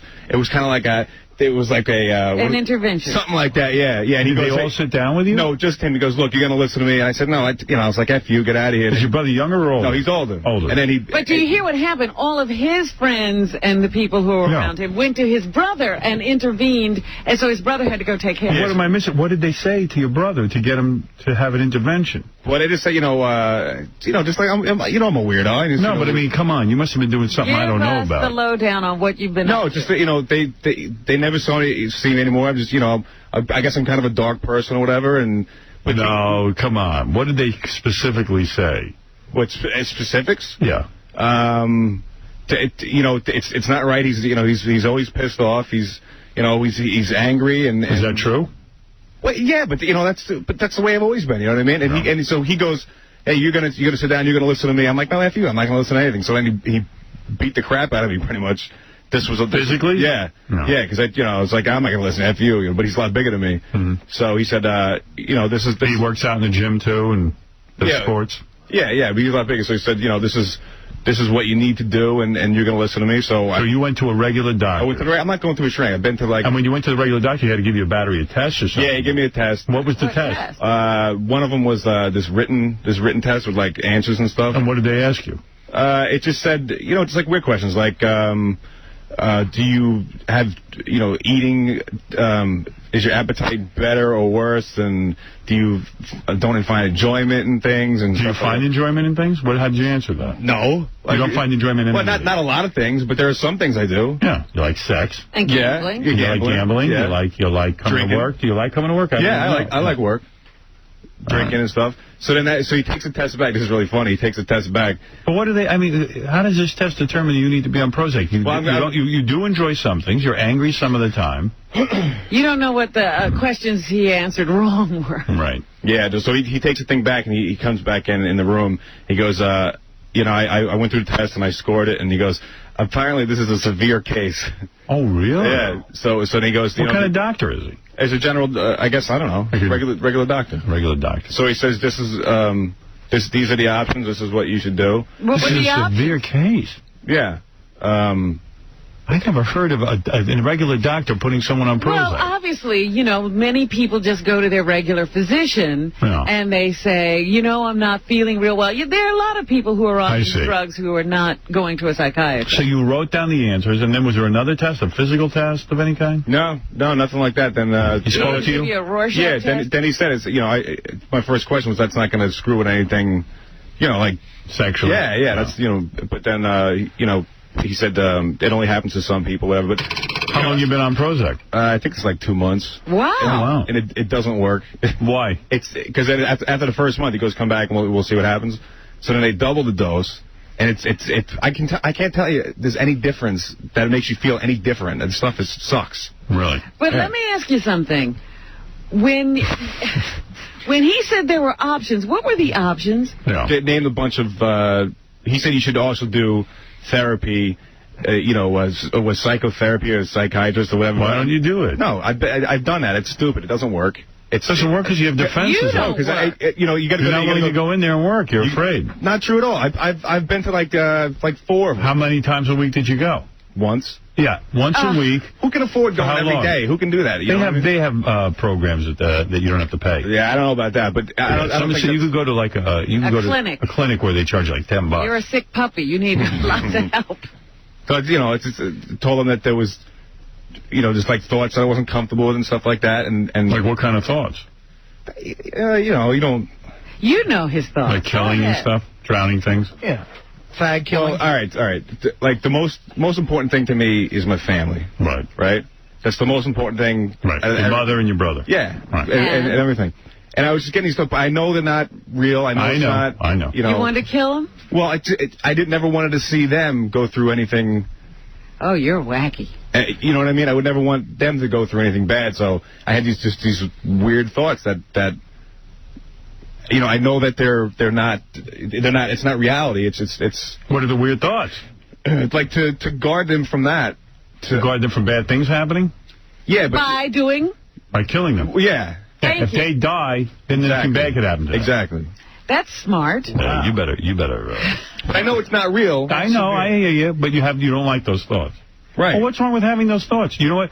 The thought of wanting to kill your mother is as edible as it gets. Doesn't mean you're really going to kill her, but don't be afraid to fantasize. Excuse me? Yeah. What? There's nothing wrong with him having thoughts, as long as he's not acting on them. There are reasons you have certain thoughts. Well, as bad as my parents was, I never thought of killing them. I'm trying to get some more out of him. Yeah. Well, I have a thought. Has anyone besides me ever thought about violating Jennifer Aniston's fart box with an ass handle? Let me ask Casey one quick question. You can act on those. Go ahead, Dave. Let me ask Casey one quick question. Now, Casey, be honest with me on this. Now, have you ever, do you like looking at drunk guys sleeping in the park? Yeah. Yeah, all right. Dave, this is a serious thing. You're making light. David Letterman, always with the jokes. His problem, Dave. Sorry, what's your name? Gary. Yeah. I got the test. I got the test to give you. It's 20 questions. So. How do you have the test? Because you can get it. It's a Prozac. You go to the website, you can get it. Okay, go ahead. All right, I won't ask all the questions, but this. You have thoughts about, like, if you killed your mother and your brother, they would never have bad things happen to them? Exactly. Except that you killed them. No, but see, but I would, of course, in the thing that I would go too, you know what I mean? So, like... you would kill them and yourself. Yeah, but what do you think could happen to them that they need to avoid? I mean, I wouldn't want them just to be upset about anything. Right. Forget that. Do you hear me tell those stories every day on the air about guys like... See, I understand. I understand when people kill their families. I understand that. Oh. Do you think you might be gay and you don't want your mom to know? No, I'm being serious. What? Do you think you're afraid to find that? Come out of the closet. I'm going to tell you this. Go ahead. I love women. All right. Okay. Period. And you want to be one. I'm just trying to figure it out. You want to be a woman? There is nothing about a man that turns me on sexually. Okay. Except shooting him in the butt. Not even that was fun. Yeah. Because that's funny. It's funny. Do you take steroids at all? Seriously? No. Have you ever? Yeah. You have. Maybe that did. It maybe screwed him up and he never got over it. He when your dad's a gym coach, and I don't mean to put it all on this, bad things are going to happen. Look, Casey's got bigger problems than that. Maybe he shouldn't have had that dad, but I will almost guarantee you Casey would have problems anyway. I don't know. With the best father in the world, because Casey's brain does not work right. Yeah. You want to some of these questions? All right, give me some questions. But do they have the right answers? Well, here's the deal. The answer is not often, sometimes, more often. Yeah, that was on. Or all the time. So I'm going to just jump ahead to some of the more interesting questions. I have crying spells or feel like it. Never. Or feel like it? Yeah. Yeah. Yeah, but I never have. Why don't you cry? Because I haven't. I don't. Does that happen more often? Why don't you cry? I don't know. I don't have that. I just never did. It wouldn't be manly. But do you have it more often now, these feelings like you want to cry? Is it not often, sometimes, or more often? Well, I never do, but to feel like it. Do you feel if you... all the time, yeah. Do you stop yourself from crying because your dad never cried and he's a tough guy? No, not true at all. Okay. I just don't... That just doesn't happen to me. Okay. I feel hopeful about the future. I know the answer to that. Never. 2 years. I got Walmart. 2 years. All right, here's a really interesting one. I have trouble with constipation. Never. I got two a day, baby. Okay. I feel that others would be better off if I were dead. Oh, sometimes. A lot? Oh, yeah. Oh, yeah. Everybody feels that way. No, they don't. Yeah, they do. I don't. There are some people that... Who would be better off if you were dead? Some people hate you. Who would be better off if you were dead? Everyone in his will. No, really, who would be better off if you were dead? Name one person. I'd put women through bad stuff. I see. Do you think your girlfriend would be better off if you were dead? Yeah. The homeless guy. Why? Because she'd be rid of him? Yeah. Because you think you're a loser and you're not good for her? No, not true at all. No. Then why would she be better off? Doesn't she love you? Yeah, I guess. That's a bad thing to love you. No. Well, no. Then why is she better off? Why is she better off if you're not there? You don't give her the love she deserves in return? Yeah, she deserves a better man. A lot better. Yeah. All right, well, that I agree with. Go ahead. So far, you're normal. Who doesn't feel that way, though? I think the gay hobo who Casey beats up every day on 5th Avenue would be better off. Casey, you keep saying who doesn't feel that way. I'm being honest. At least I'm the only one who's being honest. All right, go ahead. I feel that I am useful and needed. I know the answer to that. Did you screw up your breakfast yesterday? So you feel that never? No. No, there's some things that I'm Like what? All right, go ahead, Gary. Continue. I have trouble sleeping through the night. Oh, yeah, every night. So that's... Hey, there's this weird thing that was happening to me. Like, every couple days is what happened. I would get up and I would think that somebody put a note on my TV. Wow. Like what? Like if you turn on the TV, there'll be a message for you? There was no, it was like a piece of paper. And then finally, when I got up there, it would never be there. You thought when you went to bed that you would wake up and find a piece of paper? No, I would wake up in the middle of the night. I would look over at the TV, and it would be a piece of paper there. But and it would go up, there. and it was never there. It would happen all the time. That's called an hallucination. Yeah. No, but you know, it's not like during the day that happens. It only happens in the middle of a sleep. Just wait. You know what? I'm looking at Howard. I know exactly what he's thinking. Yeah. He's thinking, he touches my food. No, I love you. Hardly I trust him. No, you should love trust me. him, then you might kill him. No. Yeah, by the way, I'm one of those people who believes I'm better off with you alive and me alive. Just for the record. How about this one, Casey? I am restless and can't keep still. Oh, yeah. That's what you would say all the time. All the time, yeah. Everybody does. A lot of people do that. Go ahead. Who doesn't have, like, a... All right, go ahead, Gary. Here's another one now. I get tired for no reason. Who doesn't? I get tired for no reason. Yeah, everybody does. Well, maybe you ought to go give him one of your pills. Okay, here's an important one.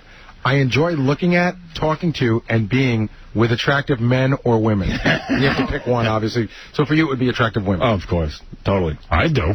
Yeah, of course. Who doesn't? Yeah, so far. So far, I'm on the same page here. That apparently is the wrong answer. My life is pretty full. No. Go ahead. Yeah, my life's full. I feel downhearted, blue, and sad. When? Why? In general. How did he answer? You answered these the other day. Yeah, but it's a little tougher, like, doing it. Yeah, all right, fine. You know what? Answer it the way you answered it in the day. Yeah. Maybe he just took the test wrong. Blue. Maybe he just messed up. He's looking at me for the answers. No, he It's not one of those kind of tests. Here. Dude, there's no right answer. What did you have for this one, Howard? Okay. What is it, Mary? Hey, listen, Howard. Yes. I used to be a rep that used to sell Prozac, and just to give you a heads up, this guy, first of all, okay, he may be somewhat depressed. He needs a little bit of a mood stabilizer with, hate to tell you, Casey, an antipsychotic, low-dose antipsychotic to take care of those, like, feelings of hurting people and stuff like that. Prozac works, but that ain't for him, and he needs to go to a psych. Forget about the primary care physician. I don't know what he's doing. You should be at a psychiatrist's office. Let him diagnose Just you. like she said, he needs antipsychotic drugs. If your brother's doing an intervention and your girlfriend, everyone's coming to him, you must be doing something really weird. You're not even telling me. Look at the intervention of his brother. His brother just kicked the crap out. And here's a weird thing, too. All that's going on, and he shows no signs of it here. You know, like he's as normal as he can be. I don't see him as depressed or acting weird or anything. Now, you know what I do that might make you feel better, Case? Refer to your interventions as surprise parties. Ellen, you're on the air. Howard, I am totally scared for your life, and Robin and everyone on the staff. This guy sounds like he should be in a loony bin. His brother should kick the ass out of him. I'm totally scared. I think Ronnie should check him for weapons and anything else that he might. That might not be a bad idea. You know what? She is absolutely right. We should put a metal detector. Yes, and Howard, don't eat the food anymore. I'm totally scared. This guy is scary. Thank you, Ellen. Bye. You don't have any weird thoughts about my food, are you? Dude, you trust me. I would never do anything like that. Oh, trust him. You know what the thing is? You can trust me, though. I think he loves his job so much that it's the one thing in his life that's holding everything else together. Yeah, but what happens the day he goes click and he's all the way over on that other side where those thoughts are? I'm out of here. I'm not going to worry about him. Joey, go ahead. First of all, the self-loathing homo is too stupid to know if the Prozac's working. It's probably working. He just doesn't know. No, it doesn't work. Yeah, well, you got to go to a psychiatrist. I'm stepping in now. You got to go to a shrink. I'm not going to a shrink. You're going to a I'm going shrink. to talk to someone. See, you know what shrinks are? Oh, come on. Shrinks are like they're friends. They're I'm being helped. I'm being helped by a psychiatrist, and it's not a relationship like I have with a friend. No, they listen. Listen to me. No. Can I jump in for a second? The guy that you went to is not the guy you need to go to. Right. He was a nice guy. No, but he's a whole different level. You need to go to guys are so off. Casey can't go. Why? Because he's that bad off. He could never go. So what are you going to do? He's going until he's institutionalized. Do we have to throw him in a straitjacket and dump him for Belgium? So what should we do? Should we bring a psychiatrist in here and let him evaluate? Yeah, we'd have to hire one on the staff so he could just spend time with Casey every day. Casey not know. Where's Dr. Norris? I got buddies I could talk to if I wanted to. Let me add something. Yeah. Let me add. while you're at it, send Artie back to comedy school. Oh, that's ridiculous. Sure, that came out of nowhere. Dominic Barbara, who just recently had a ring put around his stomach, has already dropped 30 pounds. First of all, he has to be told that we all love him. And he has to be told that there's nothing bad because he has to take the medication. Yeah, it is. But no, there is not. No, there is. All mental people think it's bad to take medication. Well, it is, yeah. You see, And Casey I always go thought off that. of it right now, don't you? It is not a sign of weakness. And, all his life, he's always tried to please his father. Remember how strong his father was? What do you, Dominic? What do you know? How do you know me besides what you hear on the show? Because I hear you talk about your father. I hear you talk about your mother. No, I don't. These guys do. I don't. Yes, John. Hey, we just went to the Prozac, website and answered some of those questions, and it says right here, Casey, if you have feelings of wanting to harm yourself or anyone else, please call 911 or your doctor, or go to the nearest hospital's emergency room immediately. It's a big block. They got to say that anyway. But I wanted to they're trying to cover their asses, but they're right. Many people on Prozac who shouldn't be on Prozac do become suicidal. It's not a joke. Yeah, are you feeling suicidal at all? Medication. Are you feeling suicidal? He's right. I would never do that to anybody. Yeah, but sometimes on Prozac you get crazy. You see, there's the answer that's wrong. You just said, I wouldn't do it to anyone. The question is, would you do it to yourself? No, I wouldn't do that. It's a selfish thing to do. I wouldn't do that to anybody. Yeah, but you're not worried about you. You're worried about the people around Exactly. you. Wouldn't. Why would you do that to you? Well, I don't care about. I care about the people around me. That's Can you what I even care about. spell suicidal? Let me hear you spell it. What? Suicidal. Really? Yeah. SUICIDAL. That's right. Nice. Nice. So you can spell what you are. You know, advanced suicidal tendencies, because I... Right. You won't commit suicide, not because you want to preserve your own life. You don't want to hurt anyone else. Exactly. Yeah, well, that's bad. So then he's suicidal. But it should be good enough that I care about people that much to do that. No, you have to care about you. Casey, would you do me a favor? I'm being serious. Yeah. And I'm not... Would you get a ring around your stomach? I'm not the person... I'm not the person to be giving you advice. If you would please call me, I would appreciate it. I want to look you up with someone who is a very special person in my life. Oh, good. So what, so I can tape it and come back and play it on the show? No, he's are you crazy? This guy's a... No, now you're being paranoid. He's for real. You call Dominic. As your boss, I'm telling you to go call Dominic. And I'll tell you what else. It won't cost you anything. You know what you ought to... You want Casey to get help? What you should say to Casey is, unless he gets help, he can't be here. Yeah. No, but he may be cutting the only ties he has left. Yeah. No, but don't mess with these forces, Robin. You don't even know what you're talking about. No, you can be I hope that here. he likes it enough that he'll do it. Casey, you call Dominic right now. Where are you? You in the office? I'm not, Howard, I'm not doing that. You should. I'm not doing it. Why? Casey. I don't want to go talk to some stranger I don't know. Casey. What? Do it for me. I'm asking you. Well, it means a lot to us. I'm asking you to do it for me. Howard, I'm not going to talk to Casey, have I done things for you? Yes. I'm asking you to do me a favor. Call Dominic now. Yeah, but where are you now, Dominic? I'm on my cell phone. You know that I'm... And Casey, I'll tell you what I'll do a step further. I'll go with you for the first appointment. Please. Hi, I'm in here with Casey. Into this. No. Casey is in a psychiatrist's office and still not cooperating. I got to get him somewhere. This doctor won't even know who you are. So. I got mad at one of them. This guy was telling me stuff. No. I walked out of one of them. He's like, you're just afraid to get close. No, he was telling me something. I'm like, you're fat. What are you talking? Like, he was telling me about my life. I'm like, you're fat. You can't control your life. Well, dude, just because he's fat doesn't mean he doesn't know anything about it. No, it means he lacks discipline. All right. That's your father talking. And you know something? Your father, you don't have to be your father. You're a bigger grown man now. Don't judge me. That's what the guy was doing. He's trying to help you. No, the guy was judging me. All right, listen to me. You go call Dominic right now. I'm not calling Dominic. And you shouldn't. You know why? You're all barking up the wrong tree. I told you to call Dominic. I'm asking you to do me a favor. Yeah, but... I've never asked you to do anything. Yeah, but... One thing I ask you. I'm not going to give you one bit of advice other than a name and make sure you don't have to pay. So what's going to happen? He's going to call his buddy. Yeah. I'm going to go there. Right. I'm going to tell him all this weird crap. No, he's a psychiatrist. You could sue his ass. He'll be a very rich man if he does that. Those guys get in a lot of trouble. Let me just tell you, Casey, can I say something? Yeah. The guy you're going to call, he's a psychiatrist. He's in his 60s. Do you think he wants to jeopardize all he's done for 50 years or 40 years because he wants to tell me things? Yeah, he wants to retire. Anything. Don't be silly. And Casey, can I just say one more thing? You should go. You really should. But you're saying you don't want to talk to a stranger. But the doctor who wasn't a psychiatrist who gave you this test was a stranger. He's not a stranger. He's a good guy. How do you know him? Because I know. I go to him. You got to go. Take a look at the website on Prozac, all the warnings. How about this, Casey? Would you call... The doctor you got the Prozac from said you should be in therapy. Why wouldn't you do that? Because he said you should do it as a combination of both because you can relapse if you don't. You know what, so why aren't you doing it?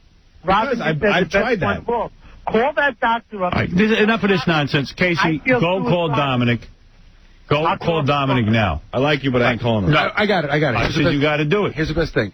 Call Dominic, get the number, tell your doctor will speak to Dominic's friend, and your doctor that you like and trust will show you that this guy is okay. There you go. Okay, so make your deal. Off the phone. Bye-bye. Goodbye. Just do it. Stop being a pussy and get in there and do it. You're acting like this is physical or something he can control. I'm telling you, he's got real problems. Well, I got to get him into a psychiatrist. A psychiatrist may not be what he needs. Well, hold on. Stop being a pussy. Go face the psychiatrist and be a man. What are you talking about? You heard me. Be a man. I don't want you to talk to him. I just want him to evaluate your drugs that you're taking. Get over there and stop being a pussy and get in his office. And you're annoying me. Do it. Boy. That's the only way you get to talk to like his father. You see what he's laughing like a lunatic over there, right? No, Casey, go call Dominic now. Get out of here. I ain't calling him. Call him, you pussy. You want to get happy, Case? Casey, you should listen to Howard. Thank you, David. Howard, and if it doesn't Evil work, Dave even says. if it doesn't work, you play a lot of softball next summer and take a lot of cold showers, buddy. David Letterman, everybody, up with us this morning. Joseph, you're on the air. Hey, Howard. No. I've been analyzing this KC for years, man. He's got a big problem of psychogayosis. That's the problem here. All right, thank you. Got to answer one question. Yeah. Homo says what? What? Oh, jeez, I fell for it. Got me again.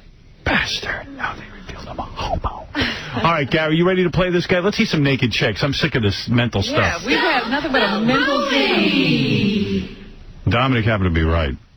Yeah, but I'm telling you, Casey's the very kind of person Well, what do you want him to do? who needs a psychiatrist the most and can't get help from one. All right, but what do you want us to do? Kid needs a beating. I told you, you have to get tough and say, Casey, it's mandatory for your job. You have to be in therapy. Casey? Let me make a look. It's my idea. Casey? Yes. Mandatory for your job. You got to go into therapy. No. I know mandatory I know for there's your some job. kind of. I'll tell Tom. I know there's some kind of rule against that. You can't force me to do something. I said, forget Tom. Don't hide behind Tom's skirt. You go call Dominic now. I'm serious. In order for you to feel I don't feel comfortable around you without you. Why? Because you're crazy. You. I know. Right now you do. So go call Dominic. I've never wanted to hurt you ever. Yeah. Listen to me. Go call Dominic and get yourself over to the psychiatrist just so he can make sure that you get the right medication. That's it. For your job, it's mandatory. Goodbye.